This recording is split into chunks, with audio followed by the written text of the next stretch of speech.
Alright, folks, welcome back, everyone. 皆さん、おかえりなさい。今日は188日目です。This is day 188. Let's get right into our routine here. One grammar point. Too bad. アメリカには大きい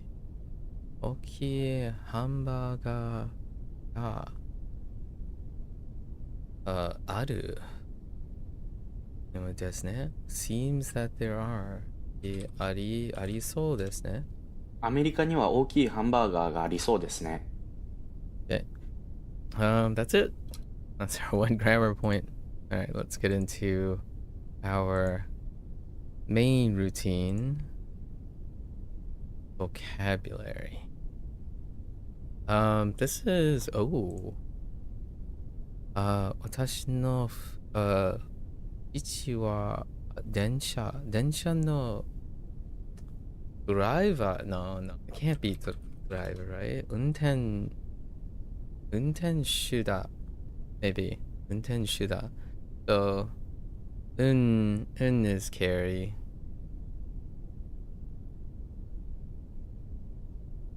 My hand will warm up, it's fine. We'll just go with it. Right. I kind of want to accept the fact that my hand is going to be very rusty. I don't warm up before the stream set. So, and then 10 is to like revolve.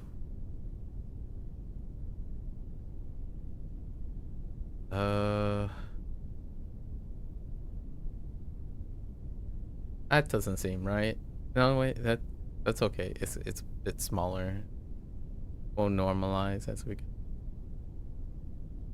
So, and then 10 shoe. So shoe is a special. Well, it's not really that special. Onyomi. So this is like carry, revolving hand, or person doing something, and unten is to drive. So it's kind of like transmitting or transporting. You're transporting and carrying, so driving and the person. Shu is a common way of expressing someone doing something, so you can combine them. 私の父は電車の運転手だ。Okay, next one. Oh no.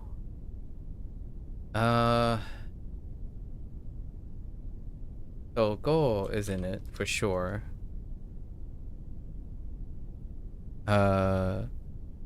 Se is probably in it for like verification.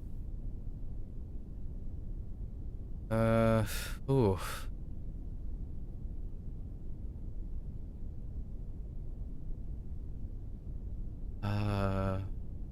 This one's tough. I am pretty confident about the two. So number, bango self. Oh no, wait. Just affirmative. So affirmative is to make bright. Or is it bright? This is dim. So we have sun, stand, and sun again. That's un. So un is to check. So right, this is to check. So check the dim nature, like to brighten, to affirm the identification. Basically identification. Oh, this is sho, not sen. Se or sho, sen. Unsho, and then bango for number, because we're looking for pin number.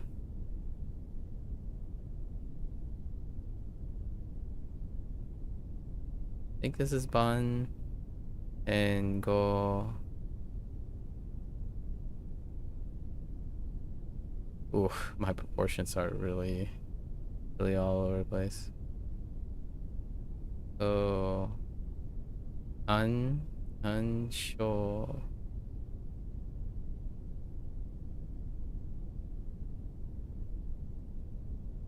Having trouble with ba.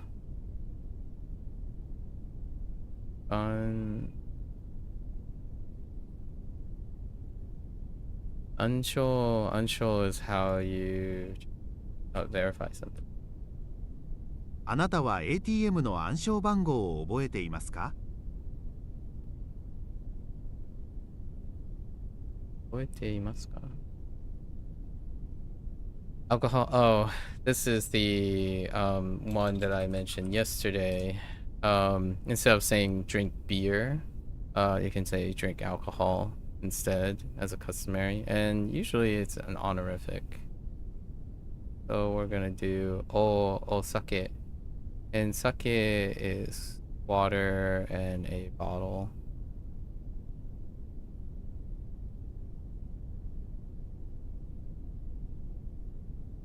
Okay.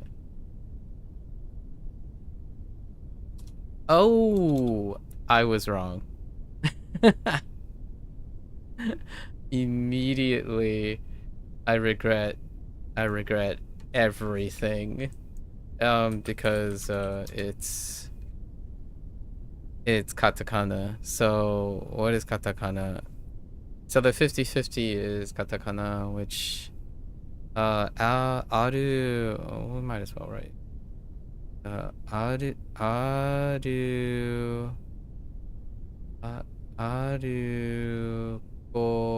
arukoru. Right? Arukoru. Arukoru. Arukoru, I think. アルコールを飲む。 Arukoru. Yeah, arukoru o nomu. 50-50 happens without verifying which one they're gonna go for. Actually, I wonder, can I not say? Oh, because of the distance between arukoru and osake, they don't, vocabulary doesn't have the nuance of grammar where they would explain like, oh, okay, well, you can still, unless they're very close or close enough, at least from my experience. Back to front. I think that's around, so skirt.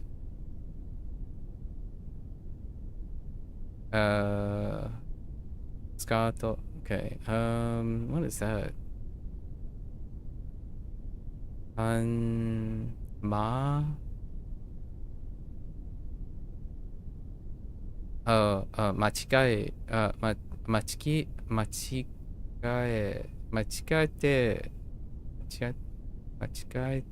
Scato. Scato. Back and front. I don't think it's back and front. Referring to the period of time preceding and following an event. Really? Back and front. Back to front. I don't know if they use like behind and forward.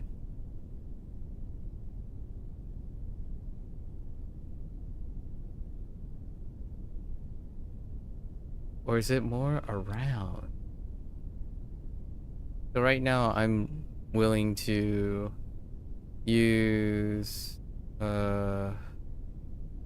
like sengo. Yeah, sengo. So mae plus ato. So zengo.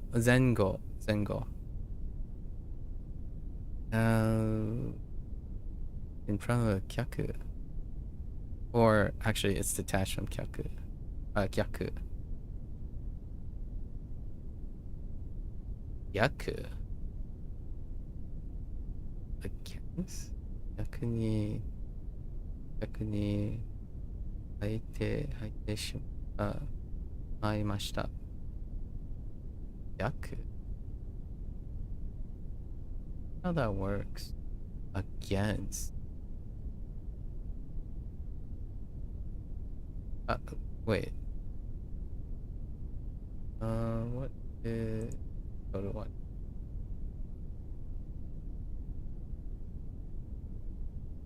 What is that? Against? Is it against? Okay. Interesting. We'll leave that at that. So this says back to front, right? And it's like around or approximate or about the area. So everywhere from back to front. I'm not sure left to right is a thing too, which is like around. So if we were to take this literally, the phrase would then be Zen. And then go.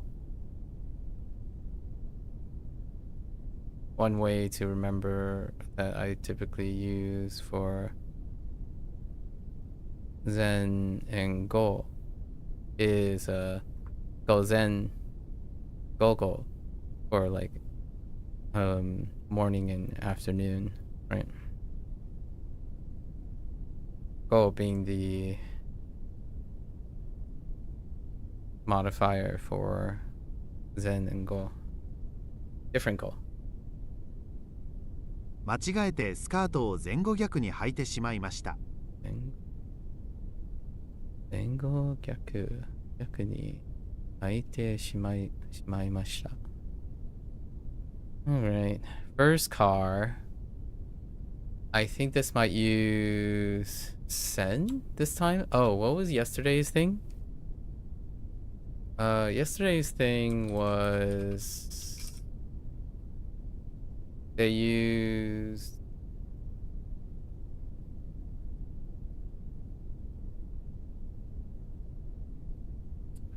first car.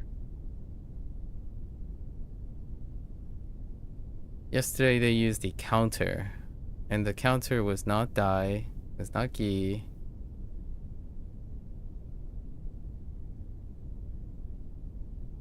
Egg.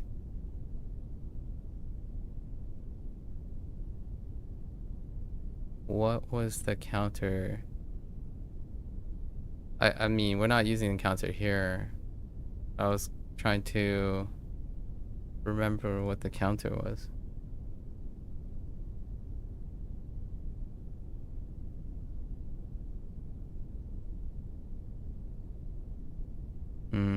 It's a disappointment. I might need to look back what it was. It's in our bookmarks. Let's go look now. Keep ourselves vigilant.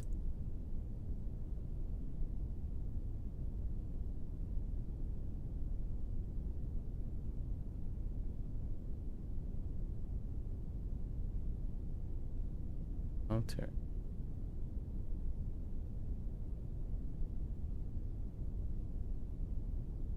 Oh, Dio, man, that just does not come to mind at all. Dio is the counter for vehicle they used.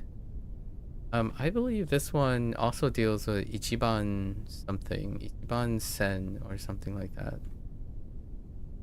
That's what I recall anyway. Maybe it's Ichiban Sha. So Ichiban Sha would be something like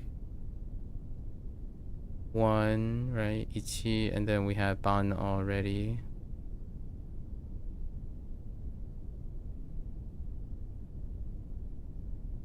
And it could be Sha.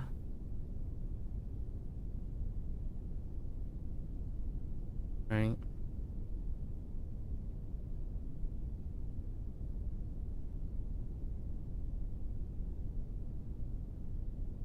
That's my thought at the moment. It can be sen, like first line. Let's try this. Let's try a specific counter. Think room and train numbers. Oh, interesting. So they ended up using goal? Oh no. Kidding. Think of room number? So it's not cha.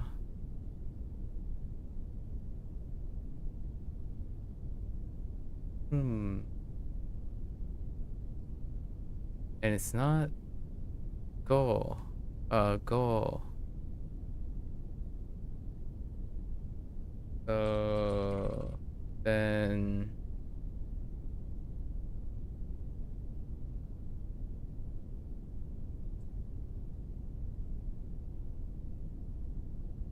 wait, do they really like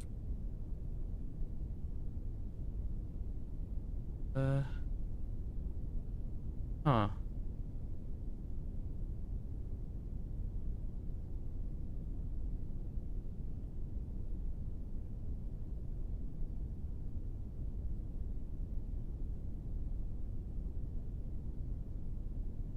I don't know. I don't know what they're referring to.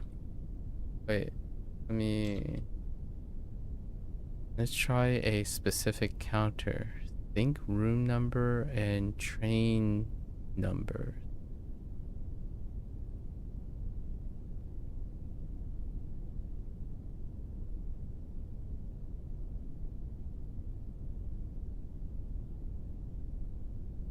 Let me write this thought right now down again.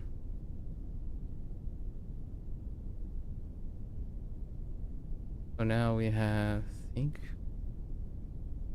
try a specific counter.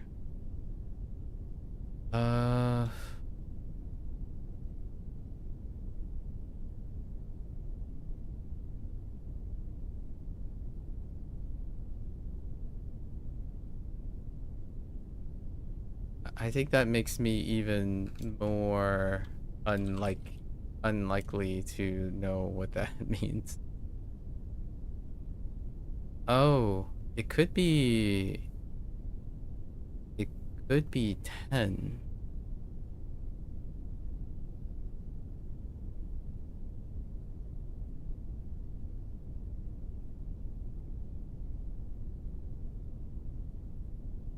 Heck.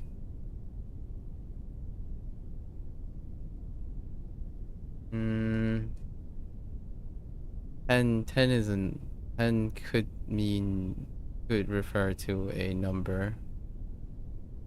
So I imagine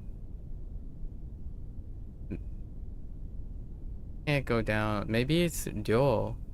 Maybe we just type in ryo, right? Like yesterday.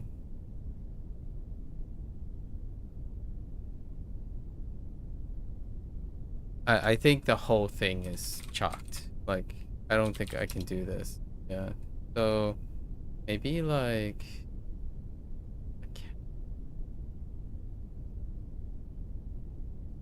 Well, it's certainly not that. Oh. Oh, okay. So, they went with ichi, so we take the bango. I see. So they wanted a different counter. I was saying first car as in like ichiban, like the first thing, but it's more you're adding ichi to go, the counter go,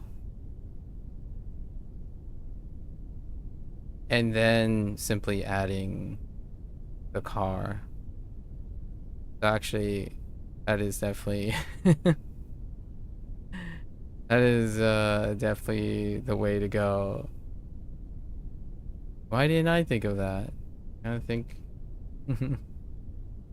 ichigo. Okay. Ichigo. Yeah. 1号車に乗る Okay. Fair enough. I didn't think about it properly.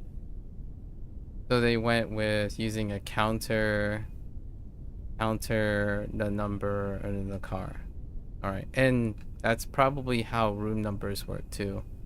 I wonder what the shortened room would be. Yeah? I actually have no idea. I'll have to come back to it. あなたは野菜がうるさい。嫌いですか？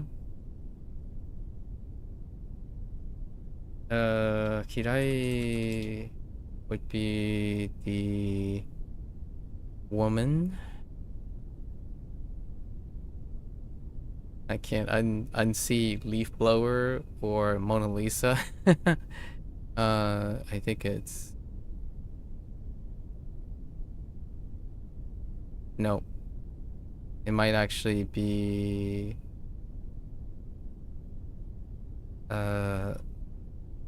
horns. Then this. Nope. I think it's no. That's brother. Okay, I don't remember how to write the Mona Lisa. Oh no, I do. Horn, brush, and go through like this. Nope. Horn, brush, double slash. So like down this way. Might be.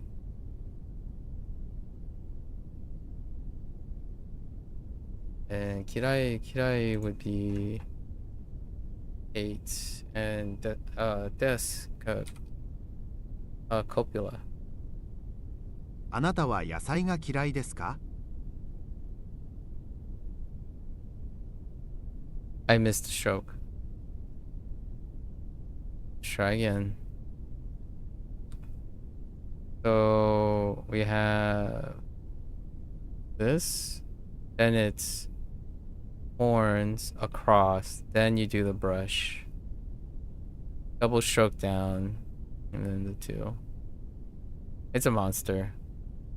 Great, it's fine. Alright. Don't know. Don't know bait. What is bait again? Ena? Ina? Esa. その餌を使えばよくcatch and then normalizer ことができるかな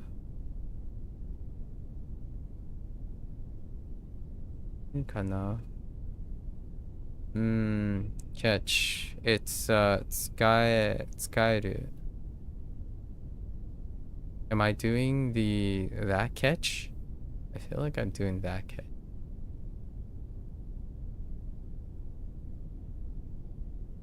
Like fingers, flag,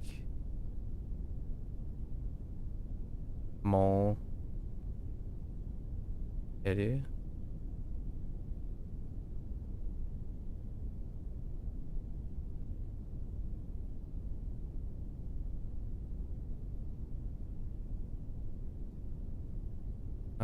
It's not ska. Edu?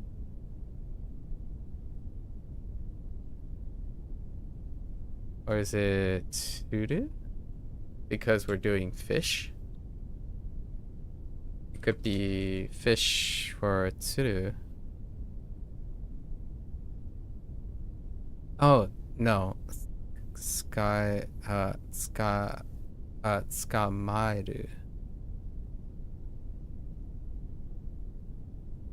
That is to be caught. Oh no. That's for caught or catch.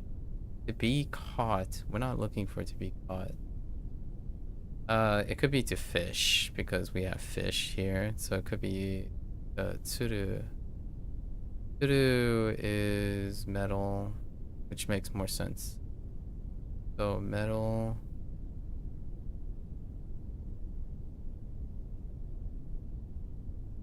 What is that? Is it a hook? Ladle.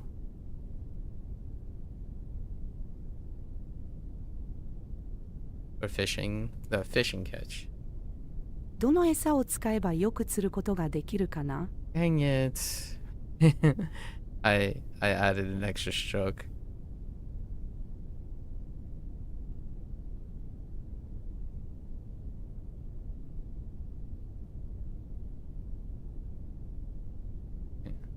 Okay. I'm gonna say this is correct. Maybe it might not be double.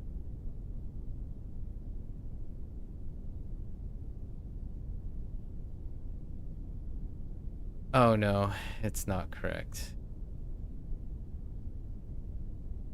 Oh no, wait. Oh, I think I'm looking at grip.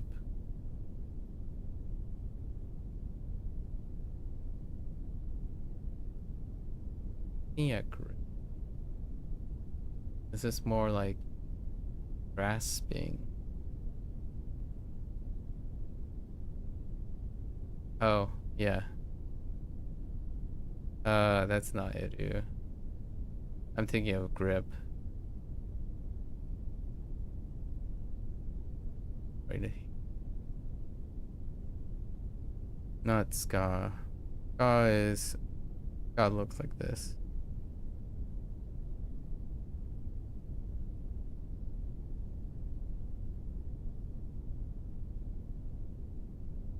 This is Nikki from the other day as well. So this is and then Maru, the capture, I think, or catch.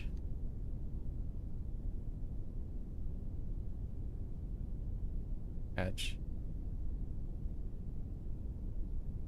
Caught. This is catch. Skamaru. Caught. But fish, the context of fish is suru. Ski. Oh, sorry. あなたはスキーをしたことがあるの？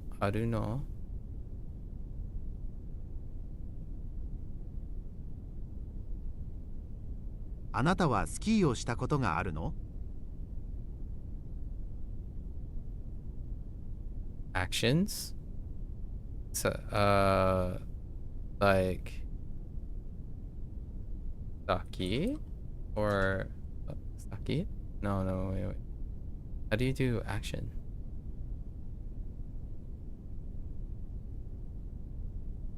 I can think of the character. It's the act character, I think.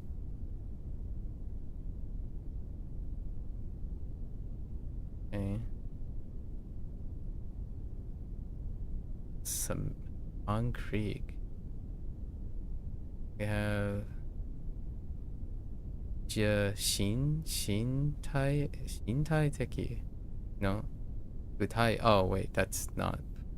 I'm missing a stroke up there. That's tool. Gudai. Kutai teki ni dono yonna actions. That's definitely a noun. Or a na adjective. Or na, that's a noun. Suru Becky kana? Becky. Oh, Beku. Oh, and then oh, interesting. I don't know how that works. It does deal with the should part. Actions. That's gonna be rough. That's a tough one. The way in which a person or any acts or behave usually refers to positive and negative acts. Maybe their lifestyle is what they're looking for. Like, say,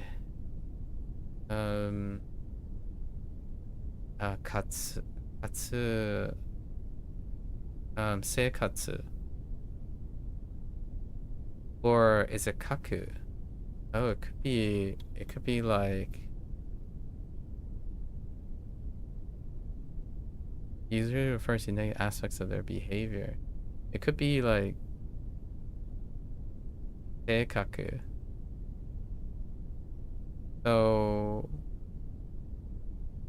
what concrete actions? The way in which a person entitled acts. So we're describing the person's behavior, right? So their behavior, their action.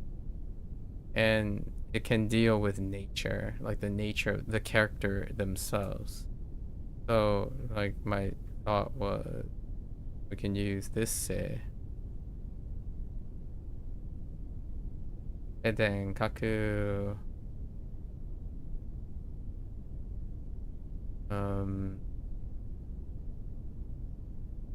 of this. Right. So we can say kaku. The other one that I was thinking of was like lifestyle, which is a different say. This say. Seikatsu. So the tongue.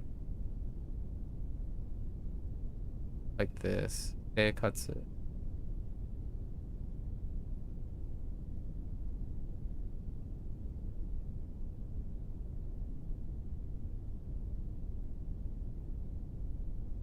Let's see.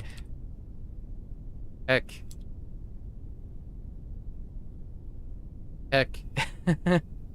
Alright. Well, there's Shizen. No, that's kind of like wait, was it Anna?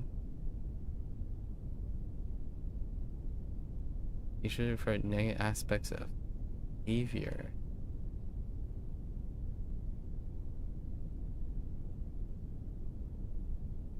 Can't think of. Sure, we could think of it as like literal actions. Literal actions are like using call, and then like kodo, for example.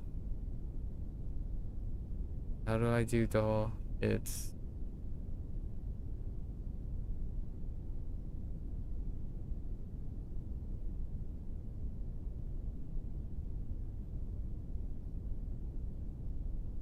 kodo. That's like literal actions, behavior. Okay. Oh wait, sorry. It's not kodo. Kodo. 具体的にどのような行動をするべきかな？ Okay, so we're not really talking about someone's like behavioral characteristics, like the life of their. There is a chance these could have been used, so I'm kind of going through them. The one that I default, these are the ones that I default to whenever I'm thinking about trying to describe someone's behavior, though. And then this is what I would describe as the literal action, which is specifically referring to the action itself, not necessarily referring to the person's behavior or like the nature of the person's behavior. Okay, which makes sense. Okay. I think this might. There's another word for activity. I don't remember what the activity is. It's not this one. Let's look at activity. There is oh yeah. So activity is at the intersection of katsu and do. So there's also katsudo.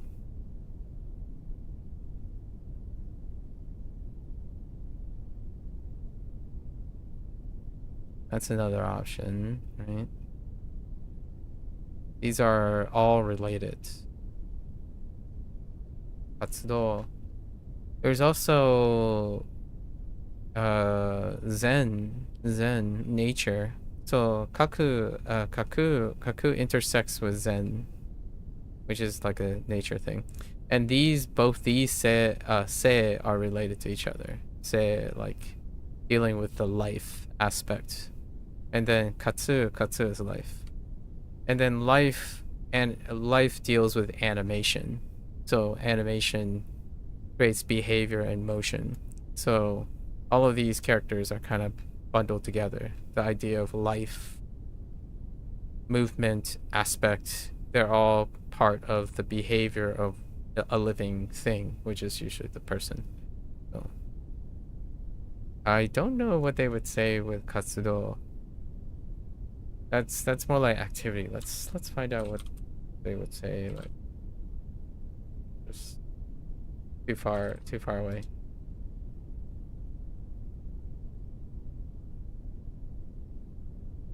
Wait, did I spell it properly? All right. Diary is, I'm gonna say we take like day, maybe ni, and then ki.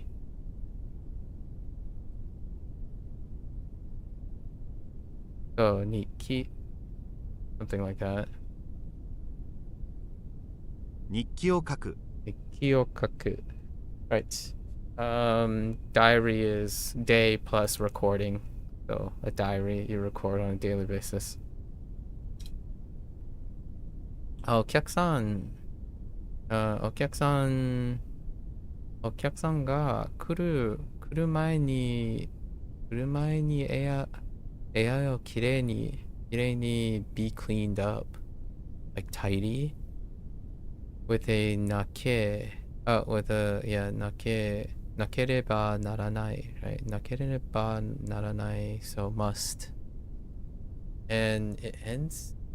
I don't think nake really gives away what it is. And it's not a sudo, so we're not doing sudo. So it's probably then the weird one. Tsukeru. It's probably the tsukeru one. Kata tsukeru. No. Kata tsukeru. This is a weird one. I think, how do I interpret this? Like, you arrange things. So, kata tends to have like one-sidedness or shifting things to a side. So if you're tidying up, you're shifting things or arranging things. And tsukeru is to attach them to things. So if you're reorganizing, I guess that's how I'm thinking about it. When you're reorganizing something, you're taking objects and then you're attaching them in different orders. So that's kind of where I'm getting that. And how do you write kata? Kata is, oh no, I don't know which one you start. I think you start here and then you do this. So kata, right? This is the one-sided, lopsided arrangement related thing. And tsukeru is multi-purpose. I think it's this one. And it deals with attachment.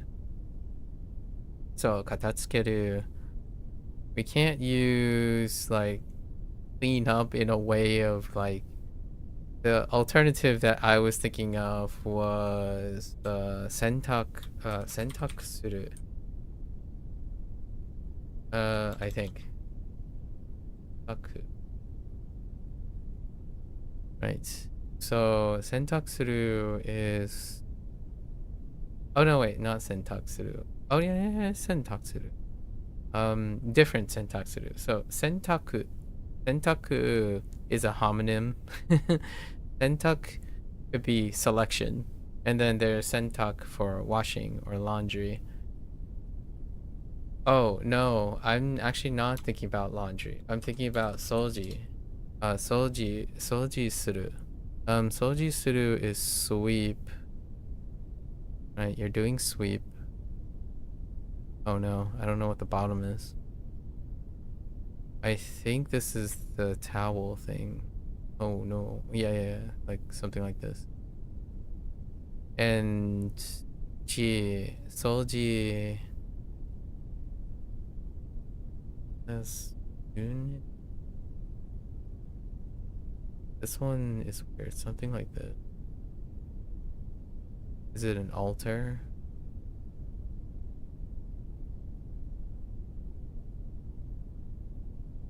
I have to look at Solji. Oh, I think it's hills. That's a crown. Yeah. Pretty sure. Let's go look for a moment. So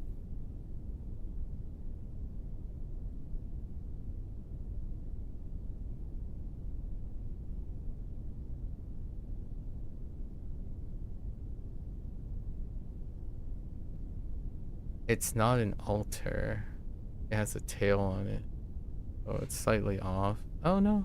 I guess I did it by happenstance. Okay. Obviously it's not Soji Suru, because so that would not check out. At least I don't think. Katatsuke. No! Oh no. Be cleaned up. Oh no. Oh wait. No. I didn't type the whole thing.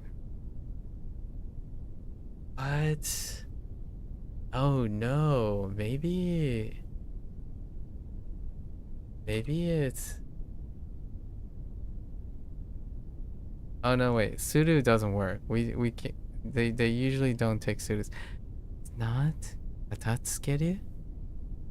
Be cleaned up before the guests arrive. The action of organization or putting things in their proper order. Oh, it could be arrange. Like,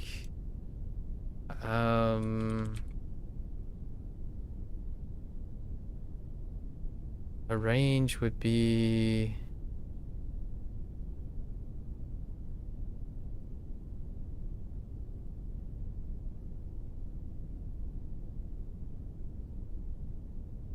There are multiple arranges, though. So there's an arrangement to decide or determine something. That's kimeru. We're not doing kimeru. There's also promise in arrangement. So yakusoku. But that will require suru. There's soeru. Soro. Soroeru. Which is to collect. I don't think that's right either. Because that's like collecting something and making like a collection.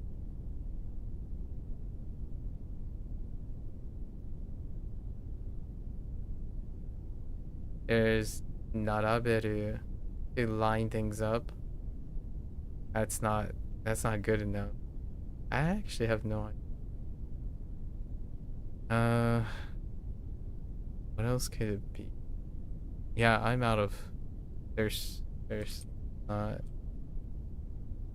I really thought it was this. Alright, well, let's find out. Oh, there's drama. Oh, wait. Oh, is it Zukeru? Oh, I misspelled. It's a misspelling. I forgot about the Rendaku. Wait, how do you even type that? Is it DU? お客さんが来る前に家をきれいに片付けなければならない。I missed the Rendaku on this. Oh there, Drama. How's it going? What's up? Alright. Hold on.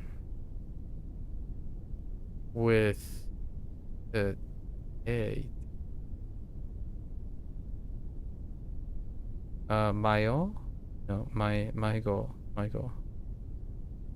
Special read, my goal.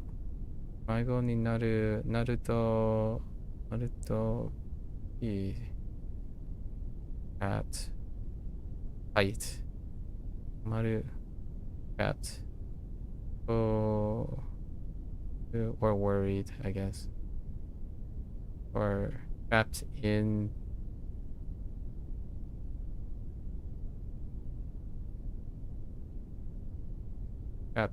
the state. Okay, yeah. So 困るので私の手 hold and 私の手にしっかりOh, niche. Okay. Hold.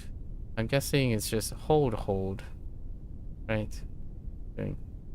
Hype for Relink DLC Aeon 2 global release? Yeah, I did see the Aeon 2 thing. Already moving on, huh?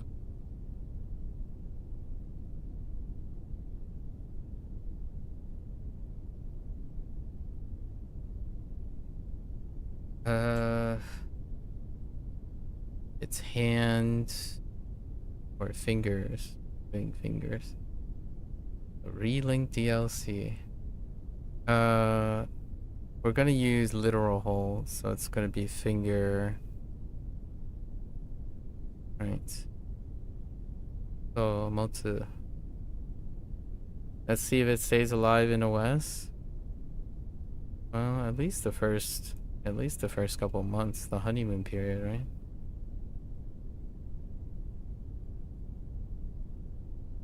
No?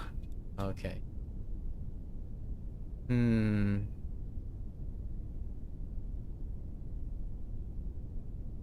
I think we're going back to grip, right? Let's use Nikiri. Does that work? Nikiri. About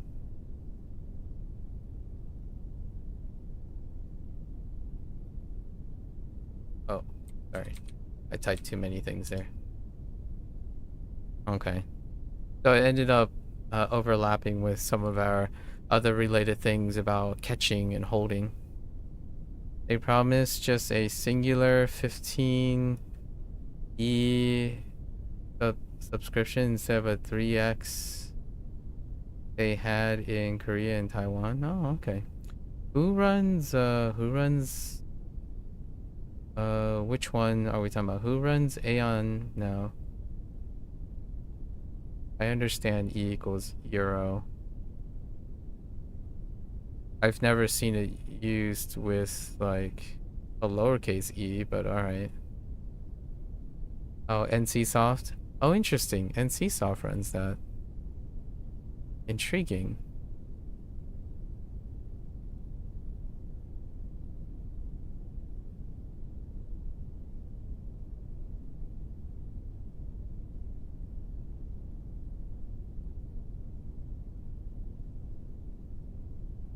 Yeah, that's news to me, using lowercase e for euro. Let's see. I assumed it was a currency. Thanks for clarifying. NCSoft. It's been a while, NCSoft.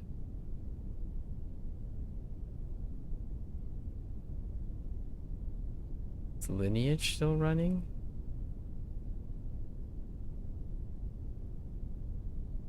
What an interesting time for NCSoft.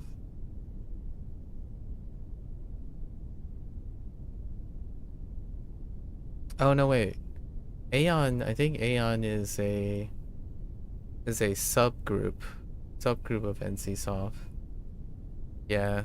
Or unless they ended up changing up the team. I don't think so. No, they didn't change up the team. So, yeah. Never mind.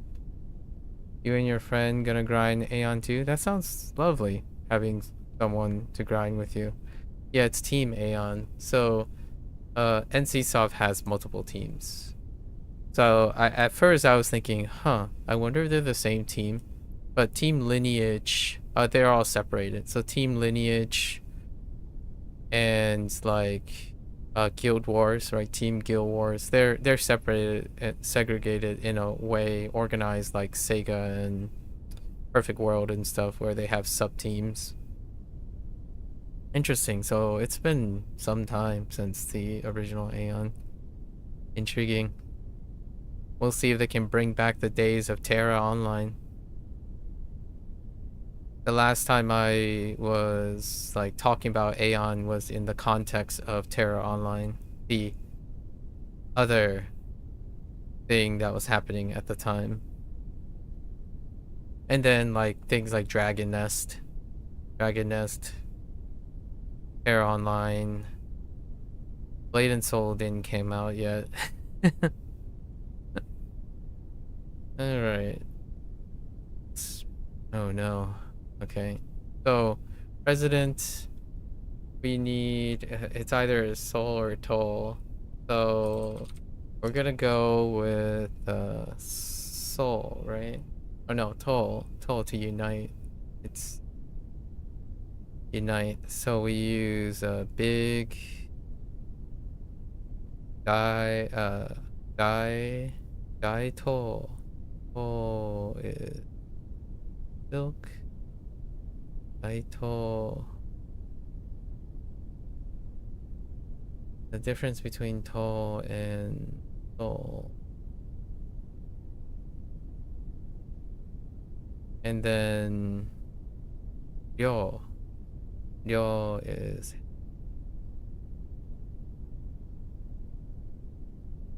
or no, region. Or order.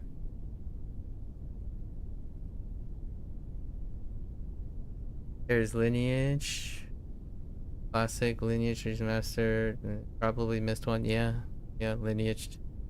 And it turns out the Lineage team is not the Team Aeon team, but Lineage was, I feel, where I brought up Lineage because that's where I think that's when NCSoft really was able to pave way for like Guild Wars and whatnot. NCSoft as a publisher. Is that character's assigned thing? Was it rule or territory? No, it was territory, right? Territory. So we got the big, right? Big guy. Usually a big can be tied with rank. And in this case, this is die. About a 50-50 in my brain, whether it's die or tie on this read. And then this is Toll or unite. And then this is region. Is Ryo. その国の大統領は誰ですか? Okay. Alright. We add on our lesson point. Ooh. Getting a bit slower today. Just thought about Vindictus, but that was Nexon. Yeah, Nexon. Yeah. During that time, after that was my post Atlantica online time, which eventually ended up becoming a Nexon property as well. Then I started playing like Terra Online, Dragon Nest, Aeon, stuff like that too. And Vindictus I didn't get into. I just watched things on it. Lukewarm.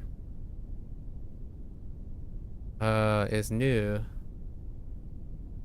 New, but Nurui. Nurui. Nurui. What does Nurui look like? I think it's the warm. Hello there, coffers. So we use the warm, but it's the other warm. This warm. Water warm. And the read is Nuru. Okay.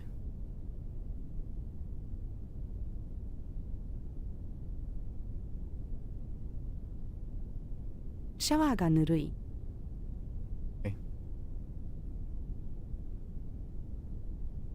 Let's see. 教科書を cover to cover? The heck? まで読む。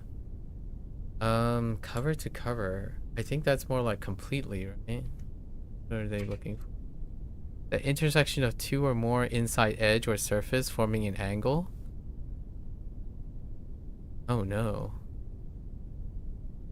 Terra and Arcade got shut down? Yeah, Terra and Arcade got shut down. Terra, I talked about Terra Online as one. Terra Online is a excellent case study for how when a company decides to allow pandering to one side, like the hardcore community, kind fans, it can suffocate. It can suffocate the growth so much that it can suffocate the growth so much that it can destroy any opportunity to grow. You thought these games were fine with their small communities? I did not think so. It was there, in my opinion, more. If I had to wager one of the driving factors, it was the small communities that destroyed the games. They were unable to grow, and every time the developers attempted to create quality of life changes that would recruit players, the community was so heavily toxic and gatekeeping that the game got shut down because of it, at least in my opinion. One of the biggest drivers for those. I'm not sure about Arcade. I didn't play Arcade long enough. Terra Online though, for sure. I think it was one of the biggest contributing factors. I talk about the Terra Online thing is because Neverwinter Online is still going, right? And the developers, despite making like particular compromises and mix changes, as in they always try to meet in the middle, and that means that neither satisfies the small loyal community, and then it doesn't really satisfy the casual community. Even when you're doing that as a mix attempt, it keeps the game going. I think MMORPGs do not polarizing MMORPGs destroy the nature of maintaining it as a live service game. Arcade had like regular reset servers to level playing field. That can also destroy things, so might have alienated their hardcore fans then. And the hardcore, exactly. So that is exactly what I would think would happen if they do regular resets to servers to level playing field. Then the hardcore players will do their own thing, and the game would then get shut down in that way. So that's kind of one of the touchy subjects about live service games. Like, we're talking about Terra Online and Arcade, like Arcade related type of live service games, not the Aeon 2s. You're saying there's a subscription, it's going to be a subscription based game. Those can sustain a different manner. But generally speaking, that's what happened to Neverwinter, by the way. The Russian server was a thing, and then there was like very particular segregation in Neverwinter until the community became so small that it became consolidated into one. Still exists now, and I would say 80 to 90% of Neverwinter Online players are considered the hardcore players. and not necessarily hardcore in the sense of difficulty, but hardcore as in sense of loyalty. It's the vertical progression focused games problem. Yep. It's not a problem. It's a legacy. So if you're a loyalist and you're a hardcore player, vertical progression is typically the standard behavior and demand of legacy players. And then horizontal focused game investment is for casual friendly and growth of the game. So, for example, when you release gacha games, they are largely horizontal progression, not vertical progression. That creates spreading and constant influx at the release, idle time, influx, idle time, influx, idle time. So horizontal progression will tend to not have consistent playtime. It's usually like whenever the horizontal investment presents itself. In vertical progression, it's expected that you consistently play something, and that vertical progression is how you stay on top of things. So it's not necessarily a problem, it comes with the territory, in my opinion. And if it's undesirable, which is what I typically say when someone says something has a problem, it's undesirable. So if you don't want to constantly have to upkeep FOMO and all that, where your skills and your gear and stuff constantly gets replaced and get phased out and deal with power creep, then you're not hardcore enough. That's where that in my terminology, what a hardcore player means. It's their game. It's the one game that takes up most of their lives. It's the thing that they play to upkeep so that they can constantly be better than the other person.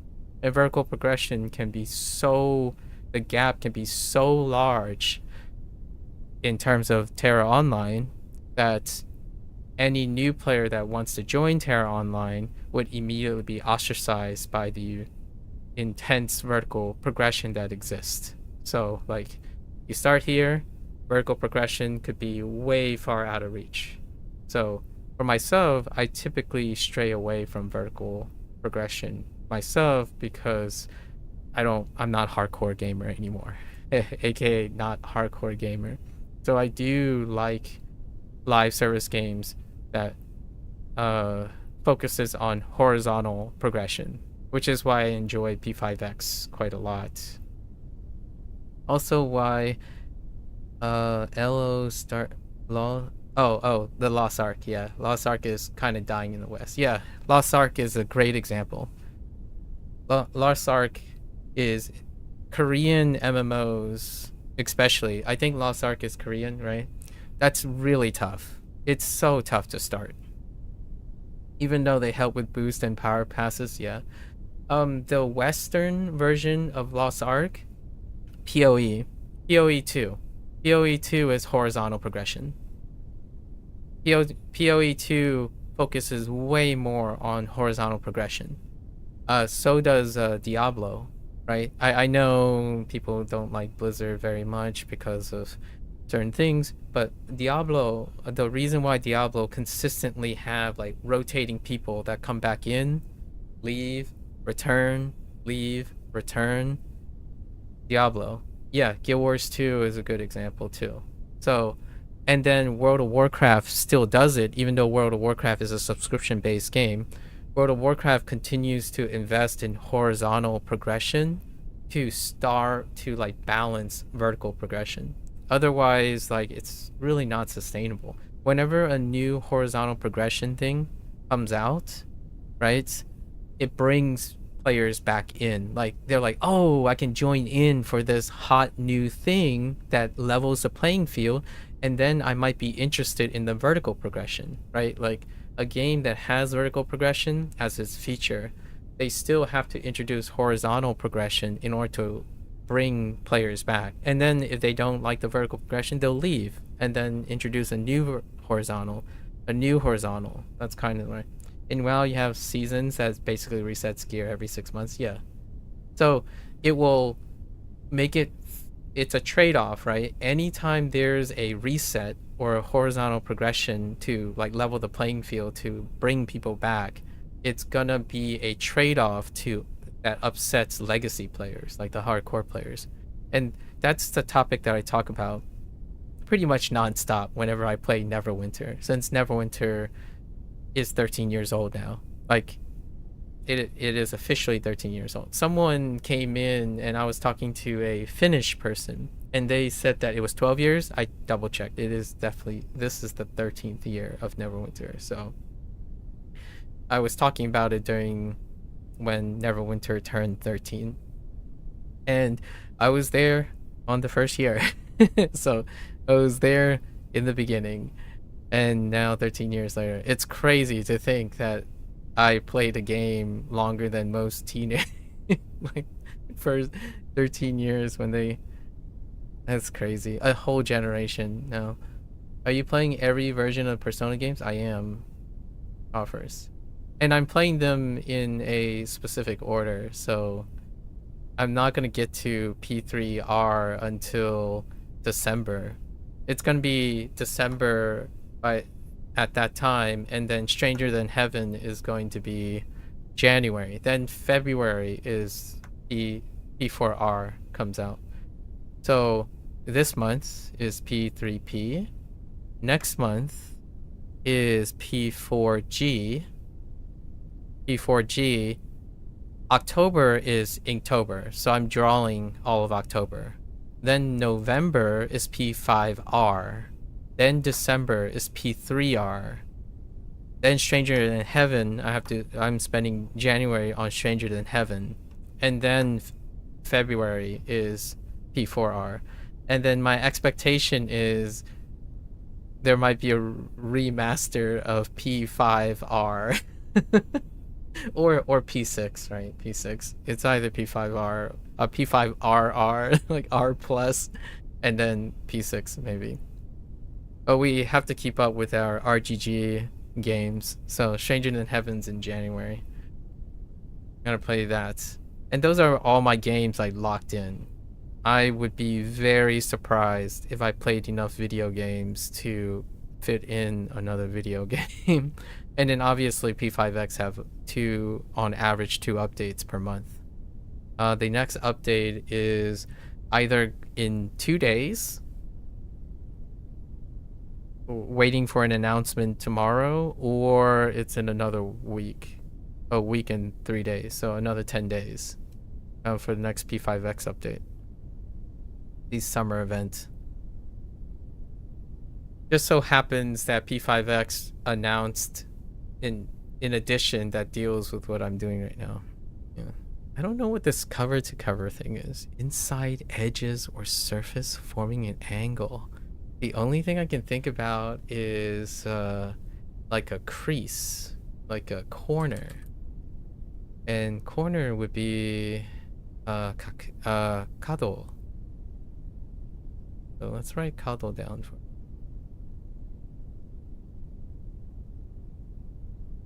That's kado. Nope. I don't think that stroke goes through. Yeah. Well, I hope you can keep me up to date on how well Aeon 2 goes. You Google Neverwinter, there's the good old should you play Neverwinter in 2026, of course. State of play. And the thumbnail says Neverwinter making a comeback.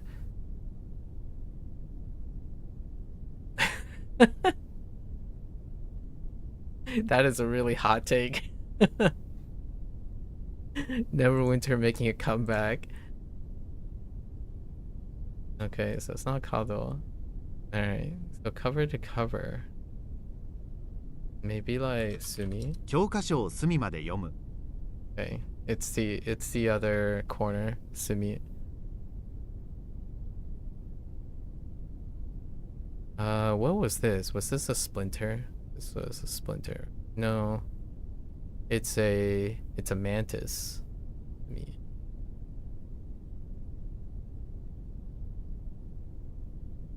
Yeah, I look forward to hearing what you think about Aeon. And for the record, maybe you want to try replacing. I was just about to answer your next question that you typed. I usually, if I am planning to play a game, I would play it at launch and fully commit to it. So Aeon 2 is not going to be one of them. Since if you had to tell me about Aeon 2, about starting Aeon 2, and I didn't immediately say I'm going to start Aeon 2, then I will no longer be considering Aeon 2. In terms of Neverwinter, I haven't decided if I'm going to replace Neverwinter or not. One of the slots have to free up, so I would have to drop like PSO2 NGS, Neverwinter, Hearthstone. I have to drop at least PSO2 NGS or Neverwinter to make room. So Neverwinter, there's still like the timing is not there yet. Neverwinter still got to the end of 2026 to see if anything changes. And the next game would be on launch. So it's whatever window after 2026 would be my next live service MMO. And one that can possibly fit in the time frame, possibly, it's probably too close, is Ananta. Ananta would be the potential. You're trying to not buy any new games anymore unless it's co-op and actually play through your backlog, but you'll pick up the P3R expansion for the DLC. I see. Yeah, I'm doing the opposite. I'm not into co-op games. Co-op games, what do the kids call them now? Oh yeah, co-ops, a party slop. Or is it co-op slop? I think it's called party slop. Just games that are constant permutations of variant hybridization and then just slap on co-op. the party slop games. If you have a reason, obviously if you have a friend or a significant other, right, coffers, party slop games are endless. So it's always, you would have to give up your backlog of single player games for that stuff. Your group live off friend slap. Oh yeah, friend slap. Yeah. That's the word they use. A friend slap. Yeah, the friend slap thing. Since we know global is staggered to KR. Oh yeah, that's true. And in Korea, the level cap is 50, while in Taiwan it's still 45. The level cap increased timeframe would be good to start late. You imagine? Interesting. Keep me updated.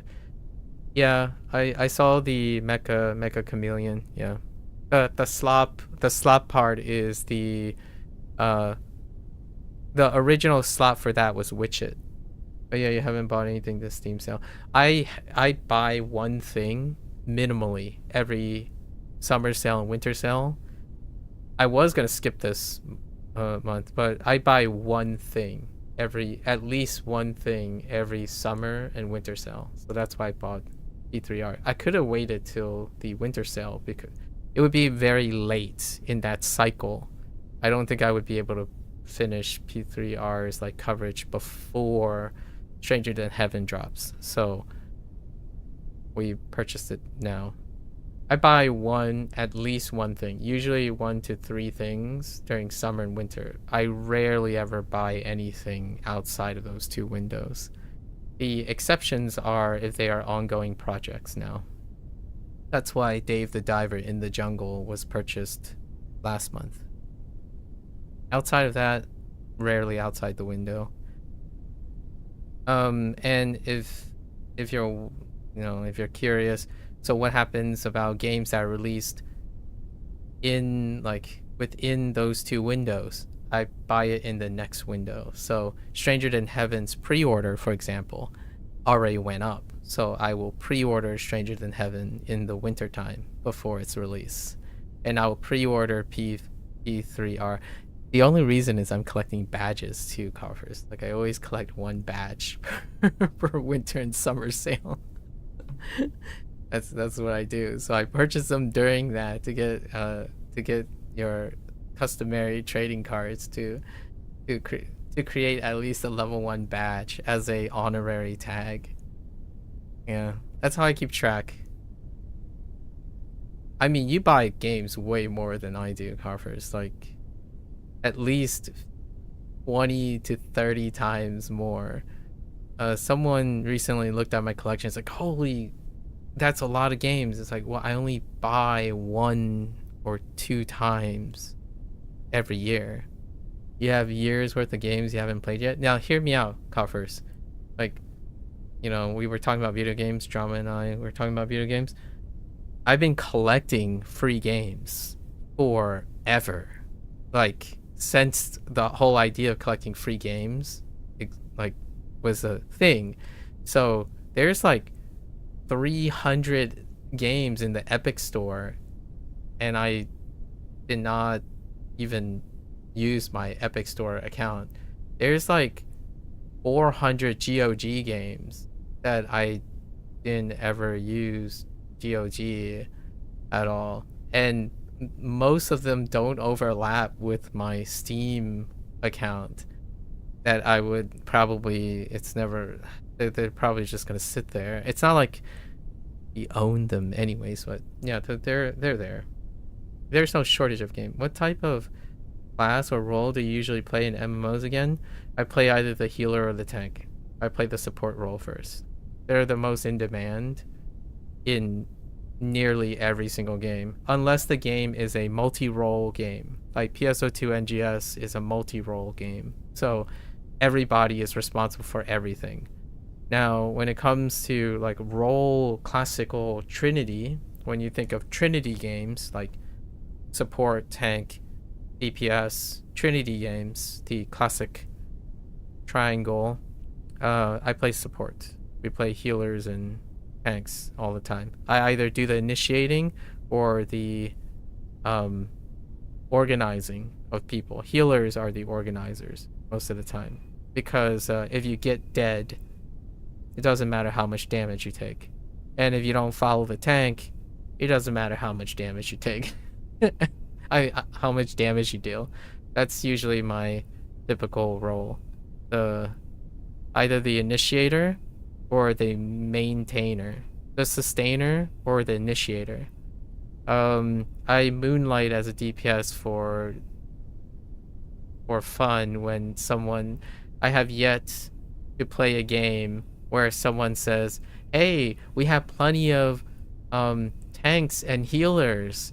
We just need people who like to face roll on their keyboard to do big numbers. Can you be that?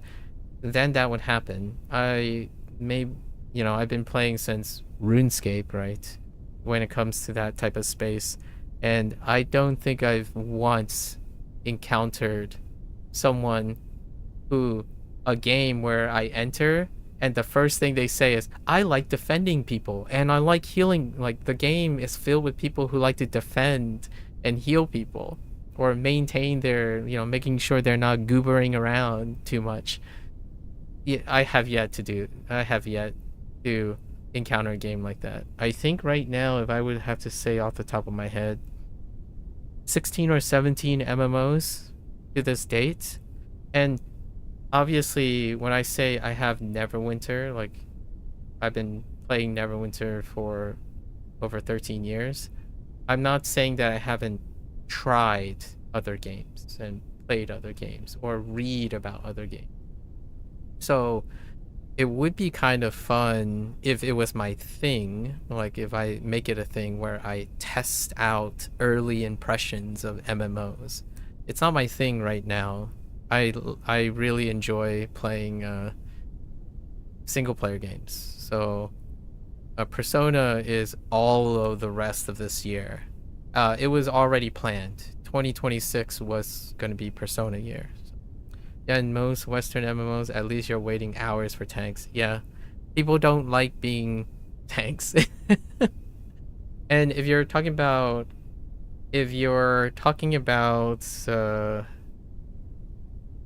like competitive games, like roles, I still play the support role. Like, I literally go into the support role. Not, oh, because I became a support main because no one wants to play it. That's not the intent. I go in playing that. I don't go in becoming good as a consequence of that. There are quite a lot of players who are excellent at the support role and the tank role because they're flexible players. They like to fill. I actually go into a game to be the leader or the micromanager.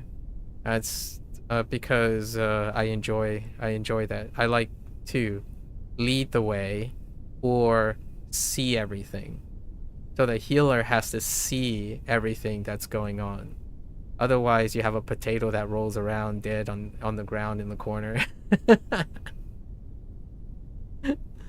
And obviously, that also means, yes, Coffers, you beat that potato.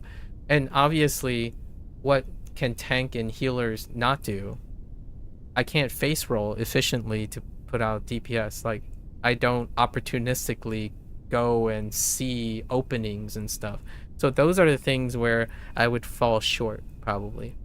Every time I have to play DPS, like, I wouldn't know who to pick off. Like, I typically don't even prioritize picking off the weak characters, right? Like, a lot of times DPS focuses on how to maximize your action, and rarely in a game I think about that. I typically just play the most like endurance heavy weird approach and completionist approach to games, not the highest efficiency Occam's razor big bang for your buck speed running tactic, or like high dopamine jerk sprints and whatnot.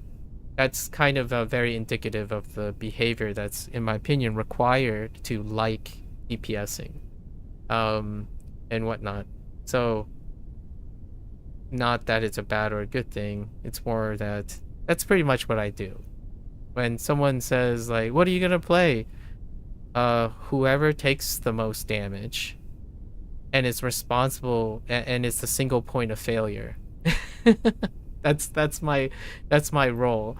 I like playing roles that are single point of failure. They're either the anchor or the manager. So if there's one of that role, I'm more likely to play that role because of management skills. You have one tank, then I'm probably going to be the tank player. You have one healer, probably going to be one healer. You have 4 DPS, probably not going to be one of the DPS. I'm more likely to be the goalie, like, for like World Cup related things. I'm more likely be the goalie or the center than the the point guard, and it's probably not called the point guard, like the forward and I am really terrible with football terminology. So like not in the front, not in the back, probably the guy in the center, the single center, or the goalkeeper. That's usually the roles that I typically play. In Marvel Rivals, you just be tired of live service these days and want to spend more time on single players. You have live service games that you can play with others, of course, but other than that, no micromanaging games. Yeah. You could play a friend slop micromanagement games. Start a Stardew Valley and you'll never have to get a friend slop game again. I'm kidding, obviously. The ultimate. Obviously Stardew is not friend slop. Stardew is the originator of one of the originators of the friends. Oh yeah, you got Minecraft. All right, that's fair. Minecraft will work. Just don't go to Roblox. I'm kidding. I mean, I don't know if your friend group has Roblox players. Bless their hearts. Let's see. このホテルの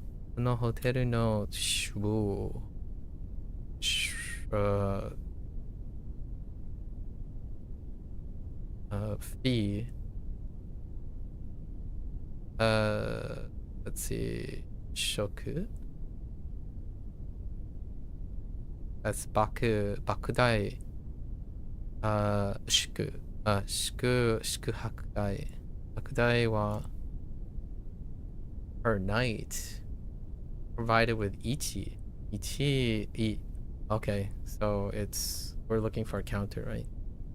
Can I just do ippaku? このホテルの宿泊代は1泊1人当たり1万円だそうだ。It's already provided here.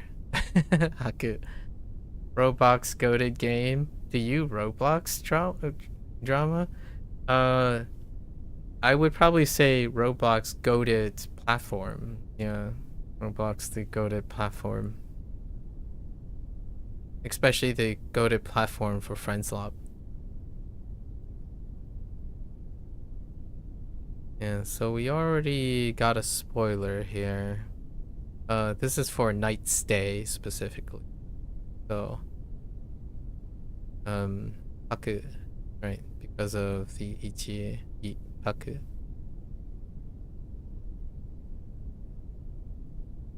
Just looks funny. You never played it? Just looks funny? Yeah, it's a platform. Yeah, it's one of those like golden gooses. The golden goose platform. It defines an entire generation. Minecraft defines the generation before that. So, Coffers is...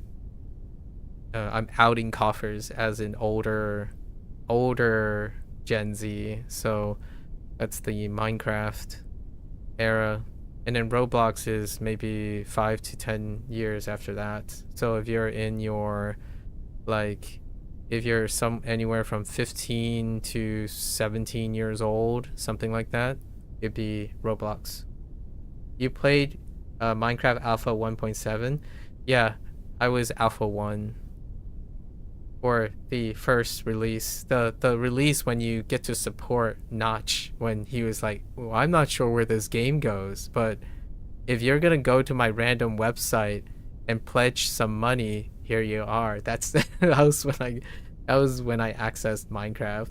Like, it was a vanilla, like, HTML basic website, and you clicked and it's like, all right, sure, I'll give you money. And then that account just sat there. That was like, and then I watched other people talk about Minecraft over the years. Remember exactly, you asked your brother to install it on his PC? Oh, dang. Wait, hold up. Drama, were you alive when... Hold up.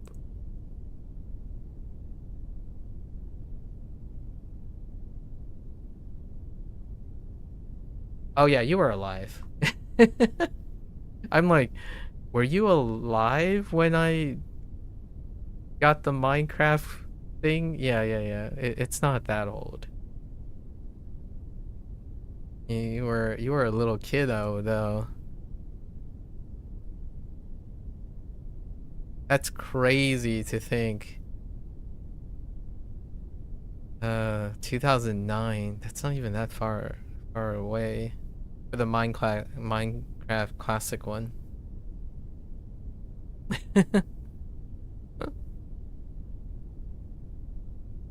Yikes. Alright.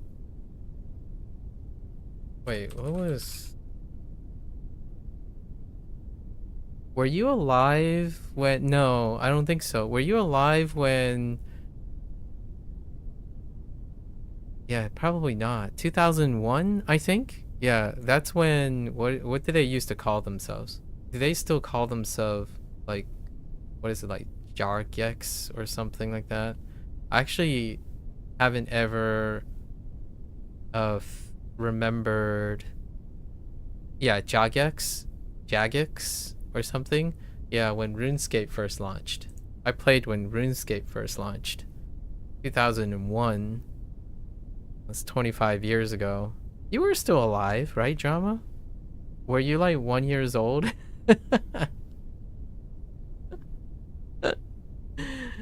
Oh goodness. We're starting to be the true Unk. We're unking this up. Alright, let's keep going. -2? Oh, dang. Okay. You you were fluid. Okay. Yeah. If I had to go as far back as possible for the aspect of MMOs, I played RuneScape in 2001. That was probably, if we wanted to bend the definition down to the core of MMOs, the first time I've ever played an MMO was 2001 with RuneScape. And you silly goobers were not alive yet.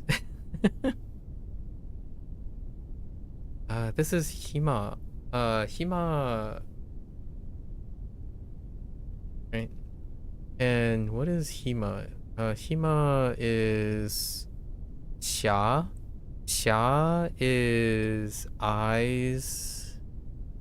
And that weird flag with the stool. Oh no. I don't know the character properly. あなたは暇ですか? Oh man, I totally ignored one of the radicals. This radical doesn't have a name though, and it's not I, it's Sun. I don't know what to call this. Oh.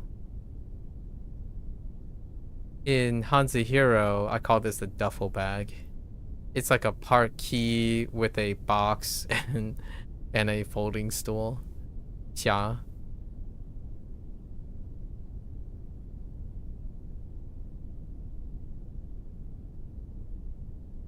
And then you played Metin 2 on your sister's laptop. You don't know if anyone knows Metin 2? I know of it. I've never played it though. The closest Metin to me was like that same feeling about Metin reminds me of like what Atlantica Online was like. Not the action part, but more, I don't know if people know Atlantica Online despite how prominent it was. And it is also quote unquote an Asian thing, like an Asian MMO at the time. Like one of the draws is the Asian tagline. You spent 1,000 hours in private service? Dang, that's commitment. Like, for example, to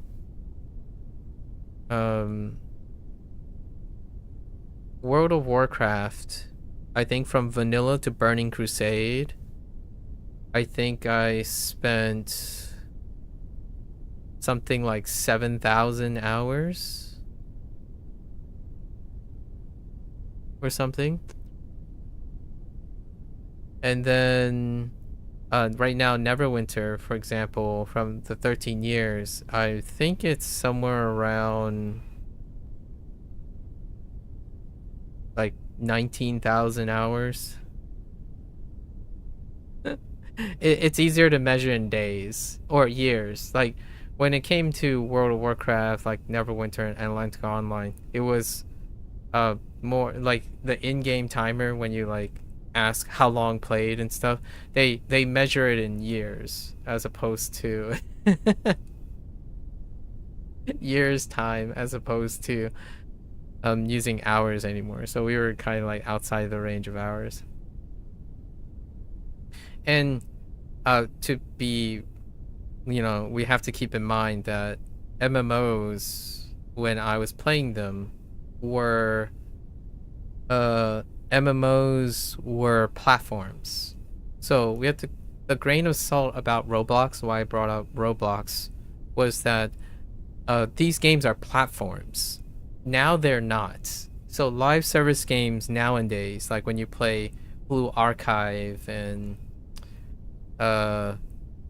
you know, I forgot what we were playing. The live service games, they're they're no longer platforms. They're live service games. So you don't spend time on the game to communicate. You go off of the game and into a related community to communicate. So when I'm saying like 17,000 hours, it includes all the social time.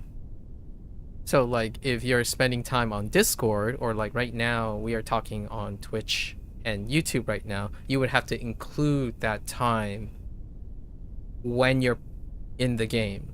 So if we spent like 30 minutes chatting about our lives while playing a game, that includes in that time. So now time has warped, right? Like, so whenever I share the time that I spent in Neverwinter, that also has to include all the time that I stream now.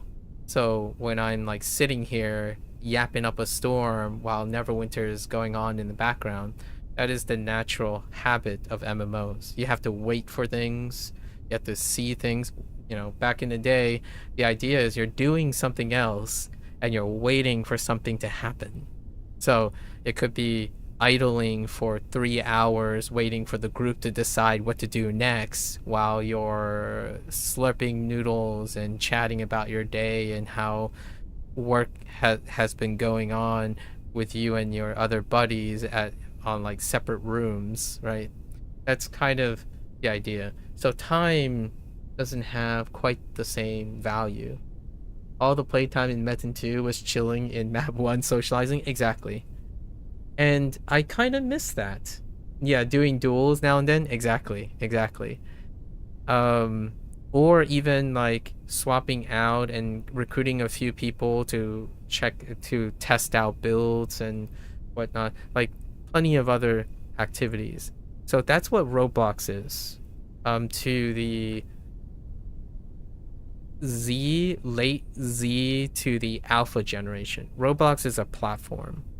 You go there because that's where everyone is. All your friends, all your people, like the people you feel close to, like by like parasocially, that you identify as, you go there just to hang out. And then that's where it's a platform because you can create friend slap games and slap games in general. And you can also make money there at a very unreasonably questionable manner. Everything's there. So it's the friend slap platform. It's the Facebook. It's Facebook of the late Gen Z, Gen Alpha proper generation. You sit there and spend time. Like my generation, a large part of the generation is simply being on Facebook. You're on Facebook, and guess what Facebook did? Facebook made games.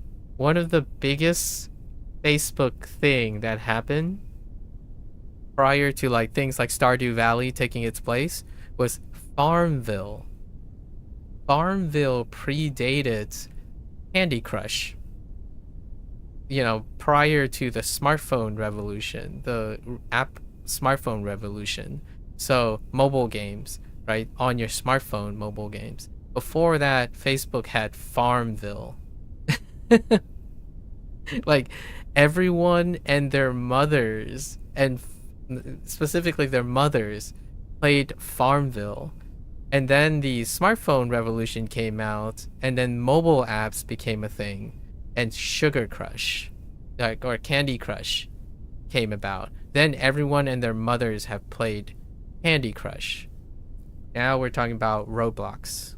So Roblox is one of the platforms. For myself, World of Warcraft was before Facebook. So that's why Neverwinter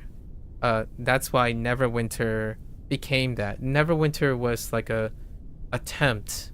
Neverwinter was a post World of Warcraft attempt to create another platform like that. And unfortunately, or fortunately, I don't know how the narrative goes right now, largely it's negative at the moment. They eventually decided to convert to live service, and then that's where I started covering the aspects and philosophy of live service stuff. It's interesting. Life's had so many turns.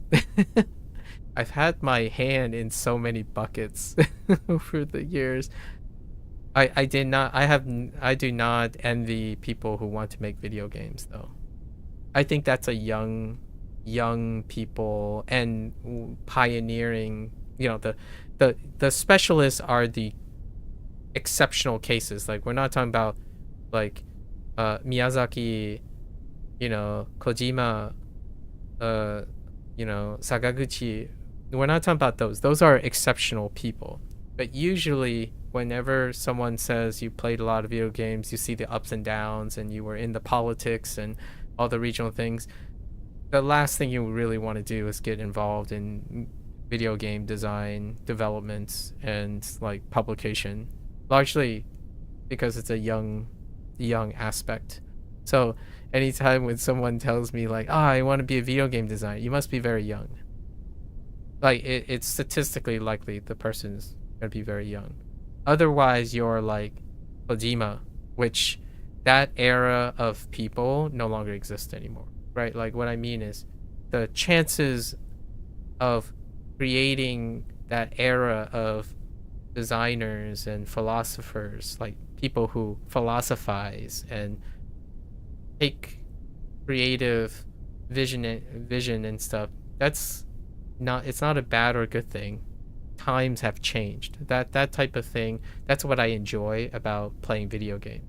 I like to look at behavior, consequences, and whatnot. If there's any time that I would ever want to make a video game, it would be a social experiment. Which, to me, that's how I feel how Kojima made his studio.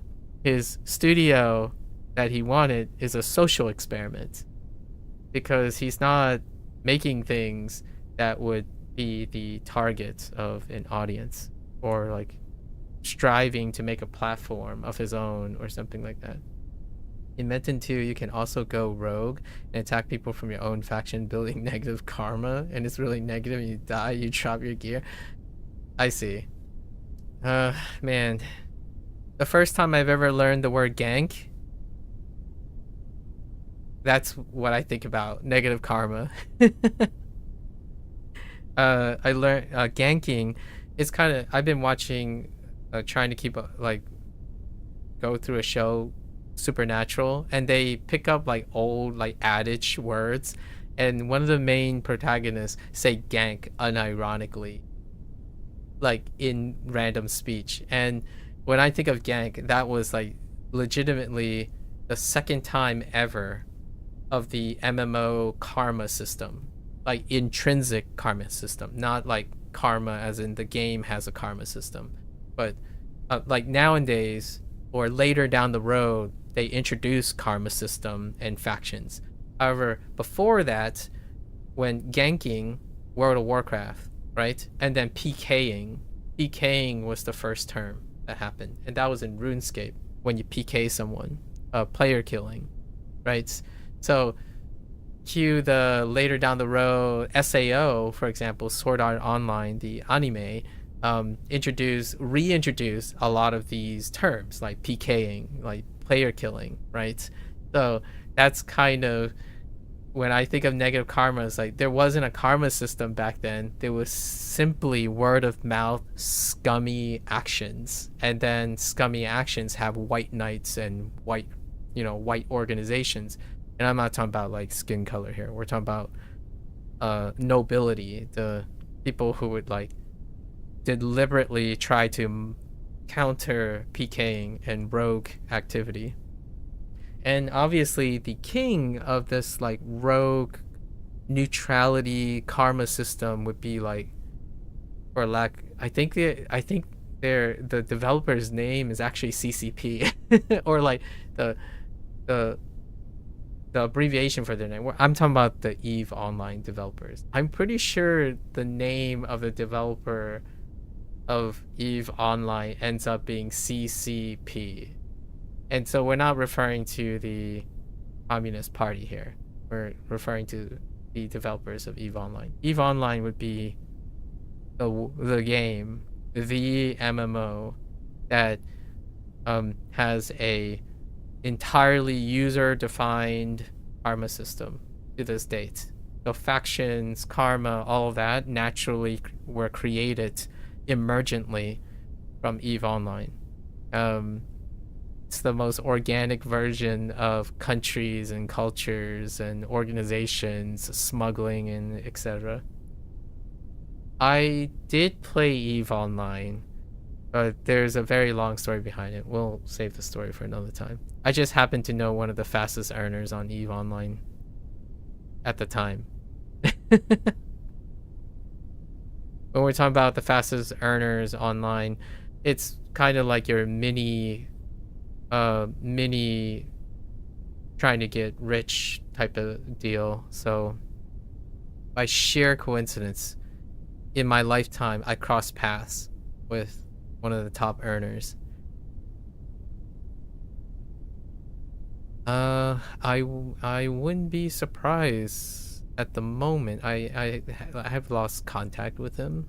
I wouldn't be surprised at the moment he's a multi-billionaire right now.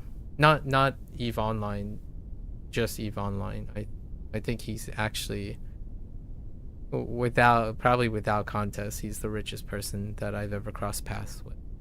He's a really great guy too. Like, hopefully none of whatever he, like, since I've known him, my memory is that he's an incredibly wonderful person. Times do change people, so I don't know. Richer than Elon Musk? Well, Elon Musk is a trillionaire. I was talking about a multi-billionaire. Well, he was a trillionaire. Now he's like taught from day to day. He could be a trillionaire. He could not be a trillionaire. He could be a trillionaire. You know, depending on SpaceX stock. Right. Right now he's not a trillionaire anymore. So he's 100 billionaire though. You know, multi-100 billionaire. Or I'm gonna say modestly, that really outstanding person that I know, he's probably a multi-billionaire. I lose touch with people who have lots of money. Like, I don't know. It might be because of my personality. I do not have. If someone is really in German, we use the ARDE. Could you explain what the ARDE means? Is it like per capita or million or I see.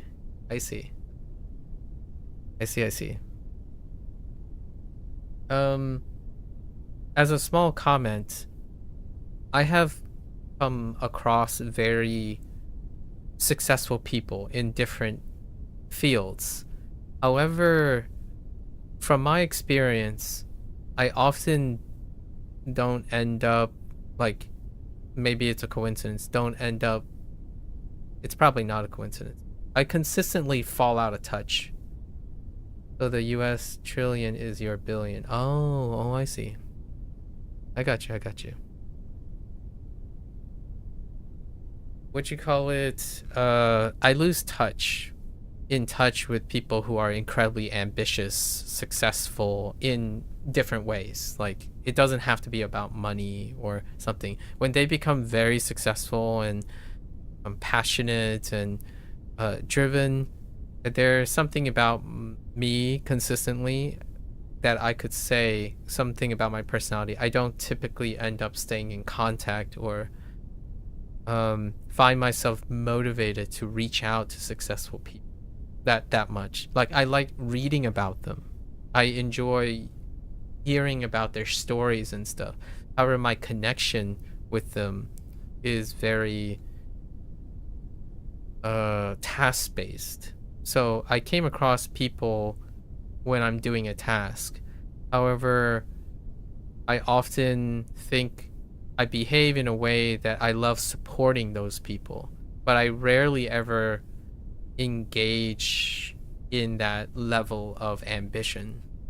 You could call it an imposter syndrome or something. I'm far too not self-deprecating. So I'm not going to say like imposter syndrome. I simply do not have large ambitions, and without being ambitious, it's difficult to stay in contact with ambitious people. They're really wonderful people. They're incredibly driven, passionate. They also have their kinks, and like when I mean kinks, I mean their flaws and all that stuff. Generally speaking, though, I'm not very prominent person when surrounded by successful people. I learn from successful people. Successful people don't learn anything from me. That's the whole point, right? My attachment to people deal with if I have a purpose, if I serve a purpose. And if you ever cross paths with successful people, they usually don't need you. The idea, or they don't require you or want you, right? Because they're successful. And then for others to be attached to successful people, like if you want to be associated with successful people, you are the one that wants them, right? You want to be with them. So for myself, I have enough in my life, so I could say I'm successful in certain ways, and therefore successful people tend to be independent of each other. That could be a more positive way to spin this. Otherwise, no, like, what are the chances that I would become a multi-billionaire? Not a chance in the world, because I don't even have ambition to be a millionaire. That's kind of the idea, and that's what I mean by I don't usually have too many people that I can brag about. So drama, no pressure, drama, no pressure. One day I want to brag about you. So I say this because this is the most public I've ever been in my life. The last 7 to 10 years, streaming is the most public I've ever been. So if someone becomes successful, I would love to brag about you one day. Maybe you find a USB stick with $1 million worth of crypto. I would probably give it back to the person that lost it. I kid you not. That's probably what I would do. Or if someone argues like, oh, but any shady person can claim it, it's like, I would give it to a person who can make use of that money. Like, what I mean is, I would Willy Wonka it. Oh, which, by the way, that's a funny story. You find it to your mail. Yeah, I would Willy Wonka it. Which, by the way, here's a fun side story about education, by the way, like education related things. TED, TED, the TED company, TED Talk, all the TED related things. That guy is stepping down as founder, like TED. Was actually his name. He's Willy Wonking the whole TED Corporation. Recently, this is tied to John Green and Hank Green. Hank and John recently, like, officially stepped away from Complexly as owners, right? So what they did was they found a nonprofit and found a way to keep it nonprofit and going forward. And then they recently heard about TED Talk, or like the TED itself, the TED Corporation, and everything that deals with its projects. And the owner did one up, and Hank talked about it. He's gonna Willy Wonka the TED. Basically, he said, hey, convince me you want this company by writing a letter. So there's like in the high space, like the high elevated space that I don't live in, all those people are writing him to see who will take over TED. That's probably what I would do. So if I find it in the mail, like billions worth of crypto as personal gift from like Mr. Anonymous, I would Willy Wonka it. Because letting billions of dollars worth of crypto sit there, because I'm not ambitious enough to use and spend that, I would want to Willy Wonka it to someone who can prove to me or like vigorously sway that they would bring great joy to the world, because I can't even imagine what I could do with billions worth. I do most things for free. Like, it's jumping from that to that, it sounds like a nightmare to me. So you buy a yacht, that sounds good. I would give you something for your yacht if you can convince me it brings great joy, and then you're broke. like the recent topical thing. Speaking of Steam, right? Gabe Newell's Gabe's multi-million-dollar yacht that made the news, and then you just end up being broke afterward. Homeless on a yacht. My thing is, and then here's, you've heard this before, like what happens, lots of people get asked these questions, right? What happens when if someone just gave you $1 million today, what are you gonna do? And then you hear the cliche like, oh, I would give half of it to charity and then I put half into savings. I would say that if I were younger, like if I were 20 years younger and I was a far more within myself and thinking about how traditional value systems work and how investment works and how money works traditionally, right? Buying a house would be a regular thing, renting it out, those would be the traditional routes, the routes that mark someone who has not been around for a very long time. For myself now, it's about creating legacy. So buying a house is a retention of value. Renting it out is to cultivate that value, right? And for myself, I've lived a great life, and I hope that I continue to live a great life of sufficiency. And that means that I'm no longer really focused on the idea of like cultivating my future wealth or something like that, or security. I want other people to use whatever I give to make a life for themselves. So what I mean is, if you wanted to buy a house to cultivate a future, convince me that you want to use that house and turn it into something to enable yourself to contribute to society, I would Willy Wonka the wealth to you. That is what I mean by the use of Willy Wonka.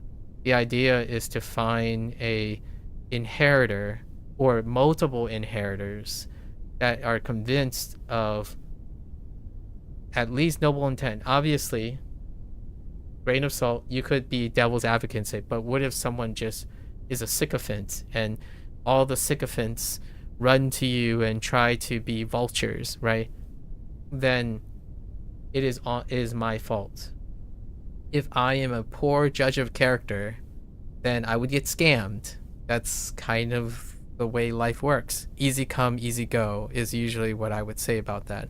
So I'm just as likely to get scammed as someone giving me a blank check. So I'm not losing something that I didn't earn myself.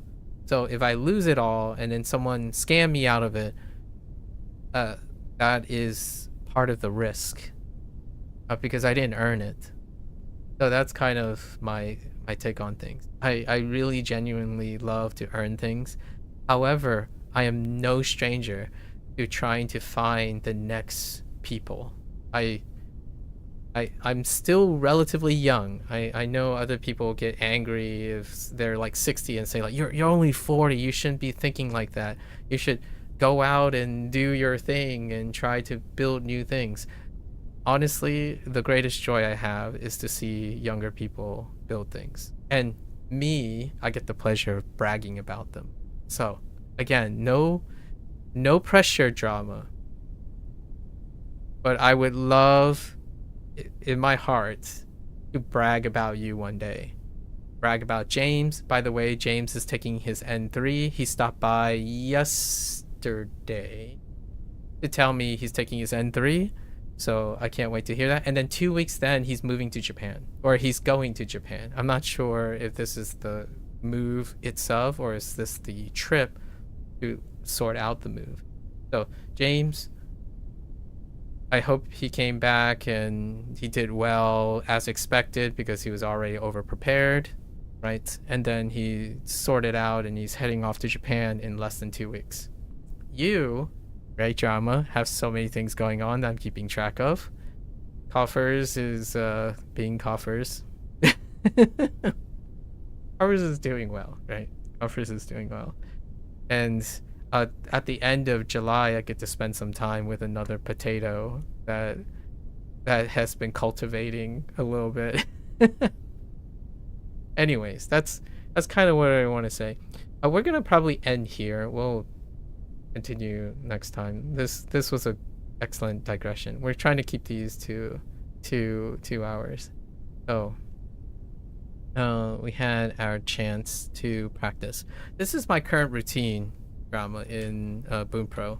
We're basically analyzing grammar, writing our characters, grouping our characters together, looking at their synonyms, antonyms, talking about their shapes, their reads, while going through vocabulary. And we don't really go like the reviews, we go through like 20 to 25 reviews a day within a 2-hour period, and then we move on so we can make some time for E3P, working up my ATLUS legacy stuff. Yesterday I was chatting about conscientiousness when I was playing Persona, because Persona deals with young kiddos, hypothetical kiddos, talking about period pieces. Sign up for N3 opens up on the 13th for you. Oh, interesting. Are you gonna sign up for that? I wasn't sure if you were doing the N3 or you're gonna wait for another opportunity because you want to like shore up something. Are you signing up on the 13th? Yes, why not? That's great. That's a great attitude. Awesome attitude. Yeah, why not? I forgot, did I ask you, was the N3 required for what you want to do or plan in the future? I remember you did mention about potential university life in Japan. So was it higher than that, or you can go in as a learner or something? N2, okay, N2, okay. They got some time. Do you plan on doing your N2s when you already have moved to Japan, or are you planning the N2 pass and that's part of your relocation? Like, is the N2 one of the requirements for your relocation? Or do you feel like you're going to... it's plus or minus, either or. You might be in Japan already, and then maybe leveraging the whole Japan life and Japan adaptation, like cultural adaptation, to maybe promote your N2 assessment. How far off are we talking about? I imagine we're coming within 2 years now for your plans. I'm excited. I'm gonna have a bunch of people to talk about. Churn still, I guess it's summertime. I don't know how Churn's first semester of college went. If you pass the N3, you'll do the N2 and Edu in June 2027. Okay. I look forward to hearing about that. If you fail, you'll probably won't move to Japan for now? Or you mean if you fail for N2 and Edu, you'll just postpone it until you pass N2 and Edu? For now, yeah. Awesome. Yeah, there are quite a lot of peeps that everyone, this year, right? This year, 2026 alone, I think the 10 people that I encountered delay for 6 months. I see. I think the 10 people that stayed and talked, almost all of them are in transition periods of their lives. And when I'm talking about transition periods, they have something that is going to uproot their lifestyle within the next year or two, like within a 5-year period. So I'm actually kind of curious if Coffers is close to his degree yet. I'll ask him later. Technically, it also gives you time to save more money. Save more money to spend on gacha. Or buying, $3,000 RAM kits, right? Or reinvesting, the rest of it into a get rich quick scheme on AI stocks. Spend on higher quality food. That actually sounds amazing. Instead of instant noodle for 4 years, that is, in my opinion, that is a wonderful investment. Like, instead of instant noodles, that's a wonderful way to all on green again. All on green. Yeah. I'm making these jokes because I think that's a important aspect of being young. I think you want to, as much as it's bad, right? Like lots of people demonize the hyper focus on green. The idea is, though, if you're young, it is important that you're aware of this. Where does your green go? Like, where? That type of thing is very important. You'll start your Discord scam bots. Oh goodness.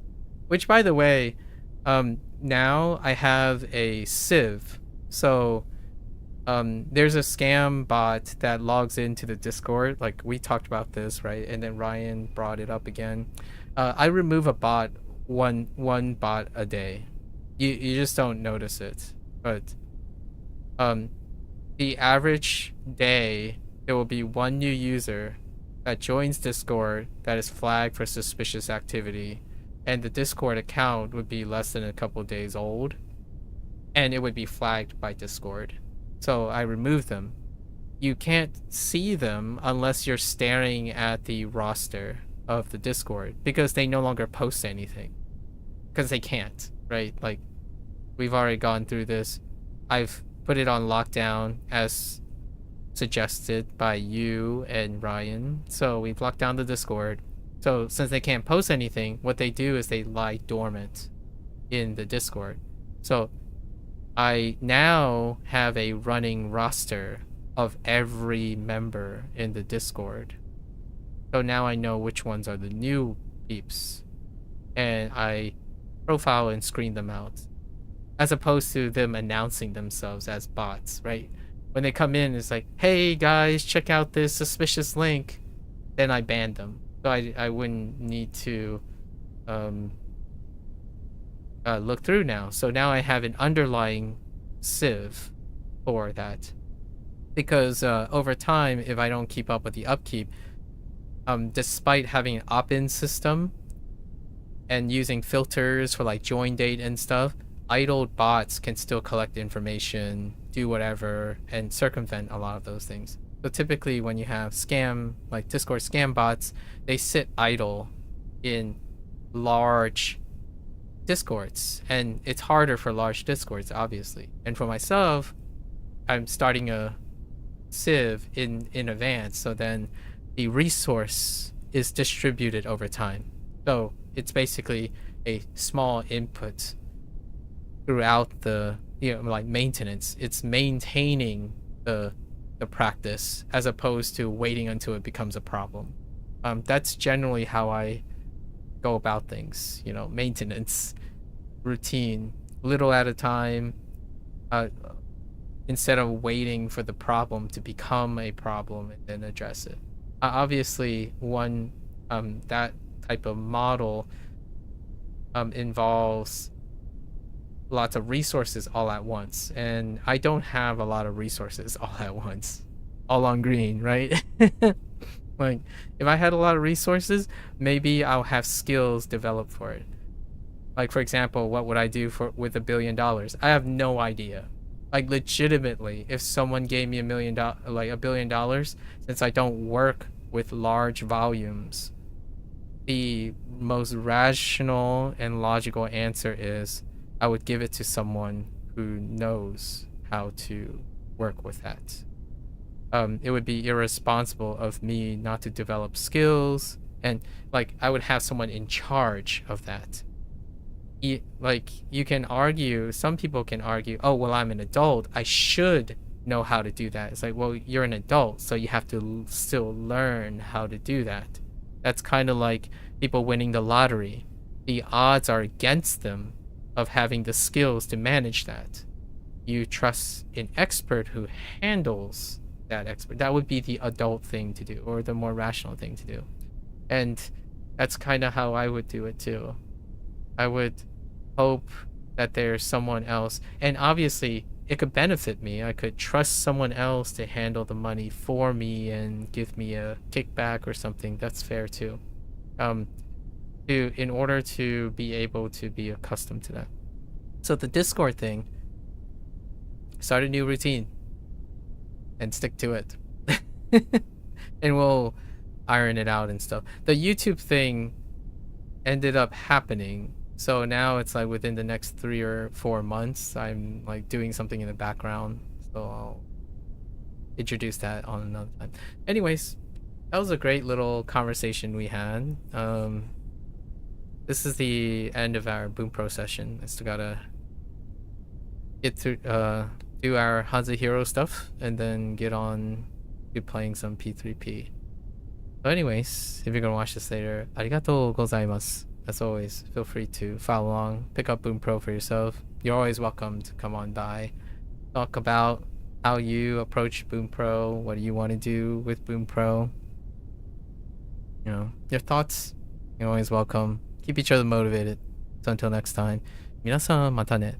いてくれてありがとう. Thanks for watching. I'll see you guys next time. I'm gonna get up, walk around, stretch a bit, and I'll be back for HanziHero. Thank you.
Alrighty, folks.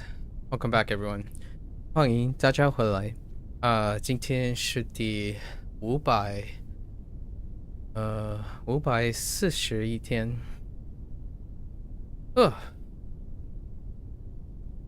It is day 541. Do I know Faker? You mean XK Telecom Faker from League of Legends?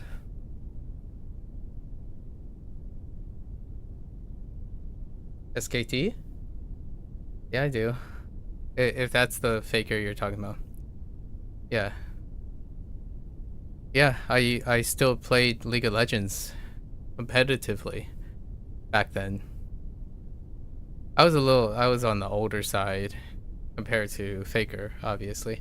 But still played competitively then. I actually stopped a little bit after Faker's rise after season 2.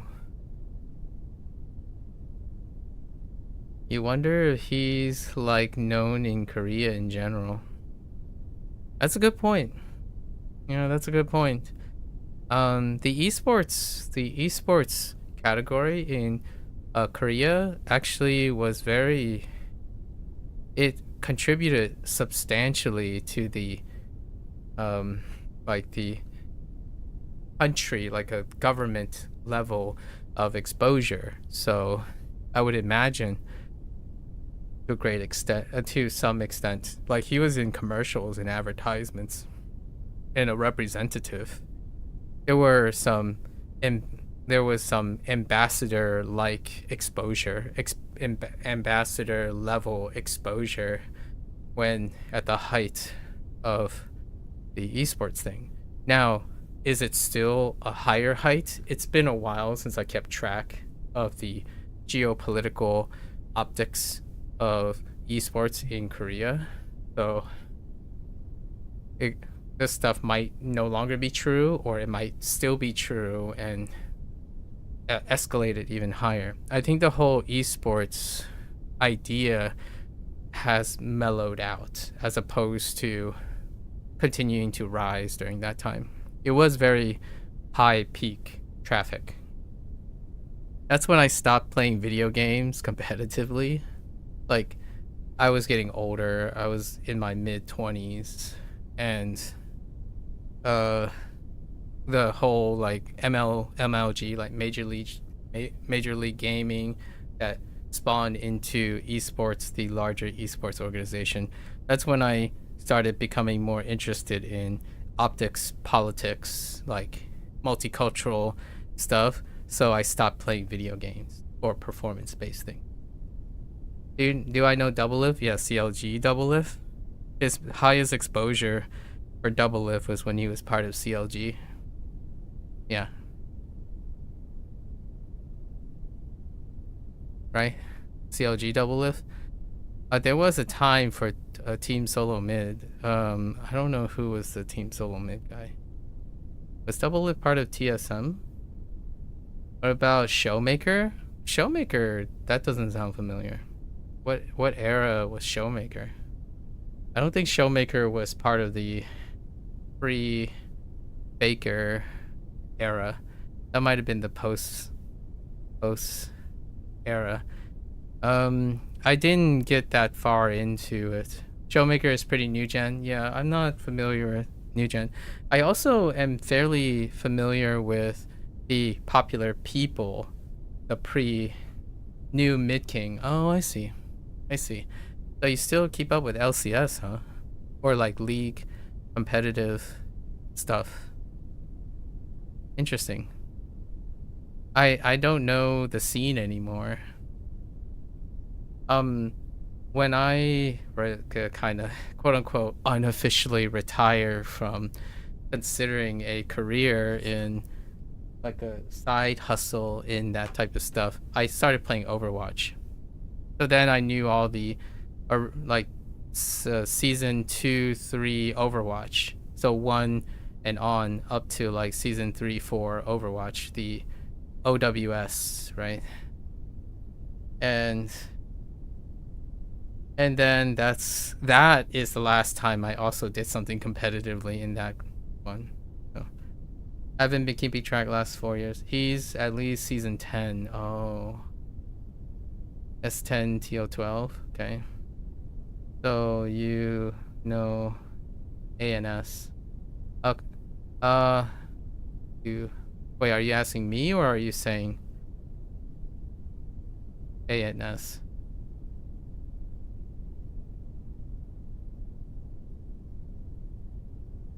Yeah, I don't follow anymore. I still play Hearthstone. That's the last thing. And Hearthstone I followed for like the 3 or 4 seasons. If you know ANS, Overwatch League player. Oh, yes. That ANS, yeah. I was more on the... Who's the Zenyatta player? This is more like memory recognition now. I need to attach it, but I'm more the time of the Zenyatta player. Forgot his name. I totally forgot his name. Dang it. I followed the support and the tank players. So it was quote unquote the faker, I would say the faker analogous in Overwatch. Let me see if I can pull up this.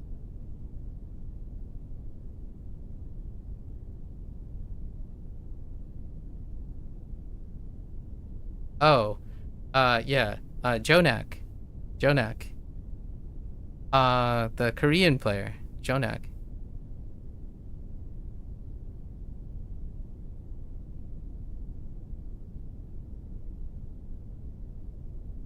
That's what I mean by faker, because Faker was a support player originally. You know, he was known for his thresh, right? So very, very similar, analogous coincidence.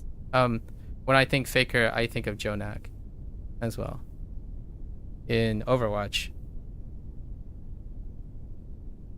The associations, they were both support players, and they were incredibly viral, even the post like esports craze. And then when it came to that, even before that was Jonak. Joking. Oh, I see. Okay. I was not very up on the upkeep on that one. And then before that was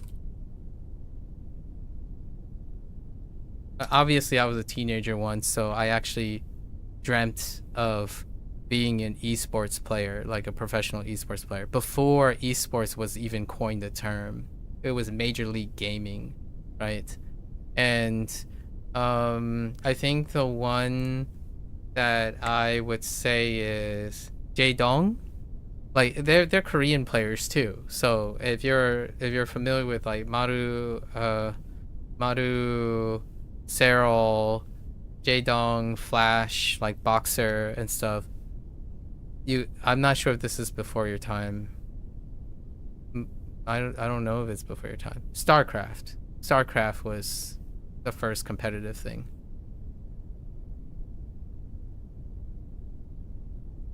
Pero, oh, that's funny.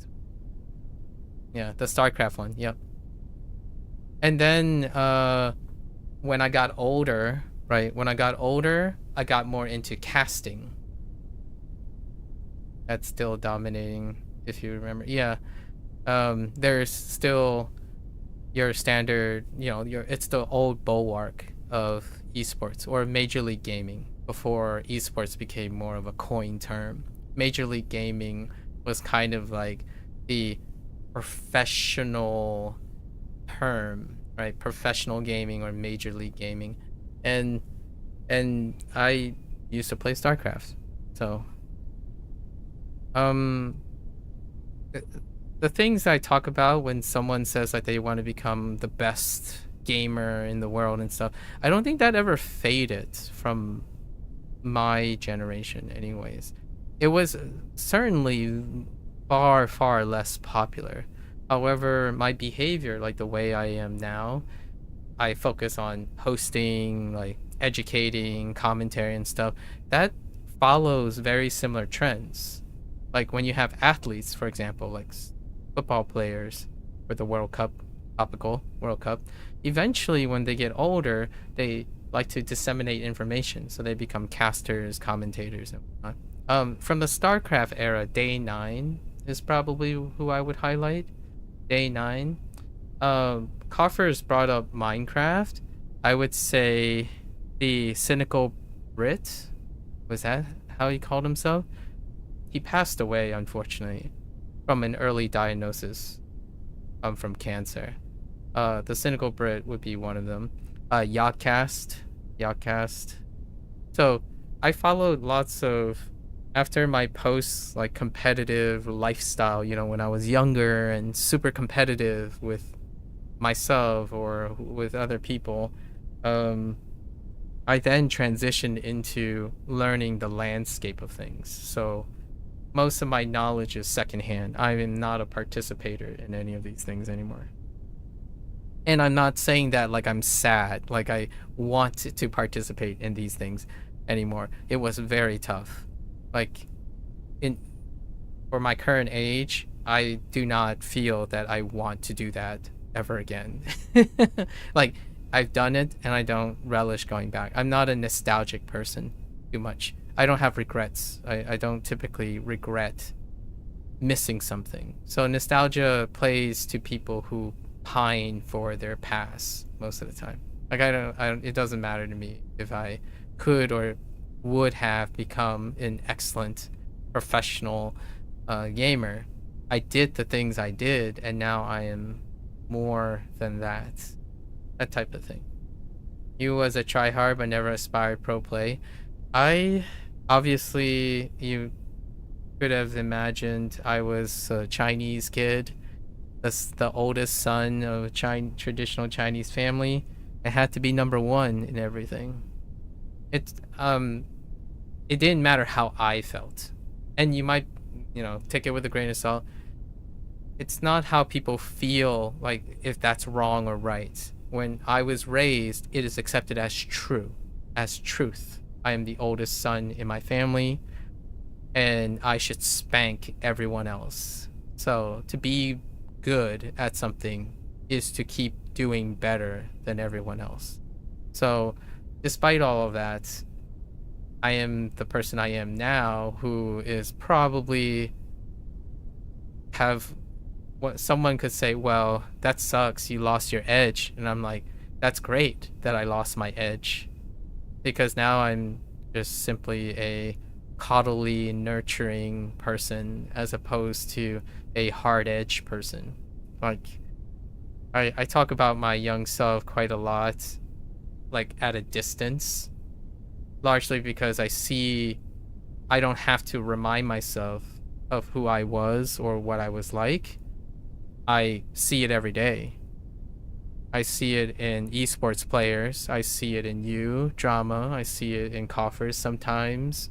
I see it in, and I don't necessarily think it's a bad or a good thing.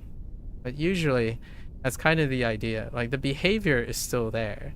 Like, we are human. And I treasure seeing ambitious youth doing their thing and aiming to be try hard, regardless if it's like something needing to be recognized or not.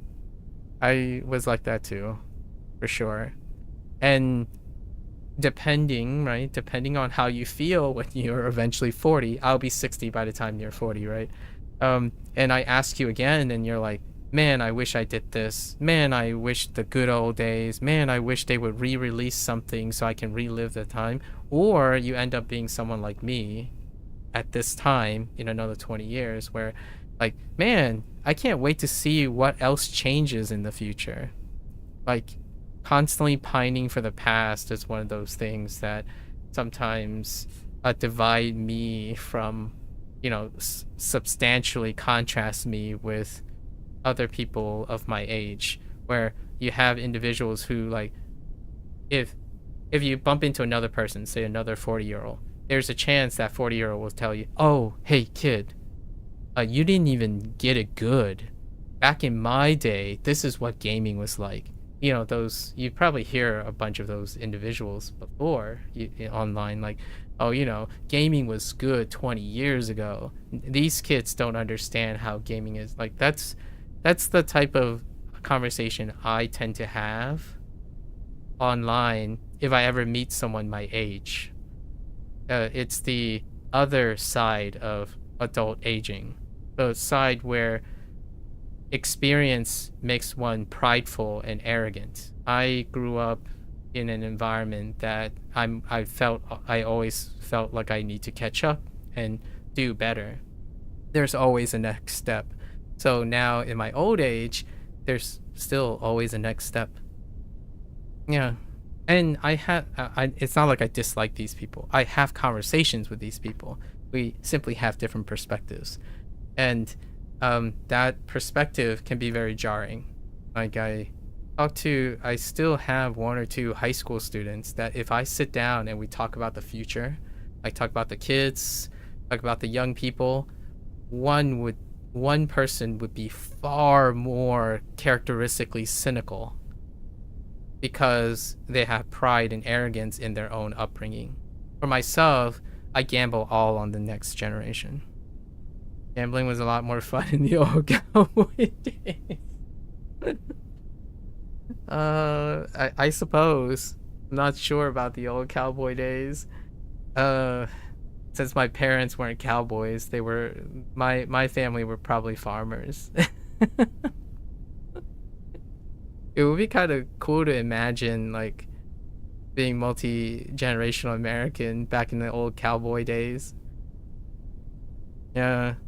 This is what I tend to draw. Like, it's fun every once in a while to sit around with people of my age. I for the record, I interact with people my age or my generation or even remotely anywhere related to my multicultural background maybe once every 2 years or once a year if I'm lucky.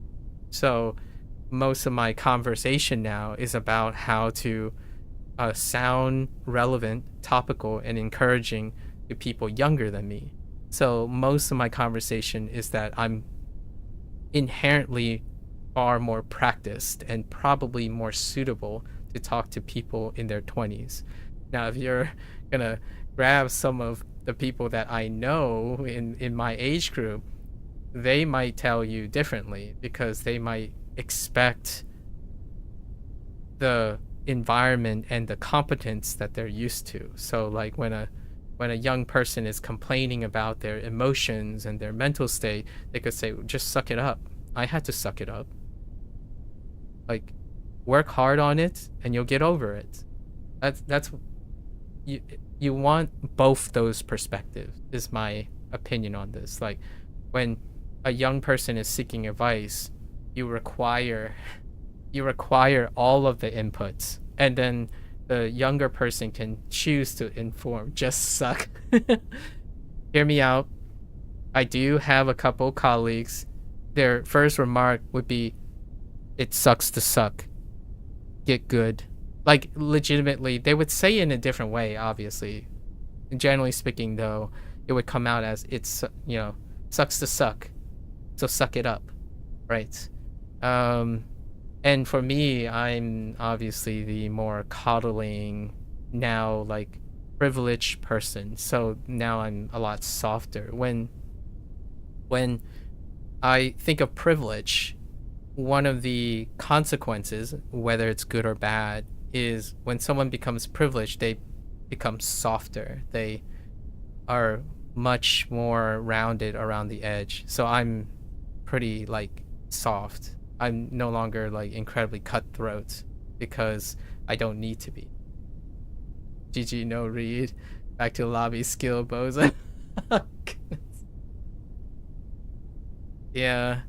Or, like, it sucks to be you, that type of situation, right? Like, it sucks to be you over and over again. And righteous indignation. The phrase that I would use to classify, to, like, sum up some of the advice that contrasts between me is righteous indignation. they are right because they are more experienced and older. They went through the trenches. They never had it as good as you. So they know what the bottom line is, the worst case scenario. So when they offer advice, they're expecting you to step up, right? And it's not that they hate you or they dislike you or want to see you fail. They want you to step up. And that's kind of like the harsh reality of sink or swim techniques and whatnot. And me, I'm like one of those people, do you want to learn to swim? All right, so let's say how much can we spread out the process of swimming, right? Let's spread out, how many steps do you want? Do you want like 12 steps? All right, let's create 12 divisions of labor, and then routinely work up to it across a sufficient time span for you to, accommodate progressively. Another adult would say, just throw the kid in the ocean and see if they swim. If they start sinking, just throw them a life raft and then do it again. Watch them struggle. The struggle is good for them. That's like, it's a contrast, but I am very much in the company of those type of people. Like, what I mean is, it's not bad or good. You have both of them. They both exist. They produce successful people. All of these individuals exist, and I am friends with a lot of them. I'm acquainted with a lot of them. We have different perspectives, different ways we all succeeded, so then our advice reflects our success. They might not say that, though. It's not that they won't acknowledge that it exists. They might just simply not agree with what I'm saying, where like, oh no, the cutthroat person would naturally say, well, your way sucks. It takes too long. It makes them like complacent. Just toss them in the ocean and see what happens, I bungee cord to them and push them off of a cliff and see if they survive.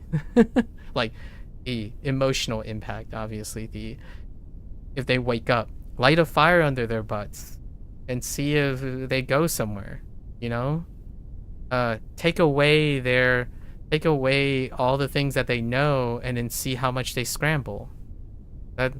I'm saying this because that's how that's how I was raised. Like, you step up all the time.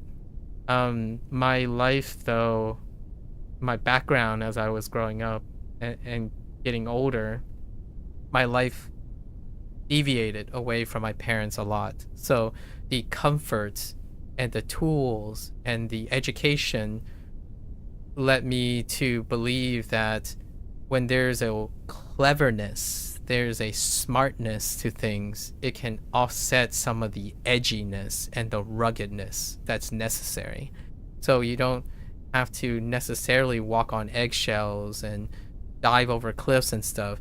You could ground the cliff a little, make a car, use mechanical advantage, and that's pretty much how I'm a lot more like softer and rounder than my companions, especially my high school companions, because they're hard workers. They're incredibly hard workers, and I would be doing them a disservice if I ever suggested that I worked harder than them. I don't think I worked harder than my colleagues, especially a lot of my high school friends. I think my high school friends worked way harder than me, right? And I'm the one that would say working hard isn't enough anymore. It's working smart and hard. You have to do both, while others not even close. 2 to 3 years. Dagestan? What is the last thing? Back to the... what does the last thing mean? Dagest...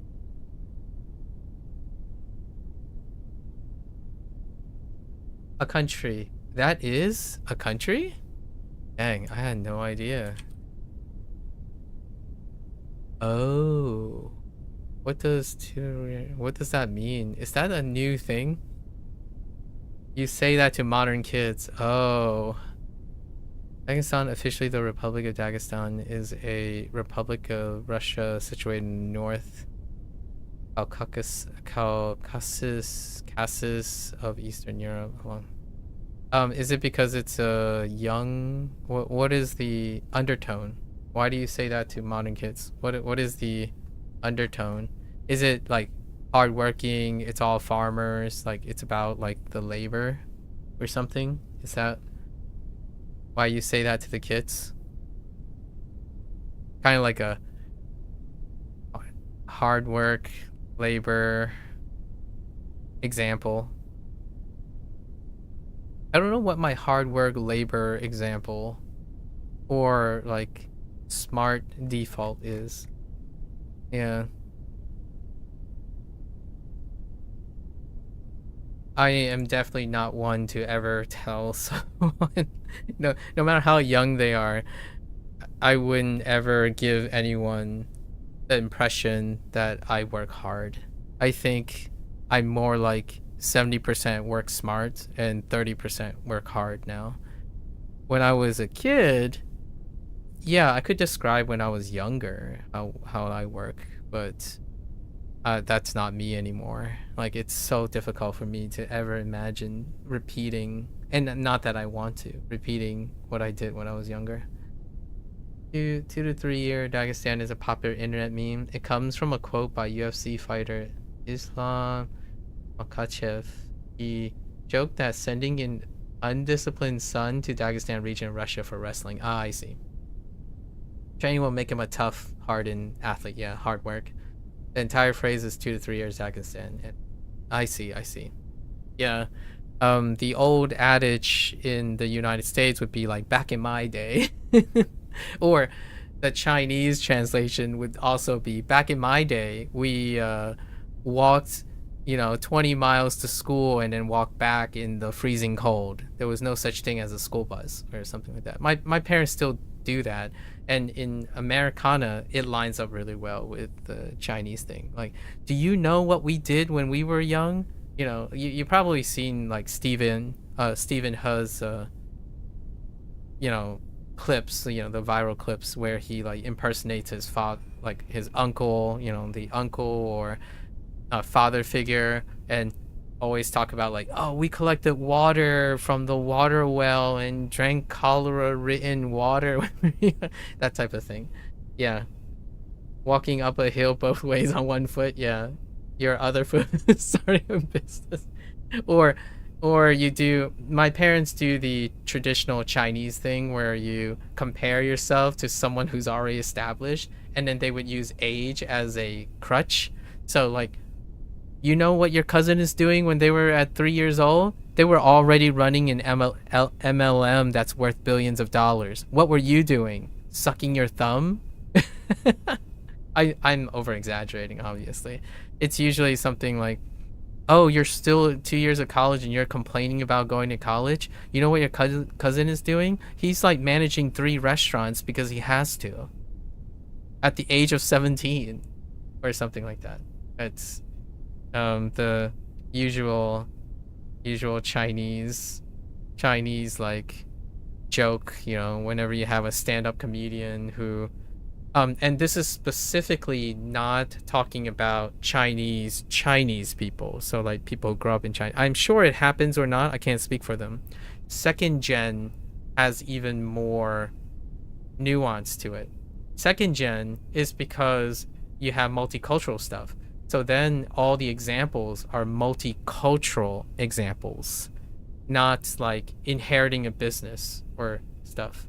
So like, does it work now? Because China is the future. I suppose. Right now, the second gens, the thing is, the parent will always have something to contrast that's different from the Chinese brand of inheritance, like nepotism and legacy. In second gens, your cousins will always be doing something different from you.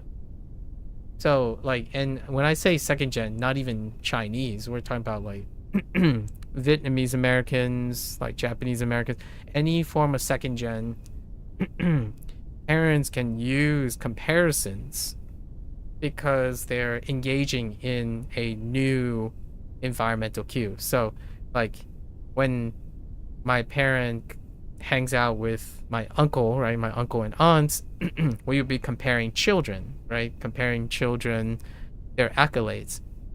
And it would be a subjective comparison because, like, oh, well, my daughter is a pharmacist now. Well, my daughter is a surgeon. Like, well, my son runs 3 companies. Like, the reason is because second gens will not necessarily be comparable in that way, and the intent is there. The cultural intent is there. They want more for you. The whole idea of the comparison is not whether they are objectively comparable, more the fact that they're trying to encourage their child to want more. Like, they want you to be a surgeon and a pharmacist and also own multiple companies. I would say in China, if I had to make a guess, China still has legacy. It's still churning nepotism. My son met Jack Ma. Yeah, so when you're thinking about, like, Japan, for example, Japan and China, there's a lot of legacy. They're not, people are not immigrants, right? So they look for namesake, hierarchy, patriarchal movements, right? So you have a lot of inheritance and legacy. And so the comparison would be like an heir, like what you're inheriting, how you're moving in the ranks, your social ranks, and your namesake. My parents had to dispense with that. Like, for example, occasionally they would bring up things like, oh, this girl that you might like, she belongs to a well-known family, right? Or their namesake is good and our namesake is good. So a union between the namesake, that type of conversation can still come up. However, I think it's far more salient and still incredibly relevant and topical in China and in Japan. Those are the very long hallmarks of long legacy countries, right? China and Japan is very in touch with their family and their legacy. So is my family. However, my family are immigrants now, so we're setting roots, right? We're placing down roots. And I would be the first generation born here, and the second gen of my immigrants. So whenever I'm making comparisons, it's more so that they're not even objectively comparable, because second gens will reflect their country that they are raised in. So it's not like I'm inheriting my parents' restaurant. My parents actually sold their restaurant. The first restaurant that they built here, it's not a restaurant that was open for hundreds of years through multiple generations, right? So that comparison is what I think my parents adapted to. My parents now adapted to just simply comparing myself, like comparing me with whatever is going on with my cousins and nephews and whatnot. Like, for example, the most consistent thing that is comparable is probably schoolwork, because we all still go to school. My youngest cousin, she's off to the top university in the world for medicine. Not top university in the world, but arguably one of the top universities in the world for medicine. Yep. That's what happens when you're in a high namesake family and you're in an immigrant environment. Like, there's no more than the top. I was not the top in anything. So for the record, I don't think I've ever been, I mean, I guess technically I was at the top in college, but I was still playing catch up most of the time. What uni is the top uni in the world for medicine? Debatably, Harvard Med School. I think she ended up going to Harvard. I would have to clarify. She basically only had a lineup of Ivy League schools. The top practicing medical school. So we're talking about the study of medicine.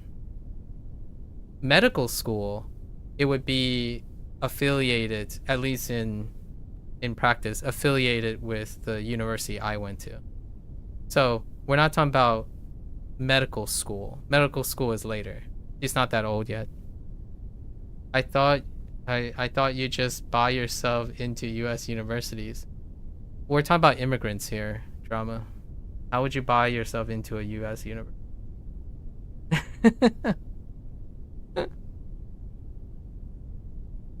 You can, though. You can probably buy yourself into Harvard, sure. However, again, the whole context does really make the difference here. We're immigrant families, so immigrant families have to base on merit. Finding that USB from earlier. True. So I'm not saying it's good or bad. And remember that those who buy themselves into U.S. university, I truly believe in people's potential. So just because you can buy yourself into a university doesn't mean you're not the GOAT. I do really feel that it does happen sometimes, right? When life is easy, you might be less ambitious, less prone to merit and stuff. There is a human nature to it, a human condition. When you are incredibly privileged, you become soft, like me. I'm like a heckin' softball, right?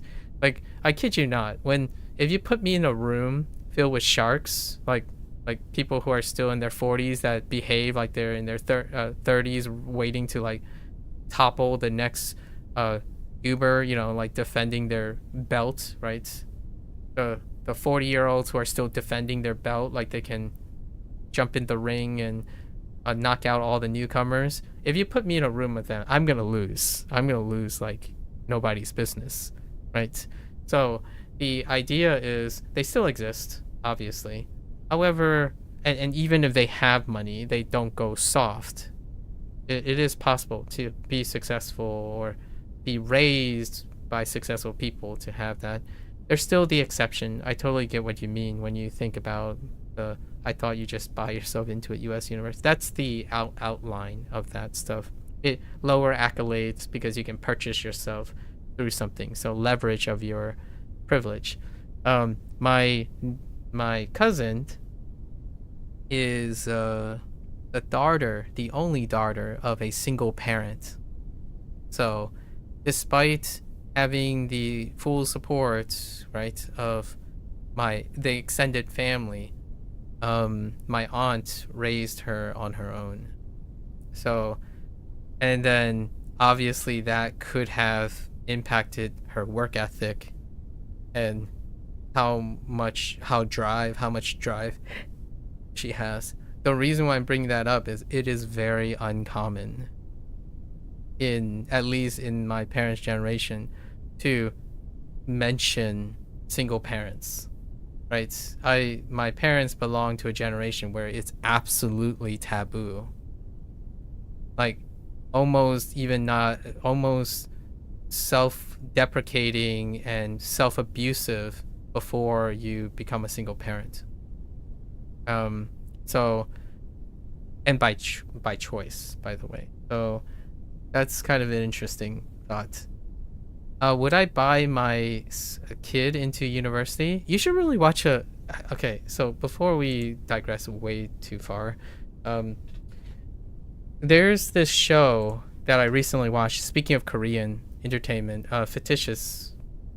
You probably read in the Discord somewhere. I really like the show. You check it out. The Teach You a Lesson was really wonderful, and it does go over all of the things that we're insinuating here. Teach You a Lesson was a really wonderful Netflix funded Korean show.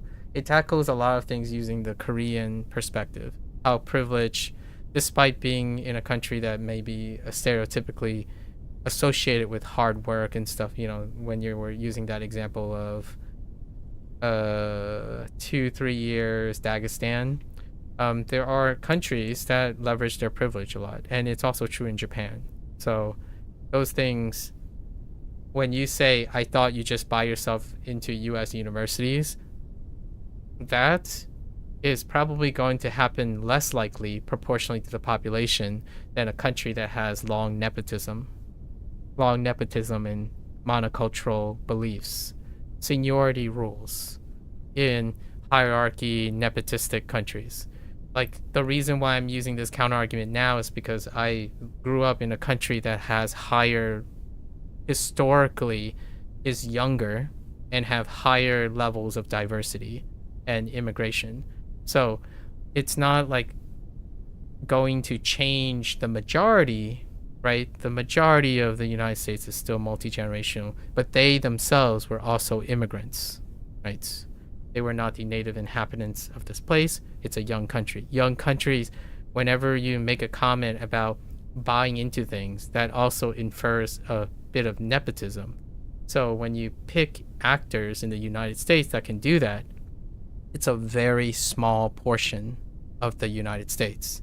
In fact, in Japan and China, it's a larger population. So the country that you're going to is likely going to have buying yourself into the top universities more so than the United States. The United States does not have a long enough legacy. It is the 1%ers that typically where that stereotype comes from. The vast majority of people in the United States can't do that.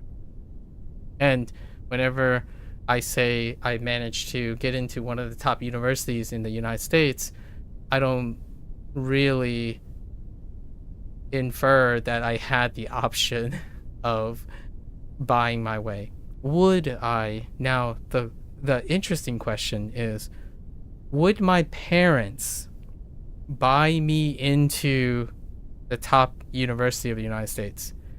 I would say the absolute most, like 90% sure they would, because they're from China. If you were from Japan, they would, if they could. Now, it's not to say that Japanese and Chinese systems don't have a way to rigorously assess these students. It also requires money and nepotism in a country with long legacy. Like, if you want to have a deeper dive in like Korea and Japan, like that show, Korea Teach You a Lesson, raises a lot of those concerns in a more entertaining, dramatical way. Your parents literally are your bottlenecks, can be your bottlenecks to a top university. It is both their money, their financial gain, and their standing that the student must also have to compete with the other students. So even their rigorous programs, in order to compete in their rigorous programs, your family must have a lot of money and status to provide the resources to be competitive. And that is actually the tip of the iceberg for the United States. Like, if you have enough money to buy yourself in the US in the university, you're part of the 1%. You're not a social norm. In Korea, China, and Japan, in my opinion, that's a social norm practice. So it doesn't seem like is a problem. It's not a problem if most people think it's normal. So if I had to be really, really direct about this, my parents didn't see that their history and their birth inheritance was sufficient to provide the opportunities for me, right? Eventually for me. So they moved to the United States, where despite being able to possibly buy into a university, there are more people competing to get into the university than if they were in China. That's kind of the really interesting, contrasting nature of the comments, right? Like, obviously, I'm drama. I don't want to put you on the spot. This is not to be like offensive or not. I like to talk about the realities of things, and I enjoy that contrast, like how to appreciate it. I actually appreciate how people can buy themselves in their family, can do anything they can possibly. If they have a lot of money, they would throw money at their child to place all their pressure to put them into a US university, because I appreciate that, because my parents would do it without blinking if they could, because that's what the most pragmatic Chinese person would do, in my opinion. Like, if they can buy and ensure that their child get into the top university without your child having to, right, suffer the consequences of failing, or giving them every opportunity, they would most certainly say, yes, let's buy my child, and still push our child, right? The idea is you still have to do all those things, but they would most definitely say yes. So the whole idea of the United States being the representative of like nepotistic gains and privilege is really interesting to me, where it's considered nepotistic and opportunistic and privileged because there's 1% versus 99%.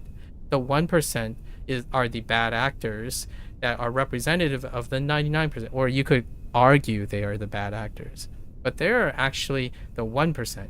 So the social norm is most people can't do that in the United States. In Japan, China, and Korea, it is normal to leverage all of your parents' legacy, namesake, privilege, and your parent is responsible for paying for your tutors, your workloads, whenever your child falls behind to be competitive for med school, that you need all those things. So the act of buying yourself into a university is how I appreciate that. Like, would I work any harder or less? That's usually what I focus on now. Like, would I be a lazy person if I were given lots of privileges by having my parents buy me into a US university? Realistically, yeah. And I don't think you have to be Chinese, Japanese, or particularly any type of, like, for myself, it's a human condition. So if you were Chinese, Korean, German, French, etc., when a child receives all that their parents can get, it has a trade-off too. They might not be compelled to work very hard. I don't necessarily think it's something that is like humans are born differently in that capacity. You would, compared to your other peers, likely have less pressure to do so.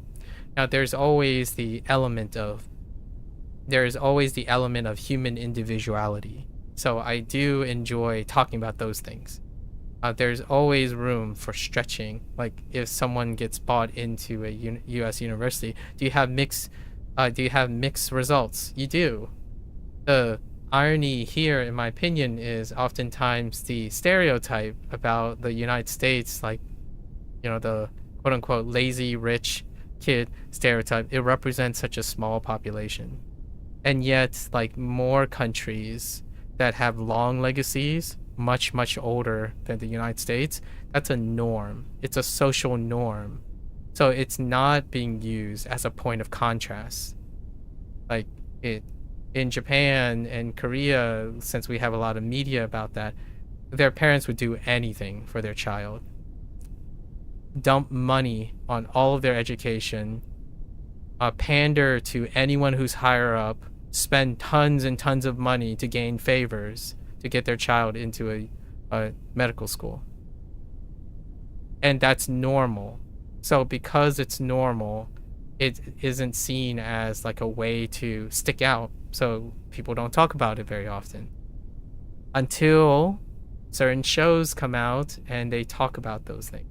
To me, it's neither bad or good, because I'm genuinely very curious. If my life was different, if my parents were second gens, right, I would imagine they succeed as second gens, and then when they have me as a third generation, they would most definitely pay anything to ensure that I have all the edges in life. If they were the 1%, I would say the odds of a second generation to be 1%, just look at me. Am I 1%? I'm not 1%.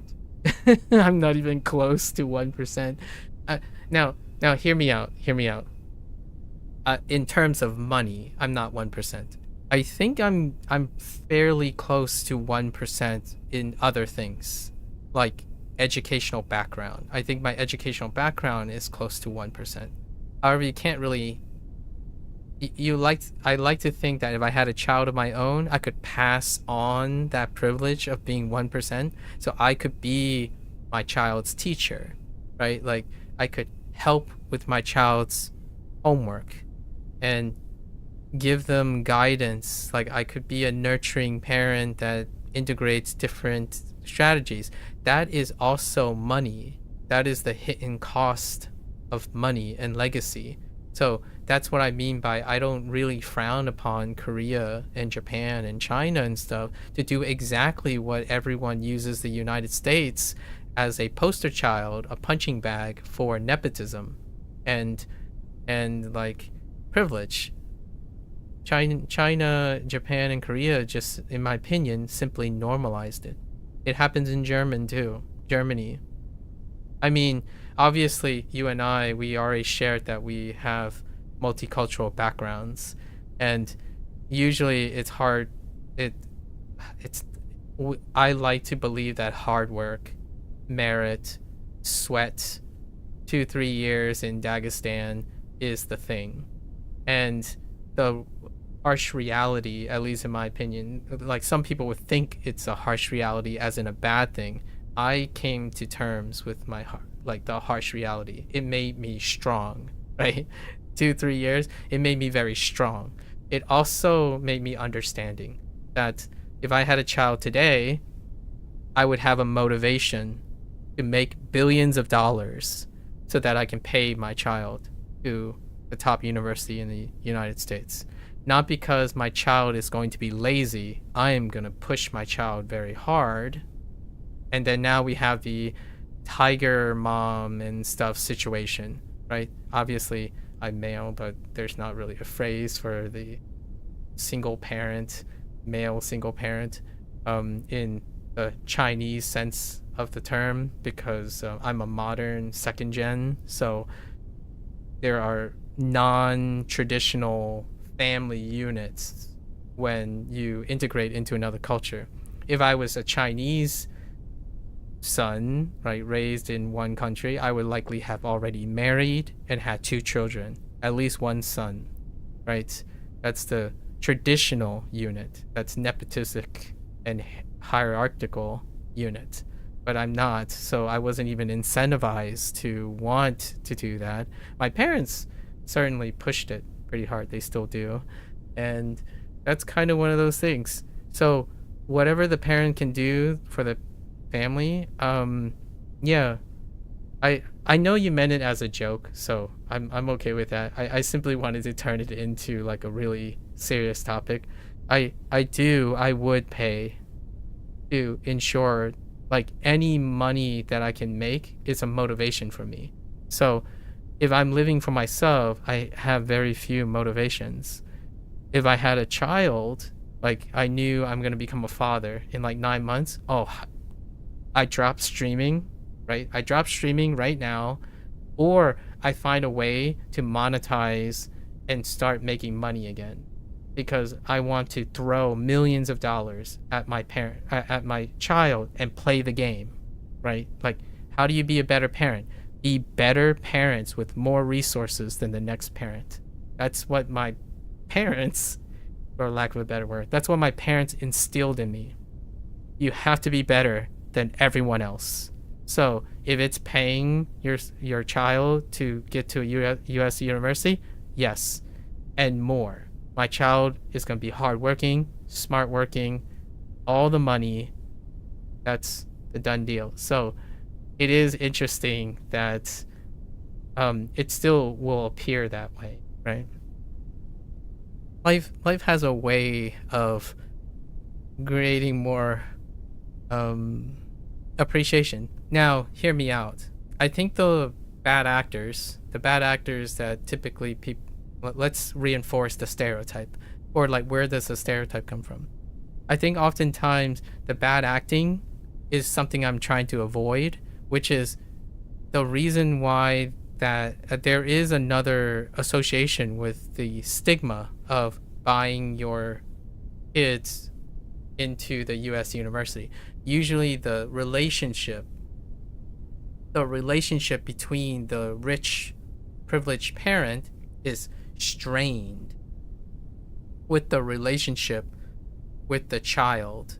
So whenever you think about bad actors that associate with even the 1%, so now we're talking about the 1%, like the majority of the 1%. So I would say 5 out of 10 times or more out of the 1% examples, there would be a strained relationship between the very successful parent who's making a lot of money, who disproportionately prioritize their relationship with their children. So then their children does not have a working model or example of the 1%. Now, hear me out. Let's do some math. If you were born to a family of 1%ers, what are the chances that you, as a human being who's going to grow up, see everything else, want to be that 1%? The odds are very low. So then this goes back to my relative perspective on immigration. Like, I'm a second gen.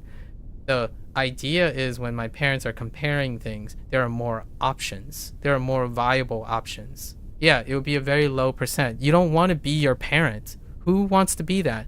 And if you're wondering, does this happen in Japan, Korea, or China?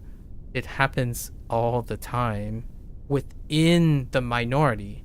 So, like, what's a classic persona legacy? Like, what's a classic persona storyline? Super high privileged, prestigious family member. They have an heir, their daughter or son, and it is often stigmatized or shown that they don't want to be their parent. They don't want to inherit and have their entire life paved out, right?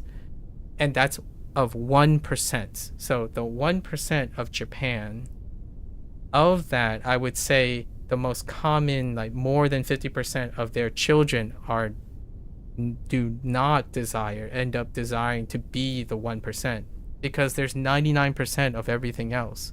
You could be anything else in the world, but when you're born and you're locked into being the 1%, it gets harder and harder. Like, it's like a top soccer player, right? Like, or a top football player. You're born into a top football player. What are the chances that your child wants to be just like you, the best football player in the world? Like, so they are literally born into the role to be a 99th percentile. Probably very low. They can still try, and it's through the connection, how close the parent is to the child, that ultimately the less minority, the minority, the child that ends up wanting to follow in their parents' footsteps, are the ones that, of the 1%, it's the professions of the parents that allow them to have time with their kids. Acting, comedy, right? When the parents decide to take their child and have a long-lasting, or coincidentally, like Steve Irwin, his child, I forgot his name. I really need to remember his child's name. Steve Irwin had an untimely death. The Australian national treasure with the outback, and his son, follows in his footsteps.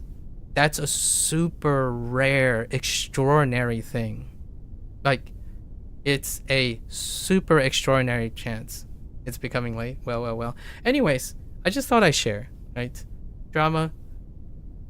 I don't know what your parents are like and what your relationship is like with your parents, but I'm rooting for you, all right? It comes down to no pressure, but give me something to brag about to other people.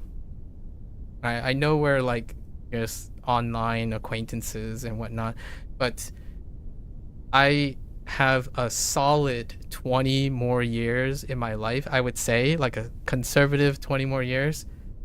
Go out there, knock it out of the park. You don't have to be like your parents, and you could be your parent if you want, like that's the idea. And then I would love to brag to other people. Like if you don't like bragging about to other people how good you are, I would want to do that. I don't have a kid, like I don't have people that I can help and nurture, so it would be fun to know someone who's like, 加油, right? 加油. 頑張って, right? Do your best. And if I ever, since it's becoming like, if I ever do cross my path with like a stick, a stick with $1 billion crypto in it, you sure as heck know that I'm more the person who, all right, what are all the lists of people that I know that wants to do something with their lives? And I will take all those people and I would divide that crypto and send it out. Because I have no use for that volume. My entire, generally 90% of my life is dedicated to the future generation. Like when I went to college, the first thing I thought about is what would be great to give my knowledge to all the following. Like I was an educator at heart, so I don't think that has changed as I grow older. In fact, I think I'm more of a hardcore educator now than I was when I was a teenager, because now I'm not like depressed, high functioning, like mania and having trouble with my own feelings and stuff. Now all of that is in check. So what do I have left? My ambition to see really healthy, awesome people. I want the age of amazing people to come back, not the age of self-propelled gluttony and sloth, which is what's, in my opinion, alarmingly happening right now. And I will spend my years in an act of futility, as some people say, to try to change that trend. The age of gluttony and sloth is upon us. Gen Z and Gen Alpha is redefining the propensity of the 2-3 years Dagestan requirement. So hopefully you, right, Drama and Coffers and everyone else your age, will prove the contrary.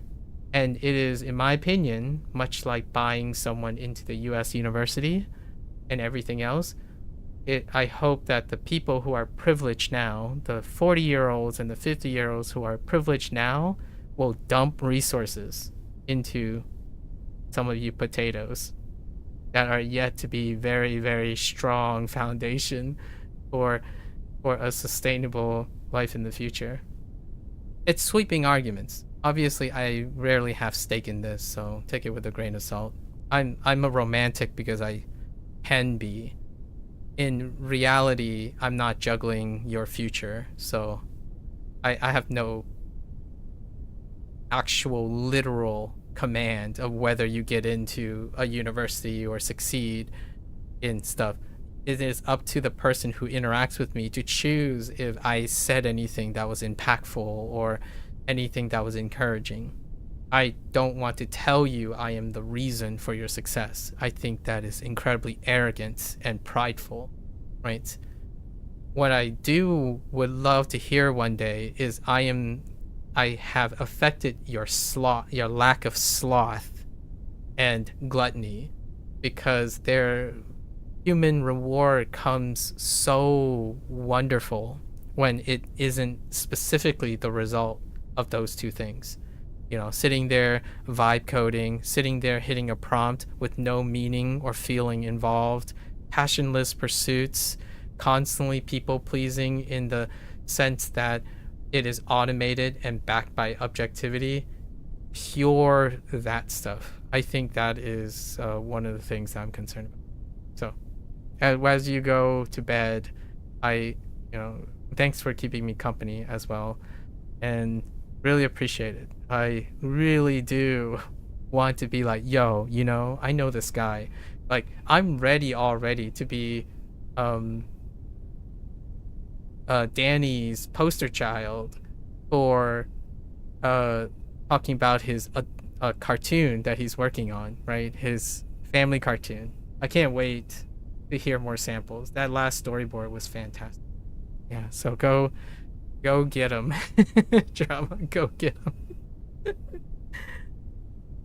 I'll be that old guy. It's like, dude, you already did this. What are you gonna do for the next 5 years? Are you gonna go buy a yacht? I can't wait to see you in your yacht.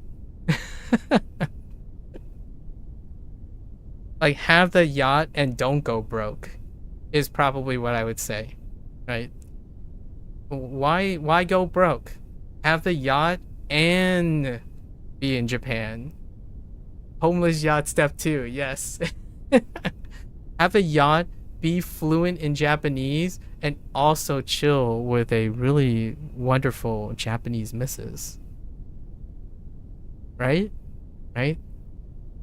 Alright. I'll leave you to your sweet dreams, Drama. Alright, let's get into our lessons.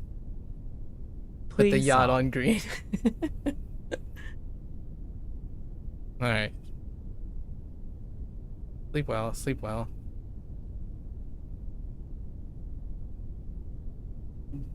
Okay. Night night. Alright, so Tway song. Tway song, we're shoving, but we're like shoving someone, literally shoving someone. So Song had a problem with the translation. Right. Song had the translations like the finger is doing the shoveling. So Tway is push. So we got it on lockdown now. Tway Song. And 推搡 my hand hit the wrong key. 车辕 车辕. So we had to remind ourselves it's a shaft. Now, this is a little redundant because the shaft has car in it. For whatever reason, I have my blinders on when I'm reading this. Right? This is yuan. Yuan is on the right, and that's kind of about being distant. So I immediately thought distant. However, it's the car that's carrying it. So this does not carry any meaning. So it's yuan plus something to do with a car. It kind of looks like a shaft. And then we are going to add another car. So we're basically, it's the shaft, the thing that you're pulling a car with. Or cart. Sorry, cart. 车辕 车辕 亨通 Hung Tong. So Hung is very weird. There's not too much, in my opinion, of interpretation on it. It does get overlapped with Pung.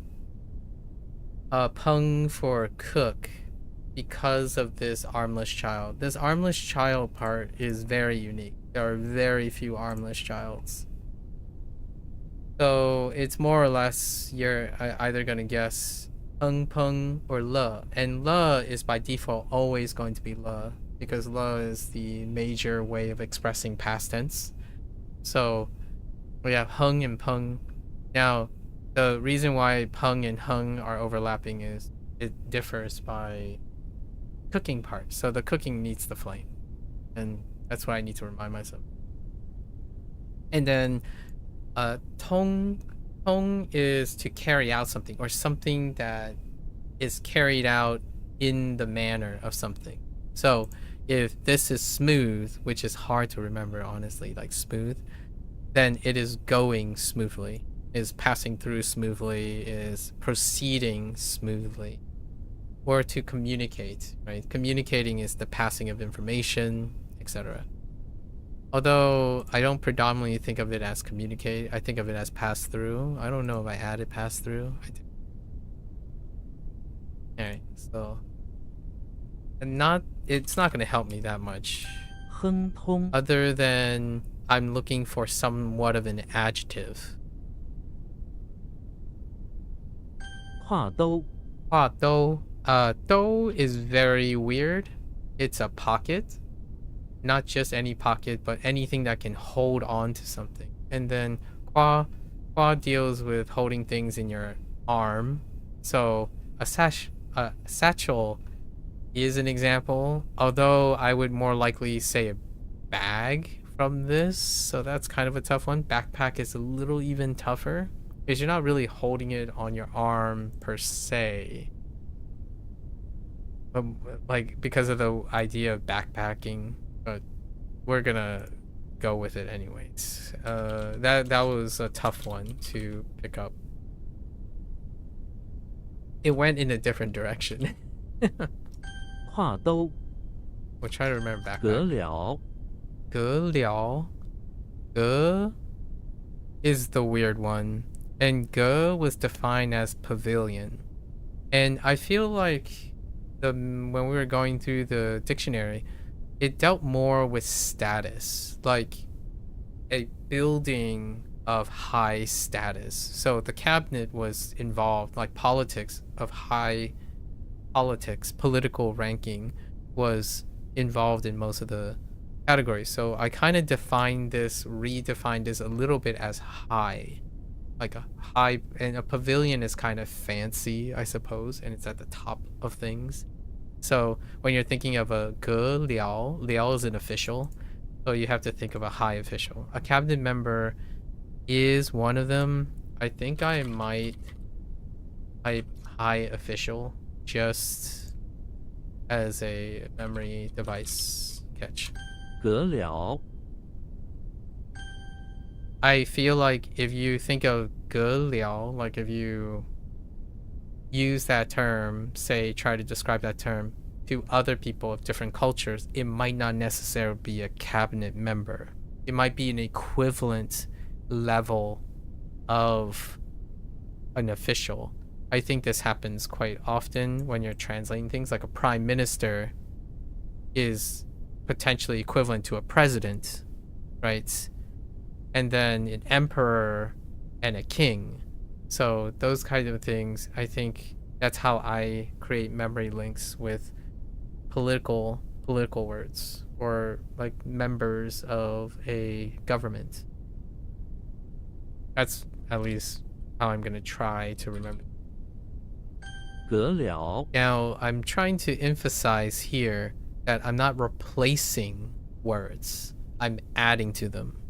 So, I'm not it's not the sake of saying, oh, I'm only going to remember this as a high official. I'm remembering this as a cabinet member, and high official is the thing I'm used to. So, if I think about high official, I can think about a cabinet member. If I can think about a cabinet member, I can think about a high official. It's less effort to me to recruit a associated memory that is automatic and tie it to a new piece of information than it would take to think of it as an isolated thing, like two isolated things. I think the general idea of people is they have to think double the amount because they have to come up with something new in order to remember the new thing, to remember another thing that is new. And that is, yes, that would be laborious. And that's what I'm comparing it to. It takes me a little bit more effort, just a wee bit more effort, to recruit something that I know, to stack it on top of something else that I'm trying to know, or kind of like take the new thing and stack it on top of something that I already know. So I want to make that clear, because it's not the same thing as substitution and displacement. I think that's what other people like. They want to have the right answer, the best answer, the most accurate answer. So you're only remembering one unit of thing. I'm not doing that. I rarely ever do that. I work harder over time and become more efficient at it. So then it becomes easier, so I can do more. So I'm typically adding more information. I'm not subtracting information. There are times when I make a mistake and I do have to go back and subtract the information. So how do I do that? I take the mistake that I made. I don't necessarily remove it from my brain. I use that mistake as a step towards the correct answer or the modified answer. And eventually I can choose to shift away from the mistake.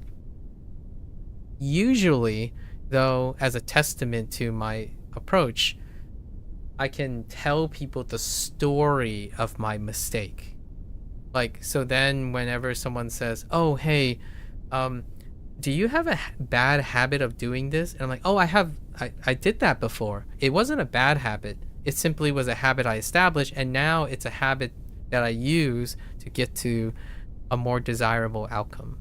That's usually how I would phrase things. Like, oh yeah, I totally remember this. Or I would reminisce about my mistakes because I bring my mistakes along. I don't pretend like they don't exist anymore.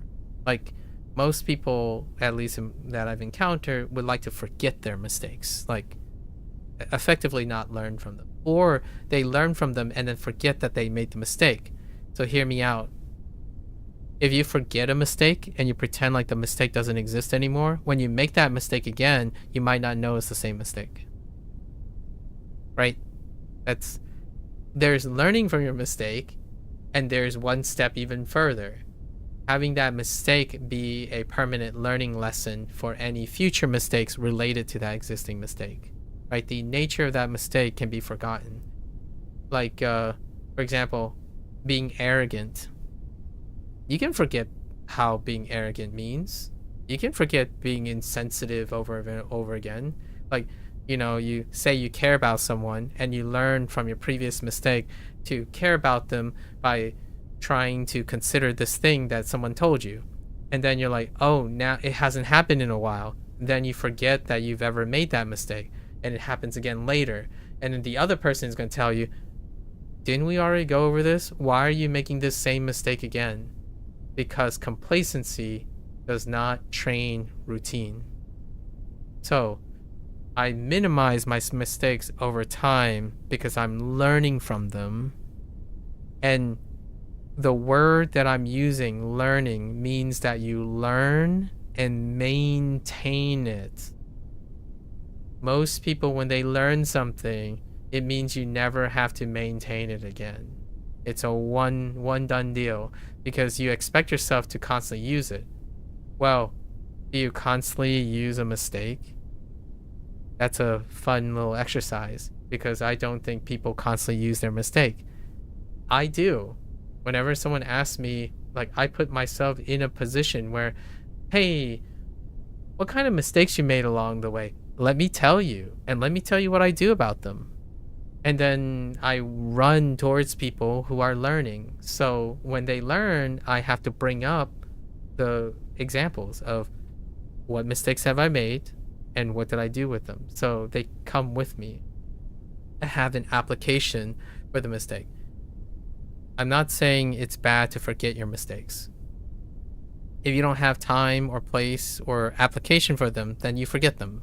That's the post-learning phase, right? Practice and maintenance retains the things through application. So if you think a mistake is so egregious that you're never going to do that again, then you probably won't until it happens again.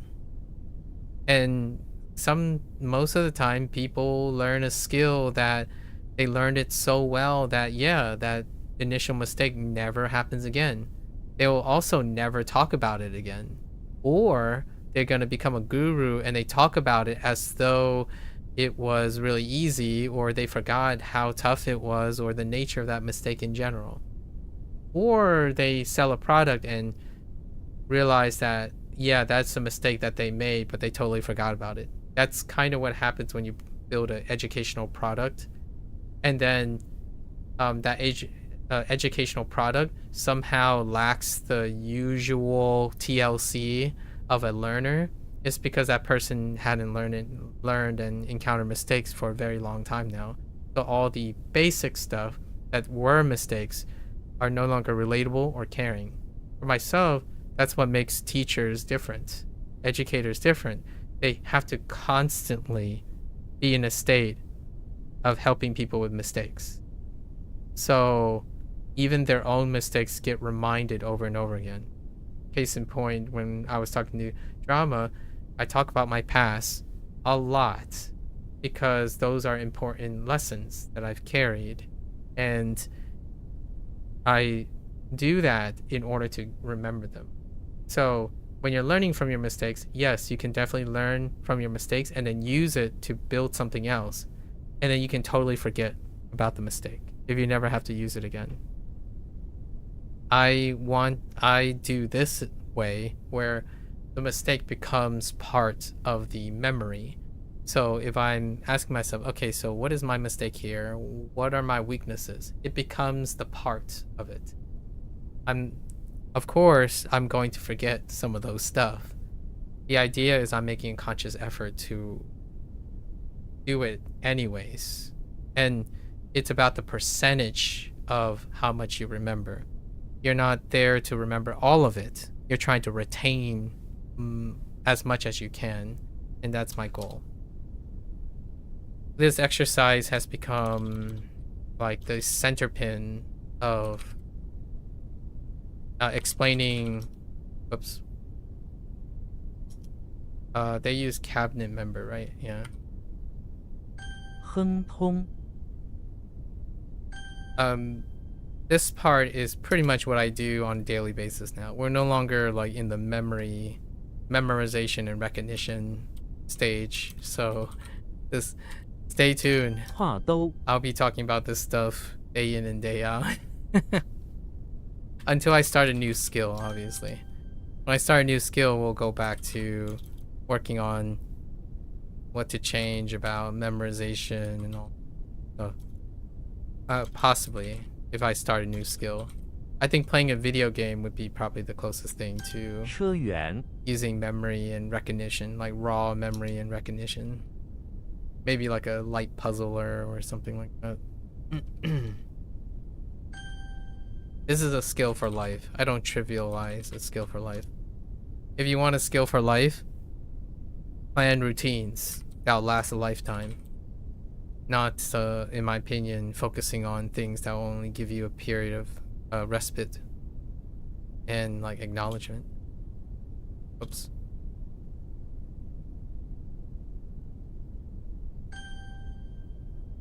How did I screw this up? Che-san. Oh. Wait. Eh? Oh. What? Oh, Tui. Should Tui, not Che. Tui.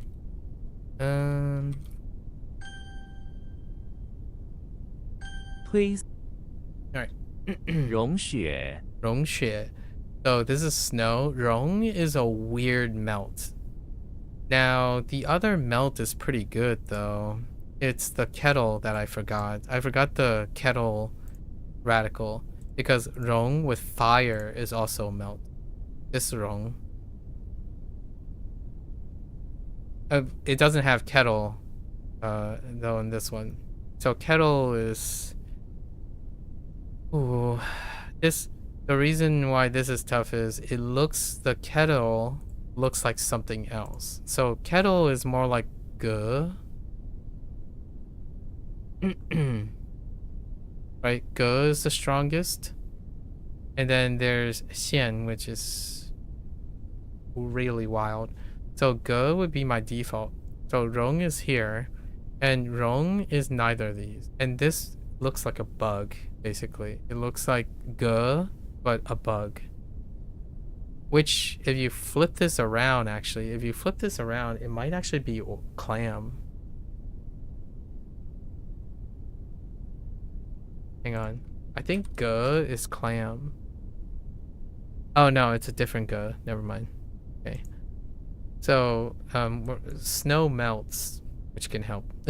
I guess. It could lead me down the track of like cold snow or any other thing. This was the one that was as close to something that I could associate with. What the? Oh, wait. 融雪 Okie dokie. 融雪 All right. Get into our character studies before we hit that E3P. I'm a little bit like on the tired side. We basically just sleep, eat, play, study, play at this point.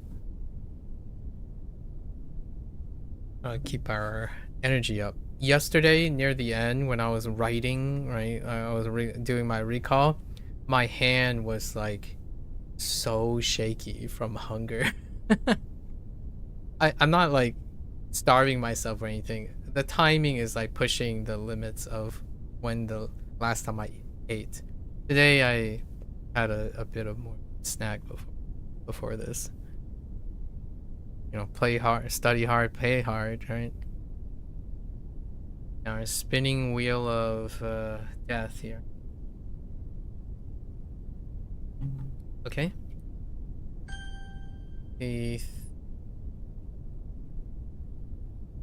What did they use? How did they describe this? I was gonna write 5. Okay.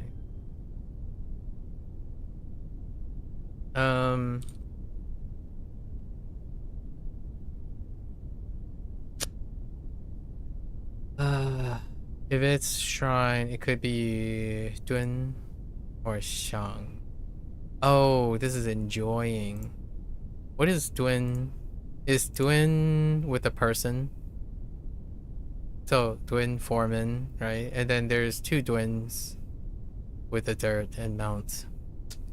This is Xiang. So this is foundational. Xiang is foundational. You gotta know it or you don't. Every other thing is accounted for, except for maybe Qual. Qual is probably devastating.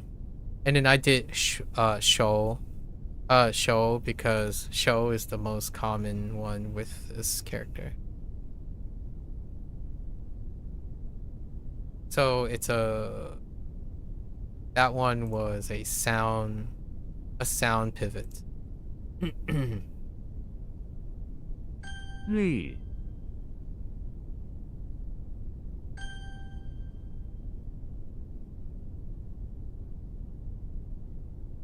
Oh no. Chuan or rinse. Oh. Not shy. Shy is or schwa not shy. Schwa is brush and brush.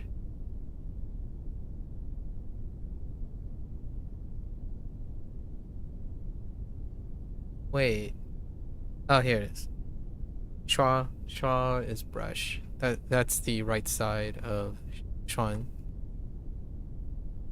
Do I have a word? Shabu. Okay, we do have Xishuan. Xishuan is good.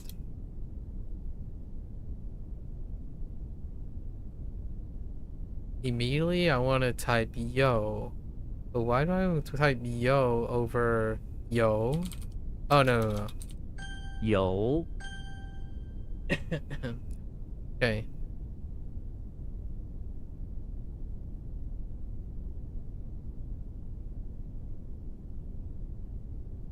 So I want to type. Oh no. I'm torn.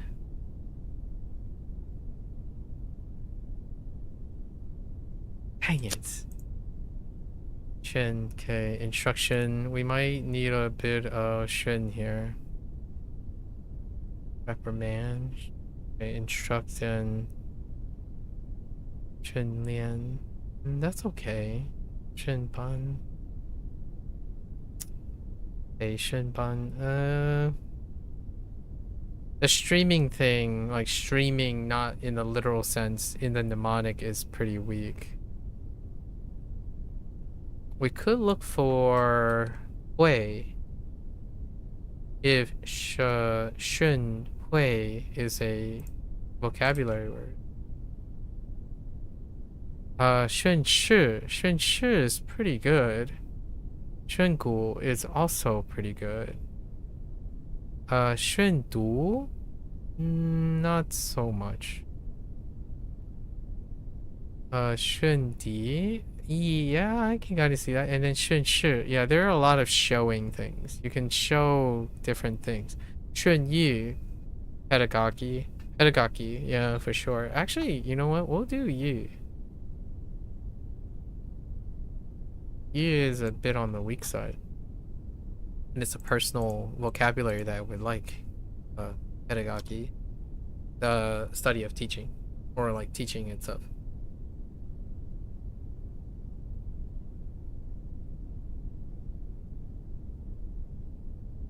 Oh. 训 This is either fun or 香, it's fun. Fun and it's try. That's a special one. That's actually bun in Japanese. So this is one of the pivots that I have to keep in mind. I keep this in mind because bun is very fun and bun is very different between the two.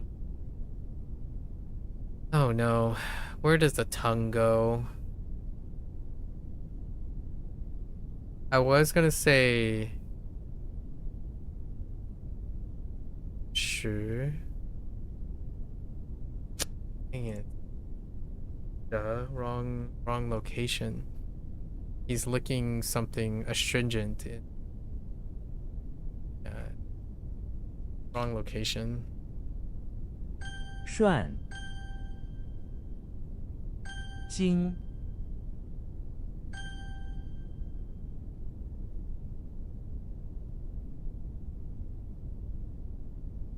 I'm torn between two things. I think it's yin or yi. Is this one yin? I lost a 50-50. Gorgeous. I wonder what this can connect with. There's a lot of beauty words. Let's go with... Which one do I want? I want some of the weaker ones. Like... Jiao. Yin Li. That's right on the nose. Yin Shi. Oh, interesting. Erotic verse.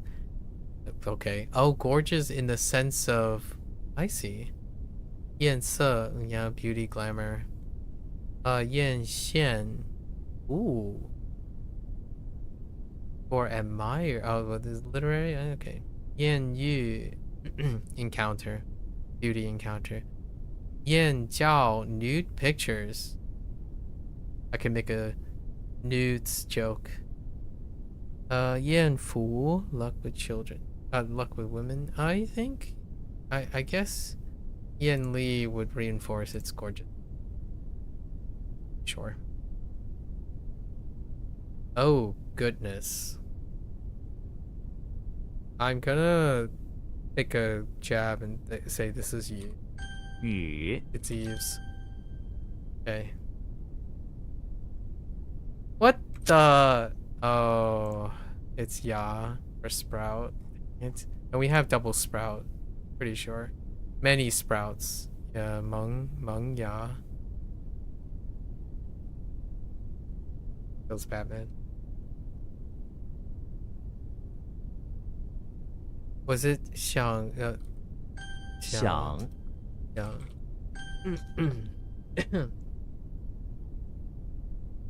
Ooh. Bamboo finger. Oh no. Oh, Japanese is actually stronger.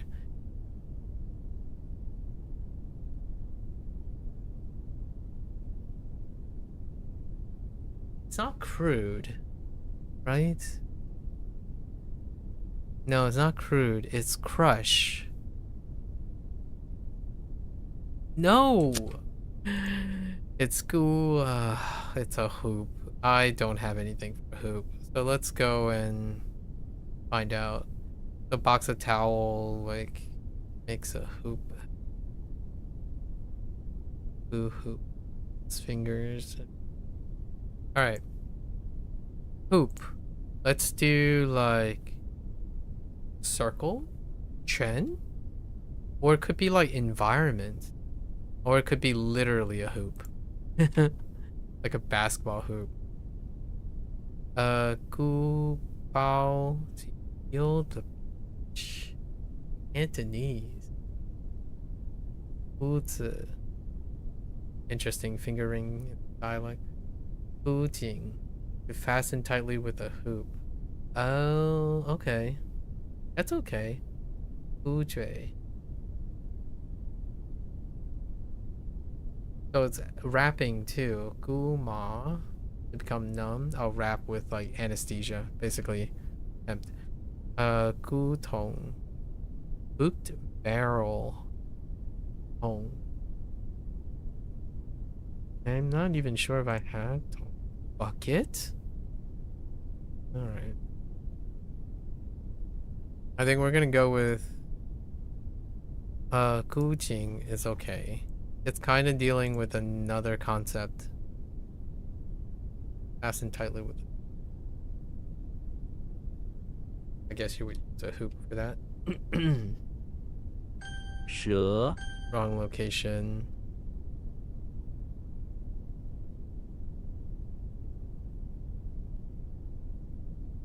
I'm torn between Hui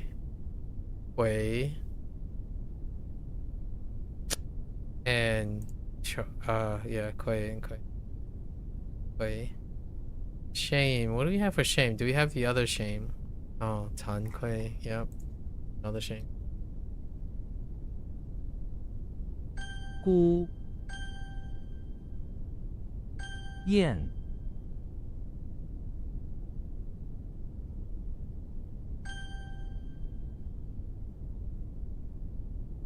翼 We have a vocabulary word. 螺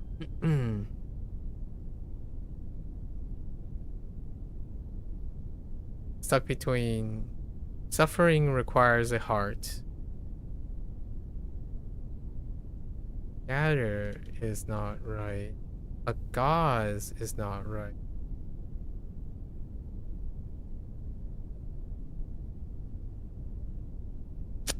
Was it gauze? It's all right. Let's go over the. All right. Actually, we can look up law. Law is a big power group. So we have law, gauze is the base, okay? Then law for long-winded with the mouth. There's law with the way for patrol, right? And then there's this, that's a different one. Then we have law with the flowers, which is radish. Then we have law, which is basket, the bamboo basket, which bamboo part. And gauze was the default. I ruled out gauze being the default. I thought it might have had finger or something with it. Dang it.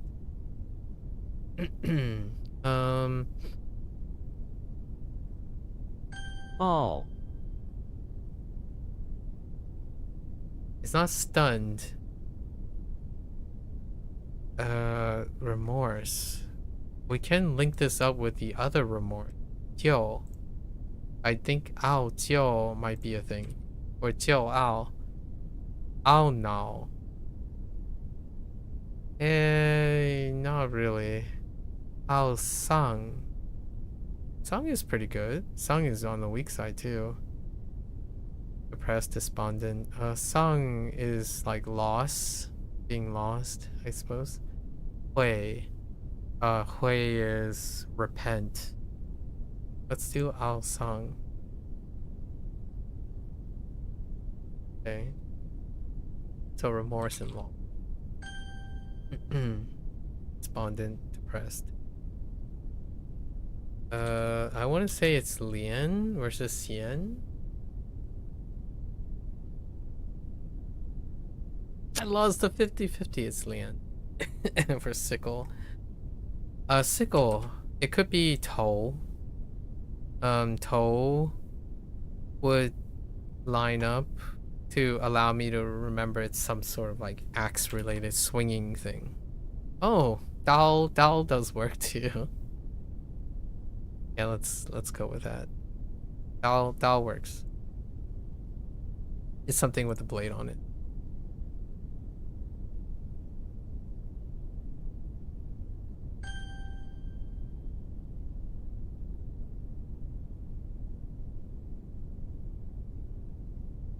Bu. I think they went with like footstep or something.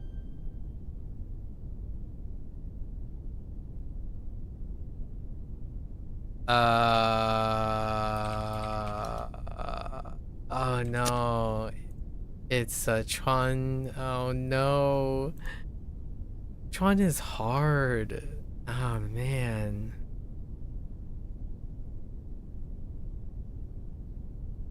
Chuan is foundation. All I can think about is Kawa. Relist this as Kawa. Chuan, okay. Maybe I can link it up with some sort of boat on the river. Oh, wait. Maybe there's a river boat. There might be a stream boat somewhere. Okay, Chuanju does not help because it's using Chuan as Sichuan, short for Sichuan. Chuanxi, yeah. So Chuan is being used travel expense. No, that doesn't. Yeah, Chuan is very much line up with Sichuan, and Sichuan is okay. Well, we'll just have to remember that Sichuan. Sichuan is actually what? Sichuan. No, not Sichuan. Sichuan.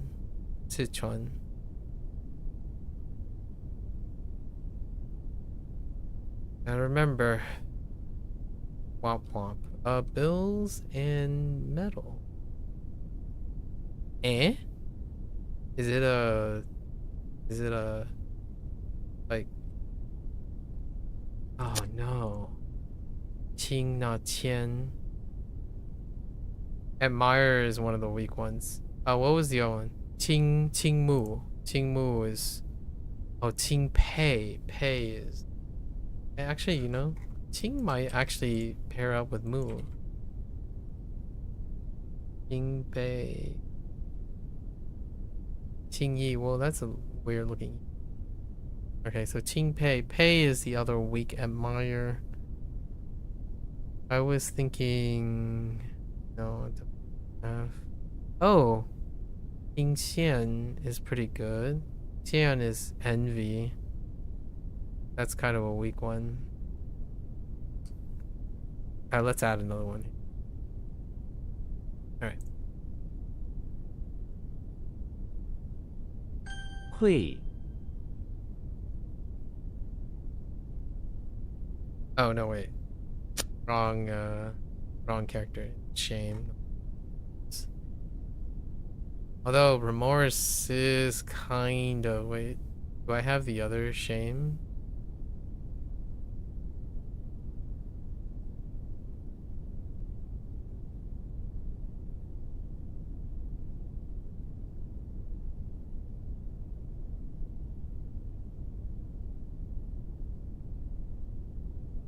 Oh no, wait.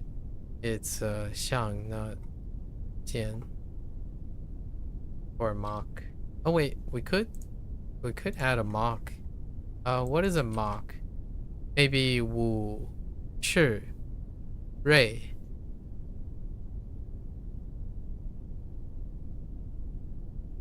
Xiao, okay, Xiao works too. Oh, impudent. Okay, Xiao's fine. I was thinking like more disgrace, slander, insult. Chuan. What? It's a stream, not a river. They're different things. I immediately want to write tan or jing. Jing. Is this careful? Okay. Can I be rigorous? Yen.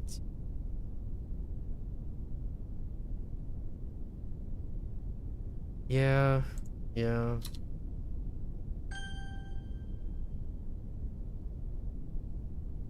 This is a 善 pivot. However, the right hand is shang, or shan, so kind of help. 连 Wrong location. 心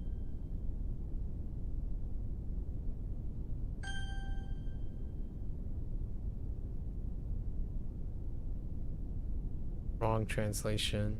Wrong feeling. And this feeling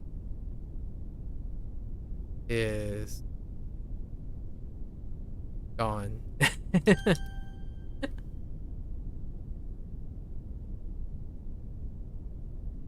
Why do I think meal right away? The hair, the hat hair. Oh, it's probably Chun. Oh no, it's not Chun. So it is Myo. Okay, Myo is the one with. There are multiple of these. Hat hair is so. So we have multiple. We have two Myols. Or just one Myo. Myo, the word is erroneous. Yi is fine. Oh no, no. There's blue for the kill. Where's the other hat hair? Chun. What was Chun? Chun is supposed to be with the hat hair too. Where's my Chun at? Am I making this up? Oh, it's not. What was it?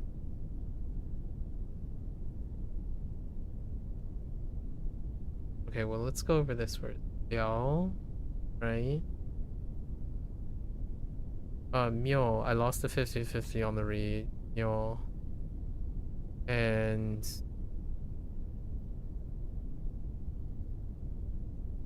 Jiao is tough. Is it off the hat hair? Probably off.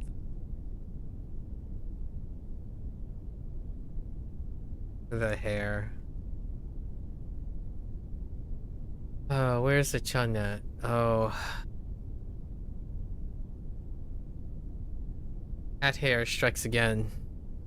I'm probably gonna sit down and grill some hat hair and... That sounded weird. At some point.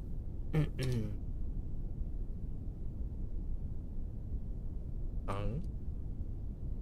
What's your tongue? 为 Oops. Zhong.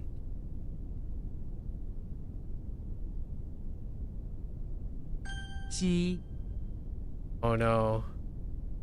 It's not lopsided. It's... Yeah, famine.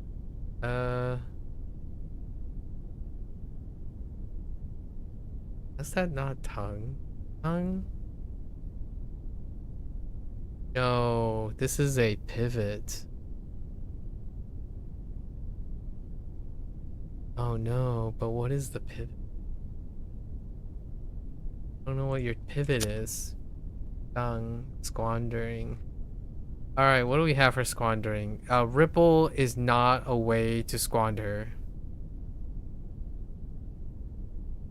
Let's go see where in the world did squander come from? Danzhou. That's not squandering either. Danyang. But both of them deal with like water. Dangfu. Oh my goodness. Okay. Dang. Okay, fluttering is... I see where that... Dandi. Danjan vanished from the all gone, nothing. Okay, I think we're... Dang is more like going back and forth. Oh, I see what that means. Like squandering, going back and forth, like being apprehensive. I think we're gonna redefine this.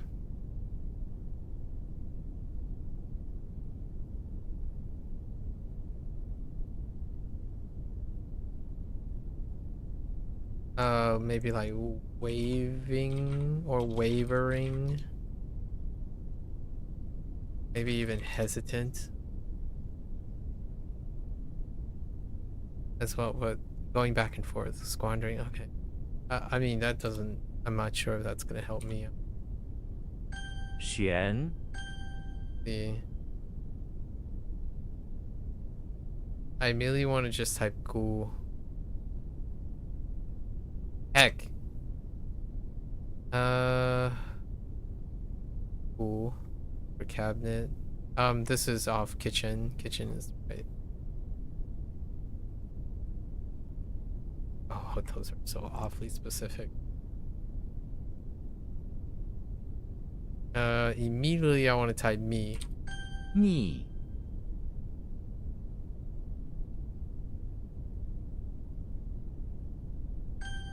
Okay. 牙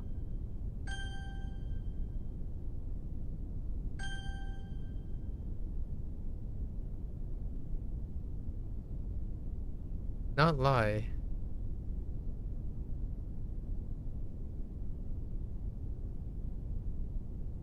Ah, man. Ooh.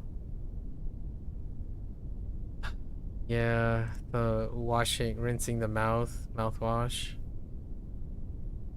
Can I get a multiple rinse? Do we have multi rinses here? Like, 治疗. It's not great. Recall we already did. 去洗. Oh, 漱洗. That's fine. 洗漱. Wait, do I already have?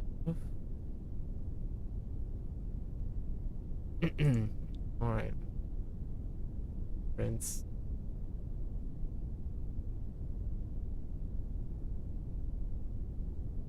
Zhao It's to make it clear, illuminate evidence. It overlaps with the making them something clear, evident.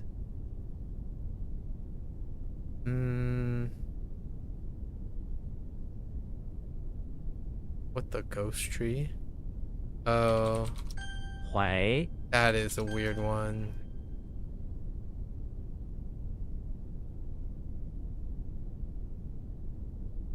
Still doesn't look like what it is though.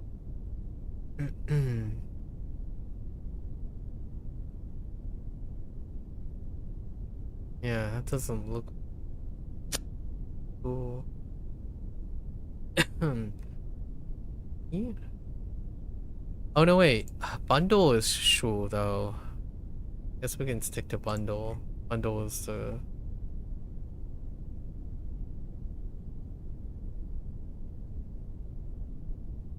Oh no. Is it Jung, or Jung?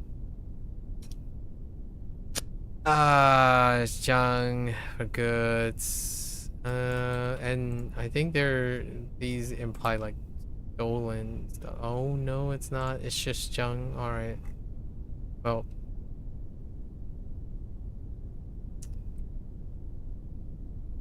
Pang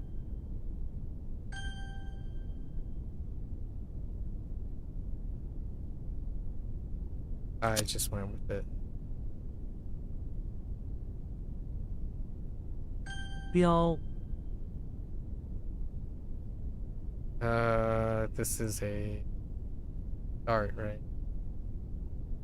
We do have multiple darts. Let's go in. Pretty sure they would.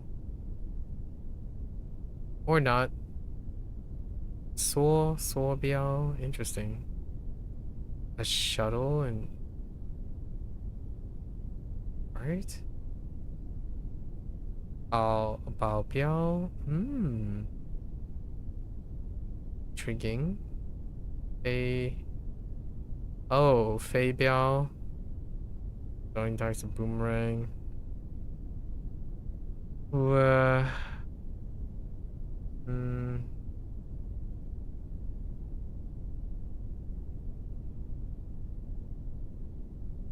Sure. Fei Biao. Let them fly, I suppose.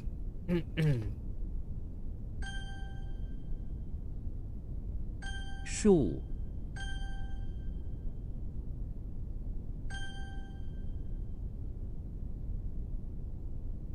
楚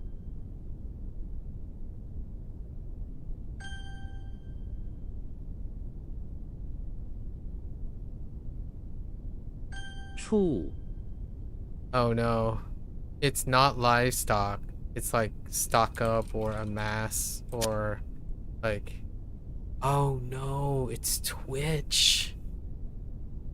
He has a finger. What is stock up? That's probably chu chu. It's still chu, right? Or is it? Oh no, it's shu. Okay, Twitch is the finger. Maybe spasm, like yeah,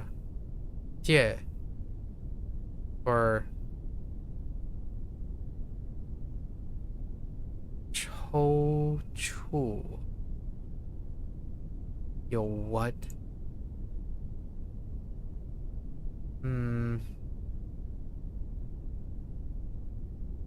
I'm just gonna pass on this. Come back. 谬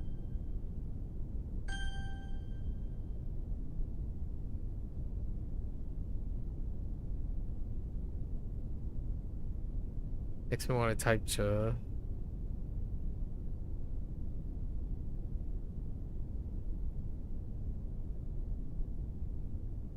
Or shen.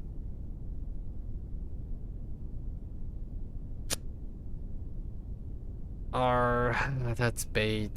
Today we had bait in Japanese again, and I forgot what it was. Esa? I think Esa. Do we have any other baits? Yor. Bite baits. Yor.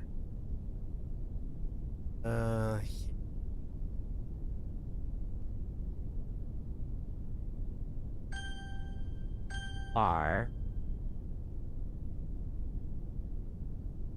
Yeah. Oh, I thought I had. Oh no, this is kai. Wait, hold up. I'm screwing up. Wait, what is yeah and it does still deal with beans. I'm fairly confident it still does. So kai is a but because kai I'm using T. How to beans how pretty sure where's go there's yeah. Oh, here's the Pope. Where's K at? Oh no, maybe K is shell. Man, that sucks. I wrote so many. D is turning out stronger than Kai. I reformed this so many times. Let's go find a vocabulary. Like, plated? Gui or something. Oh, right. We already have armor. Kaijia or Jakai. Yeah, we already have armor. Of course. We can just add it to armor. The read is harder. The reader is definitely hard. I don't think this is Jung. It's supposed to be a turn, like Lung. Panic Stricken is kind of interesting. Maybe Huan palpitating with fear. Young Jong in the Young Jong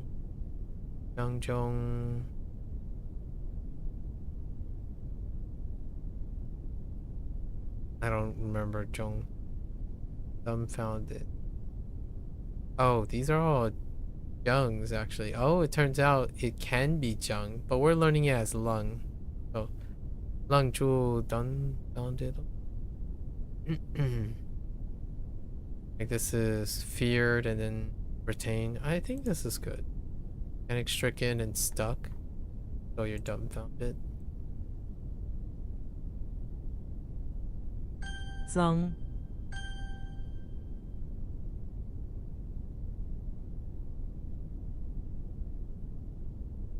力 Oh. Not oak. Gravel. You have to.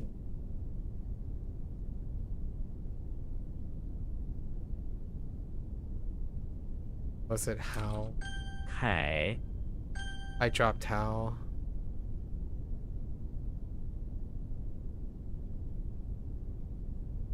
And then how do I drop this?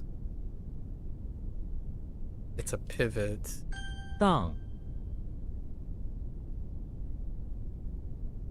And we're assigning it.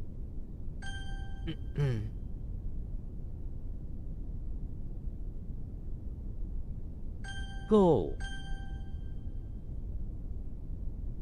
Pivot. 愣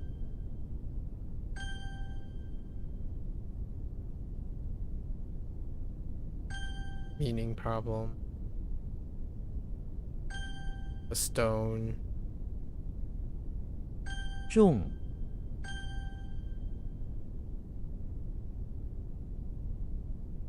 央 Mandarin duck. Okay, cool. Getting close. So much yapping. We've been yapping so hard. Alright. Let's close off our yapathon here. Okay. Steady as she goes. Okay. I don't have the shakes today. Mian, Mian, Lian. Continuous. Yaju. Rent deposit. Yao Luan. 不是乱，落，摇落。The wither.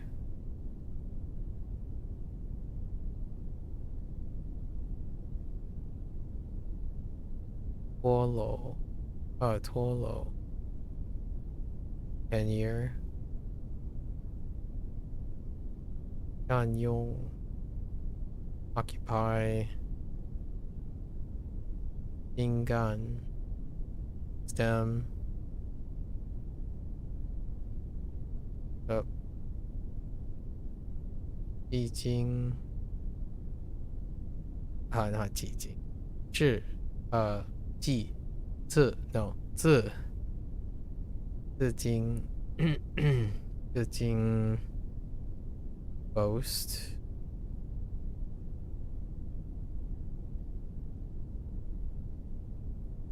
gun crash 怂恿 Insight.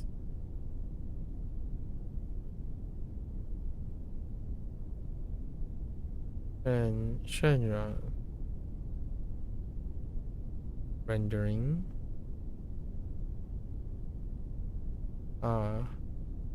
Bead. 动降 phrase. 应声 silence 让正确 disgust 与你 guilt twin twin yin follow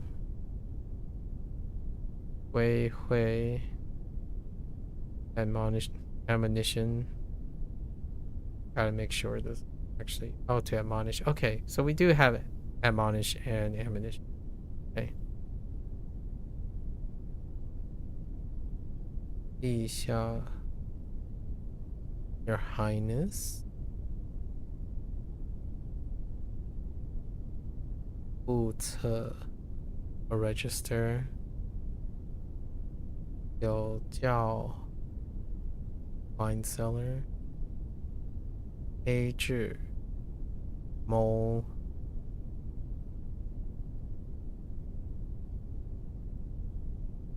Nope. You dingus. 让慢 curtain.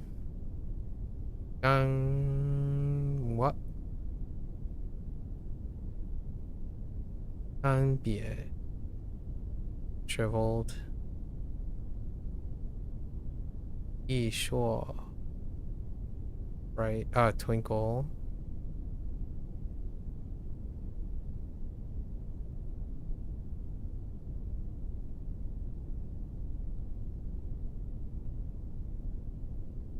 天眼 ammunition.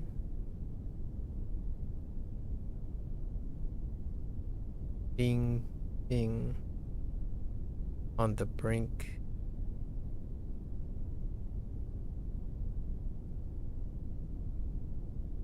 氢氧 oxyhydrogen. 模范 model. 真销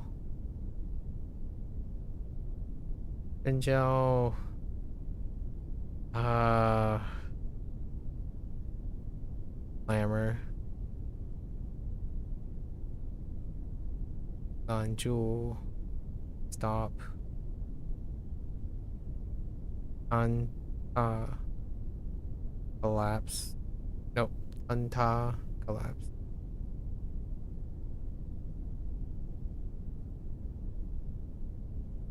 涧流 mountain stream.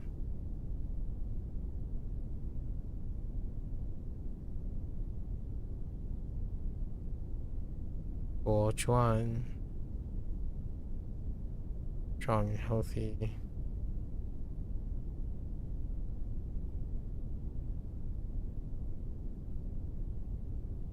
'That's weak.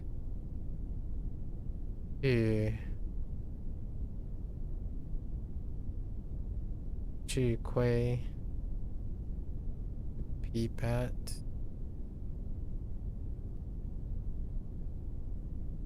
永调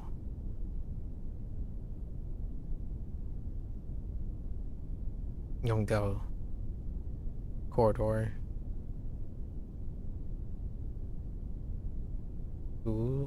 珠水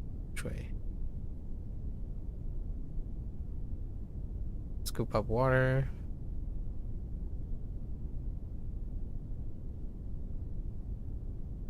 划桨 paddle.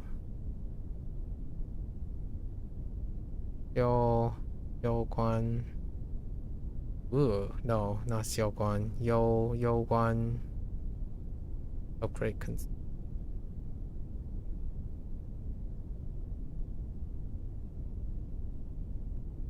眉睫 eyebrows and eyelashes.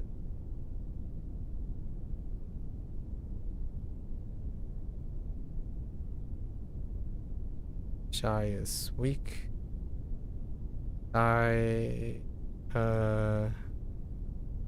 裁剪 screen.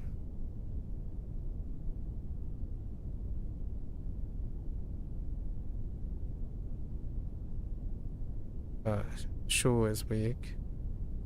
Should be home.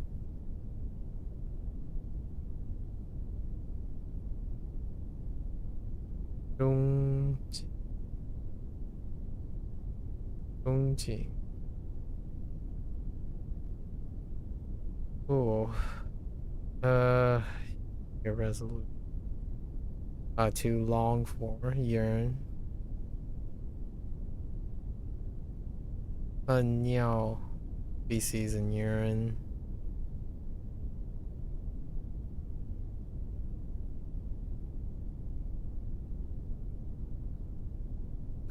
Wait. I think I screwed up.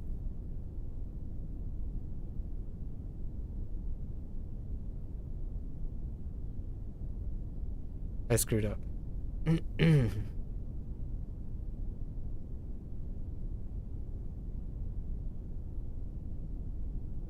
Mian. Mian. Oh, that's a cotton padded jacket. This is Shubi. Or comb.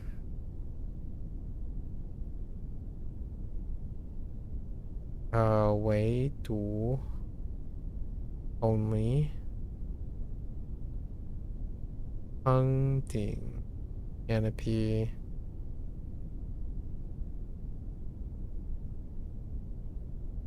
Xuan Jian bamboo shoot tips. Ling Se stingy. Hung Tong to go smoothly. Hua Do satchel. Yuan shaft. Arch shaft. Ge Liao cabinet member. Wei Sang shove. Rong Xue melting snow. All right, that is a wrap for HanziHero. I did a little bit of yapping in the beginning, right? We're gonna watch this later. 谢谢. As always, feel free to follow along. Pick up HanziHero for yourself. Give it a go. You're always welcome to come on by and yap. Yappity yap. Talk about things. Talk about multiculturalism a lot of times. Something is gonna in some way be related to learning a language, cross-cultural interactions. More than welcome. Keep each other motivated. I do enjoy bragging about other people's exploits. Youth is contagious, at least in my opinion. Let's keep each other motivated. Until next time, 大家下次见. Thanks for watching. I'll see you guys next time. I'm gonna get up, take a quick bathroom break, and I will be back for P3P. Thank you.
All right, so we are back with our day 3 of P3P. Yesterday we started tons of social links. Now we're right before the midterm, so we more or less leaned in on the Hierophant thing. Oh wait, hang on. I think I have one thing I was gonna put on the side.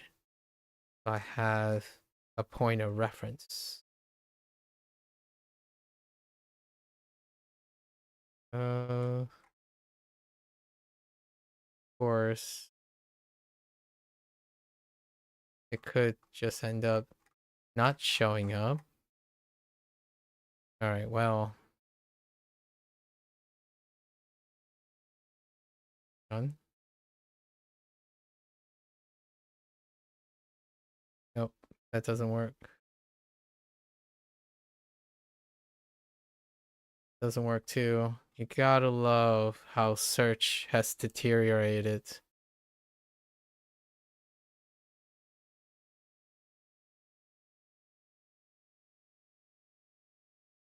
Okay. Search has really deteriorated, man. Okay, so we got through a bunch of our social links. We largely leaned in on the hero font social link, which is with Bunkichi, or is it Bunichi? Bunkichi or Bunichi and Mitsuko, right? Mitsuko, talking about their late son, right? Their late son who was a teacher at Gekkokan High School, and it was the storyline about the persimmon tree that I was going to take down, and we're kind of near the area of preserving it. I remembered that storyline, so that's one of the social links. We started the student council, Emperor.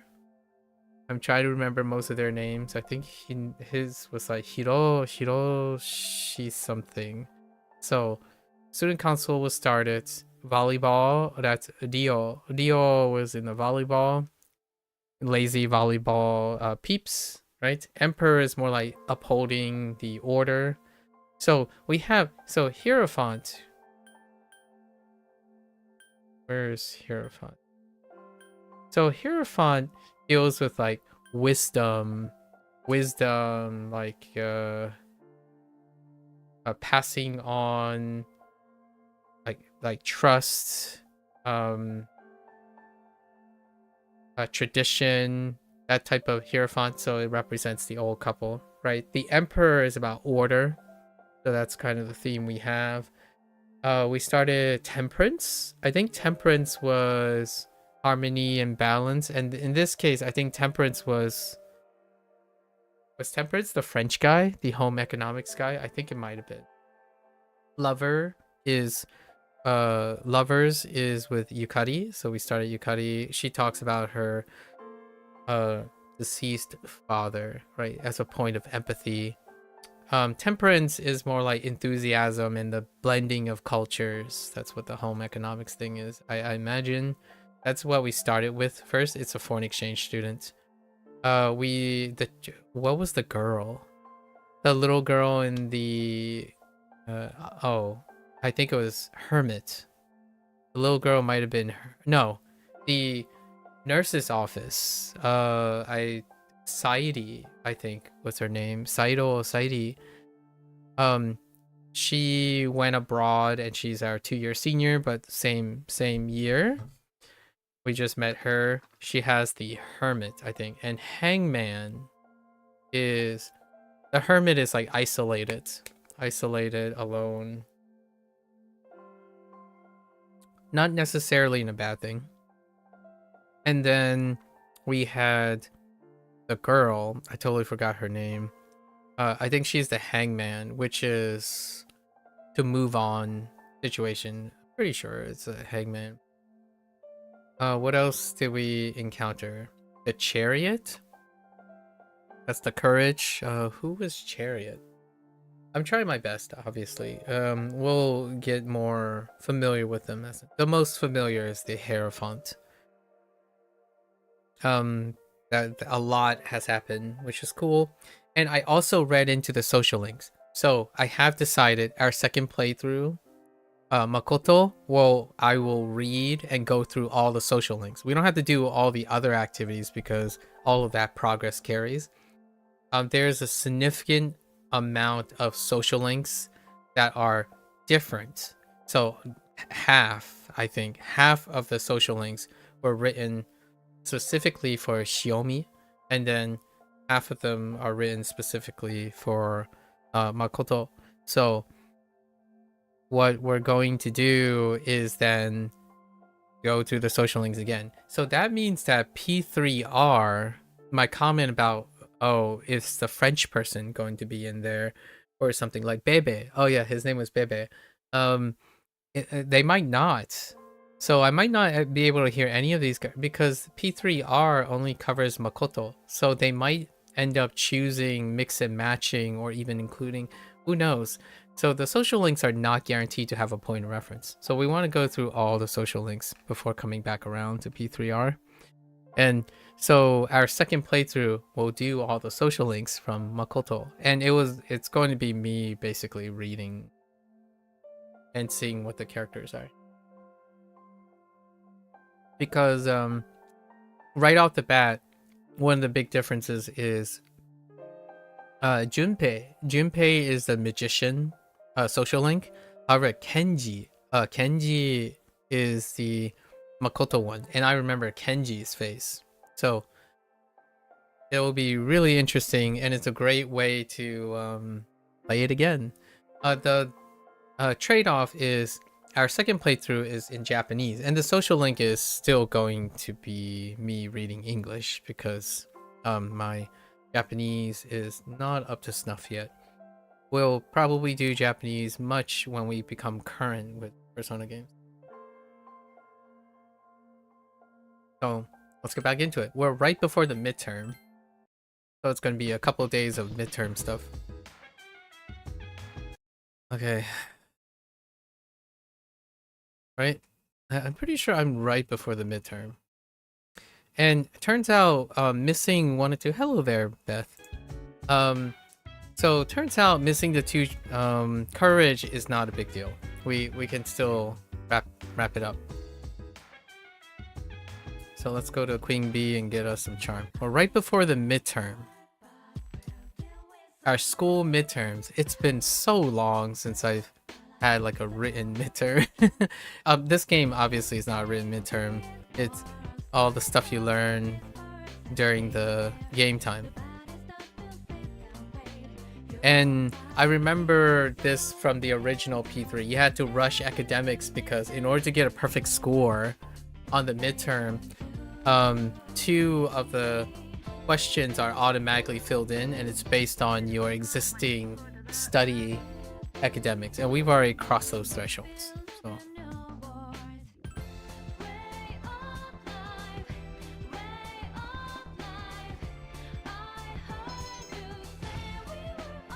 oh, now we're Queen Bee. That's a neat little touch. Queen Bee for Xiaomi. Alright, first day of midterms. Let's go. It's gonna last for 6 days.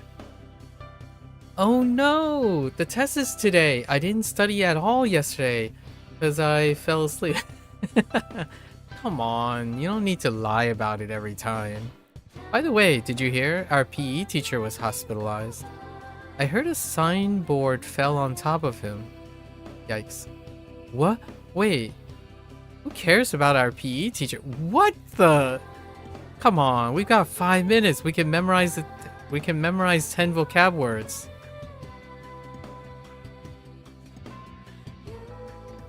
Kids. Oh, kids. First day of exams. So you had difficulty with the last question, but you still feel like you did pretty good. That's the academic dependence. So your academic has to be good to enough for it to feel good. So it's automatic. This question, next one. How would you translate pan in English? So that's basically the questions you answered along the way are the ones that come up again.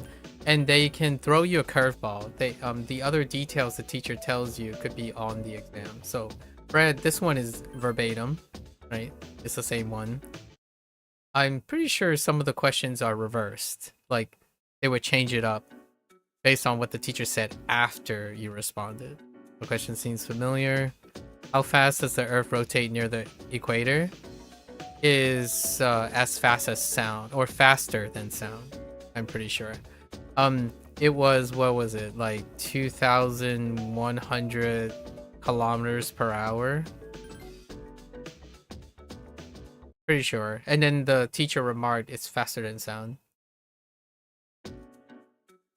This question seems familiar. What do we got? What's the name of the water with high calcium magnesium?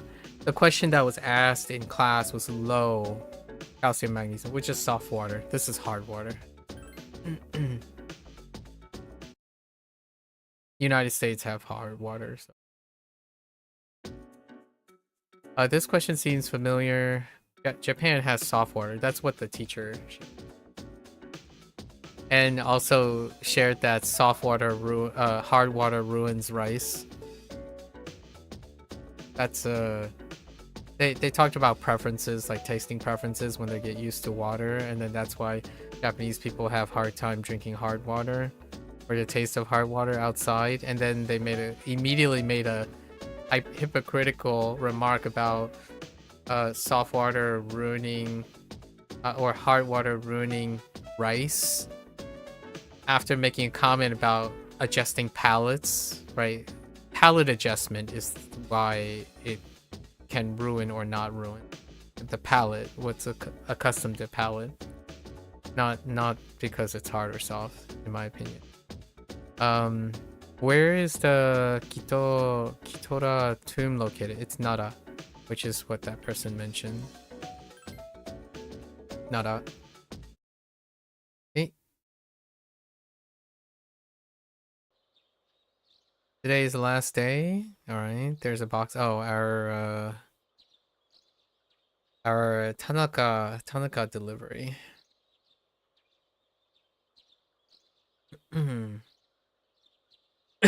Our all-purpose katana. I'm not sure if it's better than what we have. Hey, Katone. Today is the last day of midterms, huh? If the doctor gives me the okay, I'll be able to fight with you guys again. Finally. By the way, I have a favor to ask. You've been doing a good job leading the team in Tartarus. Would you mind continuing after I come back? That way, I can concentrate on building my strength. Leave it to me. I already talked to Mitsuru, and she was fine with it. Good luck. My lifestyle is finally gonna be back to normal starting next week. Oh, if you want to grab food sometime, I'm bored after school on Mondays and Fridays since there's no club meetings. Kids, man. They just predict that they're going to be bored. I'm kidding. It's school. It's a mechanic. I'm usually near the club room buildings, so hey, wasn't that the warning bell? Well, see you. Short on words. Last day, automatic? Yeah, automatic. Okay, based on our academic ability. Exams are over! If only, right? If only exams go that quickly. Magically 5 days passed. Okay. As some of those kiddos would say. Alright, we're gonna go hang out. Oh, Maiko. Maiko is her name. We're gonna go hang out with... Pretty sure she's Hangman. So the Arcana Hangman is about getting past things. Like letting things go. And Maiko, our new social link, Maiko, is a kid that is sort of avoiding her parents, and she hangs out in the shrine because her parents are fighting, and that fight led to an incoming divorce. So you're keeping her you're like you're being a good person, keeping her company and whatnot. That's the establishment of Michael. So let's spend some time with her. Spending time with Michael at the playground. I'm hungry. Can we go to Wild Duck Burger? Yeah, why not? Yay, I can't wait. I wonder which toy they're giving out today. We decided to take a trip to a Wild Duck Burger. Not a real place, but obviously it's a W upside down. Use your imagination. You know. I think there is a burger joint in the place, but I don't think it's called Wild Duck Burger. So, and then there's like other things where they're fictional burger joints, but they're usually an allusion to something existing. I think in terms of Wild Duck Burger, it was supposed to be McDonald's upside down. How do, oh man, the way Japanese, McDonald's. McDonald's, right? Something like that. The hours flew by as you enjoyed a tasty meal. This is yummy. I love going out to eat. Because mom and dad never argue when we go out to eat. They never used to argue. You have to believe me. But why would they get a divorce? You were a bad girl. Maybe ask your parents. I asked them already, and they said it was a matter for adults only. Yikes. Yeah. I would say from the perspective of adult trauma. Early exposure to certain matters. Michael is about to start crying. I don't want him to get a divorce. Do they really hate me that much? Oh yeah. That's a tough one too. Oftentimes, the kids, the younger they are, it's a common theme, right? Kids, they would think they're the problem because the parents don't want to stay together for the kids. The reverse situation is very true in, at least when it comes to like Asian culture. It takes a lot for parents to separate. So in the context of like Japanese and Chinese tradition, oftentimes the parents would stay together like through arguments, divorce, and yelling at each other, all for the sake of the kids. And because of that value system, I think other kids and other kids around the kids, they expect that. So usually when parents split up, there is often this perception, and I'm not sure how widespread it is in other cultures, right? Because I don't ask this type of question. Usually they internalize the problem, right? Your parents split up because it's your fault. That's kind of the thing that this illustrates. It's a very recurring theme in lots of, especially Japanese games, when it comes to domestic arguments. Divorce is dumb. I hate it. I'm not gonna sob, but she's crying.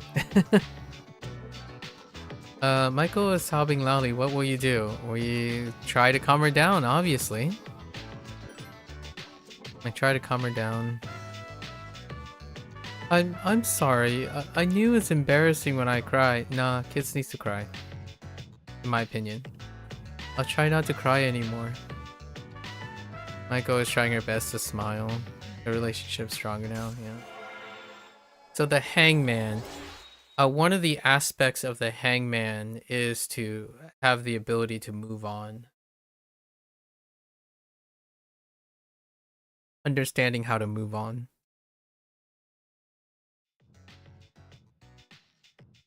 When it's on the upright position. I guess I should go. Thanks for playing with me today. We ate. You returned to the dorm after walking Michael home. The dormitory lounge. Akihiko has returned from his hospital stay with a cheerful look on his face. Ah, you're back. Senpai, I hear you're fully healed. Congrats, man. I need to catch up on my training. I've slacked off for a whole month. Shouldn't you take it easy, though? You don't want to re-injure your arm. I've already wasted precious time. Calm down, Akihiko. Besides, we found another Persona user. Who's the next member? We did? Sweet. Fuka? Is it a girl? Actually, it is. She's a junior who goes to our school. I think it's Fuka. Fuka Yamagishi. Yeah. Do you guys know her? Yamagishi? Oh, that girl in 2E. She gets sick a lot from what I heard. I don't see her at school very often. She was at the same hospital as me. That's how we found out about her. But maybe she's not cut out for battle. She's a Navi. I had an evoker made for her, too. What? We're giving up on her already? I was gonna offer her some private lessons. I remember this part too. Fuka ends up getting like end up in Tartarus and we go and search for her. I remember this one.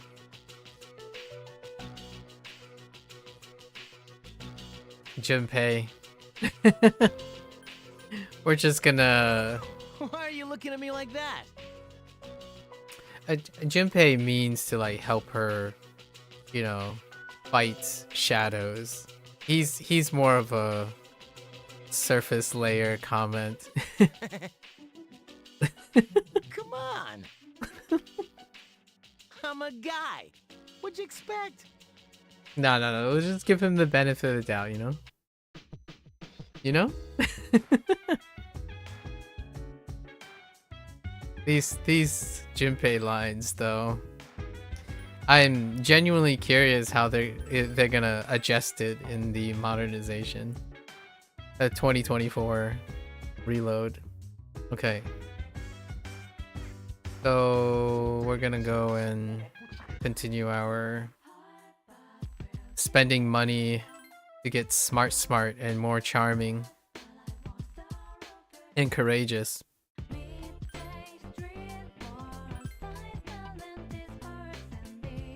Quiz game all day long.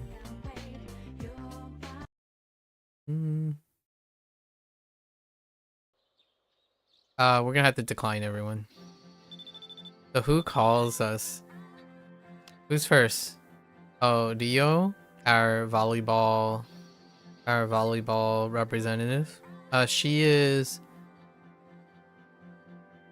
I think she's Chariot. She might be the Chariot character.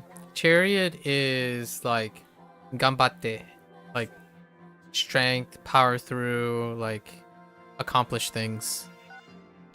Chariot. Yukari is our lovers, caring, compassionate, conscientiousness. We have to reject all of them because we're min-maxing our time, like social skills. Okay. Oh wait, I think we need to buy more from Tanaka.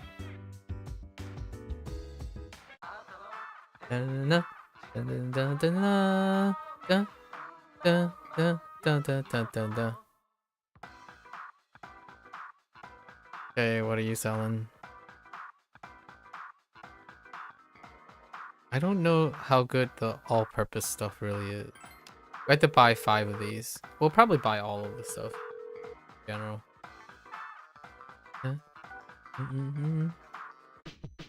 Okay.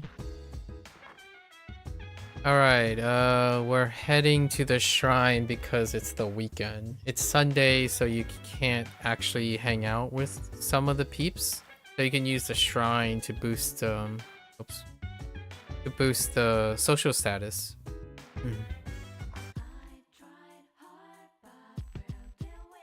Go to the shrine. And then, grant a fortune. And we're gonna pick Junpei here. Junpei is magician. I forgot what magician is. What do we have for magician? The magician is dealing with creation, strength, and clarity. Oh, I mean, that makes sense. Junpei.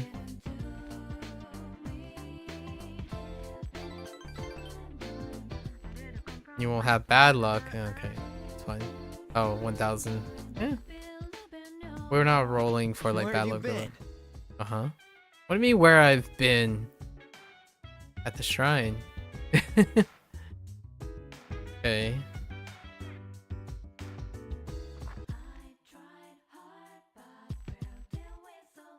Back is itchy.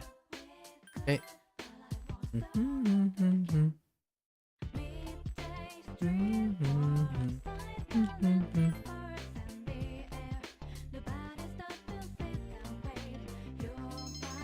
This is also basically my playing a Persona game is my music therapy, because one thing I have to highlight, YouTube and Twitch doesn't yell at you about the background music, and that's very uncommon because of lyrics. Lyrics can trigger a lot of things, so I really appreciate it. Like, I want to highlight or thank you ATLUS, right, and whoever was part of making the music and all the licensing stuff. It's nice to be able to listen to music without having to worry about that type of thing. It's quite a privilege. So nice to be listening to wonderful productions and video games that one of the iconic features is music, right? Especially poetic music. We're not talking about functional music, which I went over on day one, about the audio visual art of ATLUS. Audio and visual is by far on the poetic and fashionable side, not the functional and visceral side, you know, for mechanics heavy games. When you're reading and thinking, usually functional music becomes like draining and background things, right? But I want music to be up front when I'm enjoying stuff like this.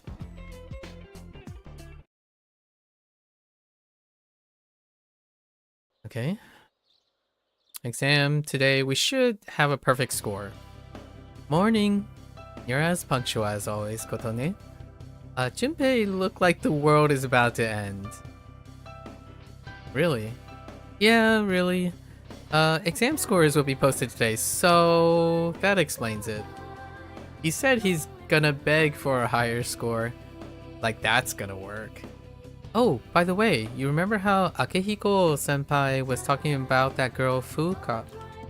I hear she's kinda weak, but that's just a rumor. I wonder what she's really like. Either way, having another Persona user can't be a bad thing.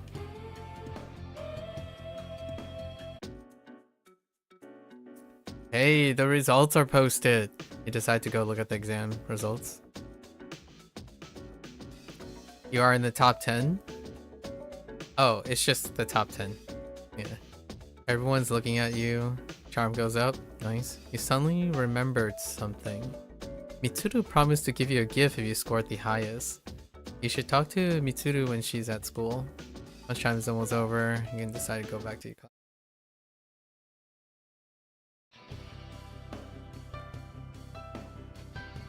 Alright class, settle down. You can show your scores to one another later. Let's go over the test now. The first part was the kanji dictation section. How could any of you have got this part wrong? It was a gimme. I swear, you make me embarrassed to be your teacher. Whoa, she is so toxic. The next portion was the short essay, reacting to a passage about bullying in school. This one was a gimme. As long as you wrote something down, I gave you credit for it. You could have complained about the bullying at Gekkokan, right? I'm kidding, of course. There's no bullying here. None whatsoever. I'm not getting into that. I'm not sure how well that aged. Okay, on the next section, many of you got this part wrong. Now, pay attention. You are asked to write the correct conjunction in each case. The correct answer was and, but I gave partial credit for however. You stayed up and listened, alright. I'm guessing it's like do versus demo? I don't know what they did for Japanese. I would have to play it in Japanese.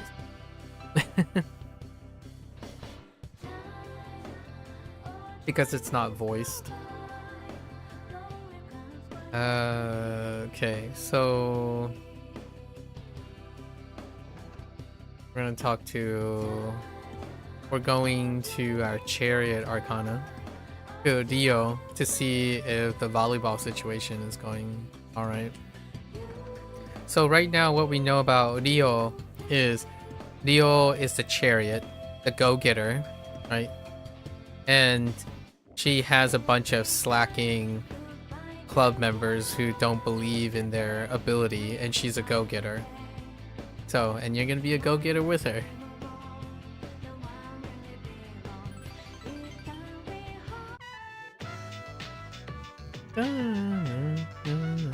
Most of the members are missing. Is this it today?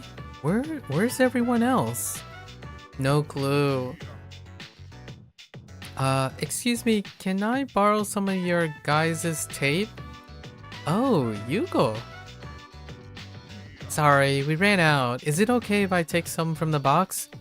Doesn't look like you have too many people here today, huh? Yeah. I wonder where they heard about that group date. Seriously, I don't know if I should be appalled or jealous. Hey, you idiot. Group date? Oh, she spilled the beans. Oh, you didn't know. Sorry, I heard the girls in the tennis club talking about it at the shoe lockers. So everyone went to that? That's stupid. Why would they hide it from me? All this running around behind my back is so irritating. You get angry if we told you. Of course I get angry. Well, calm down. What a pain. They're just taking a breather. What's wrong with that? You call a group date a date taking a breather? Yes. I don't expect someone who's never been in a relationship to understand it though. And what's with that attitude of yours all the time? What do you think you are? What? I'm your leader. You're the ones that nominated me. Who did you all forget, or did you all forget about that? If we knew you turned out like this, we never would have nominated you. What? Well, it's too late now. Screw this. This isn't worth my time. I'm done with this stupid club. You're a pain in the butt, and I don't care about keeping up with you. I bet everyone else is gonna quit too. The other members left. Hey, I'm not done. I'm sorry about that. It's not your fault, Yuko. Hey, I know that I'm butting into another club's business here, but you really should make peace with them. I'll try and help too. They're the ones that are wrong. That's true, but oh. The girl approaches you and whispers something in your ear. You're Kotone-san, the transfer student, right? Can you keep an eye on Rio? She doesn't know how to interact with people sometimes. To be honest, I'm kind of worried about her. I try to lend a hand when I see things aren't going great, but I don't know much about your club. Oh, by the way, I'm Yuko Nishiwaki. I'm the manager for the guys team. Nice to meet you. Good bud. Yuko left, still concerned about Rio. Kotone-san? You're not gonna leave. You're not gonna leave? Sorry, but I want to be left alone right now. Nah, not gonna do it. You really are strange. Alright, she's ready to cry. Seems hunched over and sad. You feel like you understand Dio a little better now. Yep.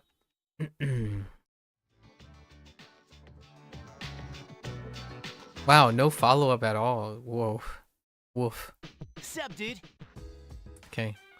I think we can get the... Oh, never mind. Kirijo is not here. Let's go rank up our charm.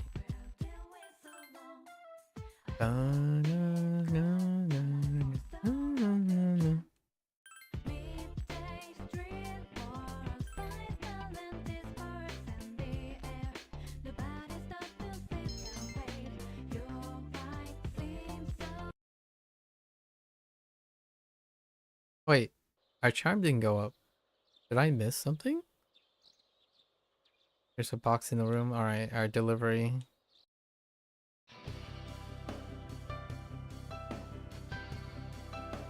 Sup, dude? Hey, how did you do on the exams? Better than I thought. Seriously? Man, I'm a laughing stock. After the results were posted, I had those two girls, I heard those two cute girls talking. They were saying I have a one-track mind. Well, I won't let it get to me. We might be getting another girl on our team anyways. Oh, Jim. Please, Junpei. Finally time for lunch. Alright, here comes the Junpei. Okay. What's wrong? So, if you're free, let's go get some. Alright. Yep. Who's next? Alright. We'll just consider it. Okay. Class has ended. Alright. We're gonna go and talk to Mitsuru in the student council room. Oh!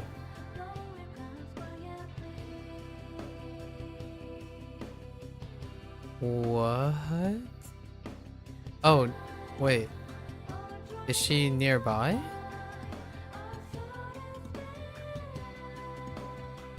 Oh, I did not. I'm on the wrong day? Or am I not on the right?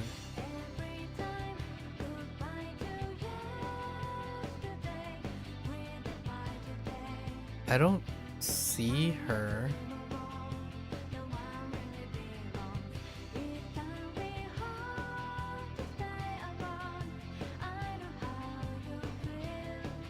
Oh, not student council. We're going to the faculty room. Oh, there she is. Shiomi, I saw your exam results. Good work. Here, this is from the chairman. It's a reward for effectively balancing school and battle. Age card set. I don't actually know what that does.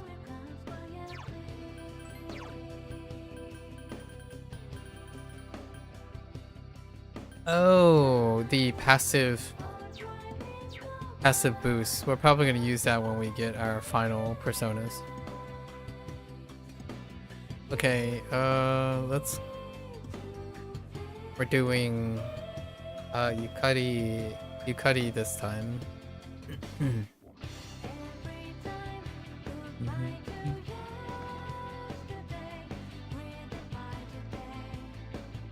Alright.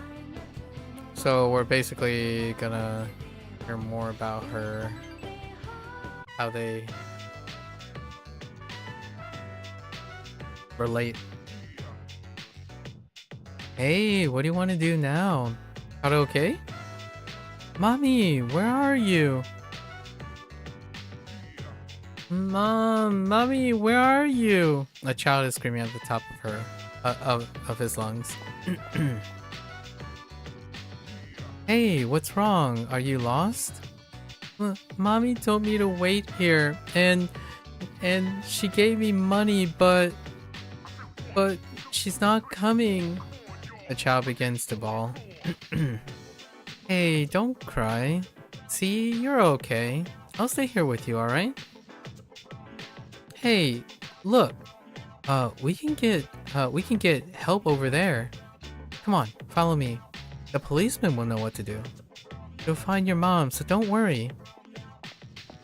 You left the child in the policeman's care. Phew, what a relief. I'm glad he was able to contact his parents.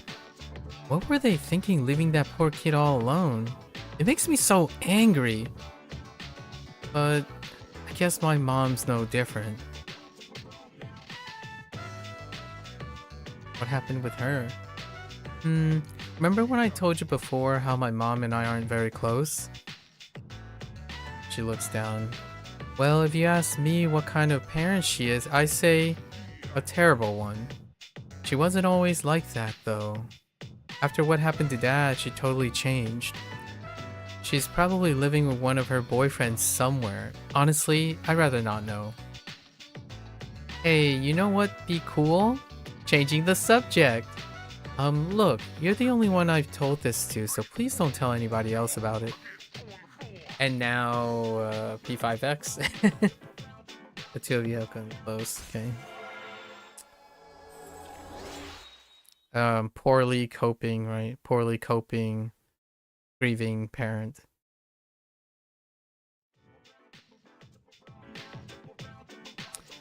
Sorry, but I'm not exactly in the mood for karaoke anymore. Let's go back.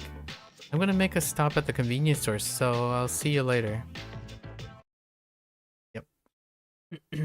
Where have you been? Let's go to Tartarus. Alright, swing, I can't. Alright. We're gonna get our item here. You're looking for a triangular sword. What are you talking about? Is this some sort of riddle? Triangular sword. A triangle. Oh, do you mean a fancy epi? It's not exactly a triangular sword, but the blade's cross-section does resemble a triangle. I have a few in my room. I'll fetch one for you. It's our other item for the task. Here you are. Do you plan on taking up fencing? If so, I can give you lessons once I have some spare time. Yeah, she's a fencer.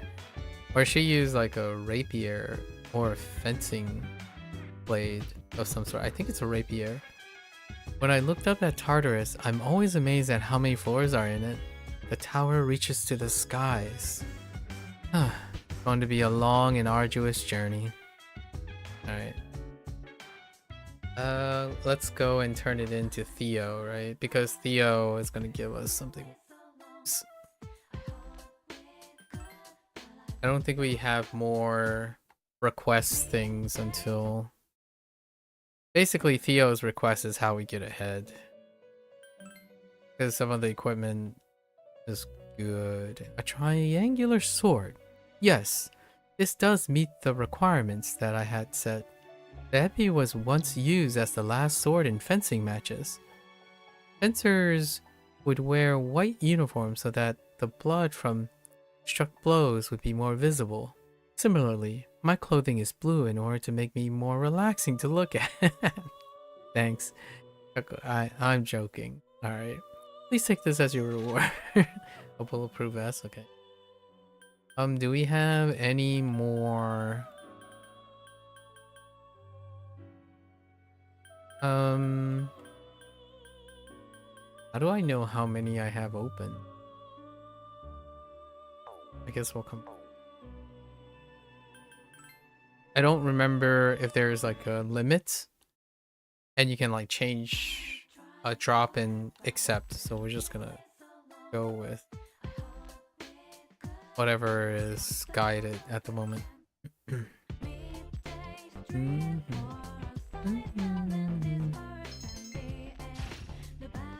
Alright, we're tough now. Tough courage. Tough queen bee. It's finally time for lunch? Alright, who's coming up? Hey, okay. We're just gonna... Oh, his name is Hidetoshi. Right.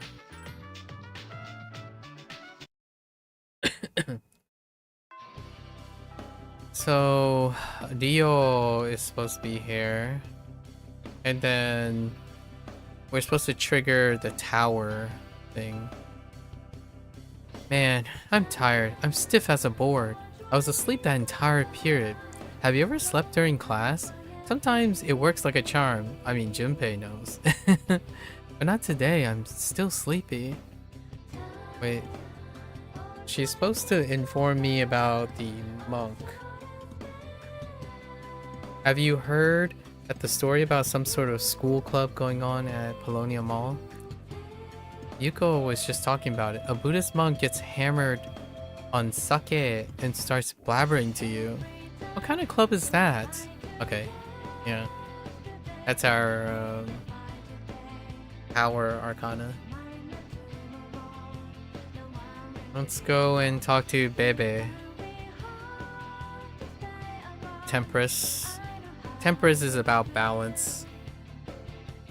And Bebe is a foreign exchange student that fully embraces the Japanese culture, so talk about harmony and balance. Oh, here we go. Here's me struggling with saying Z's and omitting my H's.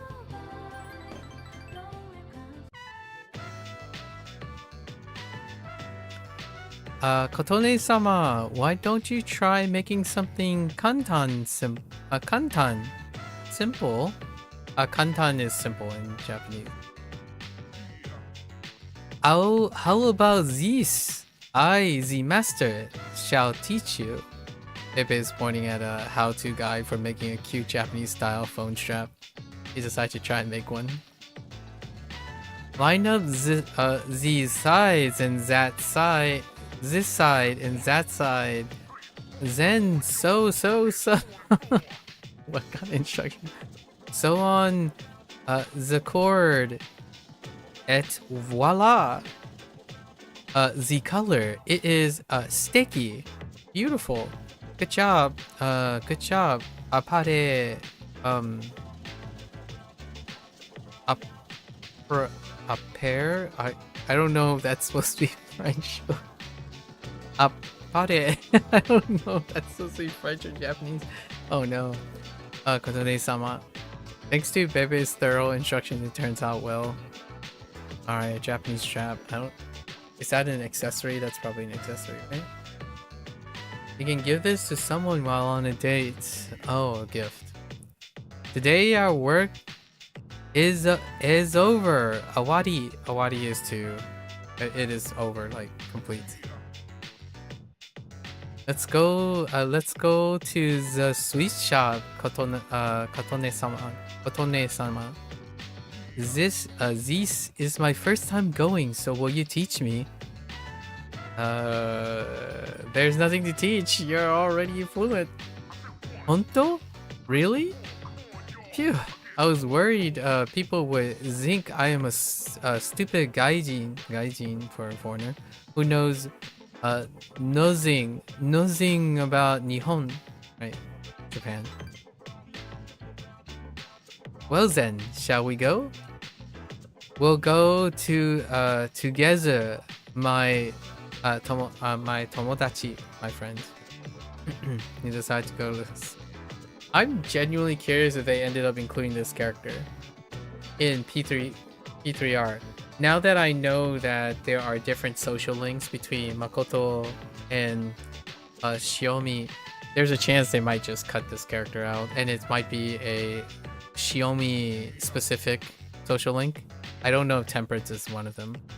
So Makoto might have a different character.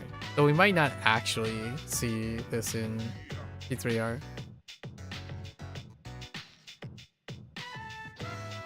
You're having a delectable time with Bebe.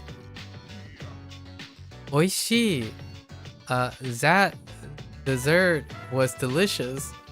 I'm so happy. Ureshi. Ureshi is happy. I love the culture of Nihon. Japan is sugoi, right? Amazing. Oh, it sure is.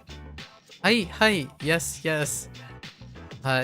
Japan's culture is number one. Ichiban is number one. I wish I was born heir.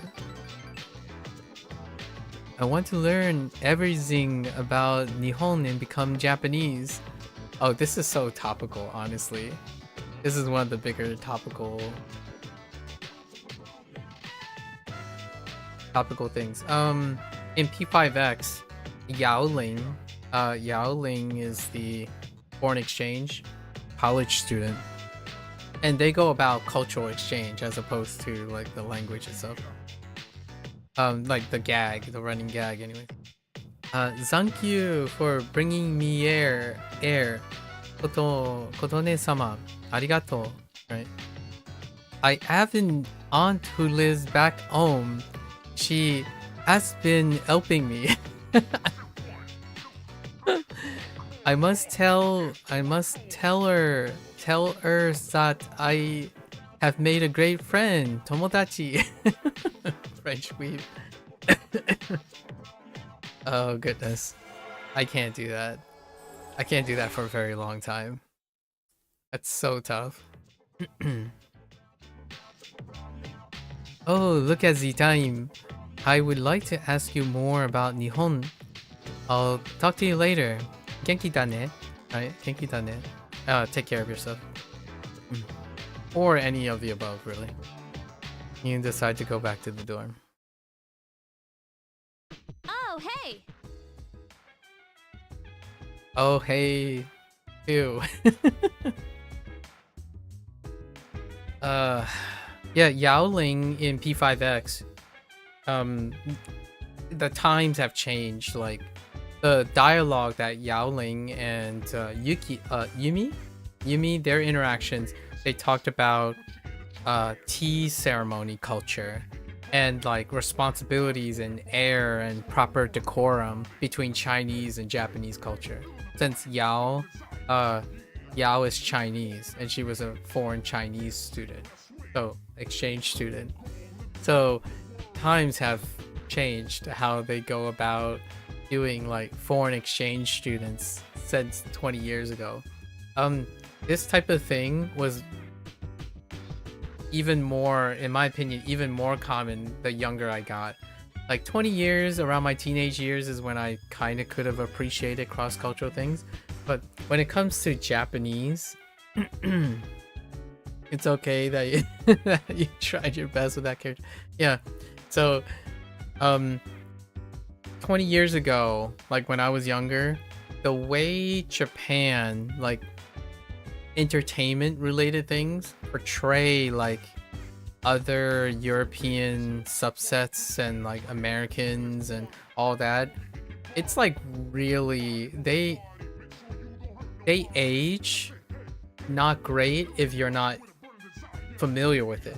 I think it's really funny. Like, I enjoy, there's a bit of nostalgia in it where how Japanese tries to branch out and cater progressively stronger and stronger to like the Western market, which in, you know, Europe and all of that. And when we get to the later game like P3R, I'm genuinely curious how they like refine the process. And then when P6 comes out, it's going to be very different because we're talking about the years before the internet. Like, what I mean is the social media internet. 20 years ago, Facebook almost got off the ground. Like, it was exclusively for high school students. That's what 20 years ago was. So in terms of social media and like the portrayal now, social media drives stereotypical perceptions and tropes and stuff. So nowadays, like, it is a really different landscape. And I think these things are what makes period pieces interesting. Here's one that I typically do sometimes. I would like to watch older films and older shows because there are particular shows that are period pieces. You can't you can still watch those movies and those shows. However, you cannot really release them now. Like if someone said, hey, we're going to do like Tropic Thunder again. Tropic Thunder comes up a lot because it was Robert Downey Jr. before he was like Iron Man, for example, like MCU and all that stuff. Well, he did do Iron Man then too. He was in Iron Man then. But Tropic Thunder had like various things as a comedy show that would not fly now. So it's things like this that it reminds you of how times have changed so much. Like reading it now 20 years later, it's a whole different universe. Like because of social media, the internet, the explosion of information, it is very uncommon for even someone who's a young like Gen Z, like a really young Gen Z or an early Gen Alpha, to play this game, see those lines, and not feel like I don't get it. Like, what happened here? Where's the, like, what happened?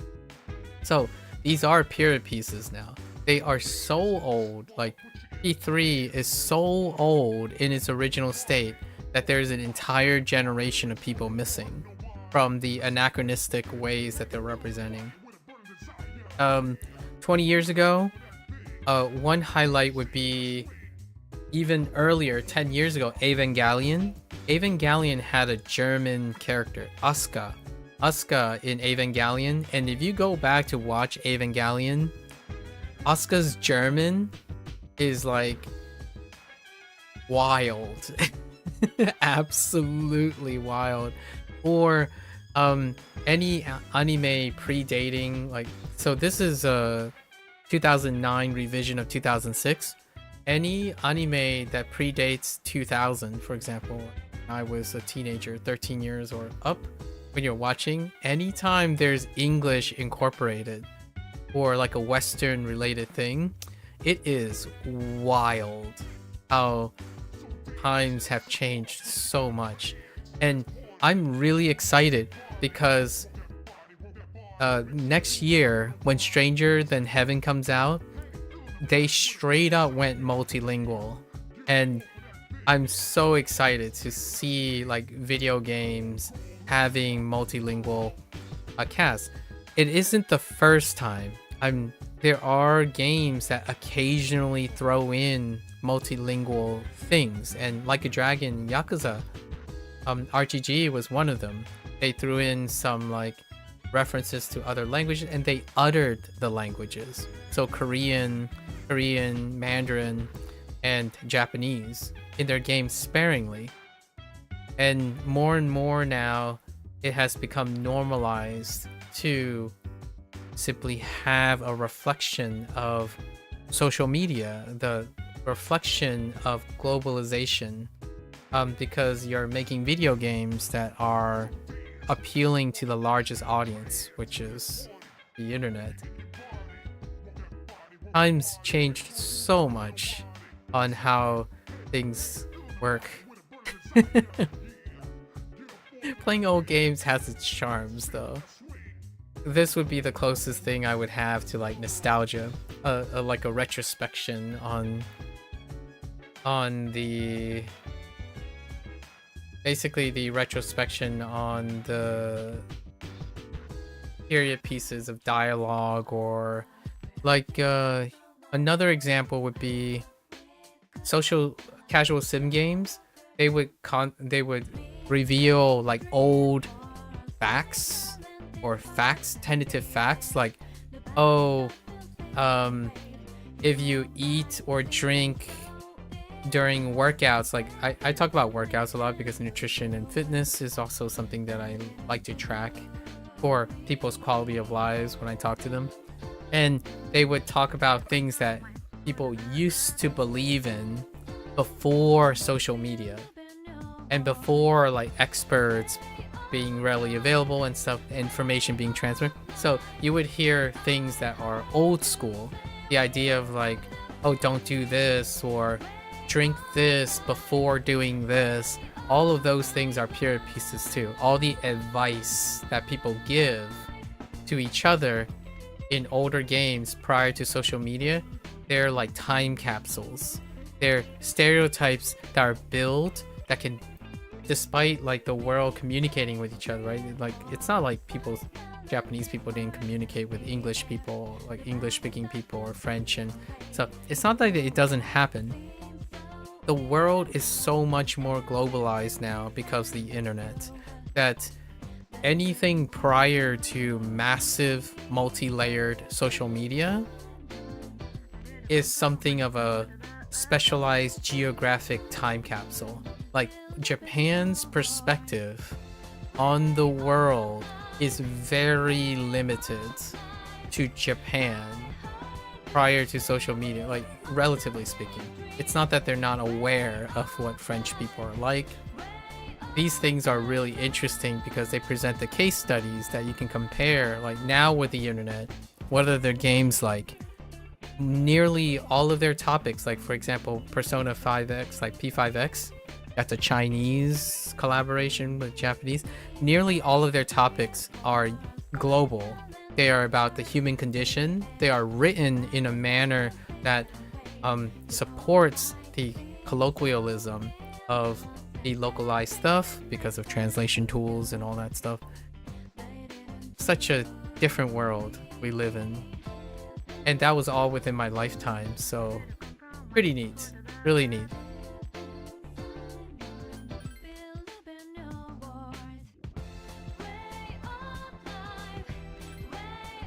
Like arcades? Listen, Japan might still have arcades, but so tough. Like cafes, like cafes aren't even the same anymore. Like all of this stuff, they're so period piecey. Like some of these things, maybe like playing these games might bring them back. I know in Japan a lot of these things are still existing. They're sustaining, right? Many of these things did exist in a way when 20 years ago where I grew up in the United States. However, like even that have changed so dramatically, right? The things that persist, they have changed too. So as we go closer and closer to the present day, which is still not that present, Persona 5 takes place like 7 to 10 years ago, right? And then you have to remember that there's a period in which they have to write the content. So at most the next P6 game would be reflective of something close to exactly this moment. So it'll be interesting to see what they include in the next game. I look forward to Like a Dragon games, like RGG games, because they have to write period pieces for their games. So the question is, how solid are they on the mark, right? Anyways, I love cultural games. And it's not really about competition if they can predict the future or get it right.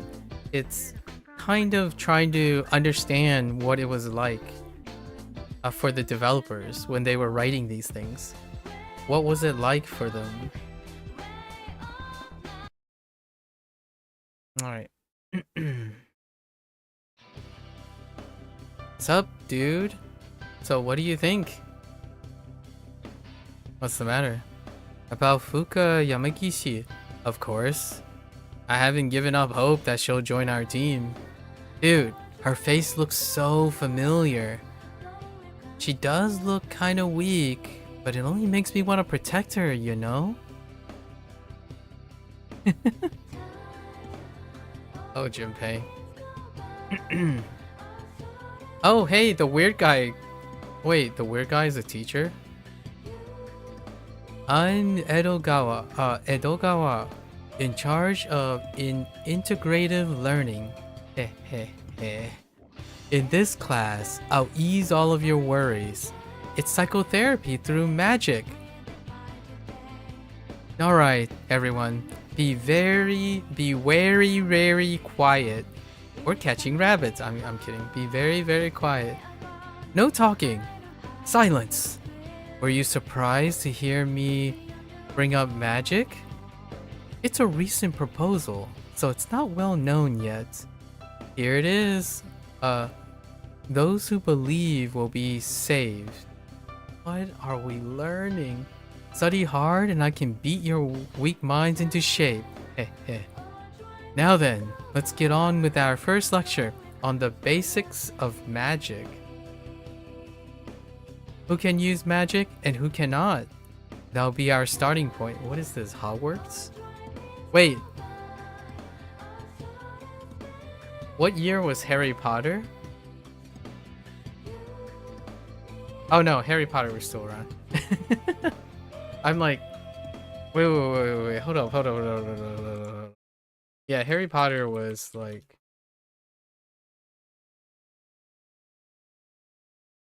What was it? 1997. Okay, yeah. Harry Potter was 10 years. 10 years. Roughly. Like 8 to 9 years before Persona. Not Persona, but Persona 3, this one. The first Persona game is around the same time.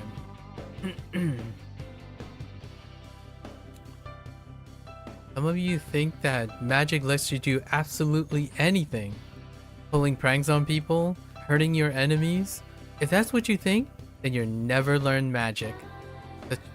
It's true of both Eastern and Western sorcery. Those with wicked hearts will either be powerless or be driven to ruin. There's one more thing that can't be forgotten when learning magic. That is a master. You should aspire to become as good as your predecessor, especially if you're studying difficult magic. Where's this going?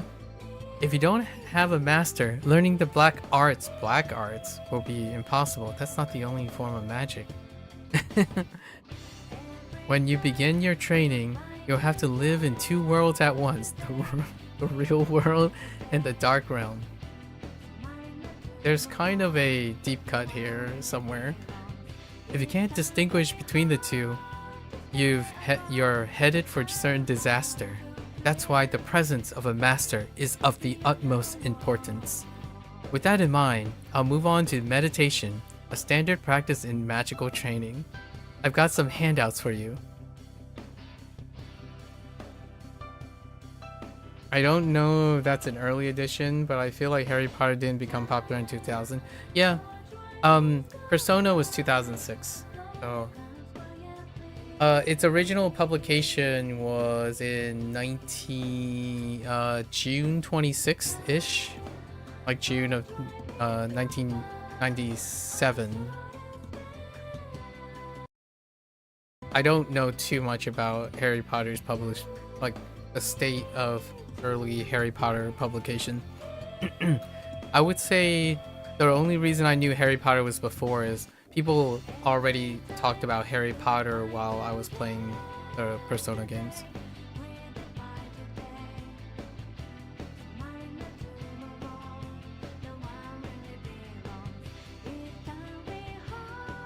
Close your eyes for a few minutes. Okay, no, we're staying awake. Now then, it looks like it's time. If you're interested in the subject, try meditating before going to bed. Slowly recall the events of the day. It's like traveling back through time. I mean, you could do that without thinking about magic, but alright. If you can do that flawlessly, you may just make a good magician. Heh heh. That's all for today. You stay up. What is going on? Like, I never heard of it in the 90s, though, is the thing. Oh, I see. The first time I heard about Harry Potter was 16?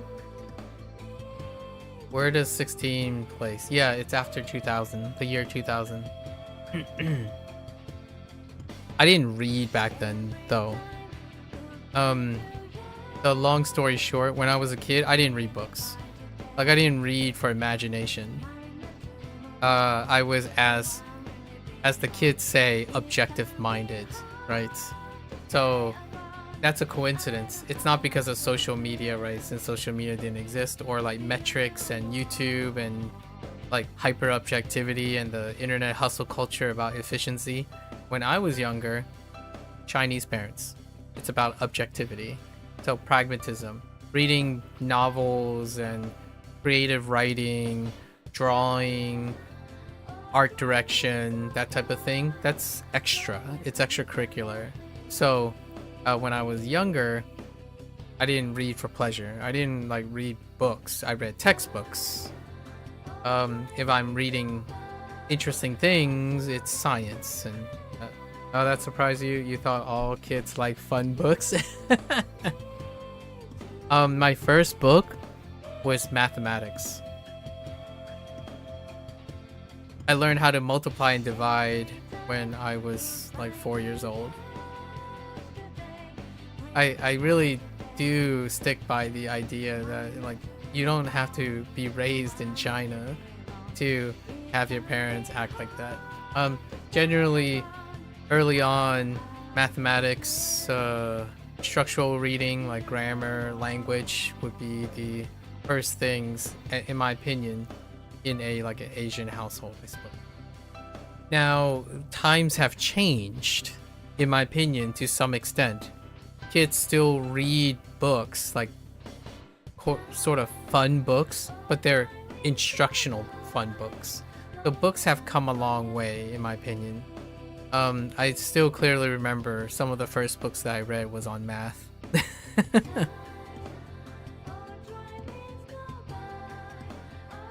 I was given a notebook. I still remember those like notebooks, the composition notebooks, and on the back they had the multiplication table, the 12 by 12 multiplication table, and I memorized the multiplication table. When I was a young kid, all I can do was memorize. Like, that's kind of the mode of interaction for kids. So that's why I make a big deal about how memory and recognition is one of the first tasks and most practiced skills you have going through high school. And then it fails to scale. It will eventually fail to scale the moment you go to college and go to graduate school. You have to learn to stack and create comprehension in order to make up for the inevitability of not treating yourself like a computer device, right? A device that just stores information. So really, I do really do all of that. Nowadays, because of the internet, kids don't have to use their imagination anymore. So to me, if we're talking about fun books, kids don't read fun books either nowadays. While the internet can provide you literal examples of those things. I mean, barring AI slop, now we have the problem with AI slop where real things are presented as real things, but they're not real. So that can be a problem in the future. But generally speaking, if I poll kids, right? If I poll high school kids now, and I ask them, hey, you should read a book. And they're like, well, this book doesn't tell me what to think. And I'm like, you could use your imagination, right? Like, but I need to literally like it. This book isn't telling me what I like. It's not showing me what I like. I'm like, but you can make it up. You can look for the things you like in a book. So oftentimes when kids learn language, right? We talk about language learning. They learn language like they did when they were younger. What they do is they memorize, and they only can imagine the use cases of the language when after being told how it's being used. There's no form of exploration or imagination. Do I recall what was the first book I read for enjoyment? It was like for actual enjoyment was probably Travels with Charlie. John Steinbeck's Travels with Charlie. It was an assignment, but I got to choose what the assignment was. So John Steinbeck, one of the early American, classic American authors. John Steinbeck came into the radar because eventually in school we did Great Expectation, Rapes of Wrath, and of Mice and Men, which was John Steinbeck. I did enjoy books before then. I'm guessing when you're asking which book I chose voluntarily for pleasure, I did enjoy the books that we had to read for class. So, Killing a Mockingbird, Lord of the Flies, which by the way, Lord of the Flies have a really excellent show, live action show or movie that came out recently that I haven't watched. Lord of the Flies was one of the high school texts, like part of my choice, and we read Lord of the Flies. It was about the human condition using kids. Very similar to Persona. The way evaluating the human condition when certain situations are placed, stressed on kids. Lord of the Flies is a wonderful. There's To Kill a Mockingbird, obviously. Harper Lee, a female American author. Or was she? I'm pretty sure she was American. Most of the time, the English classes introduced novels from American authors, unless you take a extracurricular activity that involves like classic British literature or something, because of the English restriction as well. So I would say Of Mice and Men, Travels with Charlie, The Outsiders by Robert Cormier, I think. Robert Cormier wrote The Outsiders. There's Heart of Darkness. Obviously Shakespeare, so Macbeth, King Lear. All of those things were fine. Like, I enjoyed those things. I would say Travels with Charlie was the first time I picked a book. Possibly. The earliest I can think of. Yeah, some bad news for me. Oh, is she British? What do you mean by have some bad news?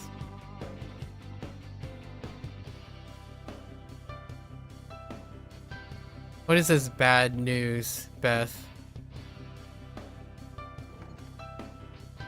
Oh, and Mark Twain.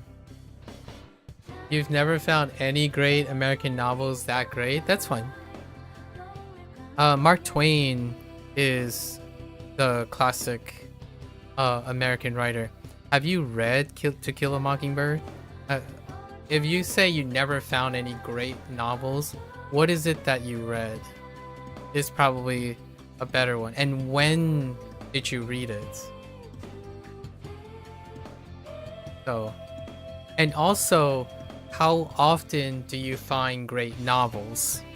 That's also like, when you say never, it would be that you have to qualify that you knew that it was an American novel, or you read something that was based on an American novel, and also you had to read a lot of novels, and also there would be a high efficient frequency of great novels, because if you don't like most novels, then it really has no impact or bad news for me.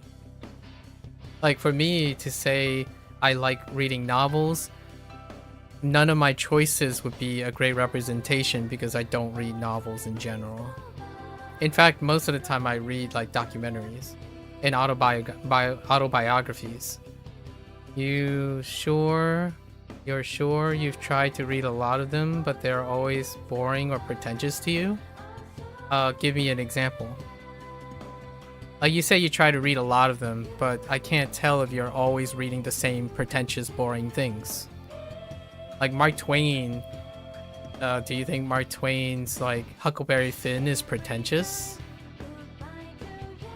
I would love to hear how it's boring and pretentious. Like things like how Travels with Charlie would be, as John Steinbeck, boring and pretentious is kind of interesting to describe John Steinbeck, or Harper Lee for that matter. Like To Kill a Mockingbird, boring and pretentious is probably a word that would be very difficult to qualify for To Kill a Mockingbird. So I wouldn't know what you mean by boring and pretentious. Because you say always. a novel can be both boring, pretentious, and exciting at the same time, because the entire novel isn't just one thing. You mean that one doesn't sound so bad? That didn't quite answer the question.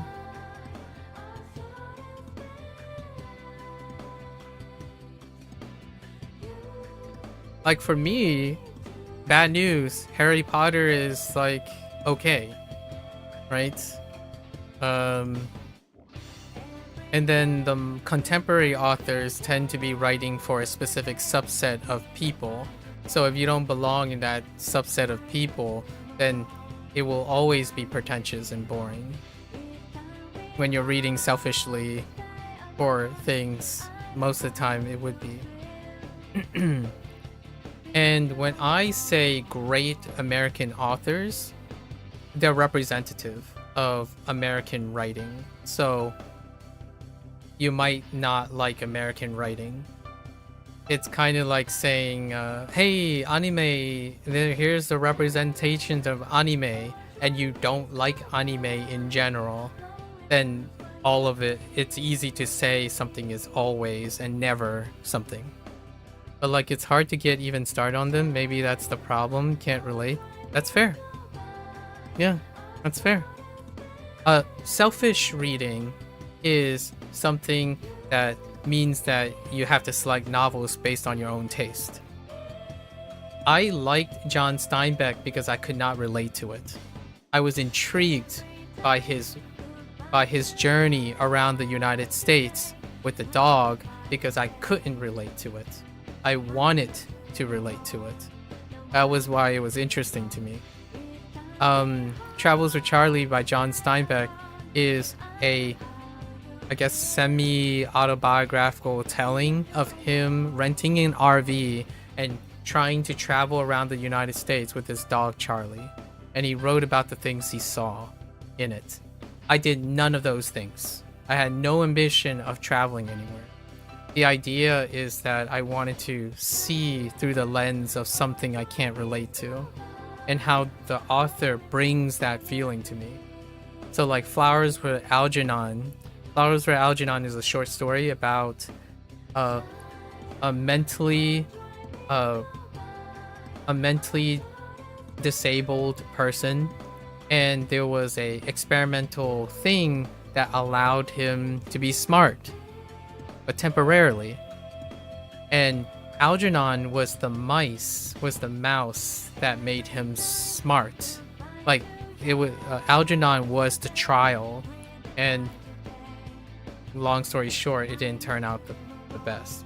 Maybe not the best example since it's not American, but it's one that you remember. So everyone's talking about Count of Monte Cristo. I haven't read Count of Monte Cristo. That's fine. You cannot get into it at all. You lost interest pretty quickly. Yeah, I haven't ever read Count of Monte Cristo. That's interesting. Heart of Darkness is a very difficult thing to read, so it could come off as pretentious. Boring would be an understatement. Boring would be a big understatement.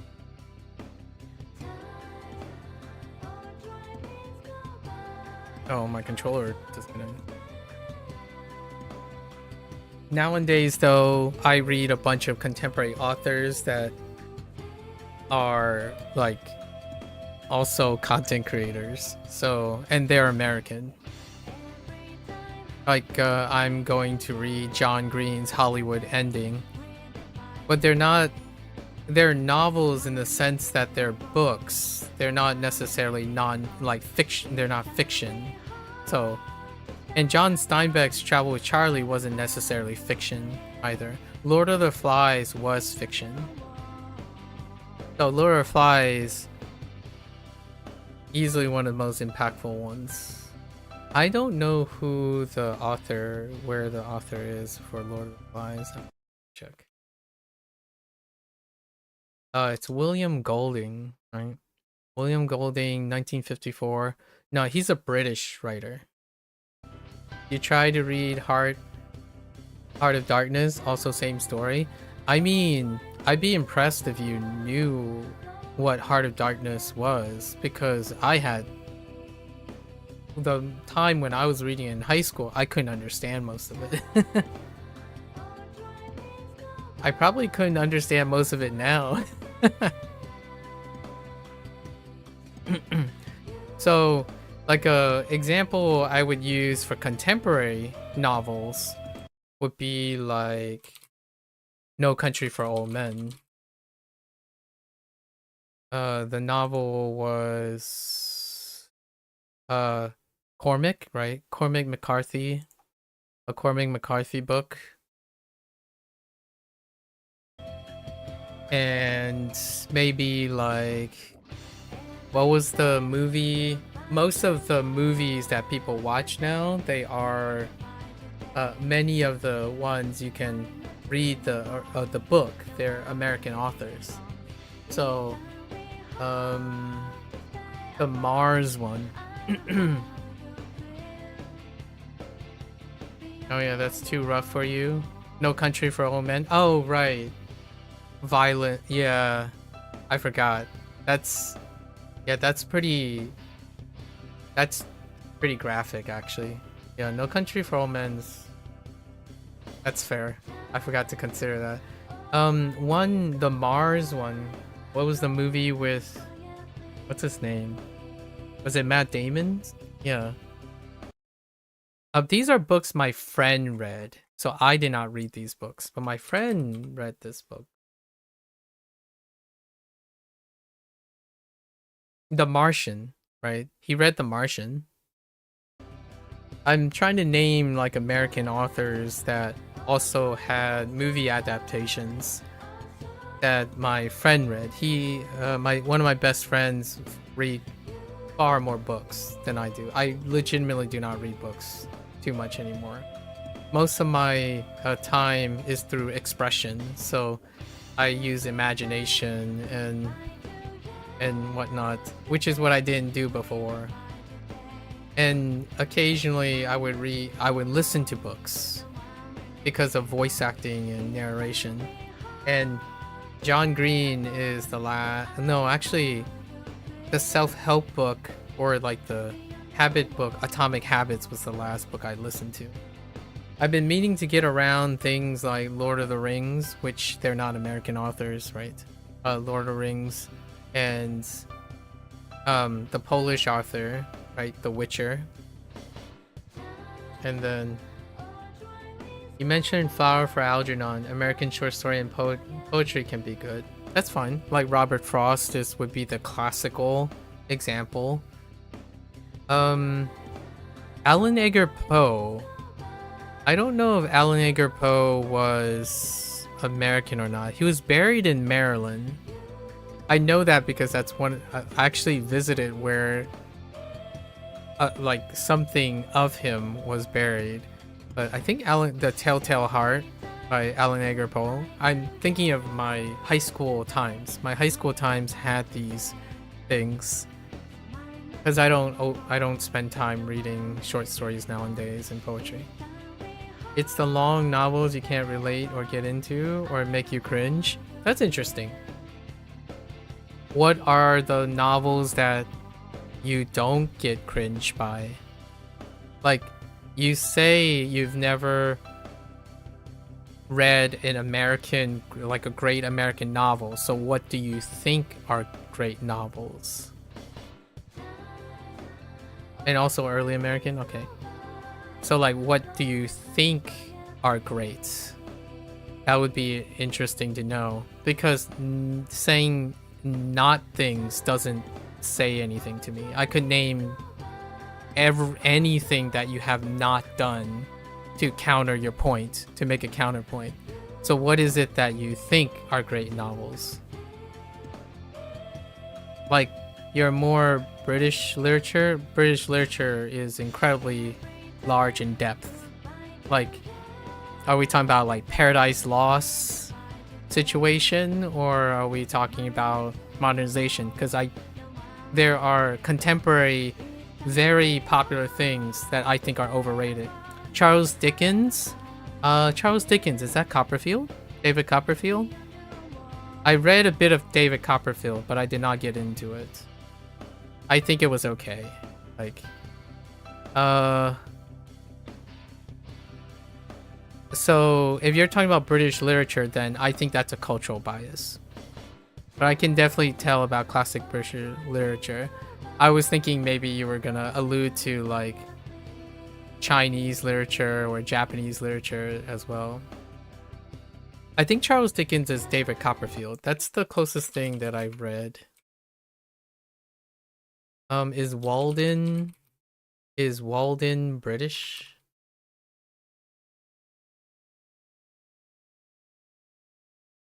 No, Walden is American. Well, early American maybe. I don't know. Actually, no. Yes.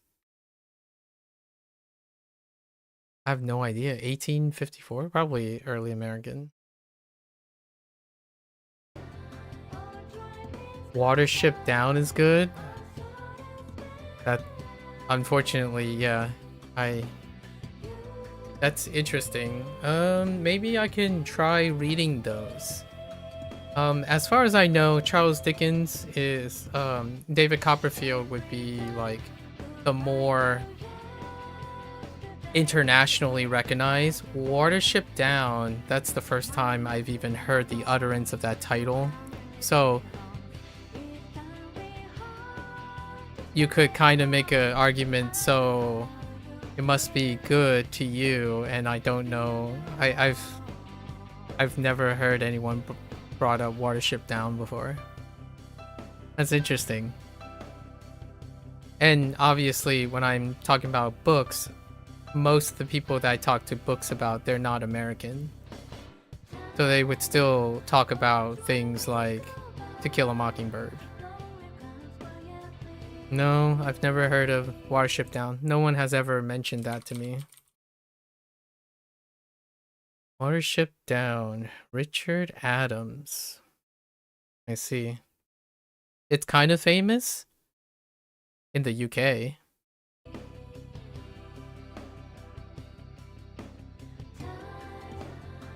Like, if we're talking about famous things, I'm not entirely sure if we're in the same sphere, right? So, like, sure, I should read it. I'll try to read it. I only read and do things when other people, you say it's good, so I'll read it to find out why it's good to you. Usually I don't find novels in general very interesting anymore. Like, when you say you deliberately singled out, if you said you deliberately single out Americans, for me it's everything. So, like, indiscriminately. I usually find British literature nowadays, especially like in the 70s and stuff, not as intellectually stimulating to me. This looks like it's 1970s, yeah. So, we'll see. There was a cartoon, scary, and a series and everything. I see. Again, first time I've heard it. Nowadays, obviously kids don't even talk about books from the 70s. Like, if I were to counter you, Lord of the Flies. If that's what you're talking about, I would say Lord of the Flies would be my example of a novel, an American novel to reflect Watership Down. If it's an adventure novel that is kind of scary or something like that.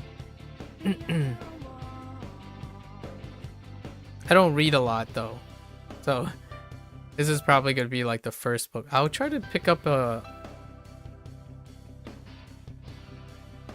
I'll try to consume it in the way I consume it now.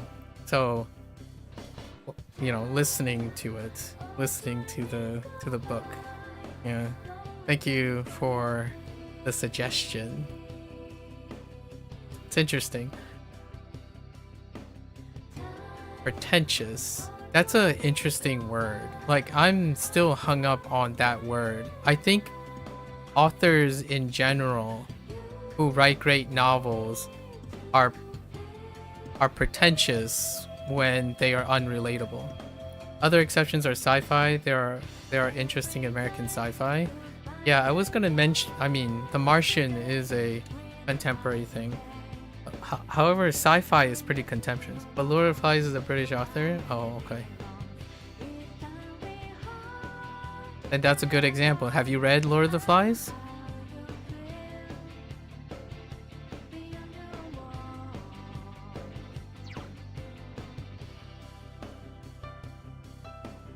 I think right now we're having a you dislike things situation, and me like trying to come up with a reason to be interested in literature in general. If you read a lot of literature and you say you never have something and always have something, for me personally, I would say I'm calling out on your bluff, because you wouldn't know. You probably don't have enough experience. You should, but you admit you have not. Oh, okay. Fair enough. Like, it's impressive, in my opinion, to have someone who can say so confidently that they never and have. The Watership Down thing, I can confidently say I have never heard of it. I'm not using it as a claim that it can make me predict other things. Like, I don't know if I'm gonna like it or not. I guess I'll find out. I know that you like it, so I will probably read for the idea of what to understand why you like it. It's interesting. Words like pretentious, I'm not entirely sure if we meet eye to eye about if I understand what you mean by an author being pretentious. I think in general authors write with pretentiousness when they're writing fiction.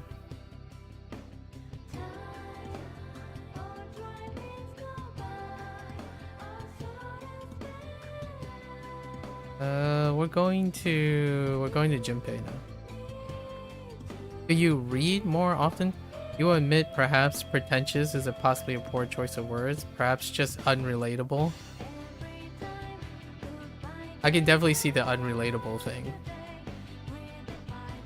Do you think Harry Potter is pretentious?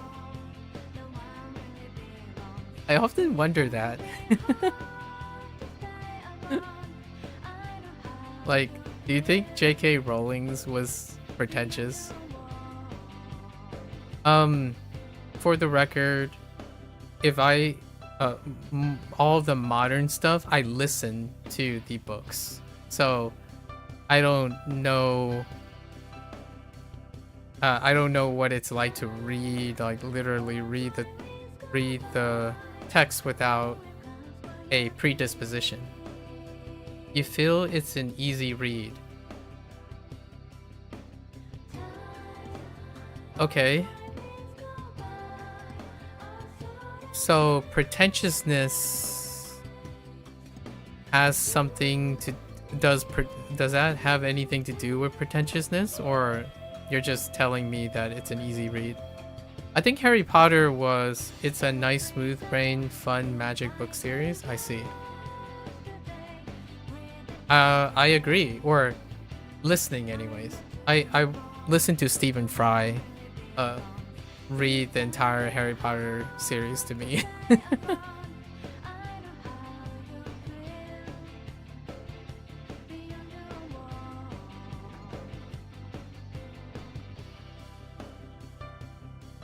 Intriguing. So hear me out. I'm starting to feel like you and I will probably have opposite personal taste, because I like pretentious authors. Like, I'm trying to understand what you mean by pretentious. I actually think because of the way you use the word pretentious, there's a chance that all the books that I listen to are pretentious or unrelatable in a sense. Deliberately unrelatable is what I like. I enjoy reading to understand authors. So like Harry Potter for me was a dull series.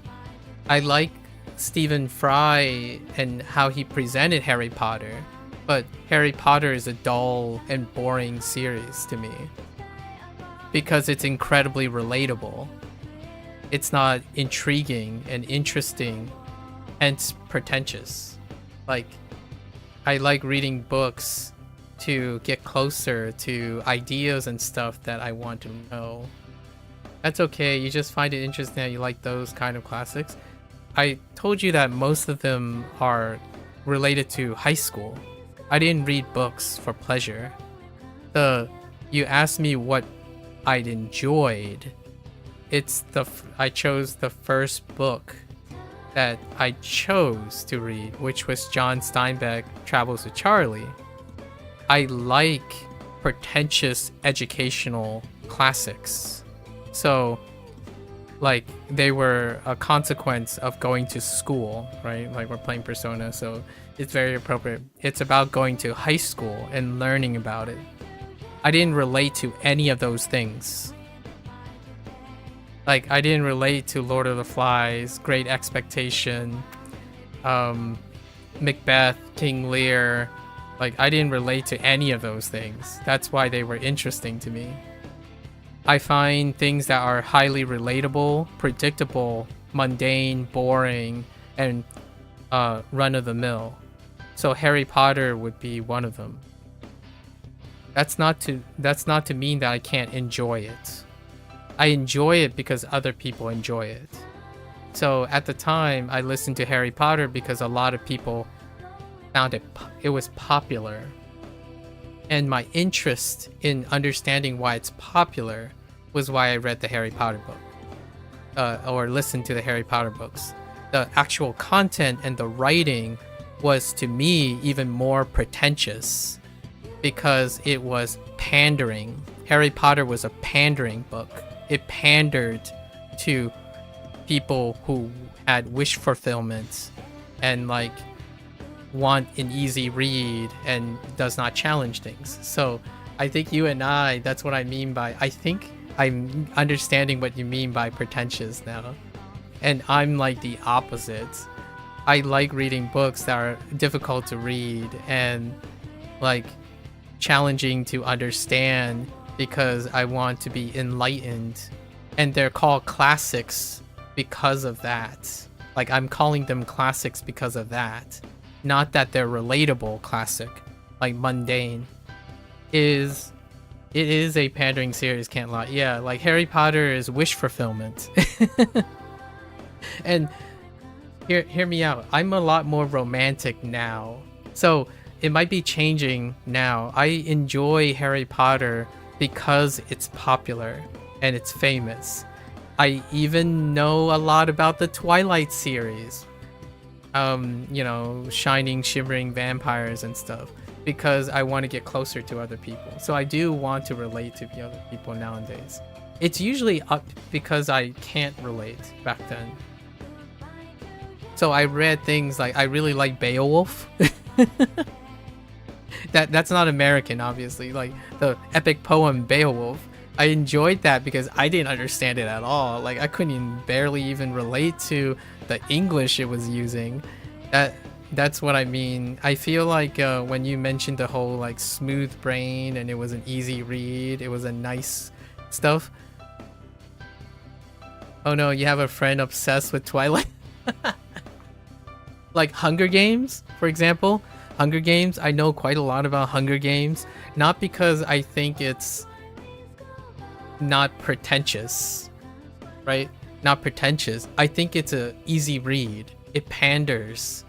And pandering, this is if I had to be level with you, I think you're the type of person that I would read books to understand. Because my preference is that I typically read pretentious authors. The stuff that it feels like they're egotistical. They're writing narcissistically to show that they're better than other people. Like They're writing deliberately to be esoteric and egotistical and verbose and hard to understand because they are narcissistic. So that's probably why I wanted to learn so much, like a little bit about what you mean by pretentious. You know, the authors that are snobby and about their craft and whatnot. Like Walden is a really rough one. Walden is like narcissistic and narcissistic and pretentious as all get out. Like if you pick up Walden, it's a fairly small book, but the reason he wrote the book, William wrote the book, I think his name is William. He wrote the book is completely narcissistic. It's reading someone pandering to themselves. Like he's just writing to be very like unnecessarily transcendent. And my thought is, it's fun because I have no idea what this guy is going on about. I will try to read Watership Down. Is that the one that you would pick though, Beth? Beth, hear me out. If we're going through all the novels, it sounds like you read way more than I do. So I'm not an authority. I do things to get closer to other people. So do you think it's Watership Down? Because I would totally be on board to like rotate into a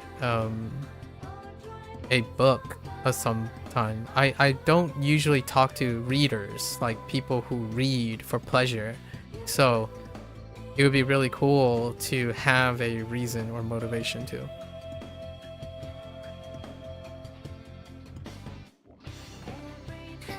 You don't have to answer now.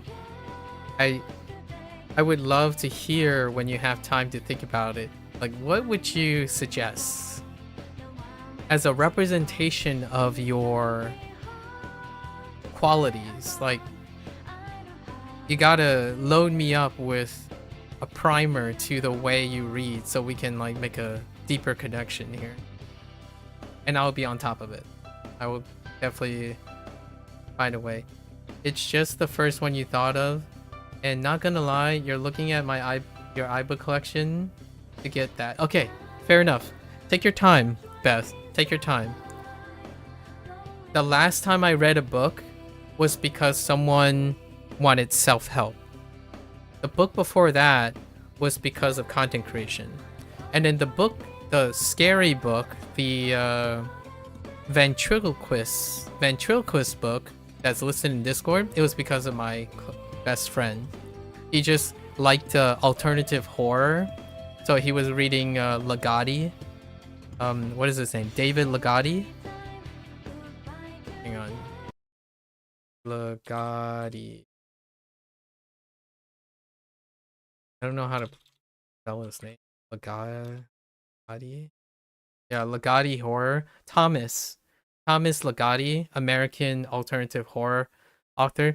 He was reading that, and then he shared another author that was inspired by David Ligotti. So I read that. I saw that too. Oh no, it's pretty sporadic. You read Smooth Brain and more thinky books sometimes. Interesting. So we're talking about things. What is the most like smooth brain and entertaining book, like a page turner, right? Like we're thinking about page turners. Sporadic? Maybe you mean varied and all over the place. Yeah, sporadic. Yeah, it's pretty sporadic. Like it's all varied, right? Cornucopia. It's pretty that's good. I think you're I got you.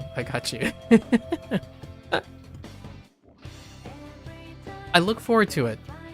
We'll make this a thing, Beth. I often thought we should do some book club stuff. So you don't know if there's one book? That's fine. You can choose a couple, right?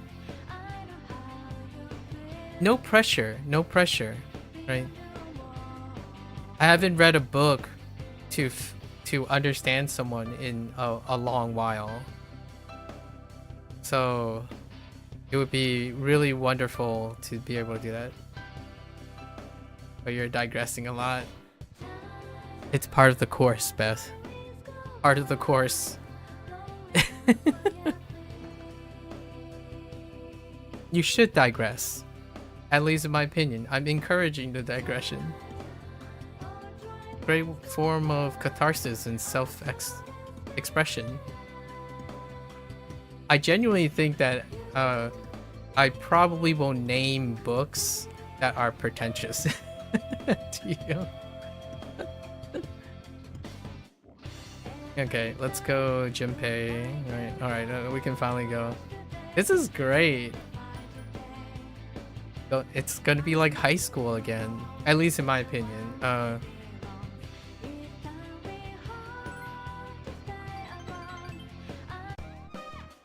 I love reading books to understand people, and it's an extra bonus to be reading a book to understand someone who I am speaking to. That's pretty much most of the things that I do nowadays. Why am I learning Japanese? It's because a lot of people learn Japanese. And why am I learning Japanese? It's because a lot of people play Persona games that like to learn Japanese. That type of thing. So I have started, you could argue I have stopped being pretentious. Like, it's not all about intellectual maxing, right? It's not about being snobby and elevating your enlightenment. Sometimes you just want to get closer to people and be more compassionate and relatable. So that's what I used to be. So the books that I listed were when I was a kid, right? We were talking about the teenager years when I was in high school, because I no longer read books now. I usually do not encounter a lot of readers anymore. Typically is watch this movie, watch this show. You should try watching this documentary. Like the last person that suggested something, I watched 4 motorsport movies and 2 documentaries on motorsports, specifically Formula 1. So I got caught up with motorsports again. The Gran Turismo movie, the Senna stuff, and like Rush. So of course the person may or may not be here, but the idea is I'm usually ready to talk about something. A drama and I, where we usually talk about, like, I guess we talk about money now. Procall and I, we talk about like existentialism and spiritual, like the pragmatism of religion and spiritualism, consequences of the universe and stuff like that. James and I, we talked about like linguistic, cultural, intersex, things like that. You and I, we could talk about smooth brain books. I'm down for a smooth brain book. The longest series I've read that was easy read was probably Harry Potter. And I didn't read it, obviously. I listened to it. Stephen Fry has a really wonderful narration voice.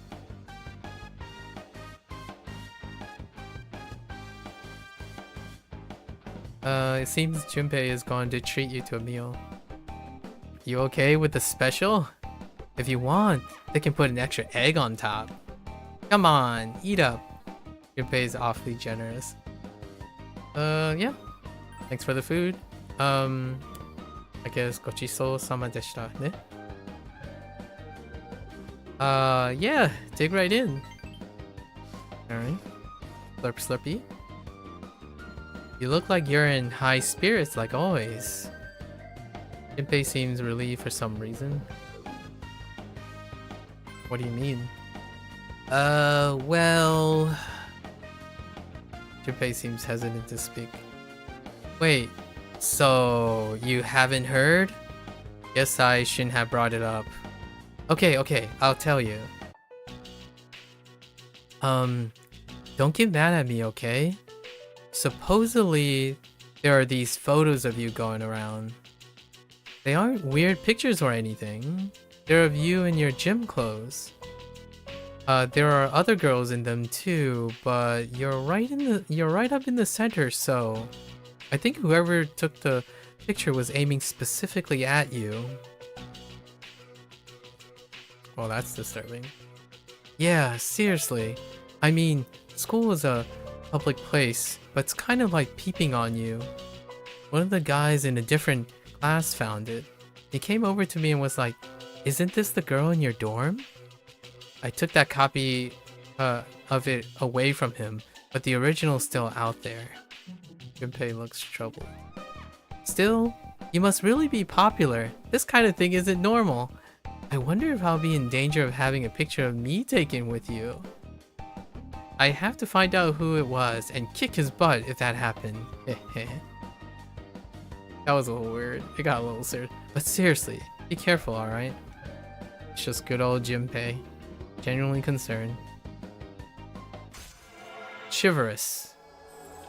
Maybe slightly misogynistic, but chivalrous, right? The magician.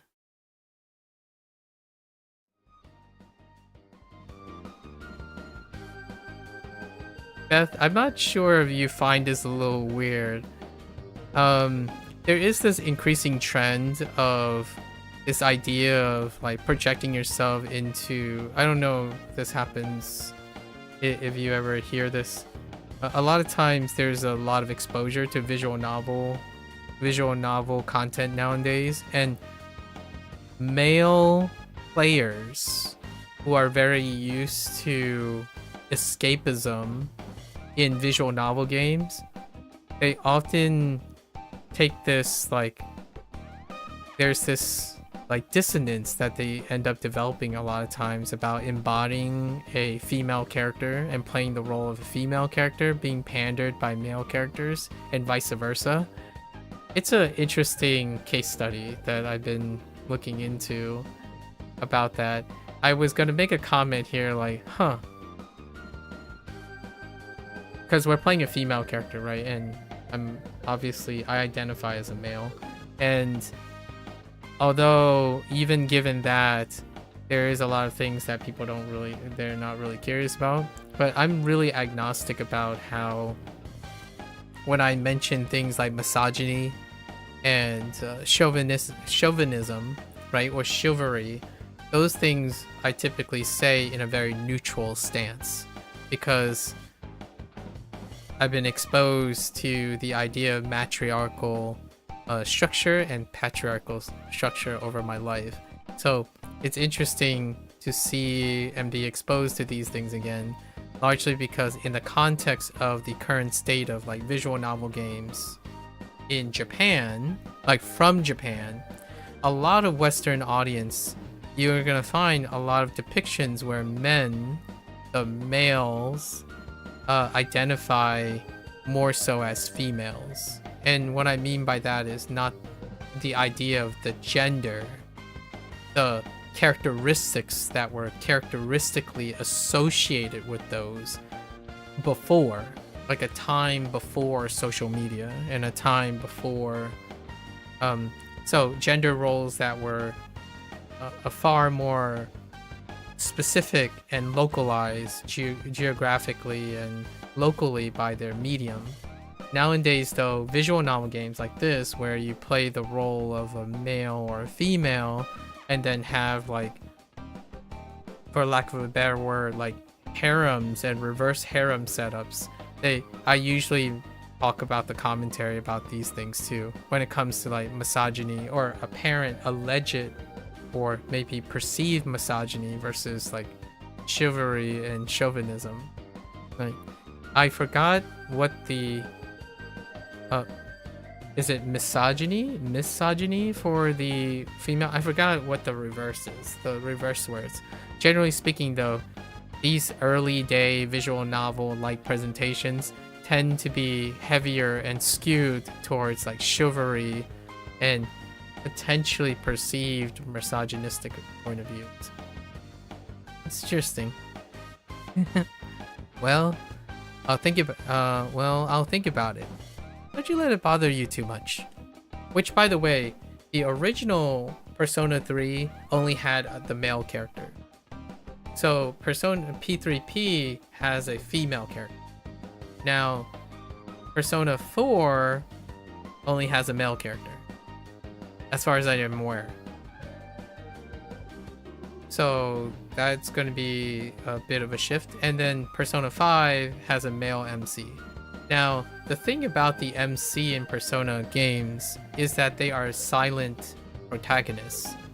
So oftentimes, the way as it gets modernized, the way the social links interact with you, they tend to be fairly neutral. The further you travel back though, the more gender specific it becomes, largely because the influence of social media has not come into play yet. At least that's my narrative.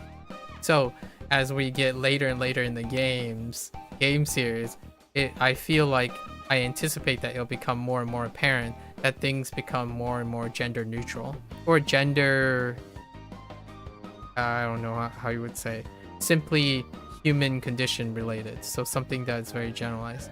Junpei is definitely a character of the past. We're talking about the chivalry knights kind of thing.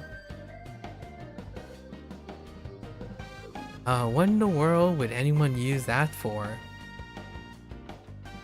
Double standards. Oh no, never mind. There it is. There it is. Welcome back. Alright.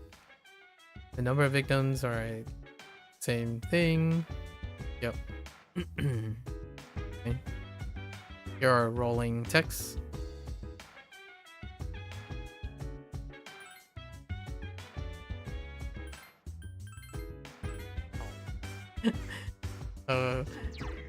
I'm so tempted to tell you more, Beth. List more, if I can remember more of the books that I thought were interesting. I'm willing to bet that most of them are pretty pretentious. Okay. Thank you for sharing, by the way, if I haven't already said that.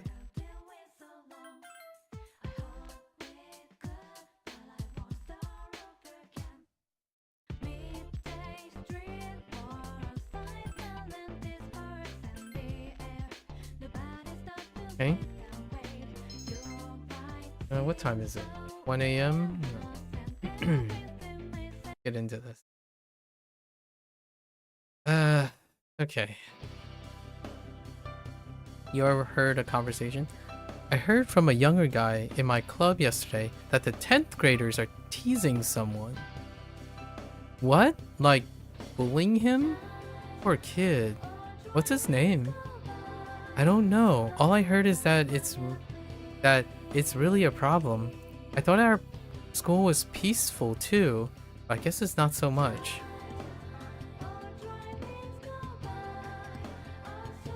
I don't know if that's one of the cast members.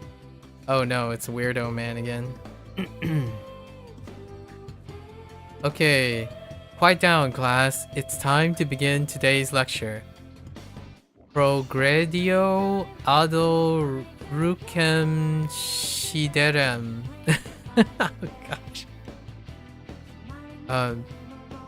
Mr. Ekoda left work early today, so today's lecture will be a little different.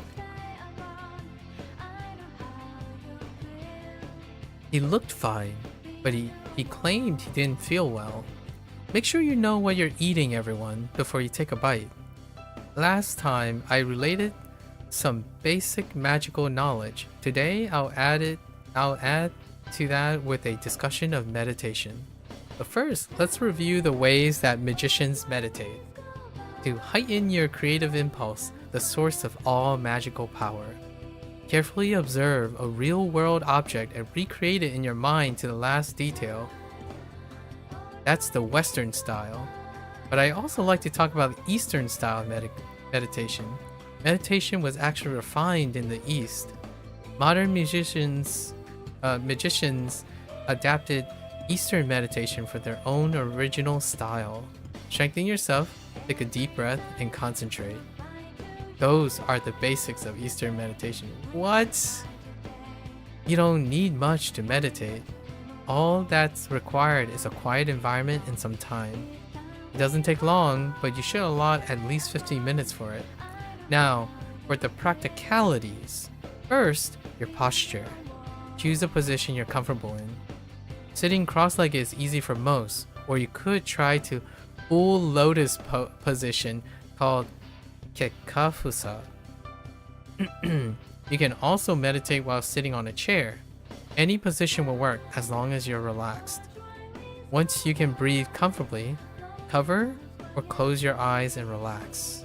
Now that you've prepared yourself physically, let's focus on your mind and soul. Imagine a symbol, perhaps a large tree or the moon. If you wish, it could even be the god of your own faith. However, do not empty your mind. That would actually be foolhardy. You run the risk of losing control of yourself. You feel tired? Alright, we're staying up. So, what have we learned? To practice meditation is to imagine some sort of symbol. The Christian practice of prayer, for instance, is a heightened form of meditation. The imagined symbol is there for other reasons besides helping the meditation go smoothly, however. It can be very dangerous to plumb the depths of your consciousness. By keeping a clear symbol in mind, you can avoid plunging over the edge. Go ahead and try meditating if you like. That's all for today. That's actually a pretty deep cut. I do meditate though. Oh hey, we're above average. I do meditate.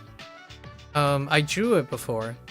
I imagine myself resting next to a tree on a hilltop with a gentle breeze on a carpet, like sitting on a towel, overlooking the vista of a cityscape on an overcast day. I breathe to smell the grass, and I breathe out again, and like to take in what I think the breeze is hitting my face. So I do meditate. I sometimes meditate while doing an activity too.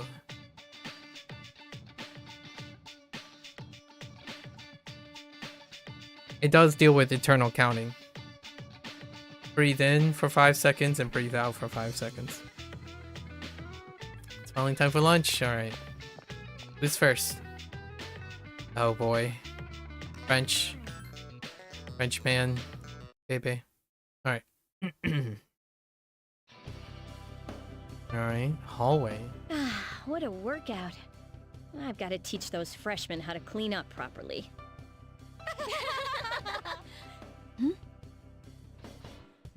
So, I pretended to take a picture with my cell phone. Oh, the bullies. She freaked out and started crying. Alright, Fuka. Was this because Fuka was being bullied? Like it was the end of the world. You should have seen the look on her face. It was priceless. Oh my god! I have never laughed so hard in all my life.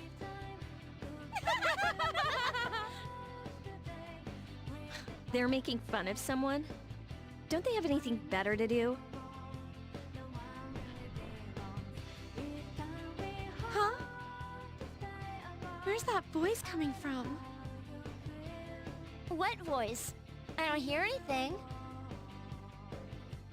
What's wrong, Maki? Maki?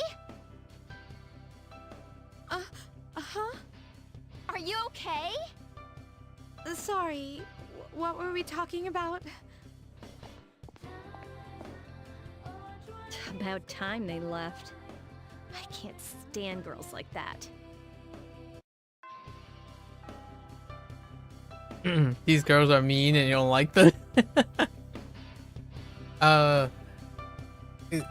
What do you it's funny, the early days of like American dubs, right? Like Americanized dubs over mean girls or mean guys. They're very still like, what? Oh my god. Like, did you see the expression on her face?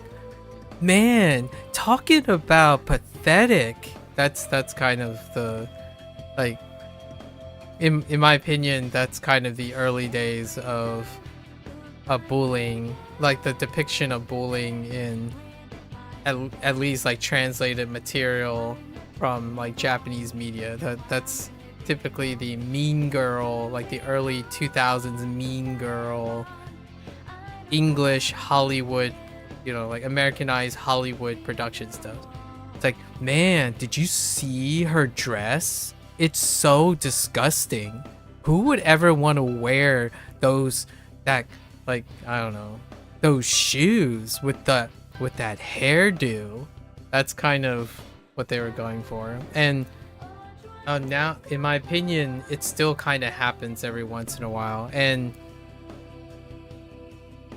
at this point, it's not as not as, I don't know how you say it, Hollywood, like it is back in these days, where everyone sounds like, I don't know, a Californian accented mean girl. Like, who do you think they are? You know? Like, where do you get off at treating me like that? And then you have to like do a head bob and like a that's kind of your stock mean girl, American mean girl persona. Like persona, well, not the game Persona. These days, it's kind of scarier. Like some of the bullying situations, like how they depicted and translated, I mean, I don't mind the like taking you out of it situation, because, well, I enjoy the new depictions. They're a lot more nuanced, especially in English, where the bullying is really like scary. It hits a lot closer to home, so it doesn't take you out of the mean girl situation. It creates that like psychological problem. Like, girls are very vicious towards each other, and the viciousness is not because it's so blatant in the face. It's more like it's subtle. Like, they would attack people a lot more using the English.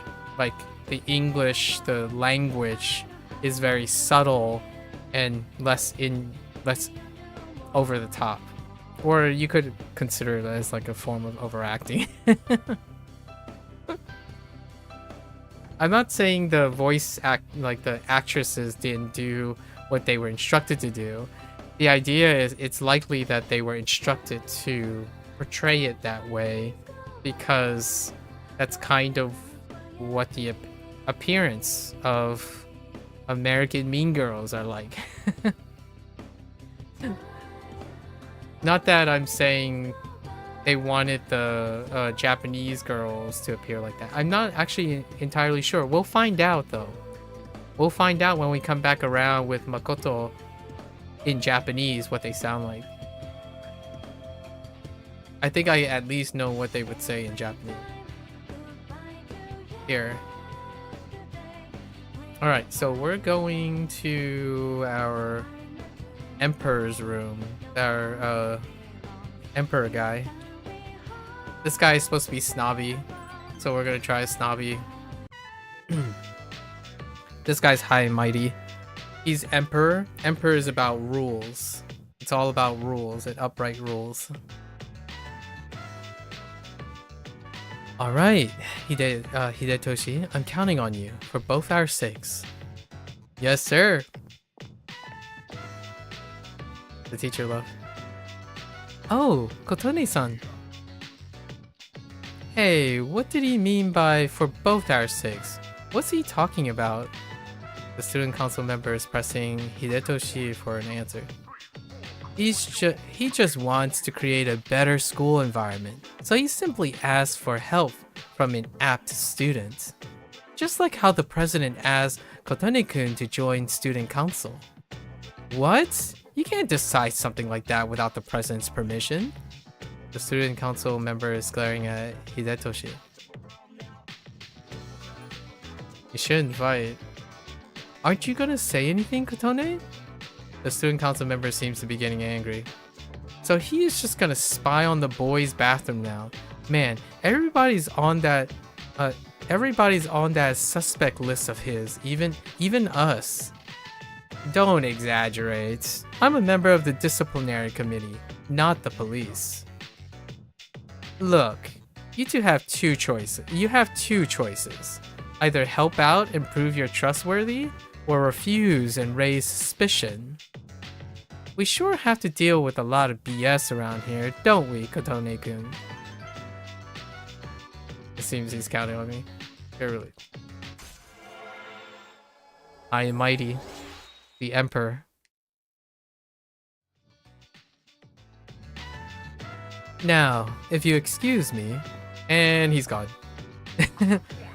Hey, don't ignore me, you teacher's pet. Oh, I haven't heard teacher's pet in a while. In my 18 years, right, like, well, maybe like, let's say 13 years when I was in high school, middle school, and elementary school, I think I heard the phrase teacher's pet like once. Like thrown around, not even towards me, like just one time. One time. Don't count me out. I don't talk to a lot of people, but I only overheard one time, and I usually just spend most of my time listening to other people's conversation because I don't say anything when I was in high school. I barely talked. It's not that good for student council members to be fighting like this, right? I better go tell the president. Oh, wolf. Chihiro ran out in a hurry. Your work is done here, you decide to go home. We just said one thing. We're gone. Oh, hey! Alright. Dun, dun, dun, dun, dun. Dun, dun, dun, dun, dun, dun, dun, dun, dun. Dun, dun. Mm-hmm. Okay. Today is Saturday, so we're gonna go and visit the shrine for Maiko. Hey, did you hear? The 11th grader. Oh yeah, the one who was lying on the ground this morning, right? I hope she just ran away from home. But I feel like this is the start of something big. Yeah, there might be reporters and camera crews and stuff. I don't want to deal with it. Oh, boy. Did you hear about that girl in 2E? Yeah, they haven't got a clue. Isn't that bizarre? Everyone's talking about the rumor that's going around? Man, can you believe these people? So, did you hear the details? About well, what? A girl from 2E went missing last night. It's our girl, Fuka Yamagishi. This morning, they found her lying on the ground in front of the school gate. Nobody knows what happened, and supposedly she's still unconscious. Morning. Yo, Yucatan. Yo, Yucatan. This is a tough case, even for Junpei Iori, ace detective. Ace Detective reference. Right. Ace detective? Are you stupid or something? More like stupe, ace defective. Stupe. I can't get over stupe. That was from yesterday too. She started using stupe because he ran and bolted into the monorail. Hey, I resent that. Anyway, where have you been? I was talking to the teacher. That girl they found? I saw her yesterday on my way back from practice. She seemed okay then. Oh, savage. Whoa. Oh. Whoa. Now that's really strange. Like more like Stupe, ace defective. Oh goodness. It's okay, it's all fair in games. Junpei is like, he's stalwart, right? He takes the punch, he throws punches and he takes punches. It's all good. Magician is stalwart.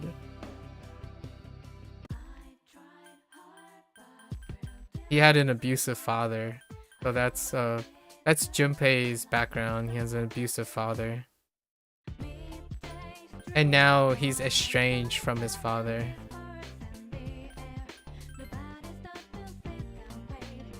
All right, so we're going to Michael and see how's it going on with her family.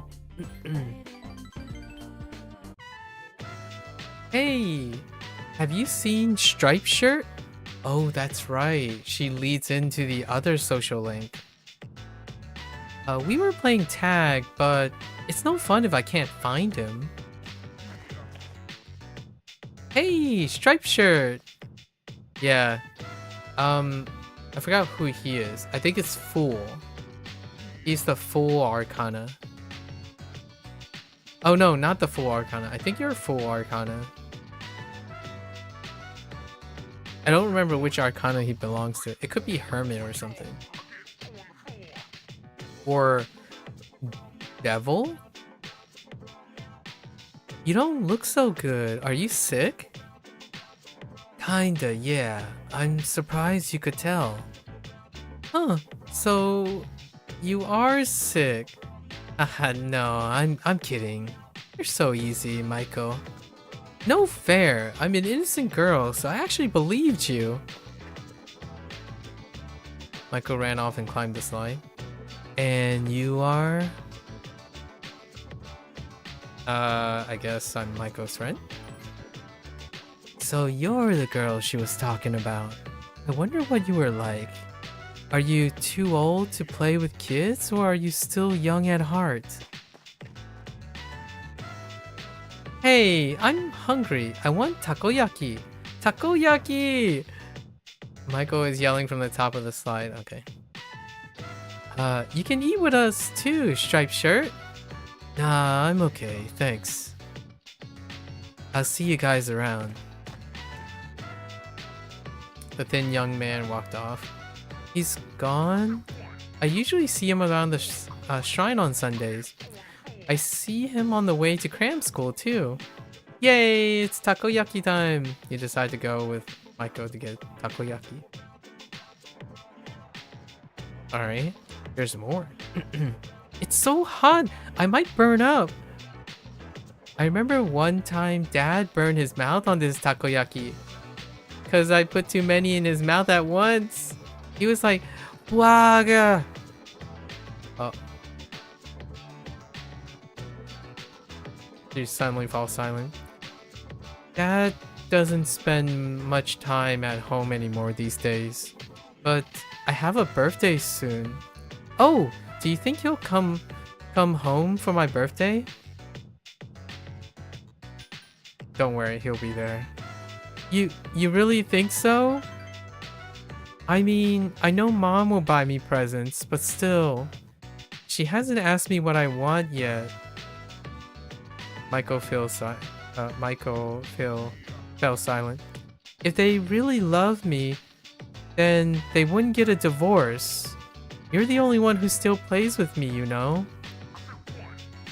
Michael seems to enjoy spending time with you. Broken households are, like, I don't deal well with, like, it's very tough for me to talk about broken households because of, I mentioned before that it's practically taboo. Like, it's like last resort. When a, like a quote-unquote Eastern family has a child, they would move earth and engage in the most tenuous of relationships and keeping the relationships together for the sake of the kids. This is my own like personal background. My parents, like, they've didn't always have the best of times. Like, it was very apparent. Like, kids hear things, right? They know that it got to a point where there were so many breaking points. But you have children, so you rarely ever put yourself ahead of your children. So this is a fairly constant reminder of it's quite rare. Like, even 20 years ago, it's probably rarer than it is now. Progressive thought makes it a little bit more softer. Like, my Americanization often normalized how I would interact with other people about their potential broken houses or step parents and whatnot. And there are like silver linings or pros and cons to like parents that separate. They are happier. Like, there are times where people who separate are happier, right? So overall, and they don't necessarily like, neither parent love their children still. Like, it's not like they love them less situations. Still tough. Very tough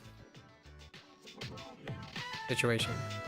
Today's laundry day, so I better get home soon. If I don't do laundry, the house will be a real mess. See ya. Aw, that's cute. Michael took off, so he decided to go back to the door. Oh, hey!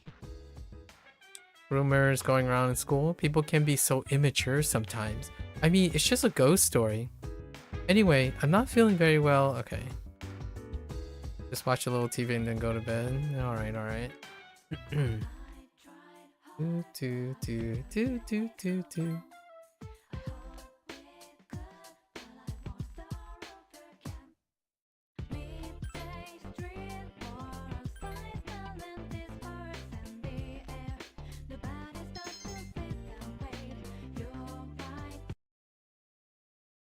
All right, we gotta decline all the calls because it's Sunday.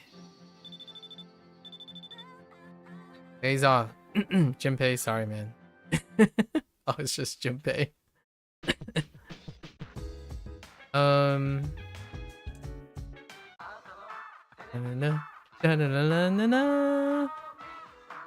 Have I ever read Animal Farm by George Orwell? I have not, but I know a lot about Animal Farm. Just to see if they're on your list already.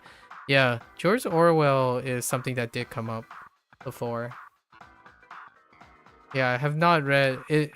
George Orwell's name came up after my like media thing. So I know a lot about Animal Farm, what it inspired, and all the like contemporary pieces and stuff related to Animal Farm. So is that one of them? Orwell, huh? That someone has brought up multiple times. Animal Farm.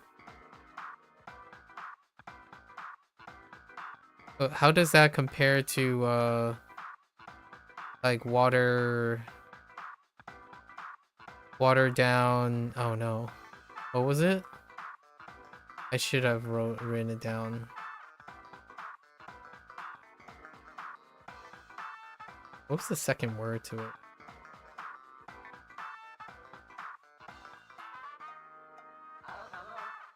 Watership Down. Watership Down.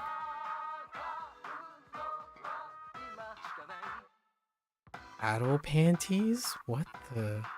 Namesake?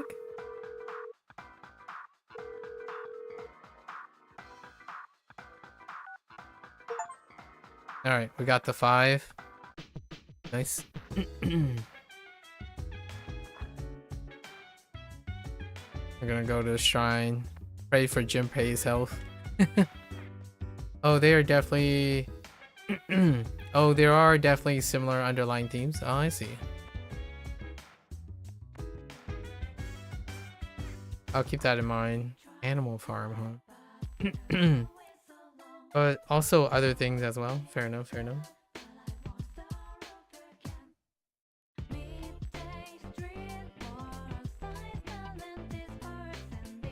on, let me write these down.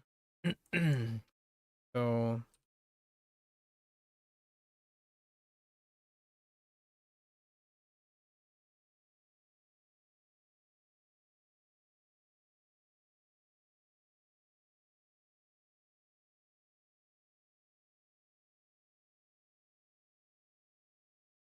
speaking of Animal Farm, do you know that there is a, I guess what you call it, in indie film that's coming out soon that's animated for Animal Farm? I'm pretty sure it's loosely based on it, but you know, loosely.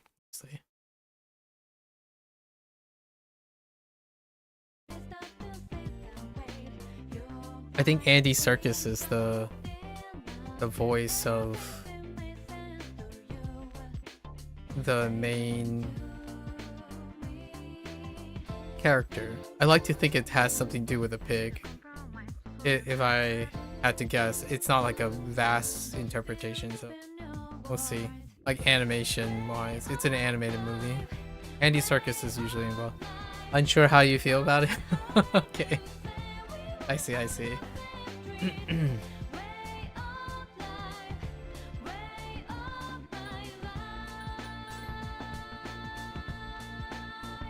I don't think I played a video game that was based on Orwell's Animal Farm. I know there are some video game references that I come across.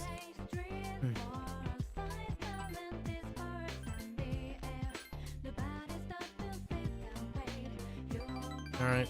How's our luck? Fair luck? Alright. Money? Or positive 1,000. Welcome back.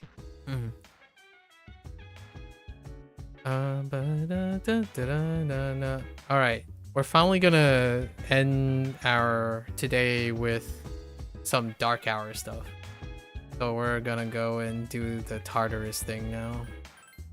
The tartar sauce thing. I used to joke about calling Tartarus tartar sauce. Time to go to tartar sauce.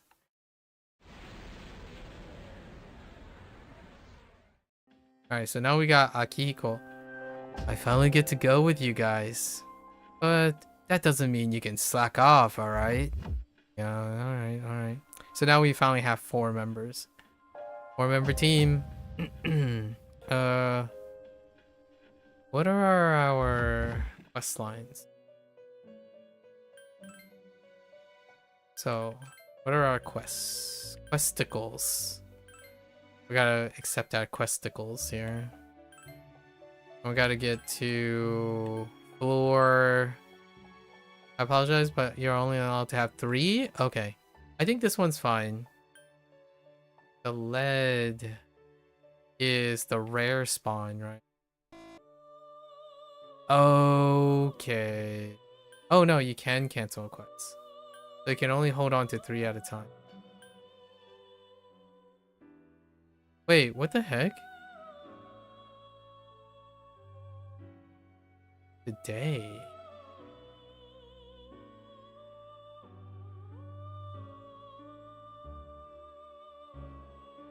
The deadline is today? Since when did I...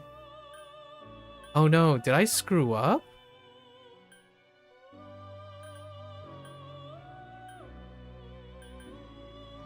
I think I might have screwed up.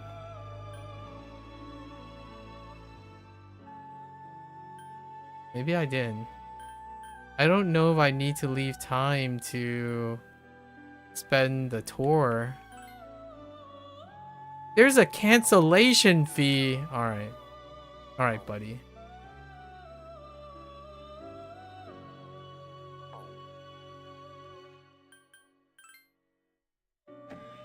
Yeah, I'm not quite sure. Oh no. Hang on. Oh no.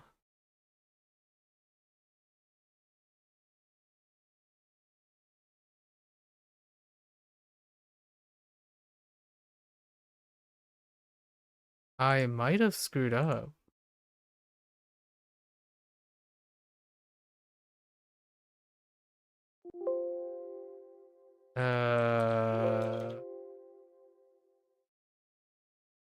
I think I forgot a request.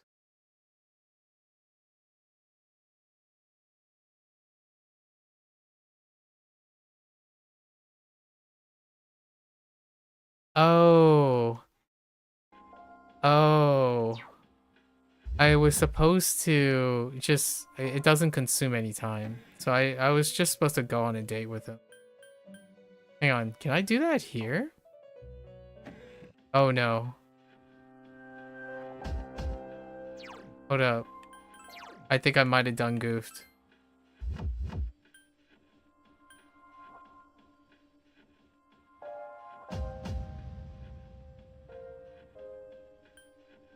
Hang on, let me double check first.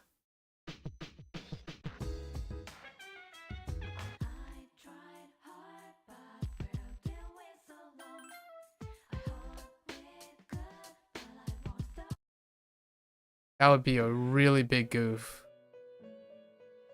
Oh no, wait. Oh no.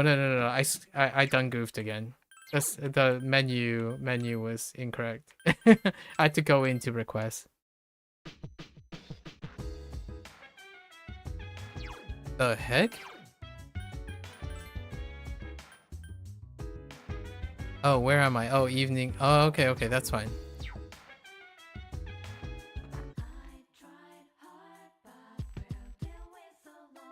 Oh, I didn't save. Oh no! Hang on. I think I'm... It's all ruined!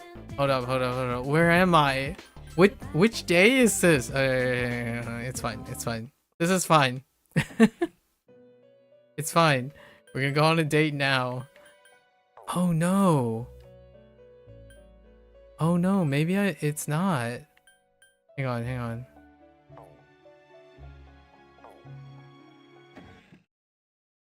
It has to be during the day. So wait. Hold up. Oh dang, it is late. Oh, okay.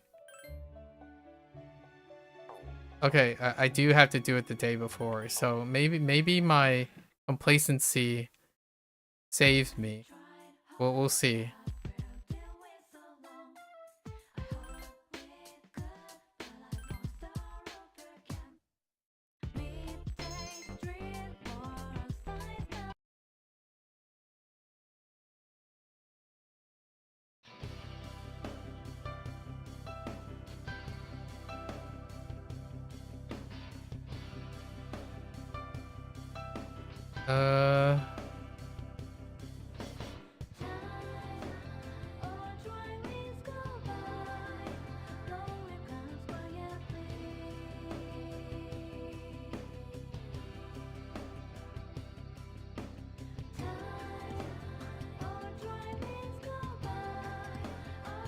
Okay, I think we're fine.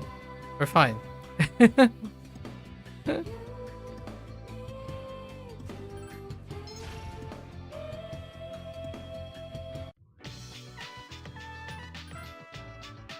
Right? Oh, we have to hear the evil mean girls again. Alright. I think we're fine. I totally lapsed on going on a date. It doesn't change time, so we're able to save this. It's safe.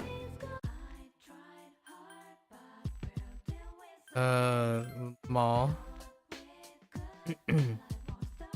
Oh, it exists, or at least there's an okay Apple Watch.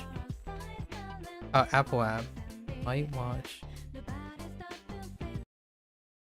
About what? The... Alright, we're gonna go on it. Well then, please lead the way, alright. Polonia Mall, alright. So this is the Polonia Mall. Indeed, it's exactly as I imagined. Despite these words, Theo's eyes are clearly glimmering with excitement. Are you excited to be here? I'm not that easily amused. Oh, the Animal Farm game? Oh. Theo's mumbling. What is that over there? He's pointing to a water fountain. An aqueous duct in a place like this? The dwellers of this world must get thirsty easily.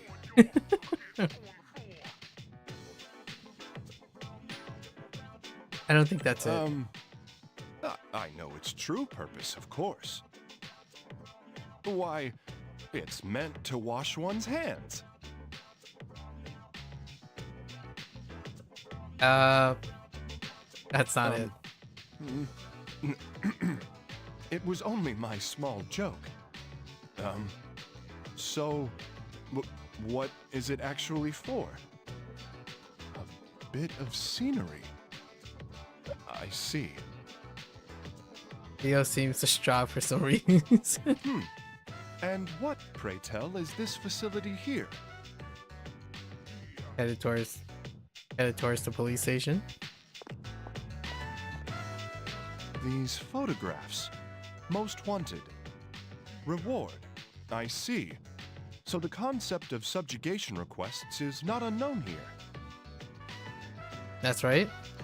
We don't kill them. Well, in that case, I assume you'd need to bring back a piece of the body as proof of your kill.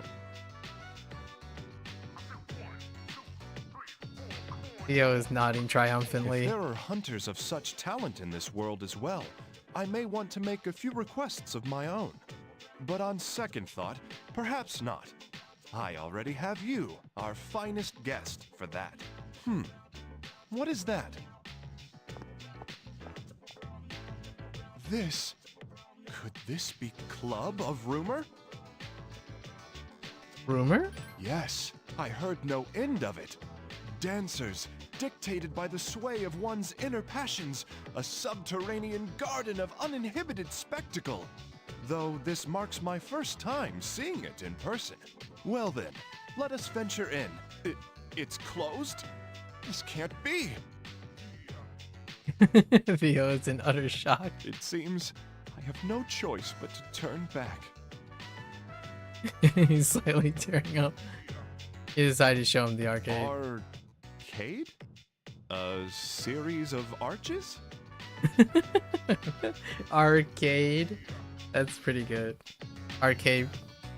Arch and arcade of like a arcade of stuff. Like blockade. All right. Let us investigate. Theo is staring at the crane game placed in front of the arcade. Bird controlling game? The things inside this case, those are birds? They look to my eye more like stuffed animals made of cloth. Ding ding ding. Is this, then, a simulator to practice catching real cranes? Theo is lost in thought. Excuse me, I note another aquatic pool over here. You head towards the fountain in the corner of Polonia Mall.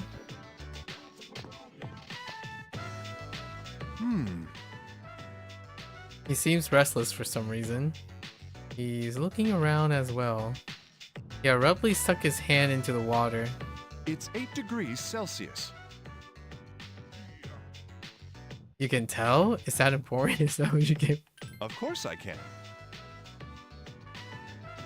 Seems proud. Shall we be on our way? I'd hate to keep you out for too late. This world has its charms. I would relish the chance to visit it again sometime. Thank you very much for today. Yeah, that's the bit about the concierge members. So Elizabeth, Theo, and every one of the Velvet Room characters do this type of thing where they engage in the idiosyncrasies of humans. For P5X, Merope, she gets caught up in idol culture. Like singing idol culture and maid cafes and stuff. About how to express passion and stuff. So, take it to the next level.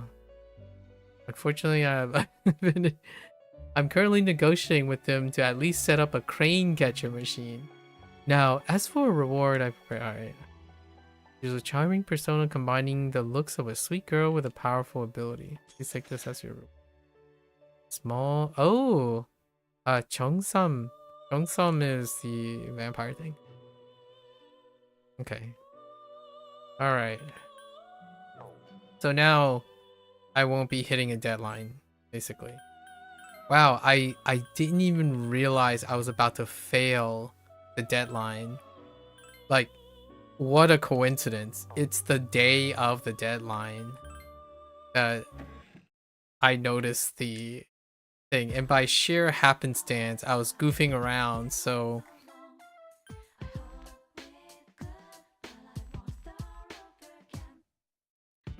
By sheer coincidence, I was goofing around and I didn't bother saving.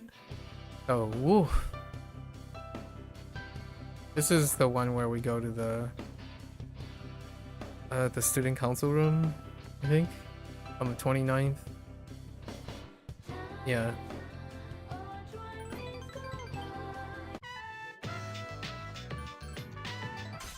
Fast mode. There's no auto skip in these games yet. Okay.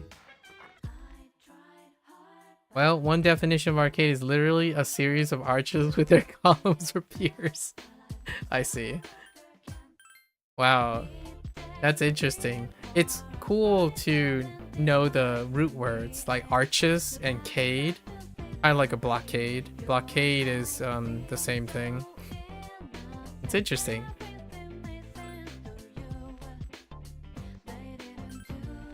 The characters in the Velvet Room are out of space and out of time. So they're our outcast character. Well, there are a couple outcast characters in Persona. We'll meet some of them.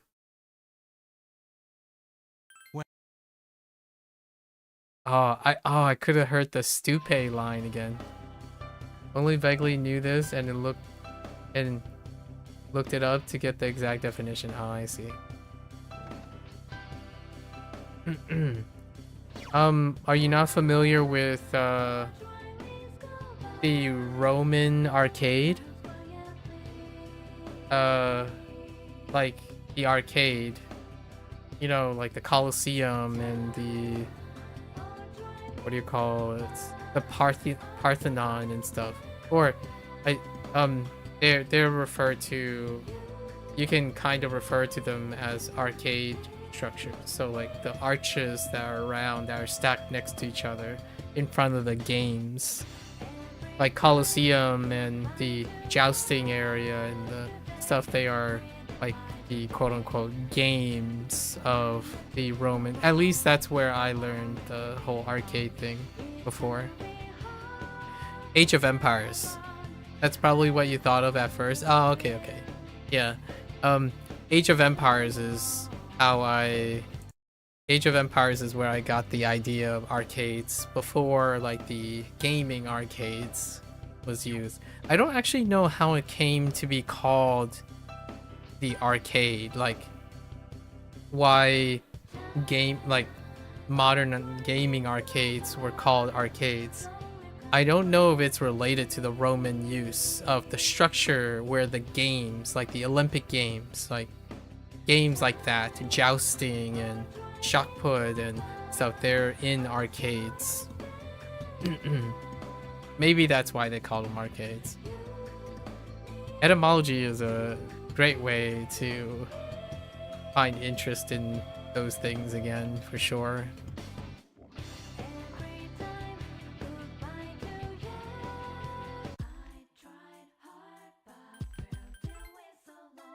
Got to go here again.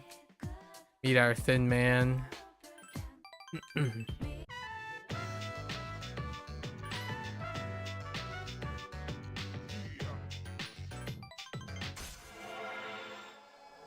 This was definitely not possible. All of these like fast loading and stuff was not possible back in the old PS2 games. You had to like restart, wait a really long time in between transitions, so they were unintentionally much longer games because of technological restrictions. Way longer. So I'm totally okay with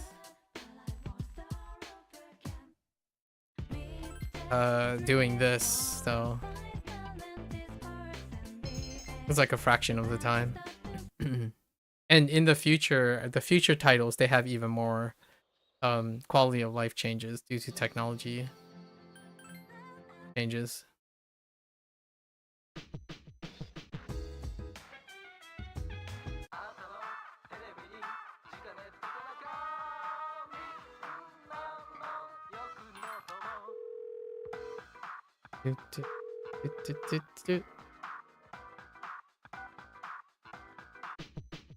Alright, we're almost there.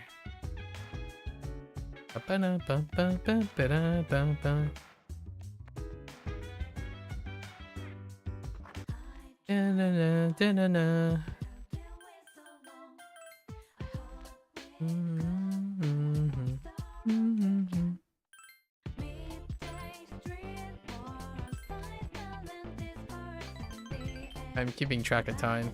I've been pushing really hard. I've been enjoying this so much. There's just so much, so many things to yap about.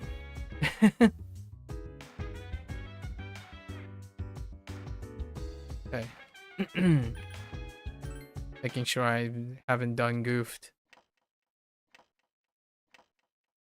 I already goofed up once or twice already, and they're reasonable. They're within the limits. Alright. So we got the request that we need. Now we have to reach level 40. Holy. I'd like to reach a goal. Okay, future. But always be prepared for the worst, and getting to the top of the tower is the most logical step. I'll let you decide on an appropriate pace. I'm counting on you. So, hang on. We gotta... What kind of equipment do we have? Do we have new equipment?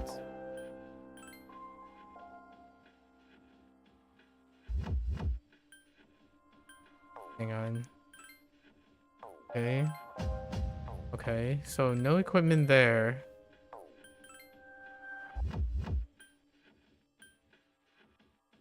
This is Yukari. Yukari is gonna pick the extra... Wow, this sword is so much stronger. What in the world? Excuse me. Okay. Okay. Alright, so nothing too big. And I need now to jostle around my... Okay, let's go in. So reach floor 40, and I need to reach level 19. That's kind of high. We'll probably have to. Now we get into the combat section. This was such a novel, or like such a breath of fresh air when I first played this game. The balance between like casual sim and things. Like nowadays it's a very classic thing to combine like a side casual scrolling, like a dungeon crawling or gathering phase to casual sim games. Strike first.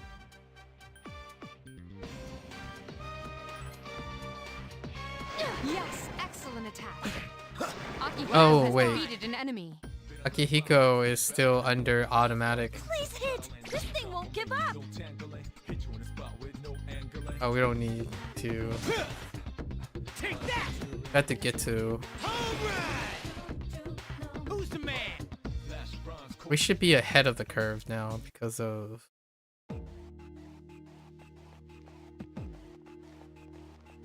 No, we don't have to engage in combat. You want to pick up whatever we... Okay.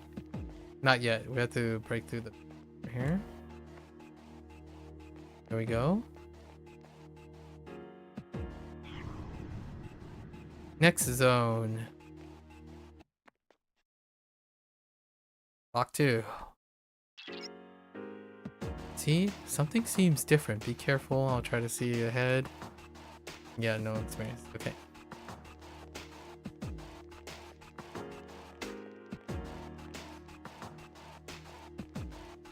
Boink. I need to change the manual input. 2 enemies detected. Strike first.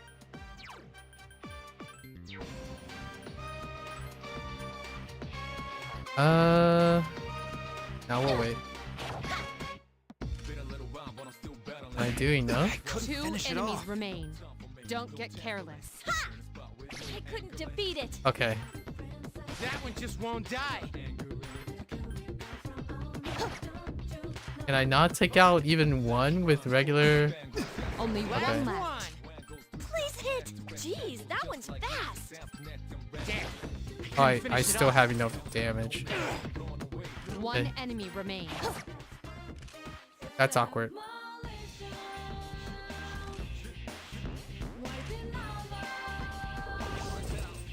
Sonic Punch, huh?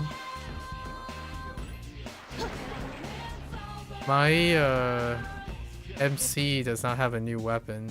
It's a little disappointing. Just give me all the XP. We're here to get the XP. 47. Split 4 ways.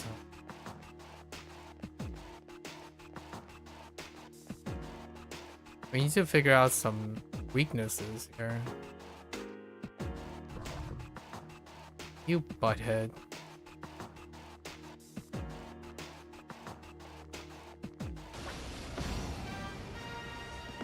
Okay. 1 enemy detected. I'm pretty sure Strike this guy is first. Garu. Persona! Garu? No, it's probably Fire actually. Yes. Oh no, it's The Garu. enemy Here's is our vulnerable. chance for an all-out attack. Let me at him.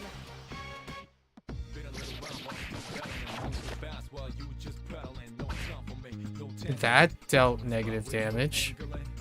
I couldn't 1 finish it enemy off. remains. Please hit. I couldn't defeat it. Ooh, Damn, I couldn't finish it off.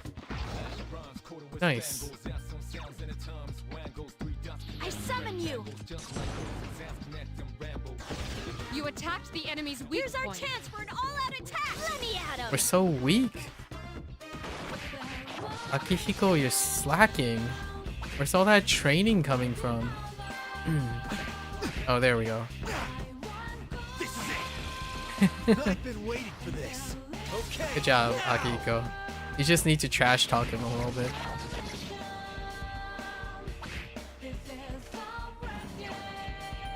Persona!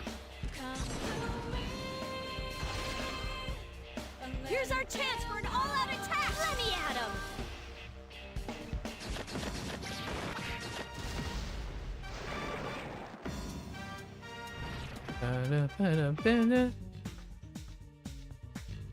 Okay. Give me all that XP. Is this good XP? 65, that's pretty good. Give me them stats, man.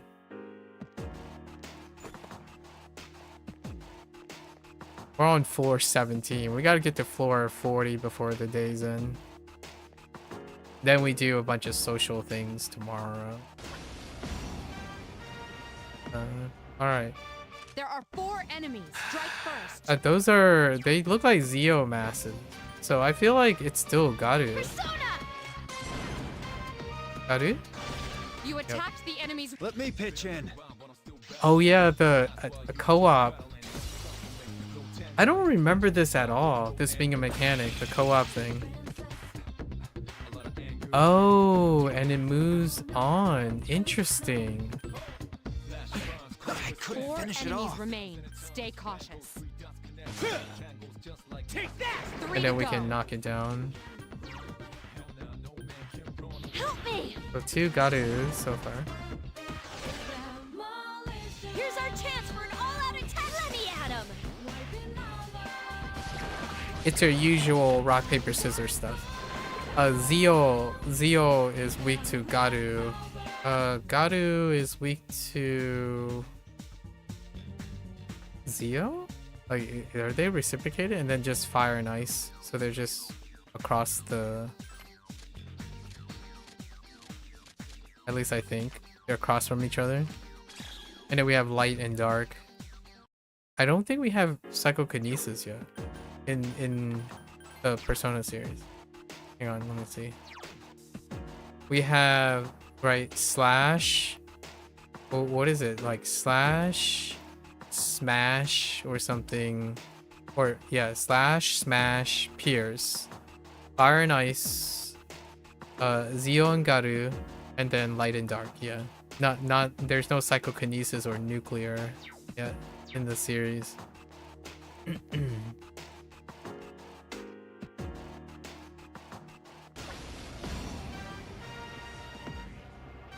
3 enemies detected. They appear distressed. These guys look like ears. But let's just test Garu anyway. No. I'm pretty sure they're either Zio or Pierce. A coup de grace. The enemy is vulnerable. Which is rely on crit right now. Let's see. I think they might be Zio. It's done. 2 remain. Amazing, Senpai! Yeah, Zio. Let's go. Good job, Akihiko. Only 1 left. I've been waiting for this. Okay, now! We can be a little bit more no, like we don't have to be frugal about SP. We'll just recover now.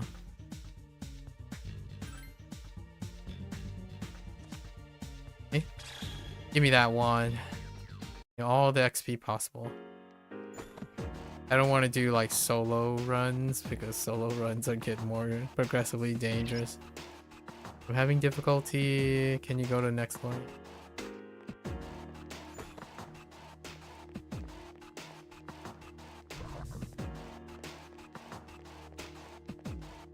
Oh no. You're too close. Okay, there.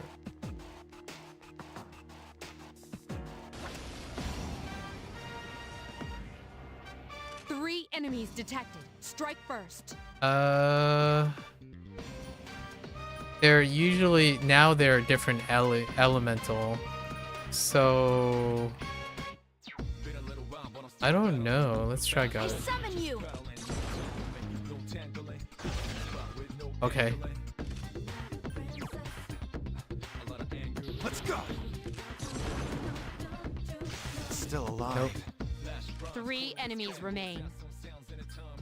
Persona! That one just won't Not die. fire either. Okay. Please hit. Shoot it up. Good job, Takeba. Yeah. I couldn't defeat it. 2 enemies remain. Don't get careless. Only 1 left. That's the last one. Damn. I couldn't finish 1 it off. enemy remains. Fierce. Might be Bash. Or Smash, anyways. Oh, come on. Why would you deny me that? Okay. Hey, hang on. We should do compliments, right? I think Inugami with Inugami has Zio. Do I have anything that whoops. Yeah, Bufu. Let's have Bufu cover all our elemental bases. At least the 4, not outside of light and dark. Look at those faces. Okay. Not creepy at all.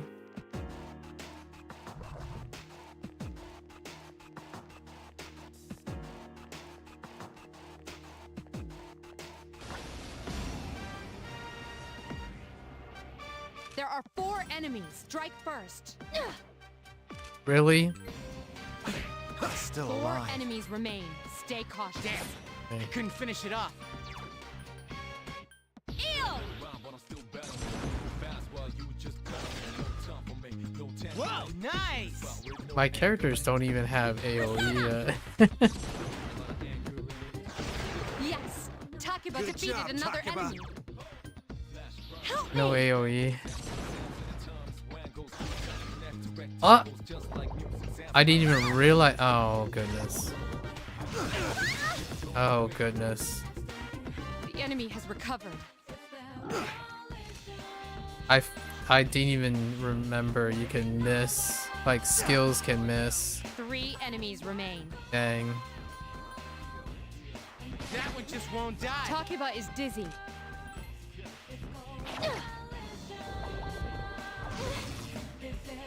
I am screwing the pooch. Okay.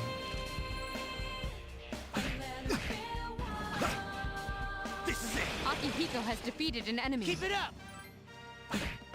Akihiko has defeated an enemy. Why, you little...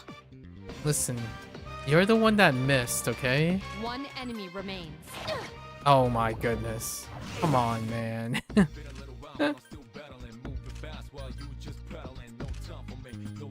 I need a new weapon. Fine. This is fine. Wait, okay, so I need to figure out if I can get to Alf. Cannot retain, but can I discard? Yes, I can. So I need to figure out who I need. So I need to get... Oh no, I need to free up slots now.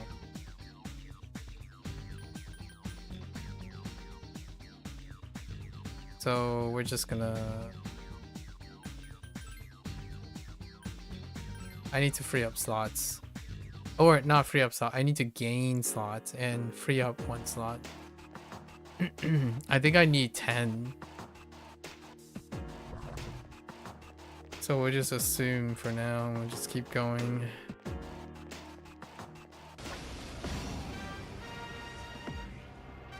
Three enemies detected. They appear distressed. Okay. Critical hit. The All right, enemy good is job. vulnerable.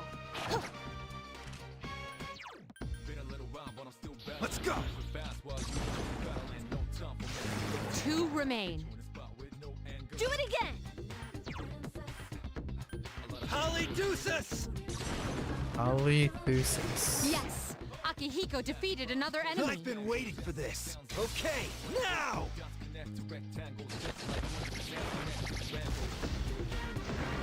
Da-na-na-na-na-na.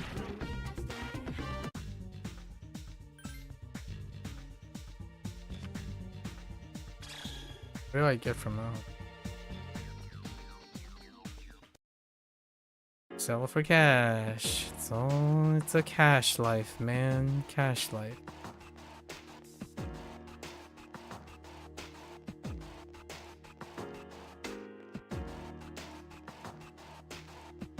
Ooh. We need the thing from that guy.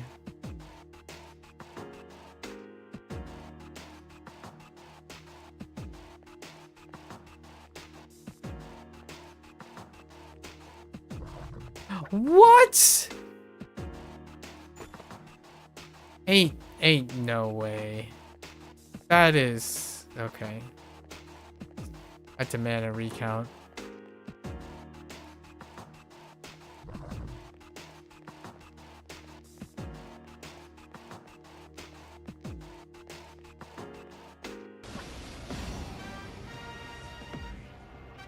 Three enemies detected. They appear distressed.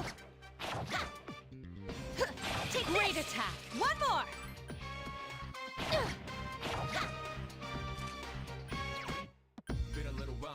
Persona! I'm upset. And? Persona! Yes! Akihiko defeated another enemy. I've been waiting for this. Okay, now!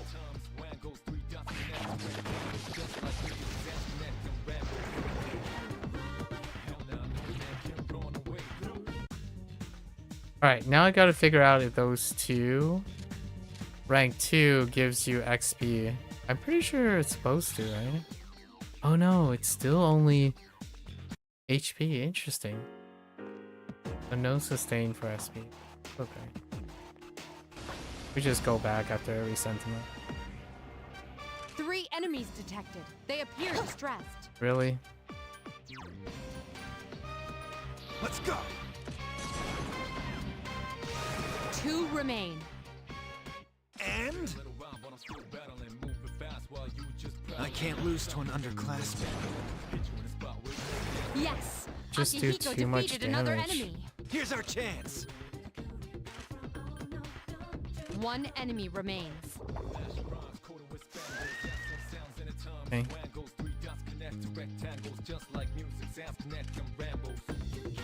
Why is the MC so slow? Take this!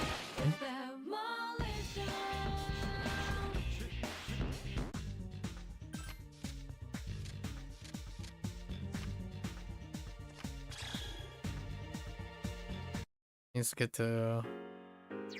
Wait, do I not have 10 slots? 3, 6, no. I need to get to 10 slots. I need to level to get to 10 slots.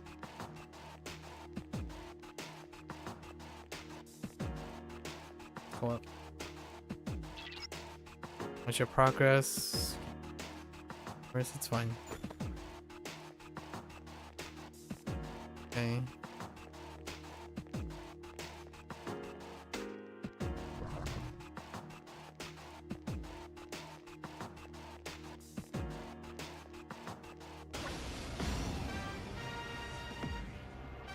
Three enemies detected. Strike first.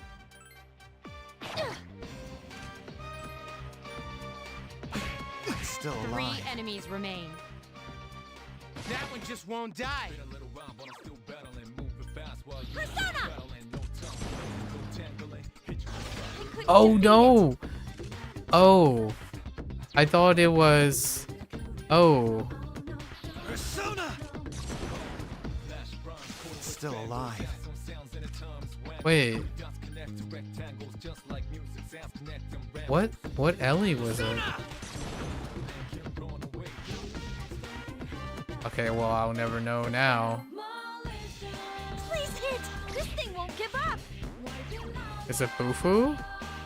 Risk it for the biscuit. Yes, excellent It's not. attack. So Sonic Push. It could be a... It could be a like a physical... Still 2 alive. enemies remain. Oh no, wait. Don't get careless. He's already...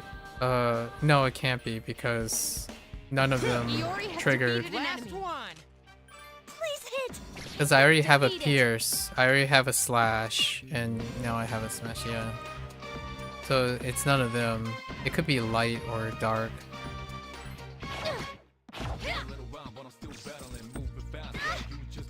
One enemy remains. Still alive. Oh, dang. Not bad, huh? I think we need the Onyx stuff, right? That's one of the requests. Oh, here we go again. Wait. Okay. Alright. Don't run, It's a rare please. form. Teach it a lesson. I A couldn't rare finish it form. off. Don't let it escape. Oh, come on. I couldn't defeat it! Alright. That's one. But it's... Oh! Alright, we're good. We need the lead metal. Or the treasure coin. Wait. Wasn't it... This is what I needed? Oh, shadow... Oh... Oh, I need it from the previous section. Oh, okay. I have to go back to the previous sections. I see. We'll keep going for now. Great power. Alright, so this is our sentinel. Soon, right? In the next one. 2 distressed enemies detected. That looks like a Zeo. Take This also like Let me Garu. pitch in.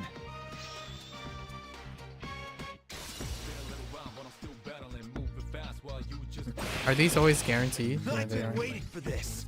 Okay, now. I see.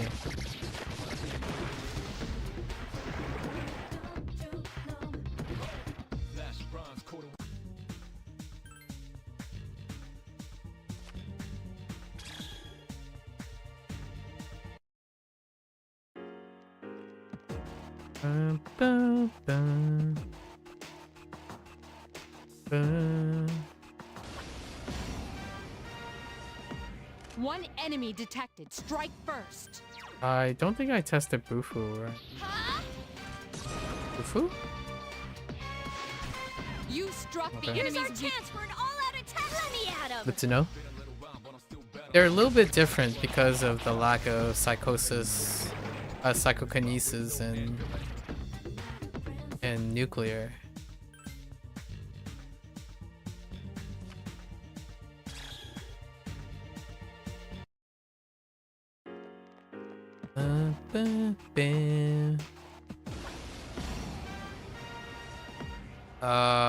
Three enemies detected. This is Strike definitely first. a light situation.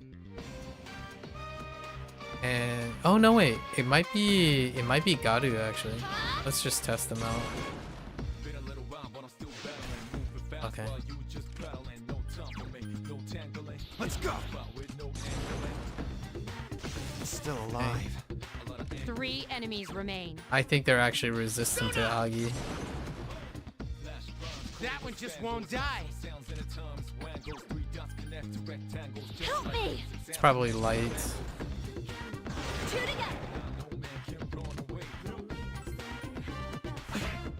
go. Two enemies remain. Don't get careless. That one just won't die. Takeba is in danger. Oh. He has a... Please hit.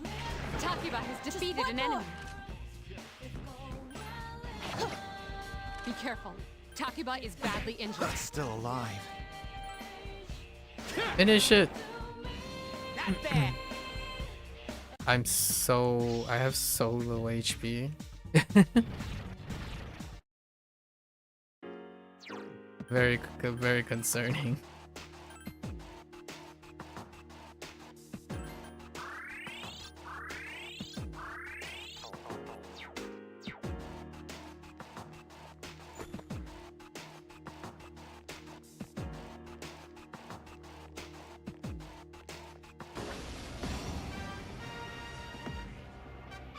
There are four enemies. Strike first.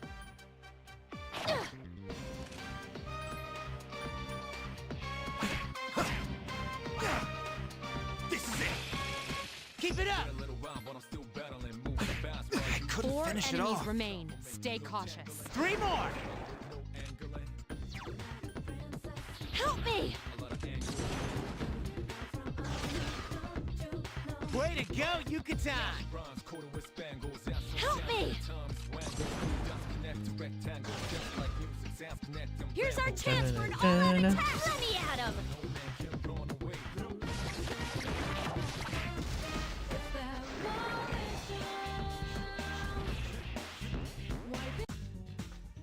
Oh, give me that.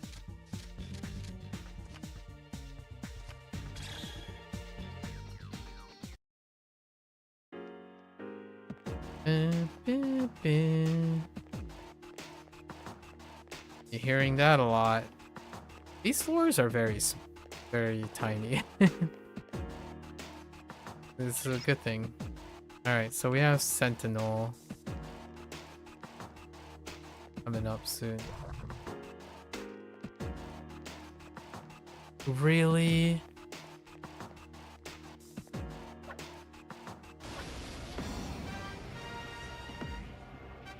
Three enemies present. Don't get careless. We didn't figure out what this guy is weak to, right? We tested all. It has to be... I don't have anything that can help with it. That one just won't die. Three enemies remain. Holly Deuces! Akihiko has defeated an enemy. Here's our chance. Let's go. Good job, Akihiko. Only one left. Keep it up! I couldn't finish it off. I couldn't defeat it. Nice. One enemy remains. Take this.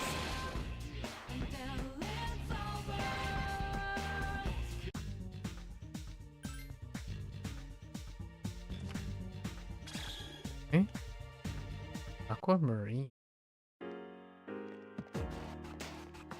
Dun, dun. Yeah, compared to some of the existing ones, 3 enemies detected. They appear distracted. and this is on the short side. Most definitely on the short side. This is it! Keep it up! I couldn't 3 finish it enemies off. remain. Just gotta take it out. Iori has defeated an enemy.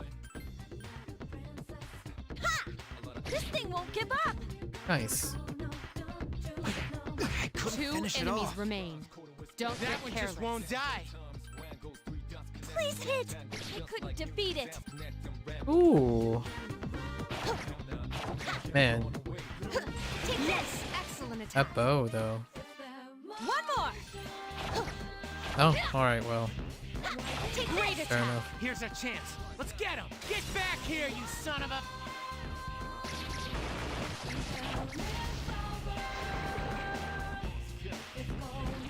That's probably the most dangerous group at the moment. And the rotating lantern guys.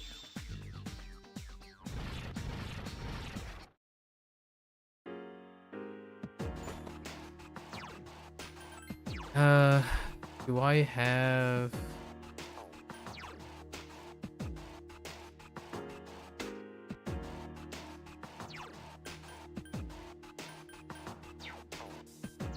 I need a Hama. Do I have Hama?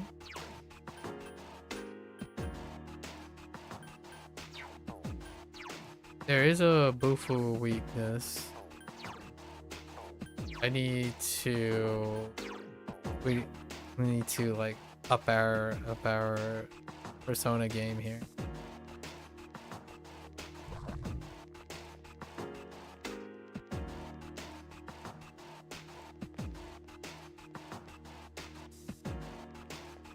Oh boy.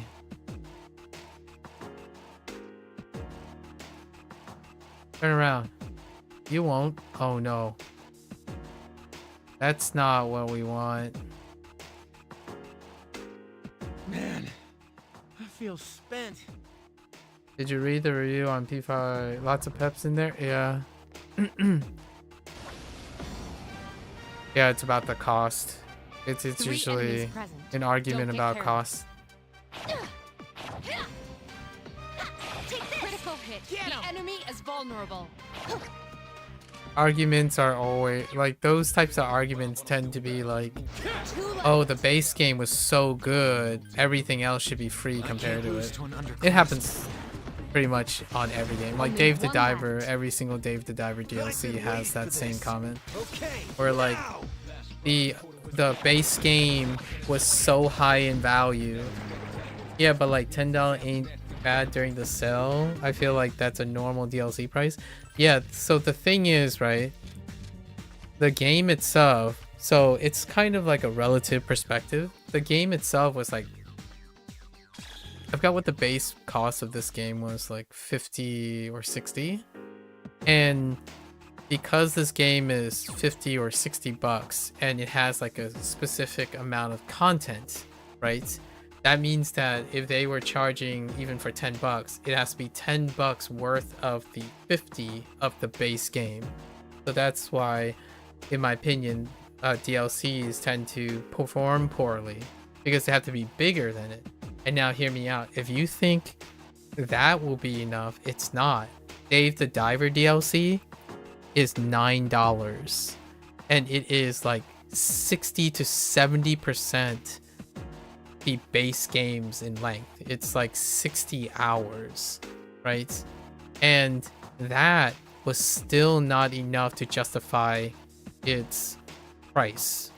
Yeah, and apparently the OG P3P or I think they had the DLC for free. Yeah, so that's the comparison.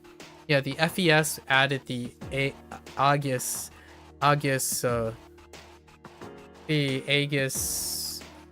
kind of plot, and in the original you have to buy it again. So like the P3P you have to buy it, and then the P3 FES came after the P3, so you have to buy it again. I have the P3 original, and you have to buy the game again, the P3 FES edition. And if you wanted to play the P3P thing, you buy it again. So, and the P3P is this. So what I mean is the main edition is the female MC. Female MC and like what it appears like 8 or 9-ish new social links specifically, and then some lines and stuff that swapped for the female MC. And the FES edition was the Aegis edition, and then the P3 was the vanilla without the Aegis. So the P3R basically took the P3 and then remade it, and then added an expansion pack, which is the FES edition. So you don't repurchase the game over again, you get a DLC, because back in PlayStation 2, you just figure if you like the game enough or want the full experience, and the DLC is worth the extra content to continue playing the game. That's how I feel about it. And buying it at $10. That's what I did. I bought it at $10. Right? And the review, that doesn't prevent someone from giving it a thumbs down, even though they bought it at discount. So like, despite buying it at discount, at a price that they're willing to pay for, they put a thumbs down because it was marked. The MSRP was marked at that price. And that's kind of, if you don't see it, it wouldn't matter. If you do see it, it always matters. Whether if the actions and stuff are done.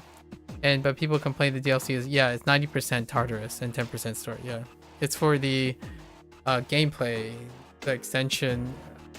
So the complaints are, first of all, Tartarus is not the main joy of Persona games. So it's 10% story. So it was already losing. You're already going to be at a loss. And then the DLC has to match the proportional number of the proportional amount of content it has to have. It's a losing remark on that too. And also waiting for sales, it's a losing remark. So it's unfortunate, but that's kind of how it works. I don't think there are many games where if the DLC is not free, then they don't get a pass. And now hear me out. There are even DLCs that get negative reviews for being free, because now you have arguments that people like, oh, the free content is so bad or so a waste of time. So even DLCs that are free also largely get, it has to reflect the base game.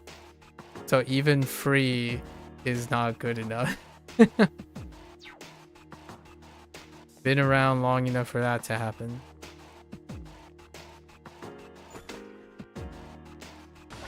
This is the, this is the world we live in, so 3 enemies detected. They appear distressed. you're just trying to Persona. Sometimes it ain't the good kind of free. Yeah, sometimes it ain't the good kind of free. Because then you have people that make the argument, well, my time was wasted. And my time isn't free. The thing is, time is free when you choose to use it that way. So like, you were free not to use your time.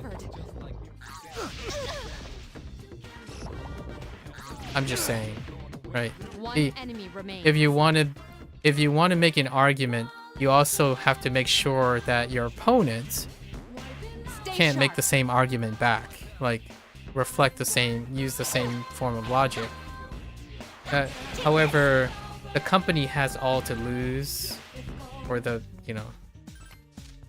what is said is what is said. So if it makes them feel better to do that, that's certainly fine.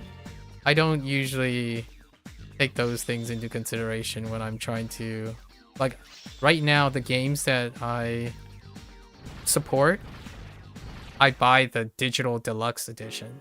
So like I bought the digital deluxe edition of P3, and it doesn't include P3R, and it doesn't include the expansion pack, and that's one of the complaints on top of it. You have to buy and here's even further than that. People will argue as though they bought it at full price. So like there are players who make a comment and they bought the game at discounts. Right now there's a discount on all of it. So the price of the normal game and the DLC pack and the expansion pack exceeds the digital deluxe edition and the discounted expansion pack by 20%.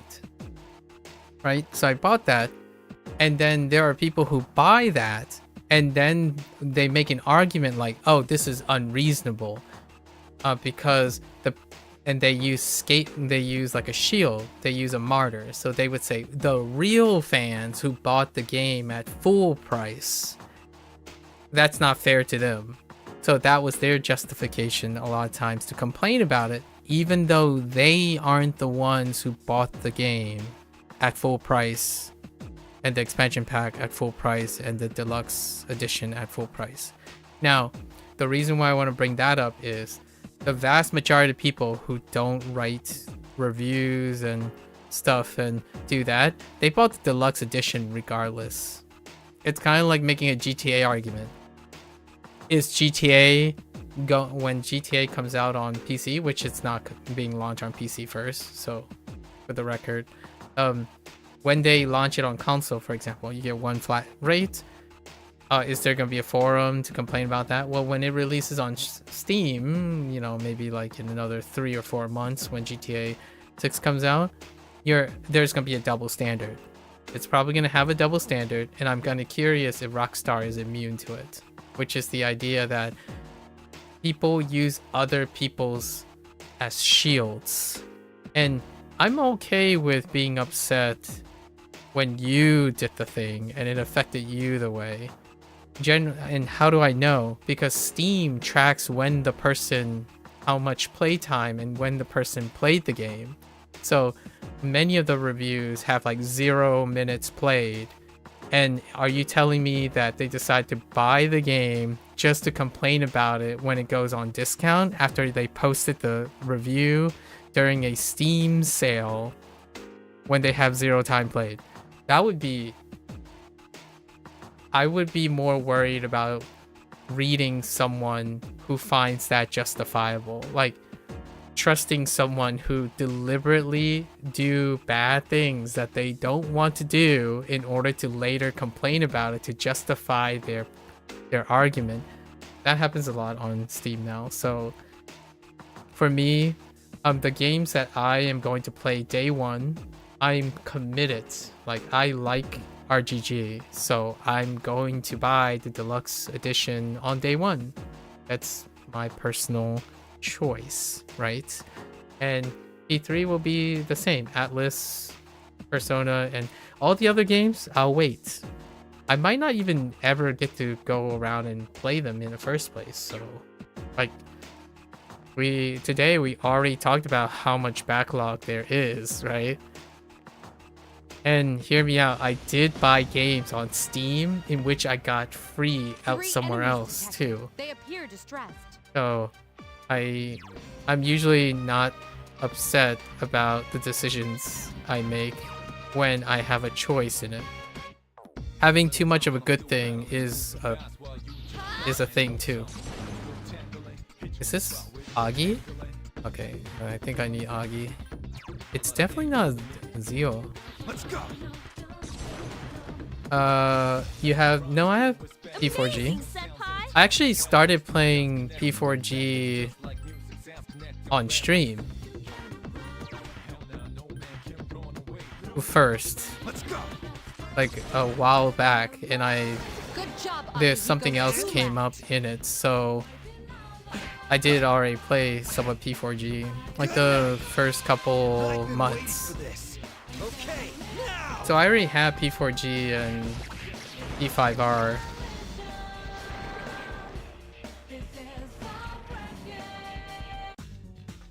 I do also own P5R. This was always in the plan to play these. Yeah, before you brought up P5X, I already planned. It was like last year that I planned to start it. So then the language learning thing came up, and then had to find a different time because RGG keeps releasing new Like a Dragon games, and it just keeps going. They release one game every year. Almost 2 games every year, so that's crazy. So they just keep going. So it's kind of hard to find time. I'm happy to find time to play this game now, though. Dang it. Be careful. There are 4 enemies.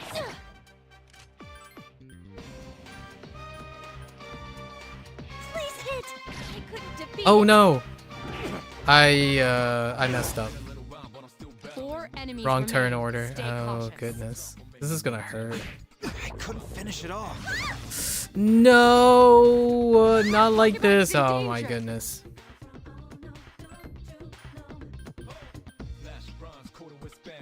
3 to go. Hang on.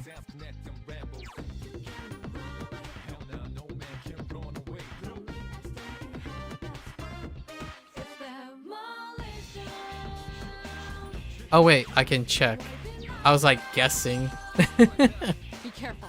Takuba is No! Oh no, I picked the wrong persona. Oh my gosh. Yeah, whatever. This is bad. I picked the wrong. I was thinking of something else. Dang it.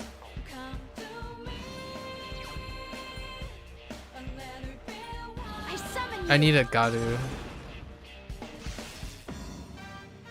Takuba is dizzy. Not good. That's so Takuba's dumb. down.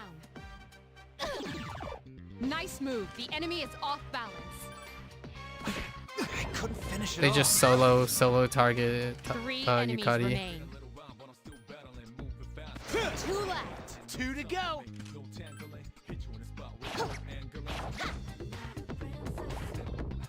I don't know to you, the people who are tired of Tartarus The don't enemy's already didn't recovered. like the DLC, then how do they like all of the 2 enemies remain. they like the Don't get social careless. links. Only 1 left. The casual sim part. Damn, I couldn't finish it off. You can like really lower the amount of involvement of Tartarus. Like you really only have to go into Tartarus very limited amount of times. Oh, I totally forgot that's kind of permanent.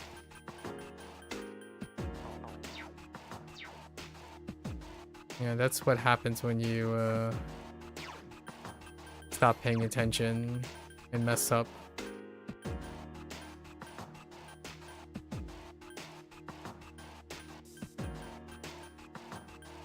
What's a... Let me see. That moment when you just slip up and then everyone gets... You get bopped 4 times in a row. Happens all the time. And no, you're playing a Persona game when that happens. And then you switch to the wrong Persona. That's good. It doesn't trigger me at all. I'm actually very, very triggered right now. Hang on. Does going down affect your... No, it doesn't. When is it coming out?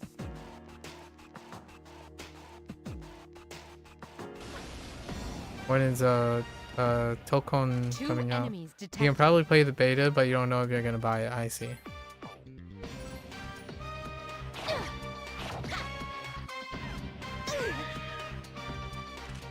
Who said you can act, man?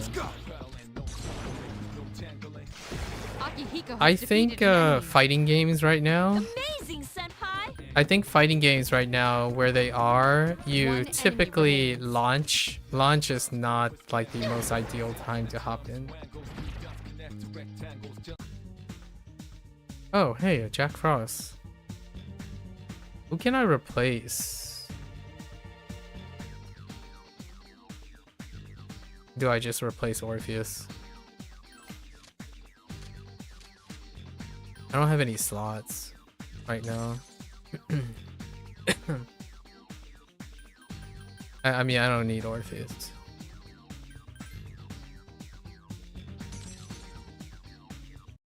Yeah, launch is not good for... Also, because you'll be playing with other new players. Yeah, that's fair. I mean, some people enjoy Orpheus... enjoy playing... Yeah, launch, you know? Learning... You're a legacy player now, so... You wouldn't want to join first thing, I suppose, when you're very used to legacy playing. The way you would do it is kind of like when I was talking about MMOs. It has to be a very excellent example of the game in order to be Strike first. enticing. I don't think I have a light source.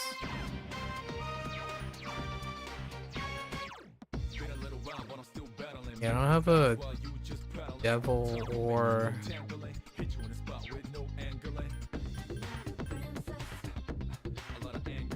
But then, yeah, the game falls off, those nuclear players will be gone, yeah. And then all the DLC coming out into the Ultimate Edition of the fighting game releases. Yep.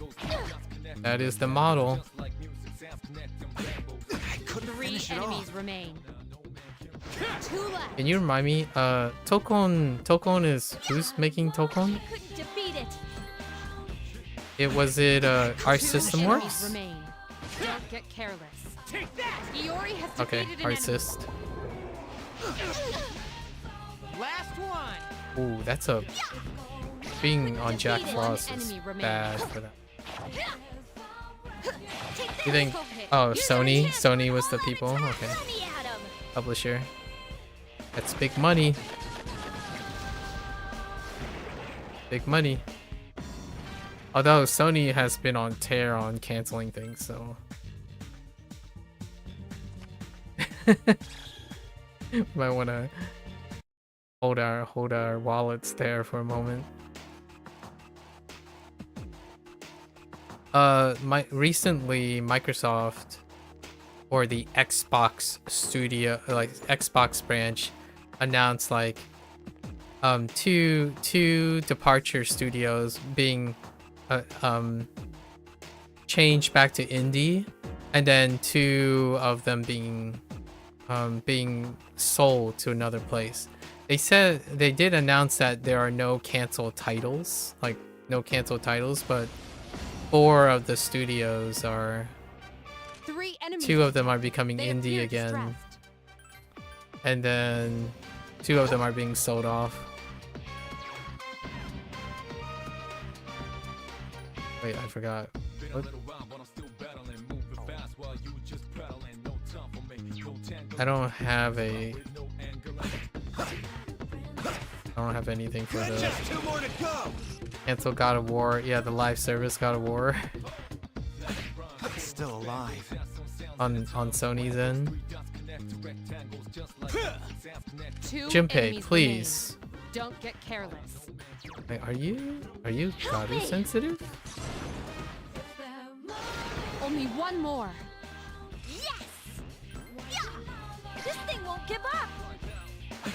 I don't have anything for this guy. Damn, I couldn't finish it off. I couldn't defeat it. Really? Okay, shuffle time.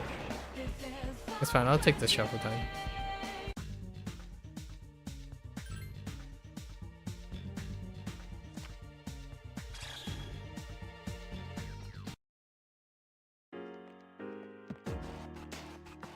You kind of slacked in the buff debuff action. You always just guard or attack to find the weakness.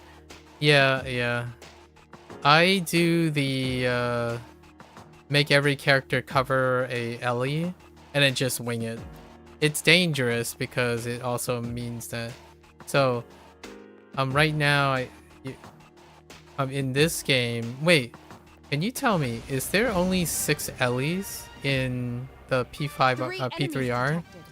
So is it still fire, ice, lightning, wind, and then light and dark? Do they have psycho and nuclear added afterwards, or is it still?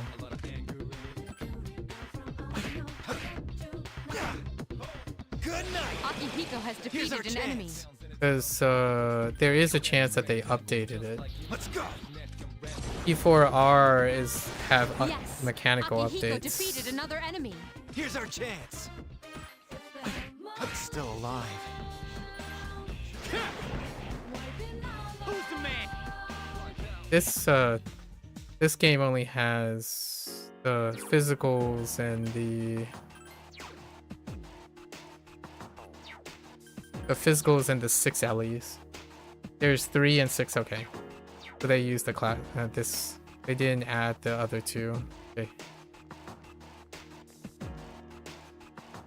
What?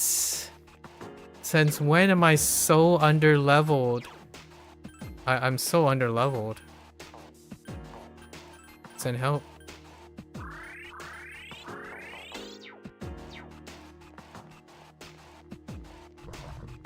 What? That detection range.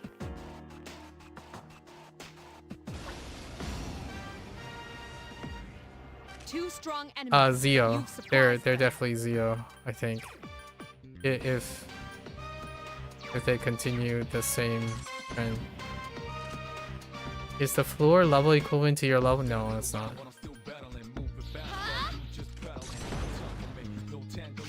A wisely chosen attack. Awesome. Is that how they did it in P3R? A wisely chosen attack. Here's our chance. Let's get him. Get back here, you son of a... Oh, you were just wondering. Oh, okay. 2 enemies remain. Yeah, I was trying. I'm basically farming a social links. Because you think you're on level 40, but you're level... Oh, yeah, it's not. It's not even close. Yeah. I'm in the same leg you are. I've been waiting for this. I need to get to floor 40. Or I'm 1 leg behind. I'm 1 leg behind.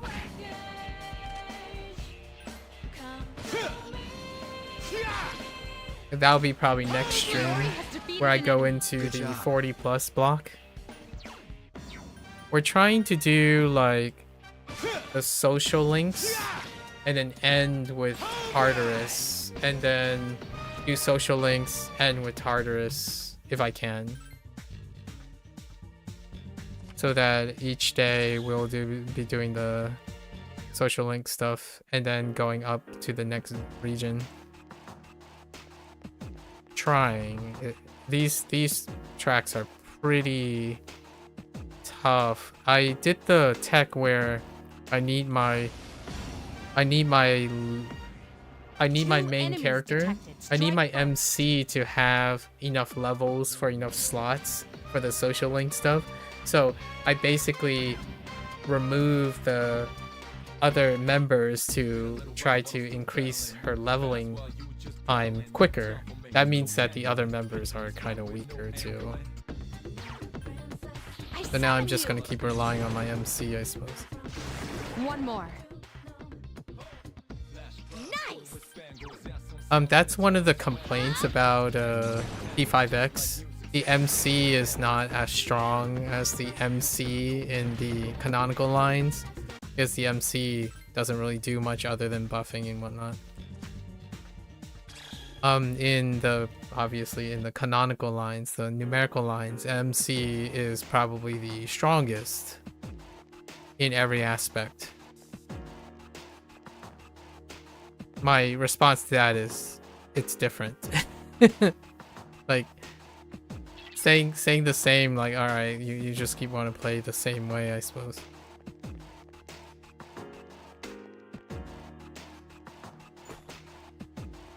I can't wait to see what P6 is going to be like. I just can't wait to hear like what problems they're going to do. Are they going to do like P5X already did some of these things, like a content creator and all that stuff, but I can't wait to see We Are in the Shadows. Like what type of topics are they going to talk about? Like, is there going to be... You all right? Don't push yourself. Are there going to be like... That's a rare form. Teach it a lesson. Like really sensitive topics, things like closet needs and social anxiety, like extremes, and like different presentations of modern things. It would be nice to know when they started writing P6, because then you would know how far they had to predict, right? Because they have to start writing a couple years before the game to finalize the scripts and whatnot.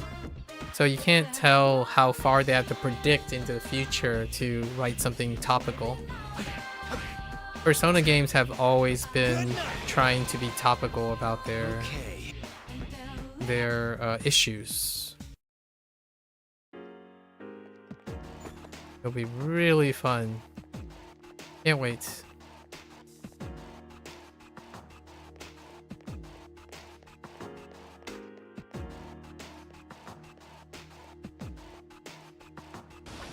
I gotta get up to the 40th floor. 3 enemies detected. They appear distressed. I don't have anything for the tiger yet. There are 2 left. Get him! The heckin' the wild beast. I think the wild beast is simply to do physical attacks to it. You get the crit. Still 2 enemies remain. Don't get careless. Yeah, you have to get the crit. Only 1 more. Otherwise, it has to be light or dark, which I don't have a light or dark. Yeah. P3 was very well balanced. So like your first 4 members cover all your physical sources right away.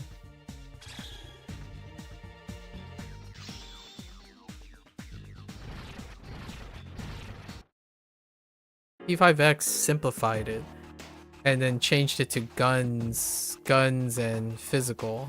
So there wasn't any like the 3 slash, smash, and here's it's simply gun and physical.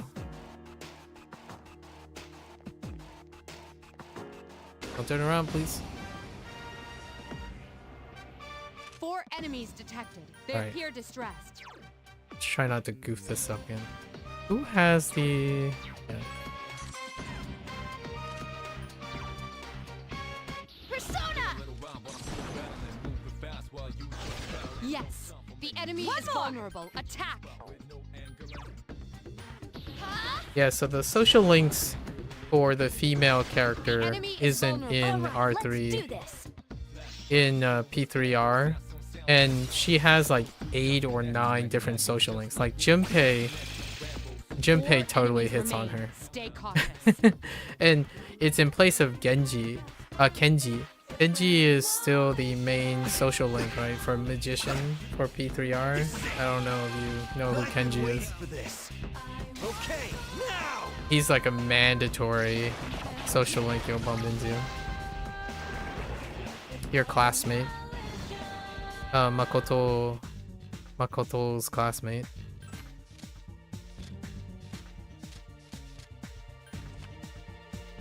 Did you meet a... Oh, here's a interesting question. Did you meet a French foreign exchange student in your P3R play? It's gonna be a, it's gonna be a long time before I actually play P3R, so... 3 enemies detected. They appear distressed. Oh, so they do have a minute. Okay, okay, good, good. Now, does he speak with a French accent? Are you playing it in Japanese or English? I genuinely wanted to know what he sounds like.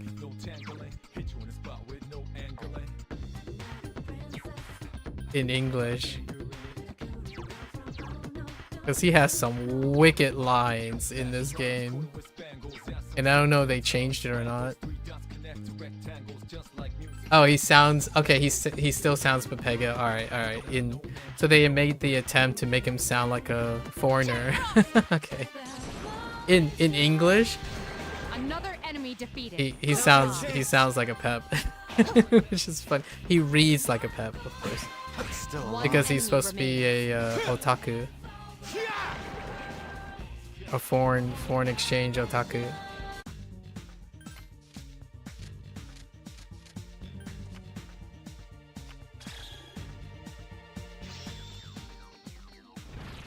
Thanks for the confirmation. Alright. 23.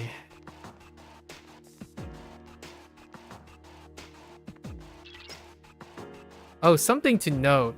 This game's like, I know you made the comment about you must like Tartarus or must like the gameplay section of the game because the floors are much... I don't know about P5, but the floors are kind of big. If they get like bigger in the later games, at least to my cursory thing. So these floors, there's a lot of these floors. You gotta really like this part. I still agree with your comment, like your suggestion that you gotta at least enjoy this part to some extent, because it's a fairly... They appear distressed. It's a very chunky part.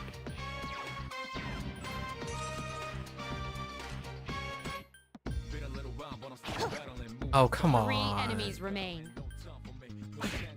Where's that crit like that? Good night. Akihiko has defeated an enemy. Amazing, Senpai! This is it. Yes, Akihiko defeated another enemy. Here's our chance. Persona. It's so weird playing P5X and seeing these characters in like their fully rendered models from P3R, and then now I'm like going back to this and like, oh yeah, that is what they look like in the PS2 era. It's actually kind of touched up a bit. When I first saw the P3 collab, I'm like, dang.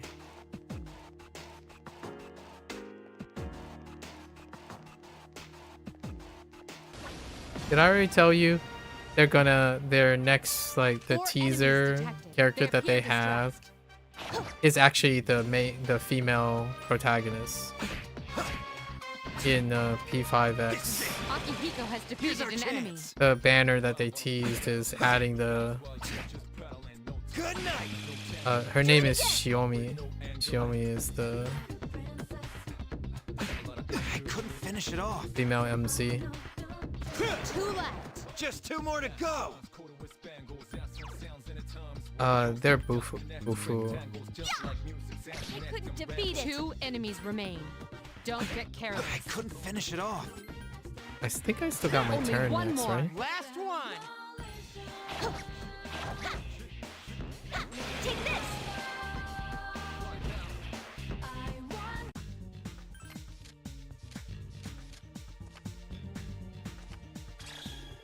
Yeah, the earliest complaint about the P3R launch was that the female MC was not in the game. Usual thing. When gamers have something, they expect to never lose anything, right? It's gotta always be more, generally speaking. Like, it's safer to be everything and more. There are 4 enemies. Strike first.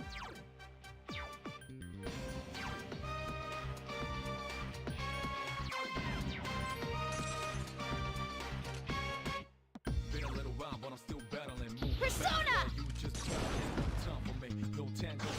I still haven't even gotten to the Sentinel yet. Is it every 10 levels? You struck the enemy's weak point. Good job. Persona! I could have sworn I'd gone on more than 6 floors. I've been waiting for this. Okay, now.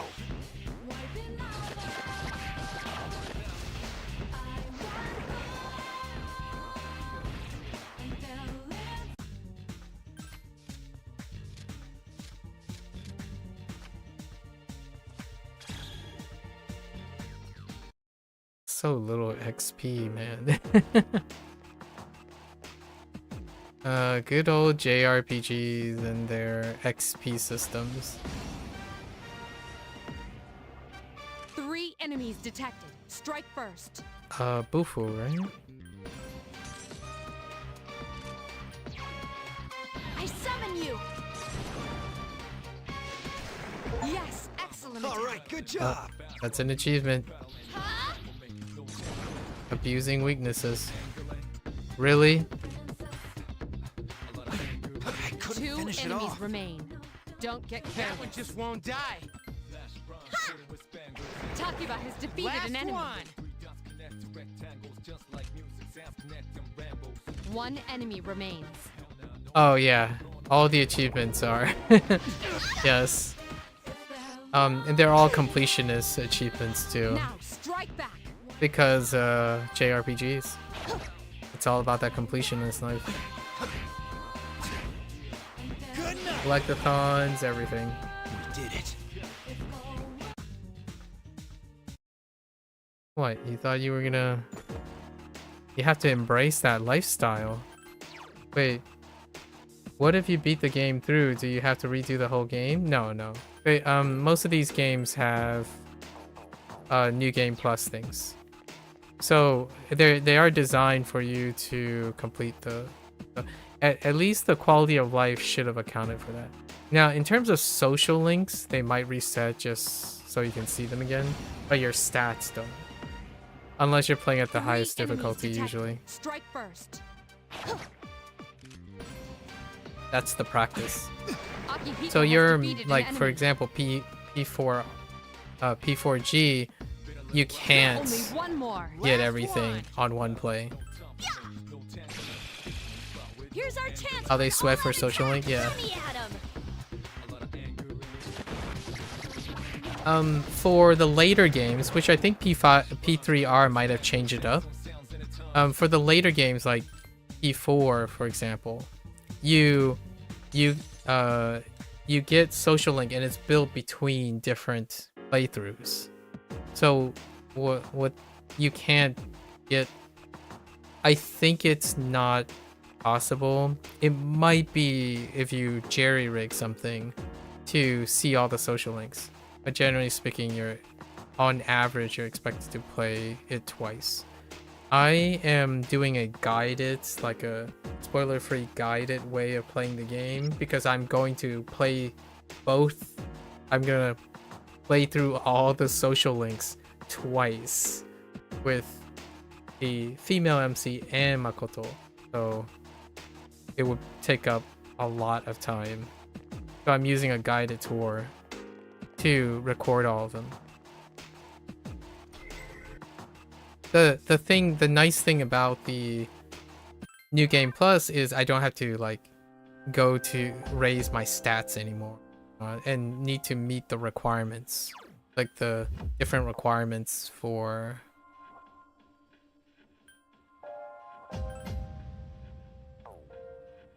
like unlocking the social links, whatnot.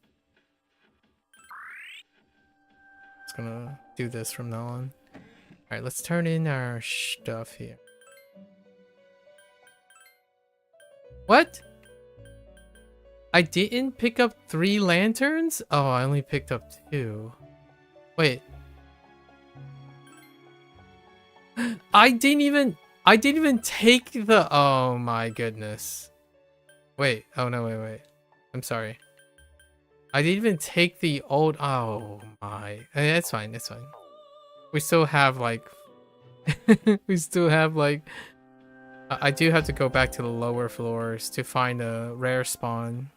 So I still have to go back to the lower floors. I need to find a rare spawn to collect the requests.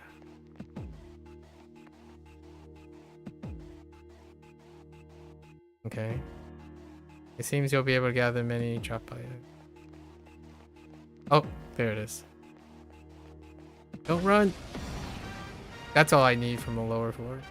That's a rare Don't form. run. Teach it a Don't you lesson. dare. Alright, cool.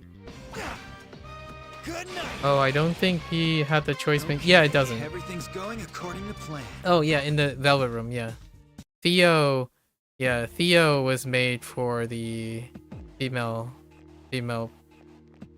protagonist too. Elizabeth, for all intents and purposes, Elizabeth is canonical, and Theo is not for the time being. So that's kind of a sketch territory. Like, the female character is technically not canon, right?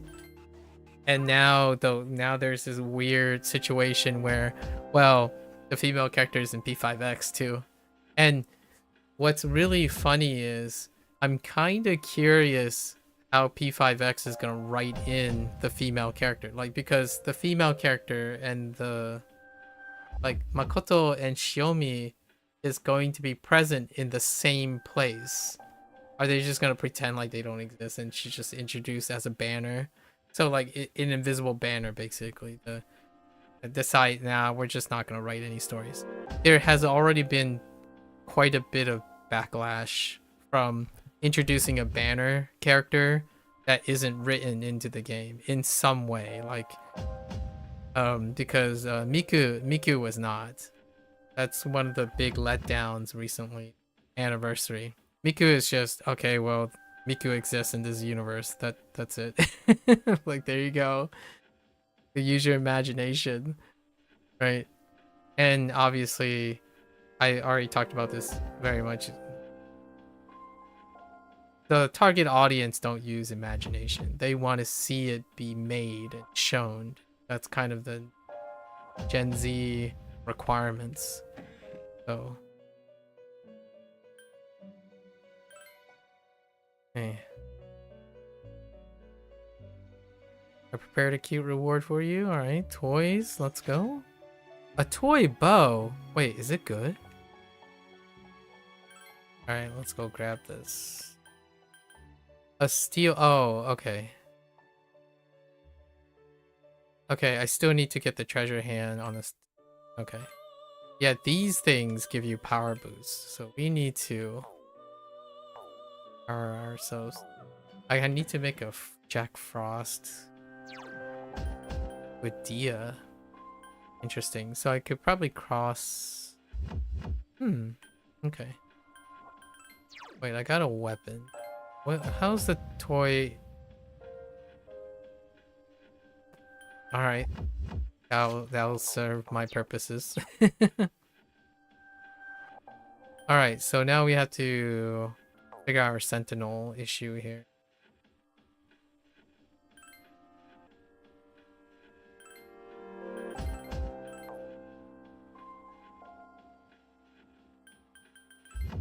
All right. Sentinel time. We're just gonna check. I feel like it's gonna be a Zio or Garu situation. Oh no, it's Bufu. I'm afraid you'll have to defeat it to proceed. Okay, Bufu it is.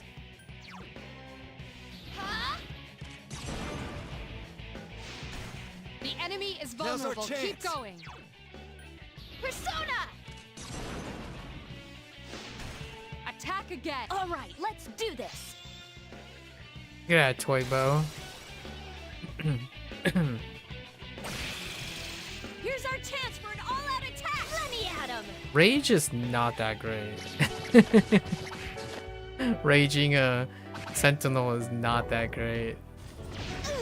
Ow!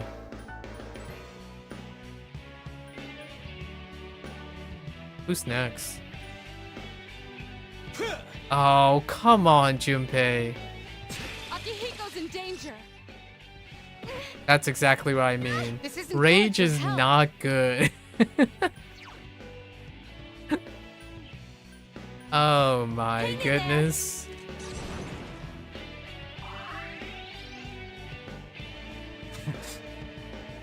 Be aware that Akihiko is severely injured. I'm Strikes aware. are useless against it. They're immune to strikes. Okay. Or yeah, strikes. That's what Smash was. Strike. That's right. Persona! Oh boy. Attack again. One more. I have such weak personas. Like we were just pushing as hard as possible. The enemy is vulnerable. Awesome. Keep going. Don't even have an AoE yet. I've been waiting for this. Okay, now. Perform 50 all-out attacks. Nani no. No. Okay. Do it! Crit! Junpei, why? Hang in there. Why are you such a potato?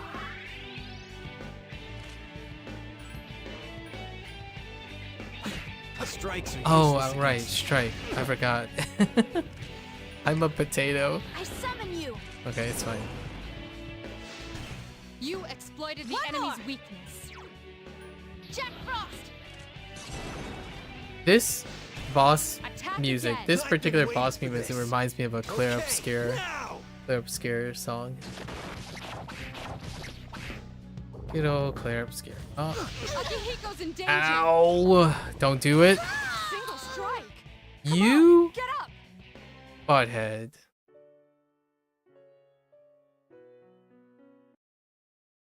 I'm so weak. You can get OTK'd. Ah, so lame.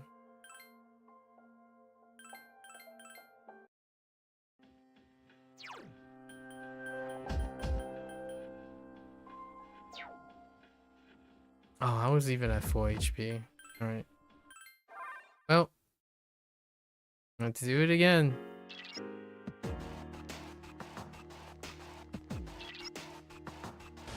Oh, we're not farming. No farming. Unless it's for reaching a prerequisite. Persona. A wisely chosen One more. attack. Persona. The enemy is vulnerable. Keep going. Akihiko is the weak link here. You exploited the Here's our enemy's chance for an all-out attack. I could just choose to guard with it.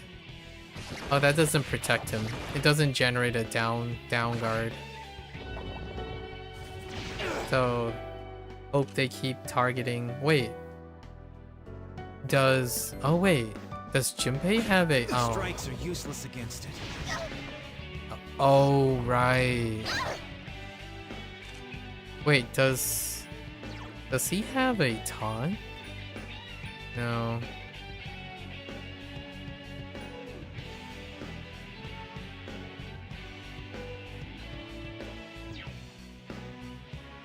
That's not good enough. I'd rather have Junpei attack. All right. That one just won't die. This is not good. Single strike. Okay, Jack Frost is not the way to go. Do I have another Bufu? I have a Fornius. I do have Fornius, who might not be weak to fire. I'll have to check.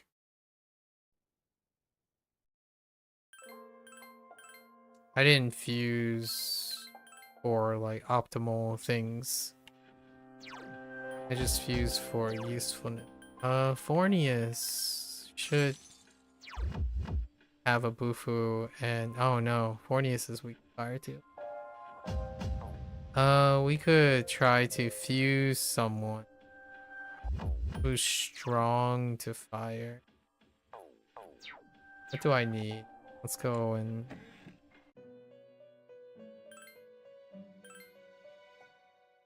I need a Neko Shogun. What is a Neko Shogun?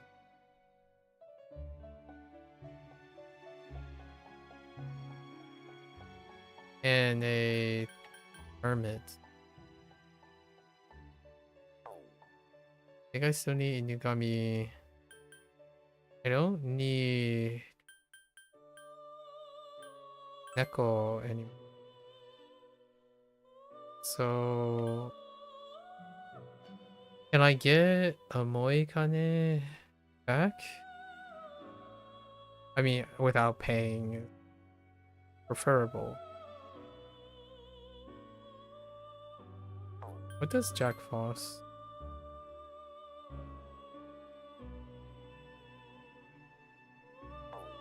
So let's do this. Darkness. With Bufu. Okay. We can just simply use this. And Zero is pretty good. Hair. This is basically Tangela. Or Tangela, or whatever that is. You always just look for the highest level, which is probably a good and a bad idea. I mean, that's fine. It should be fine. It ends up working out in the end.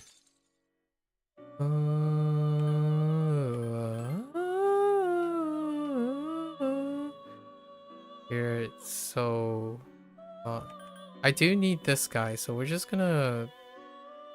I don't think I have a second lover, though. The Binding of Isaac emote is actually pretty good for this. So I need this one, and then I need a Neko Shogun. I think a Neko Shogun is multiple layers, so let's go here. I'm just gonna wing the... Oh, no.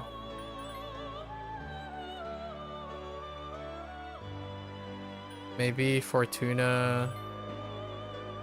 Fortuna is weak against... It's when Bufu... Okay. That does present a nice... Alright, we're just gonna go. Oh, level 18. Oh, I'm not even high enough.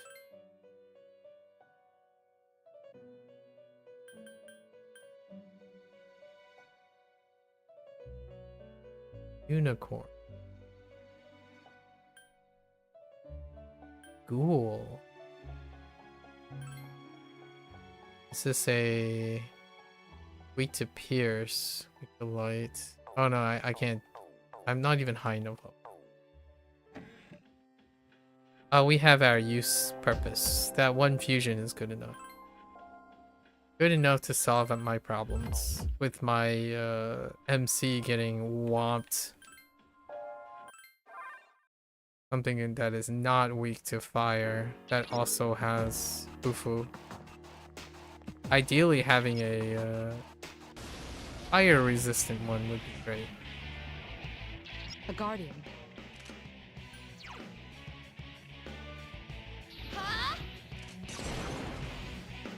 Oh wait, I have the wrong persona enemy's equipped. weak point. It's fine. Safe.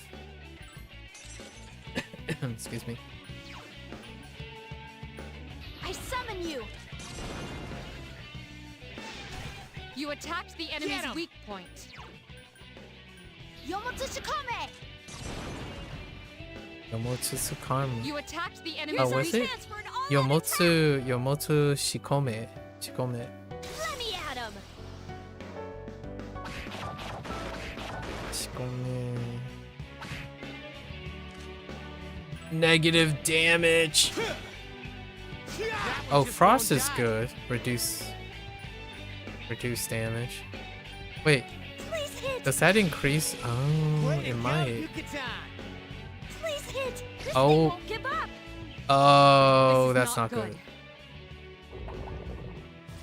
Alright, yes. Hit Junpei, please.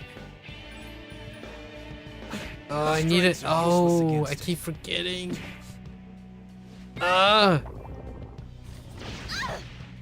Heck. Persona! I keep forgetting the You strike. exploited Now's the our enemy's chance. weakness. Strike immunity. I summon you! You struck the. Alright, let's do this!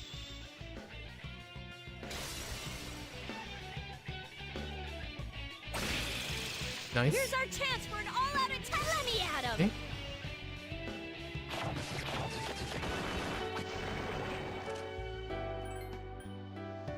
That one just won't die. I can do it! I should have healed Akihiko in case he gets OTK'd. I'm okay with that.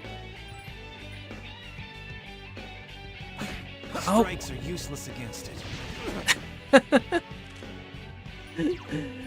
I'll never learn. Never learn. You attacked the enemy's our weak chance. point. Never learn. I summon you! You attacked the enemy's Here's a weak. chance. Let's get him. Get back here, you son of a. That's the last one. Damn. I couldn't finish it off. Please hit! Alright. That was a close... Vibrant cloth. Probably just for selling. Alright.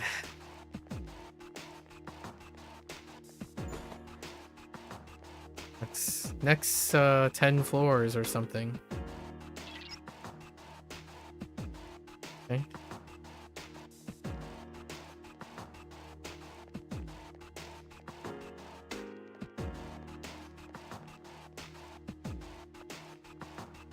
I need to find a rare mob. 3 enemies detected. Are you Strike guys first. Zio? I summon you! No, got it. I couldn't 3 finish it enemies off. remain. Hmm. Suna! That one just won't Yeah. die. I can do it! No? Uh-oh. Oh, it's Pierce. Pierce. There are 2 left. I couldn't finish it off. Take that! Iori has defeated an That's the enemy. last one. This thing won't give up! No? The heck? Hmm. Interesting.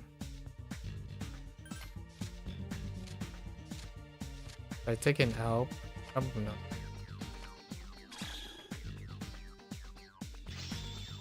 Alright. Oh, give me some AoE, please. Where's my Dazio or something? I think it's Da or Za. I forgot what the prefix is for the AoE version. Ma? Might be Ma.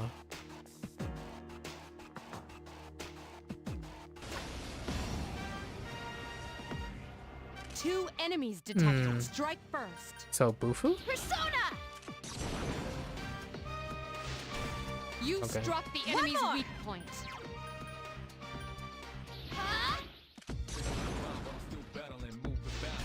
You struck the enemy's I've been weak waiting for this. Okay, now! Na.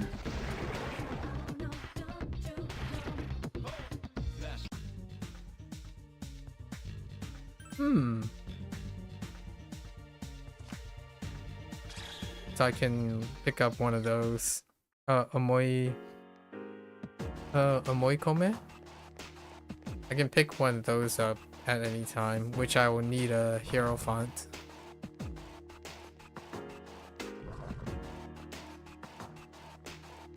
Ginpei? What was that about?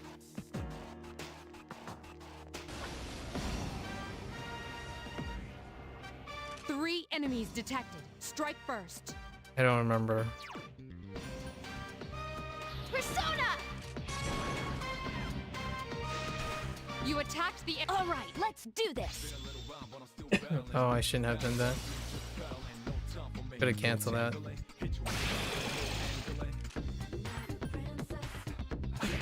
Still Two alive. enemies Probably remain. okay. Don't get careless. Unless that happens, Only one more. Last they one. were fine. One What enemy is remains. this nonsense? I need a new weapon for my MC. Wait, did I get in? Actually, what up? Did I get a new weapon? Off of. Nope. Feels bad, man.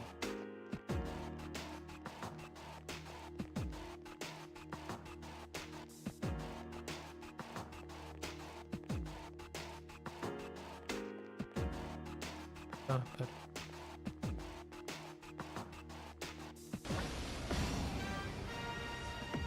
One enemy detected. Strike first. I couldn't finish it off. Who's the man?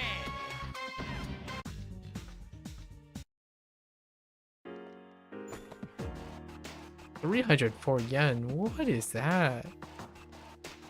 That is like some butt. Three enemies detected. Strike first. It's my XP. Yeah, not fine.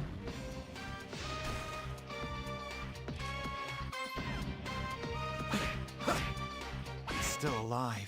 Three enemies remain. Two to go. This thing won't give up. Two enemies remain. Don't get careless. I summon you. You attacked the enemy's All right, weak good point. job. Yomotsushikome. One more. I've been waiting for this. Okay, now! I don't know. Oh, it's almost 4 a.m. I don't know if I'm gonna be able to level up in time. Oh, I'll take that.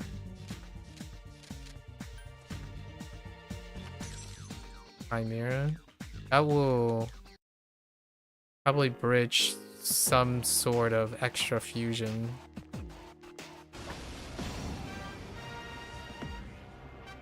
Three enemies detected. Is this Bash? Strike first. Probably Bash.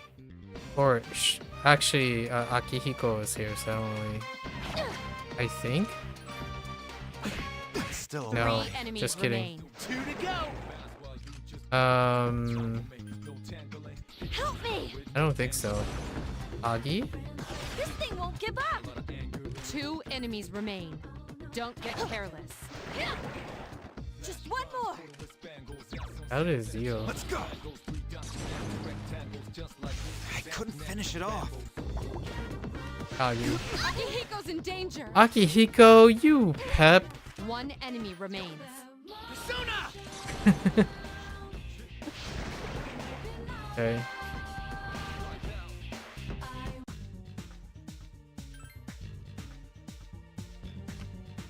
I need a priestess before the end of this.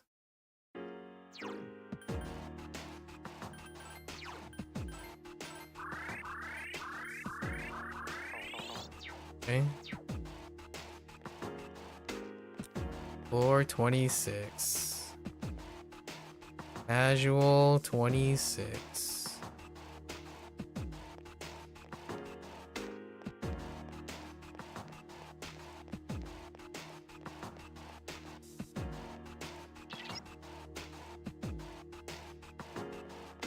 Numbers increasing.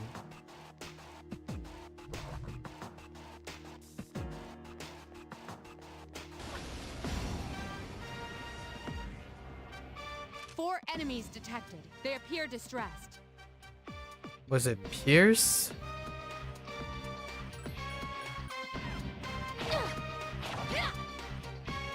The enemy is down. One more. Keep attacking.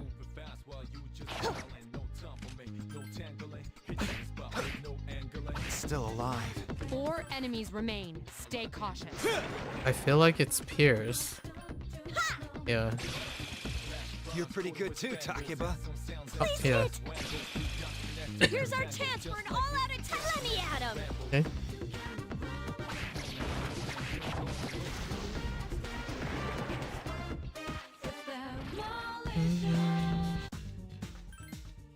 Oh, give me that XP.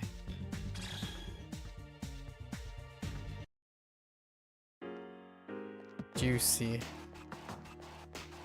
Now do it another like 1,000 times over.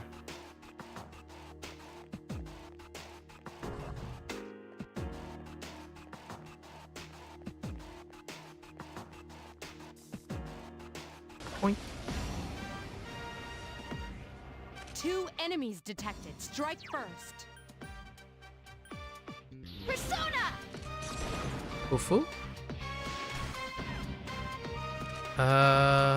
I doubt.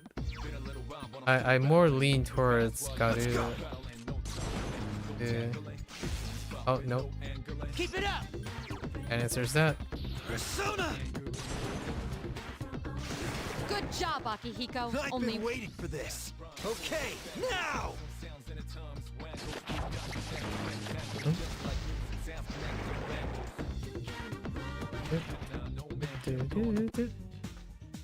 Oh, you could just straight up get a copy. Okay. Ba, ba, ba.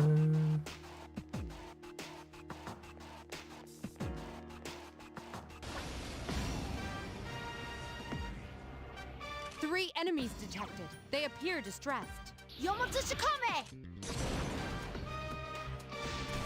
You struck the enemy's weak point.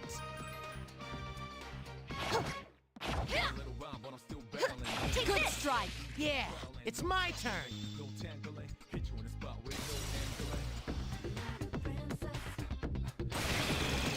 Here's a chance. Let's get him. Get back here, you son of a...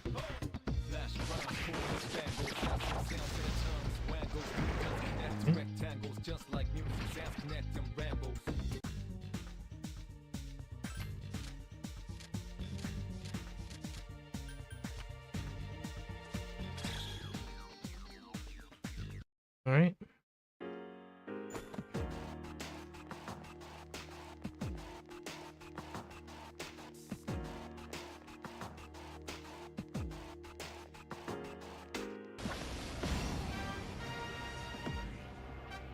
Four enemies detected. They appear distressed.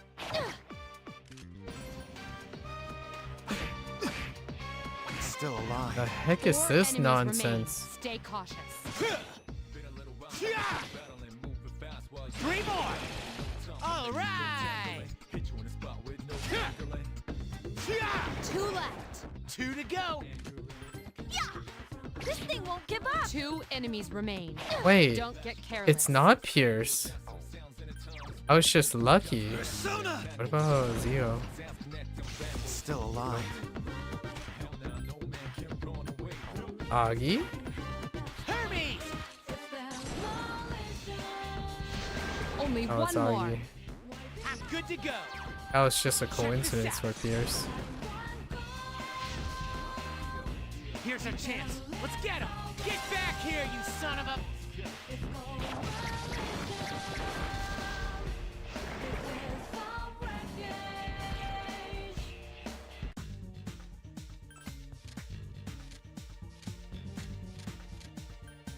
I need to get to level 20 to hold more personas.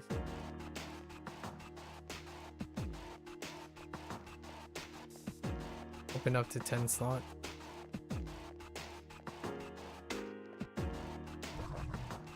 Ooh, rare chest.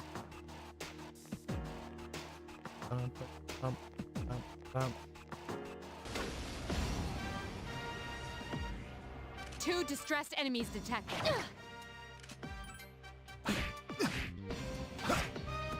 Good night. Only one left. Keep it up! Sona! Here's our chance. Let's get him! Get back here, you son of a...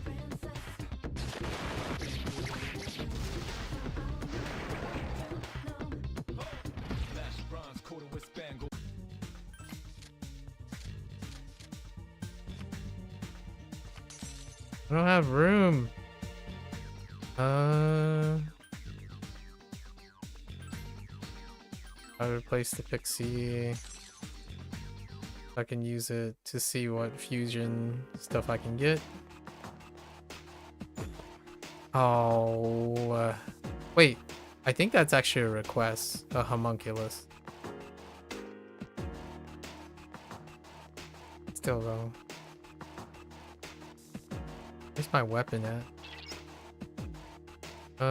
Help you defeat. If not, you're surely. Okay.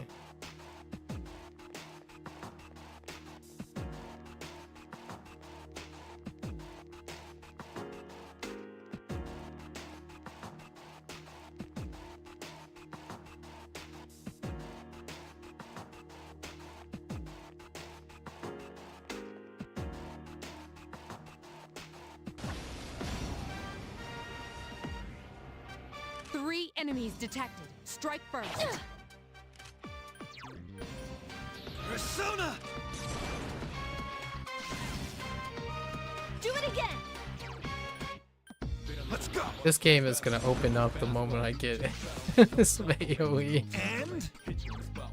At least I feel. I can't lose to an underclassman.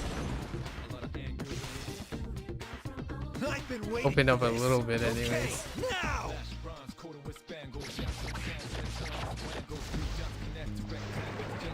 Man, I miss the splashes. The like, the all out splashes. The screen splashes.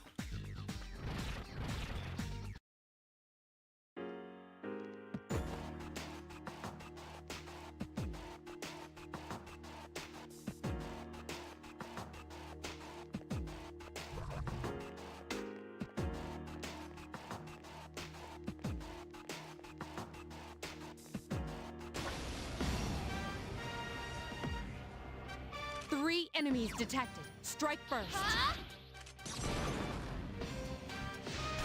You struck the enemy's weak point. I summon you. You exploited the enemy's weakness. I summon you. Attack again. I've been waiting for this. Okay, now!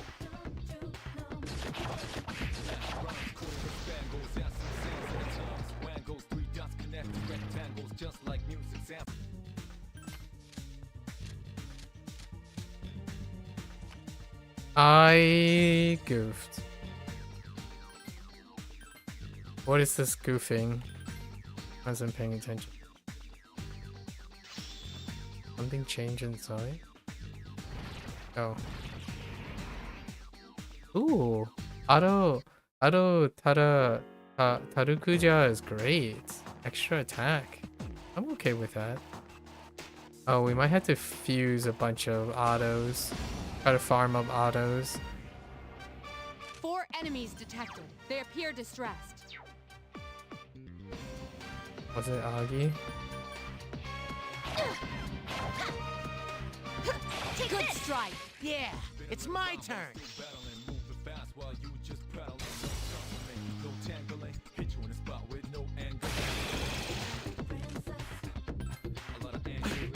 still 3 alive. enemies remain. Persona! Good job. Check this out. Good job, Iori. Here's 2 a more chance. left. Let's get him. Get back here, you son of a...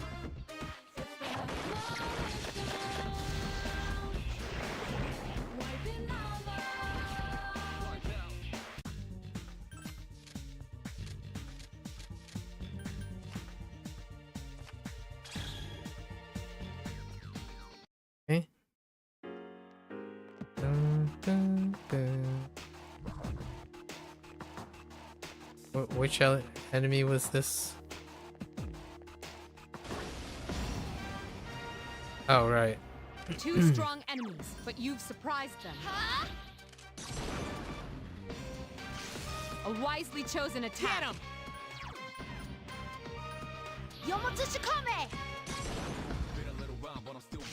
You struck the enemy's weak I've been point. waiting for this.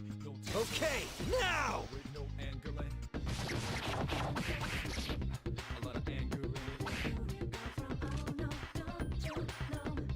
Persona! Keep it up! Persona! Oh, give me 1, 2s, please. I've been waiting for this. Okay, now!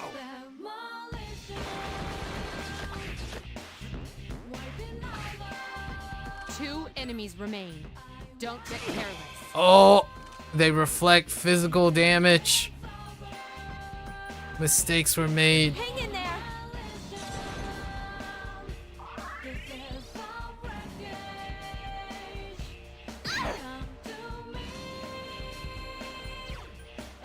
How do you act so quickly? 1 more. All right, good job.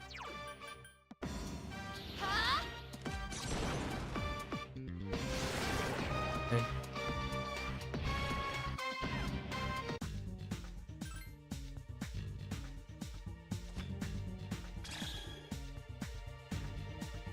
$78. Be good if I can get a 1.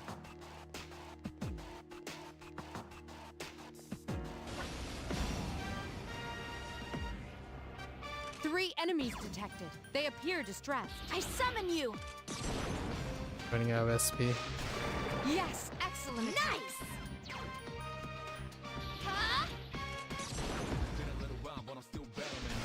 Another enemy down. There's only 1 left.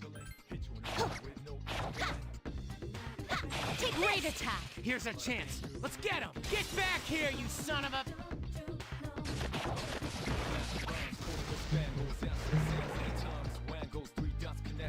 I don't know why I picked up the lanterns. Oops. I didn't mean to do that.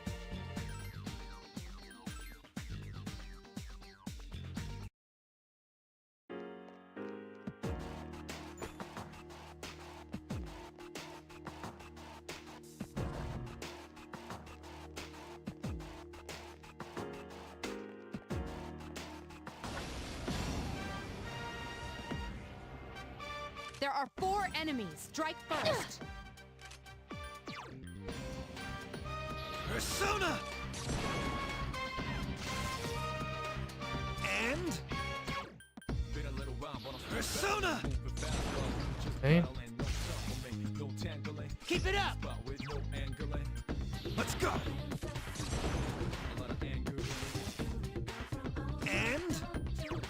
And... Let's go!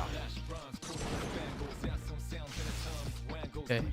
I've been waiting for this. Okay, now!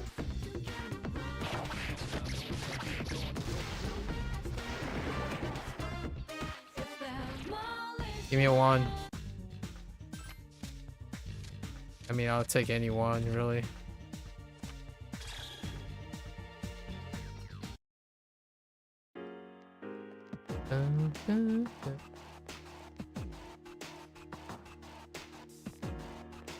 Alright, 29.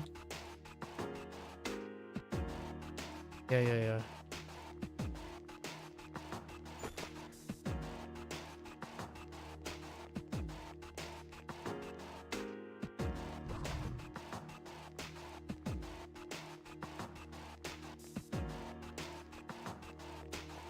Oink.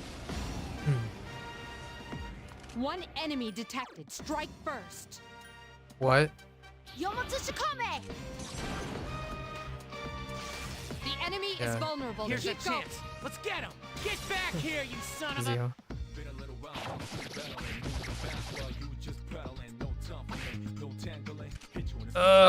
He's so resistant. Really? One enemy remains. I think physical doesn't work, right? Damn, I couldn't finish it off. Actually, don't know. Oh, that's a little I scary. can do it! I'm low on HP. Don't rev up. Don't do it. You attacked the enemy's weak Here's our point. chance for an all-out attack! Let me at him!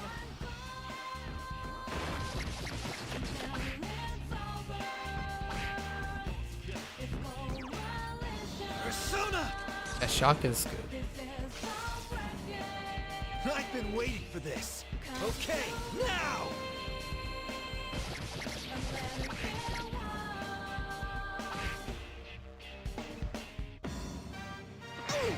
Aw, didn't work though. That one just won't die. Alright, that's fine. Persona! Oh, weak to both. Okay. That was a close... 27?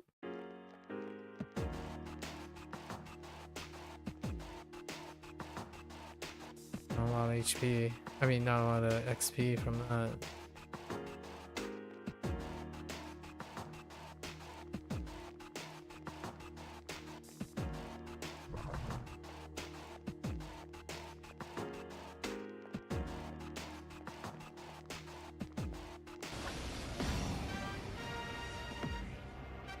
Three enemies detected. Strike first.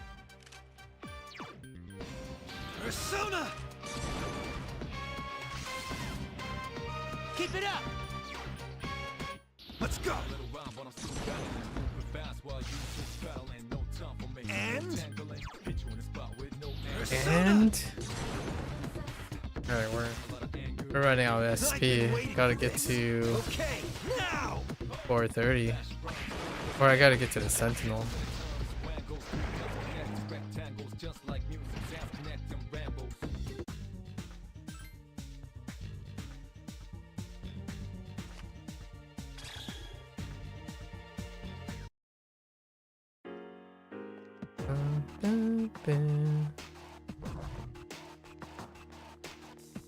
Don't do it. What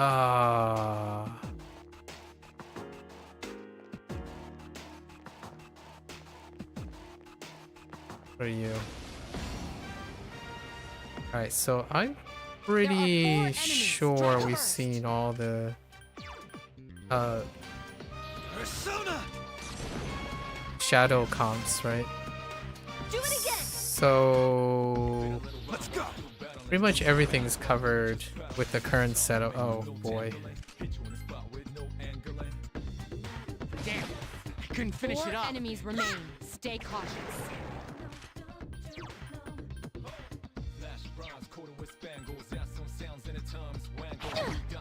Three enemies remain. Let's go! Keep it up. Holly Deuces! I've been waiting for this. Okay, now!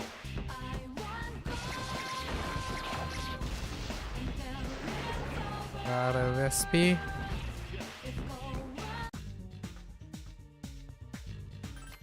I kind of want to grab that. To its place.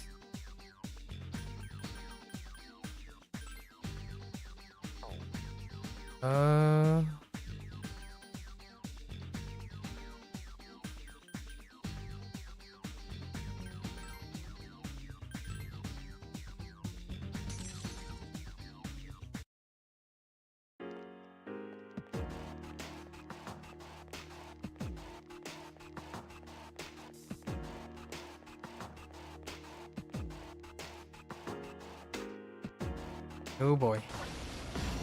I do Two want the strong SP. enemies, but you've surprised them. Agreed. Yes, the enemy is vulnerable. Attack. Agreed. I summon you. Attack again. Here's a chance. I Let's get him. thirst Get for back here, you son of a... XP.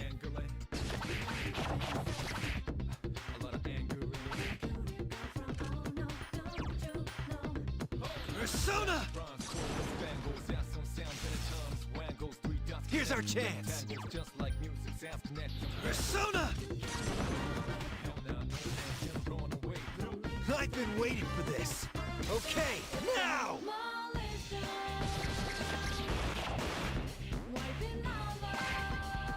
Two enemies remain. Don't get careless. That one just won't die. Persona! Can't use physical attacks. Takiba has defeated an enemy. No. Just one more.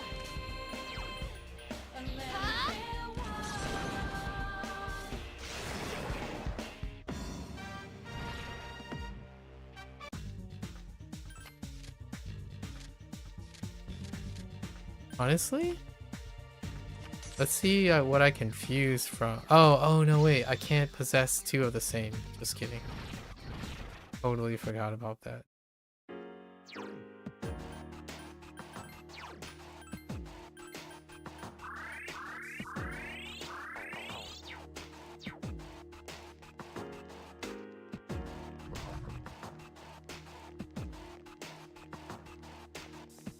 This is definitely questionable.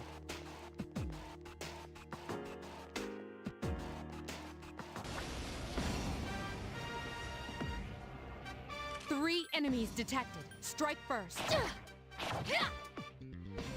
Take Great this. attack. All right, let's do this.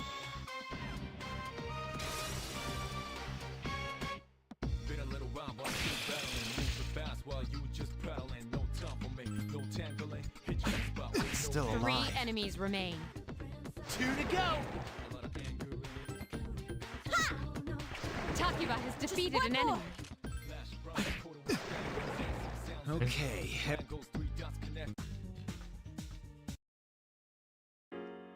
Scanning this. Run away, run away.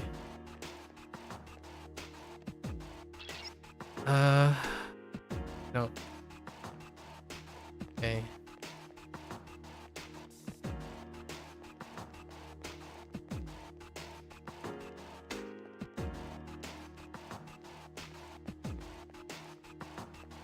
Gonna start avoiding combat? No, what type of do we have? Okay. Oh, that's actually pretty substantial. That's not bad. No, wait, just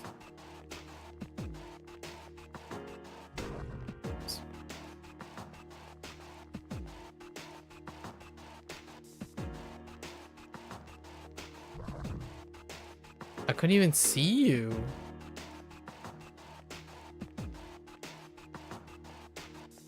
I can. Three enemies detected. They appear distressed. Take this. Critical hit. All The right, enemy good is job. vulnerable.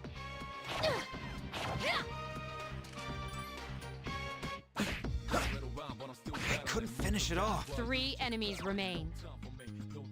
Check this out. Good job. Watch me in action. Good job, Iori. I Another don't think we're chance. gonna be able to Let's get get 'em. through Get back here, you the son of Tartarus a- sections. Okay?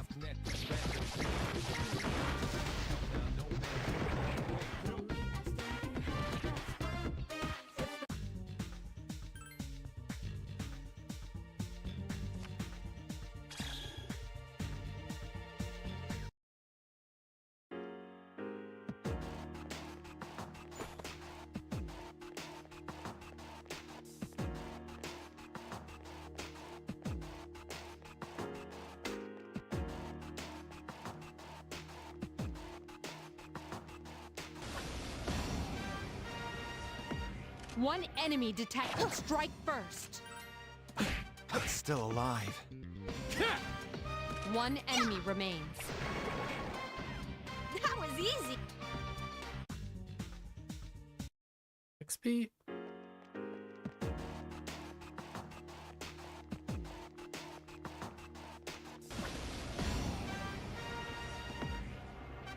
Three enemies detected. Strike first.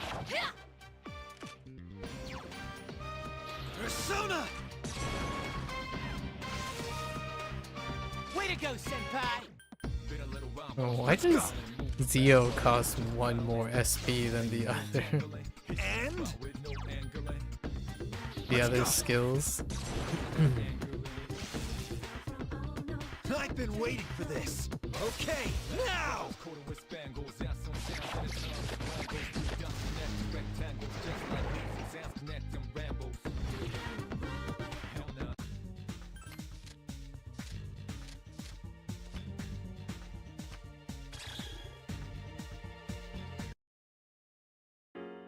I'll probably try to work out the fusion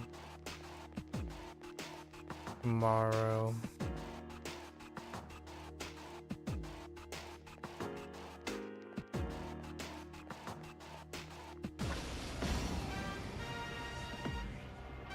Three enemies detected. Strike first. I don't remember. Were these Augie? Persona! Two to go! You're better than I thought. Check this out! Wait, Akihiko's too far away? Better than I thought. What the heck, Akihiko? Here's our chance. Let's get him! Got Get separated back from the here, you group. son of a...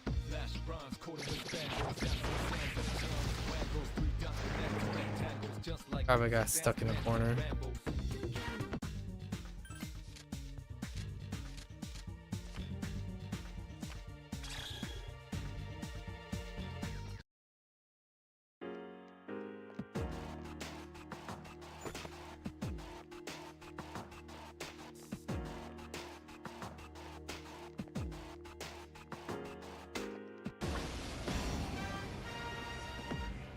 Two enemies detected. Strike first.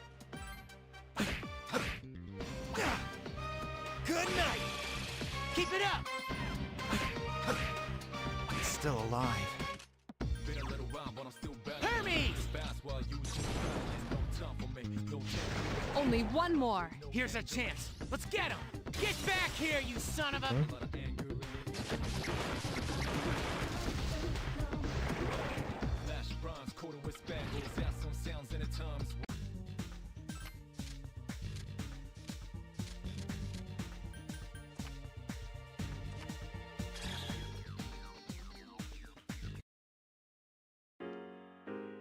Dun, dun, dun.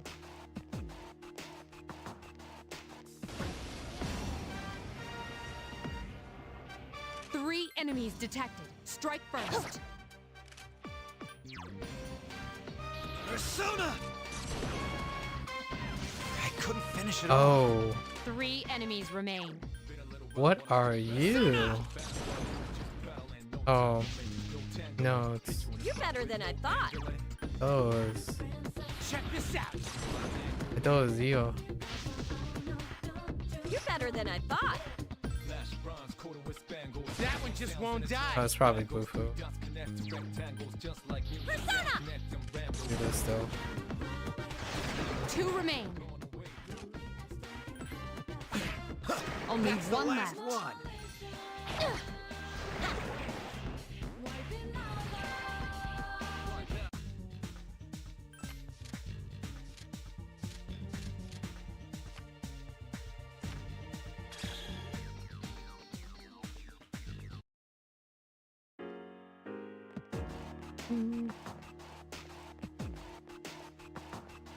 Oh, that give me some XP. Four enemies detected. They appear distressed. The enemy's vulnerable. Get 'em! Attack again. It's still Four alive. enemies remain. Stay cautious. Check this out! 3 more. I want to go for the big chonkers. The chonkers are the ones that... I'm good to go. Opportunity for one, please. Oh. Yikes. Please hit! I couldn't defeat it. 3 enemies remain. 2 remain. That's awkward.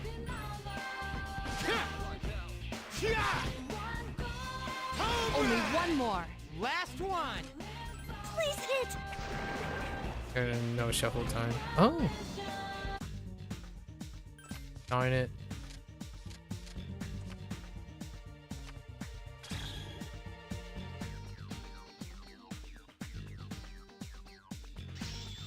Oh.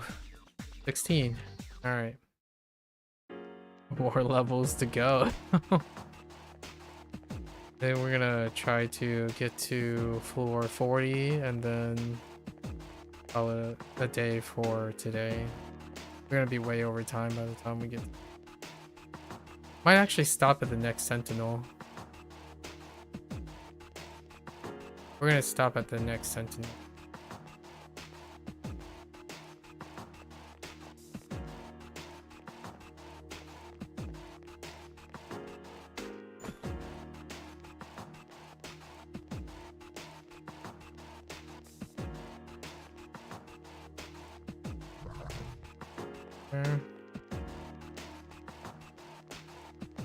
Just gonna collect the chests and occasionally hit some of these. 3 enemies detected. They appear distressed. It's awkward. Good night. And I couldn't 3 finish it enemies all. remain. 2 left. Talking about his defeated Here's an our enemy. chance for an all-out attack! Let me at him!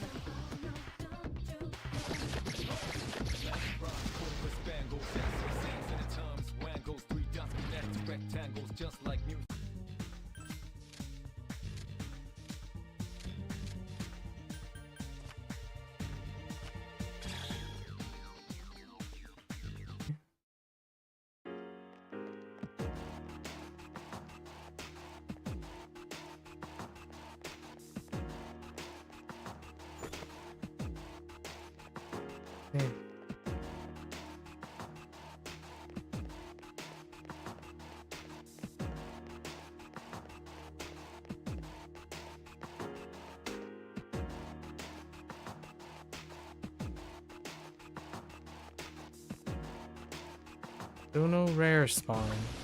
I haven't seen a rare spawn yet. There are 4 enemies. Strike first.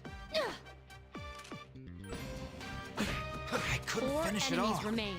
Stay cautious. Hermes! Don't dodge. Not bad, Junpei! Or don't miss, I suppose. Not bad, Junpei!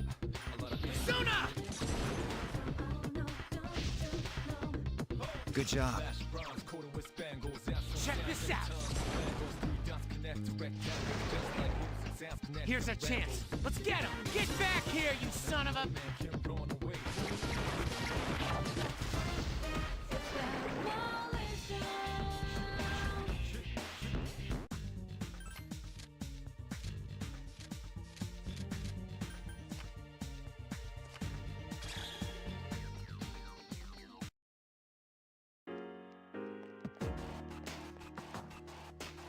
Okay.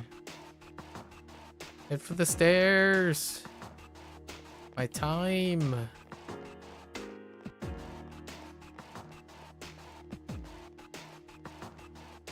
You're slow side. Don't push it. Okay. Okay, well, we got the stairs. Let's see if we can find any chests.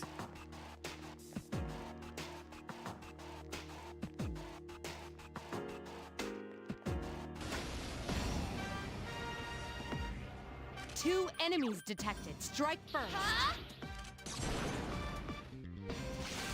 Attack again. Nice! Also gonna use my SP on Persona! A wisely chosen attack. Here's our chance for an all-out attack! Let me at him!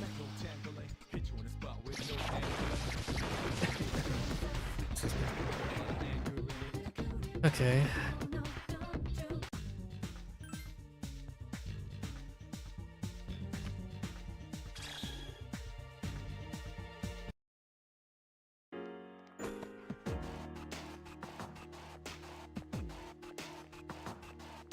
Oh, that is an opportunity.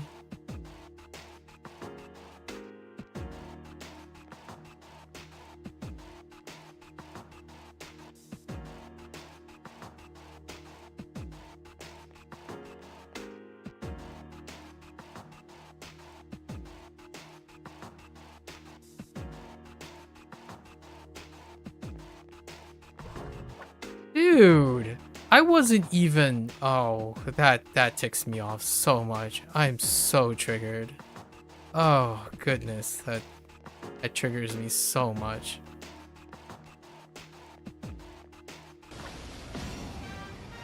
Oh, so Two triggered. enemies detected. Strike first. I summon you! A wisely chosen attack. Nice! I summon you! You attacked the enemy's weak I've been point. waiting for this. Okay, now!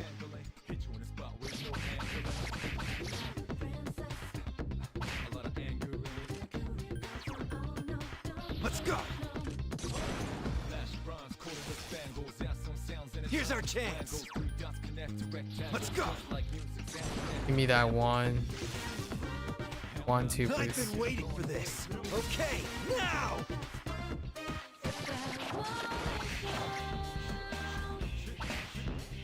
Two enemies remain.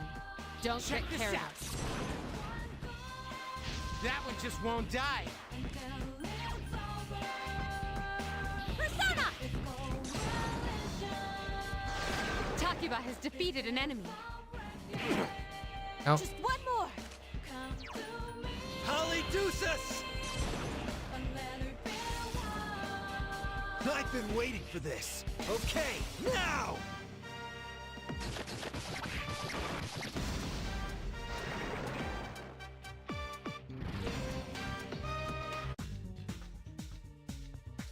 Actually, I'm probably gonna take that in Yugami.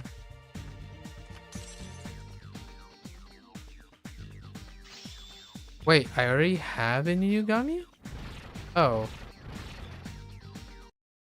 I wasn't even aware I still kept it. Okay. I thought I might have fused it already.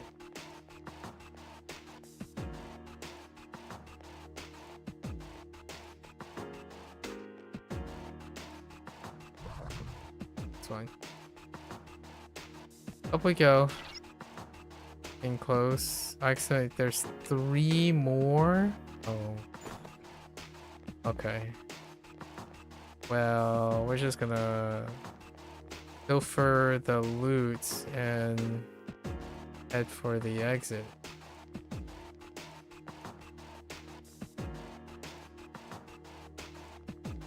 Hope we don't get stuck. Okay.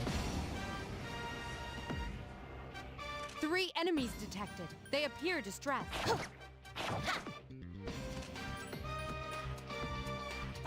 It's still 3 alive. enemies Really? remain. Ha! Two to go! Whoa, nice! This thing won't give up! Only one more. What is this AoE nonsense? Where's my AoE? It's still One alive. enemy remains. Please hit!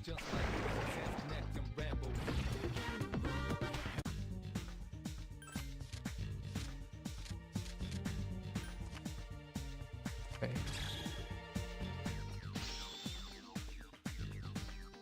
Let's see.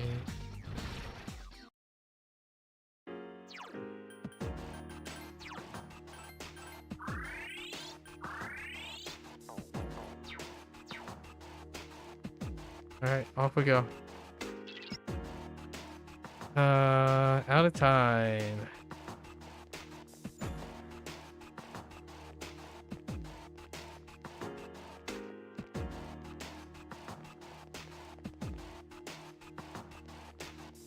Let me get through, man. Around.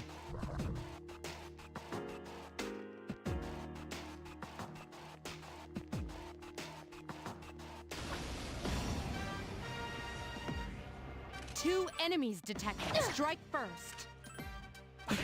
Still alive. Please hit! I couldn't defeat it. Two enemies remain. Don't get careless. Interesting. Last one.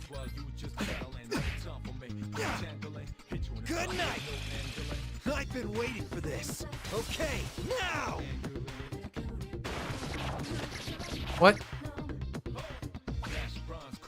One enemy remains. Alright, well. That was easy. Alright. Well, gee.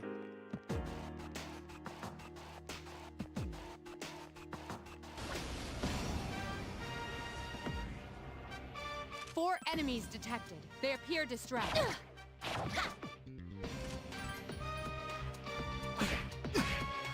3 more left. Ha!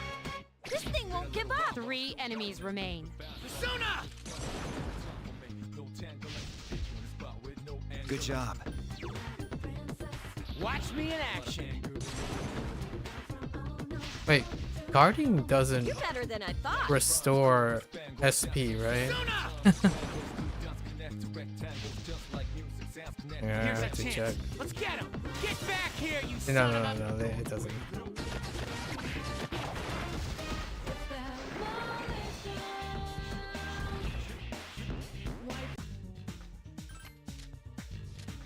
That one.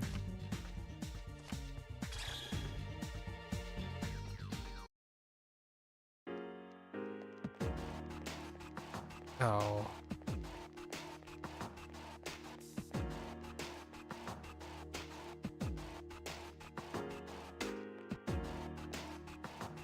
Stairs. See if I can find. Oh. Oh, come on. I went the wrong direction. 3 enemies present. Don't get careless. Persona! Yes, excellent. Now's our chance. I summon you. Another enemy down. There's One only more. one left. I summon you.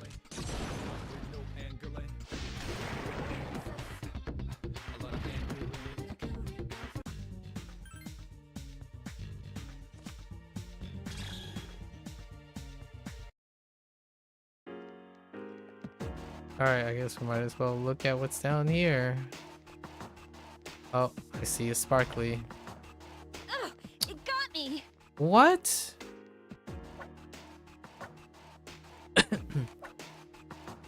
Wait. What?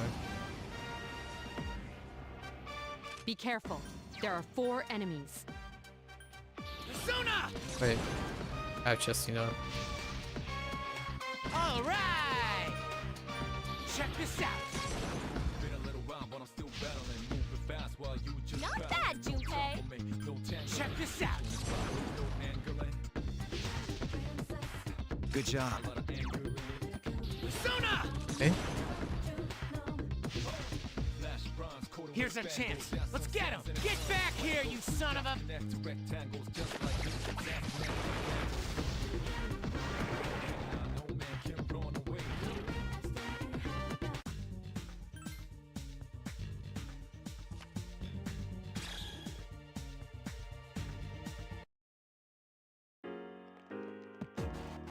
What is this? Okay. One more floor. I was too ambitious today.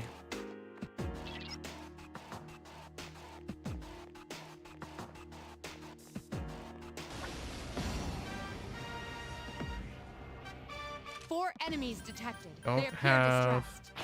Agi source anymore. Take this. Hit hard. The enemy is vulnerable. Hit hard, people. Still 4 alive. enemies remain. Please Stay hit. cautious. This thing won't give up. Eeyore Yuri has defeated an enemy. This is it. 2 remain. Just 2 more to go.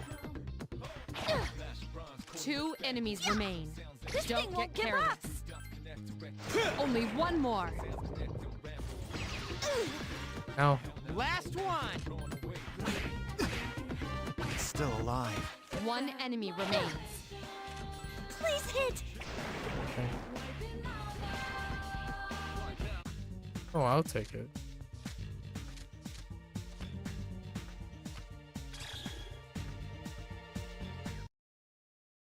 Then help. Alright. Got the last floor. Check for rare spawns, I suppose.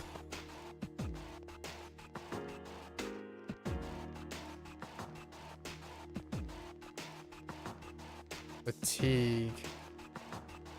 Fatigue is setting in. Leather boots.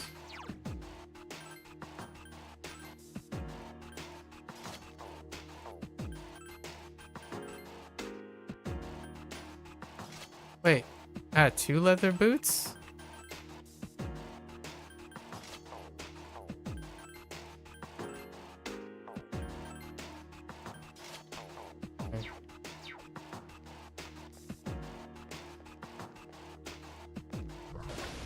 Oh no. 3 enemies present. Don't get careless. That's fine. Yes, excellent. 1 attack. more.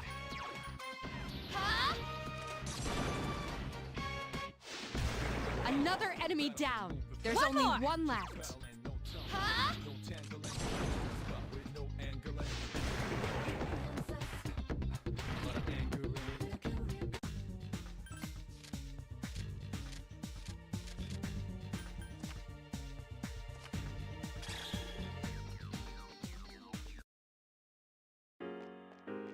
Got a chest over here.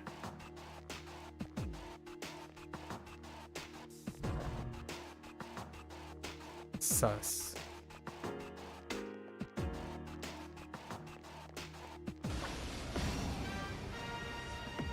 One enemy detected. Strike first. I couldn't finish it off. That was a.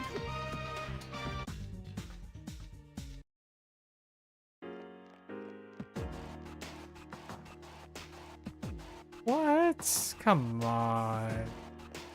What a letdown.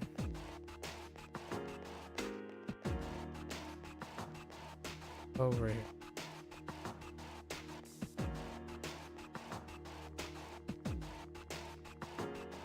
Trying to know my way on cutting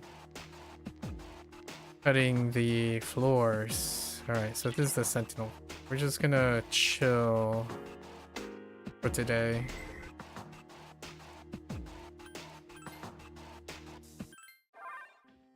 Let's see what I can fuse.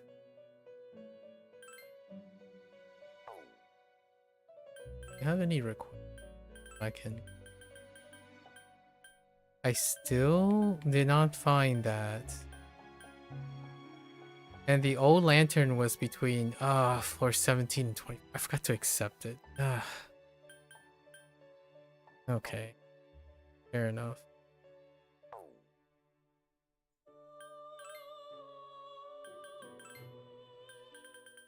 Oh. Oh, wait. Did I have to manually? No, I don't think I have to manually register, right?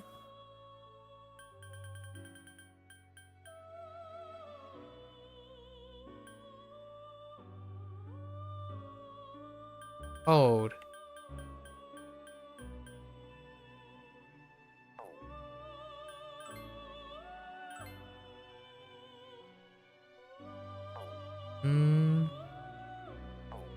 Hang on.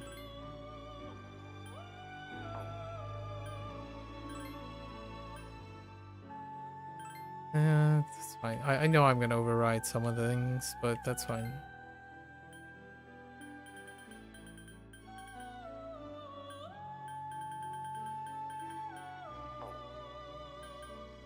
Oh, so I had to manually. Okay, that's fine.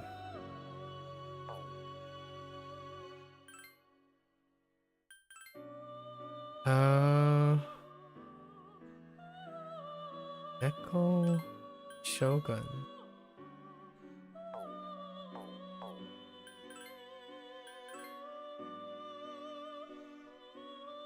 And Lin.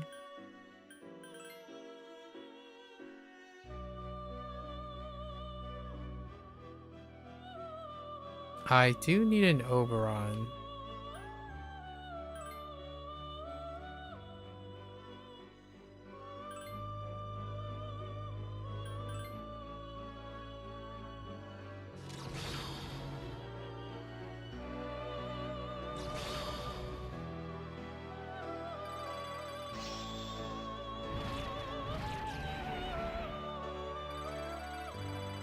Oh, my first AOE. All right. Okay. And I will need a Valkyrie. Want to use create it that way? Huh? Another.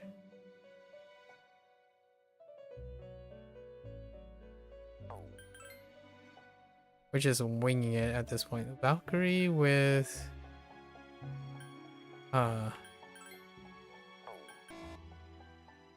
what's that sound?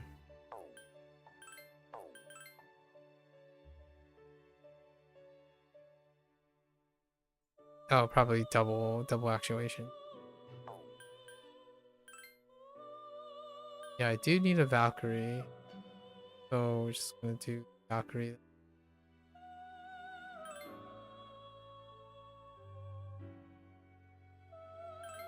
Valkyrie has Mabufu. Wait. That's fine. I don't have any strength things, but I need Valkyrie for a request.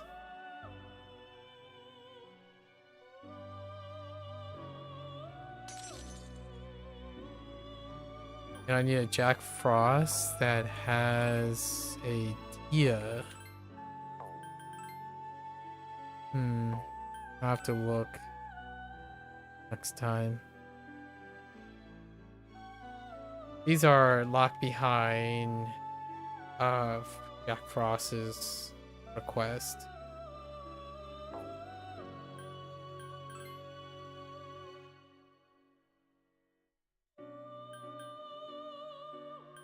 I think these are okay.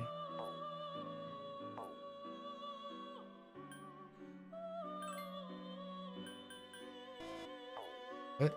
Oh, because when you fuse, they auto-register. Alright. So, we'll be back tomorrow to do the rest. These Tartarus runs are pretty long. I forgot how long it was. Obviously now I can just run up the stairs knowing that. Alright.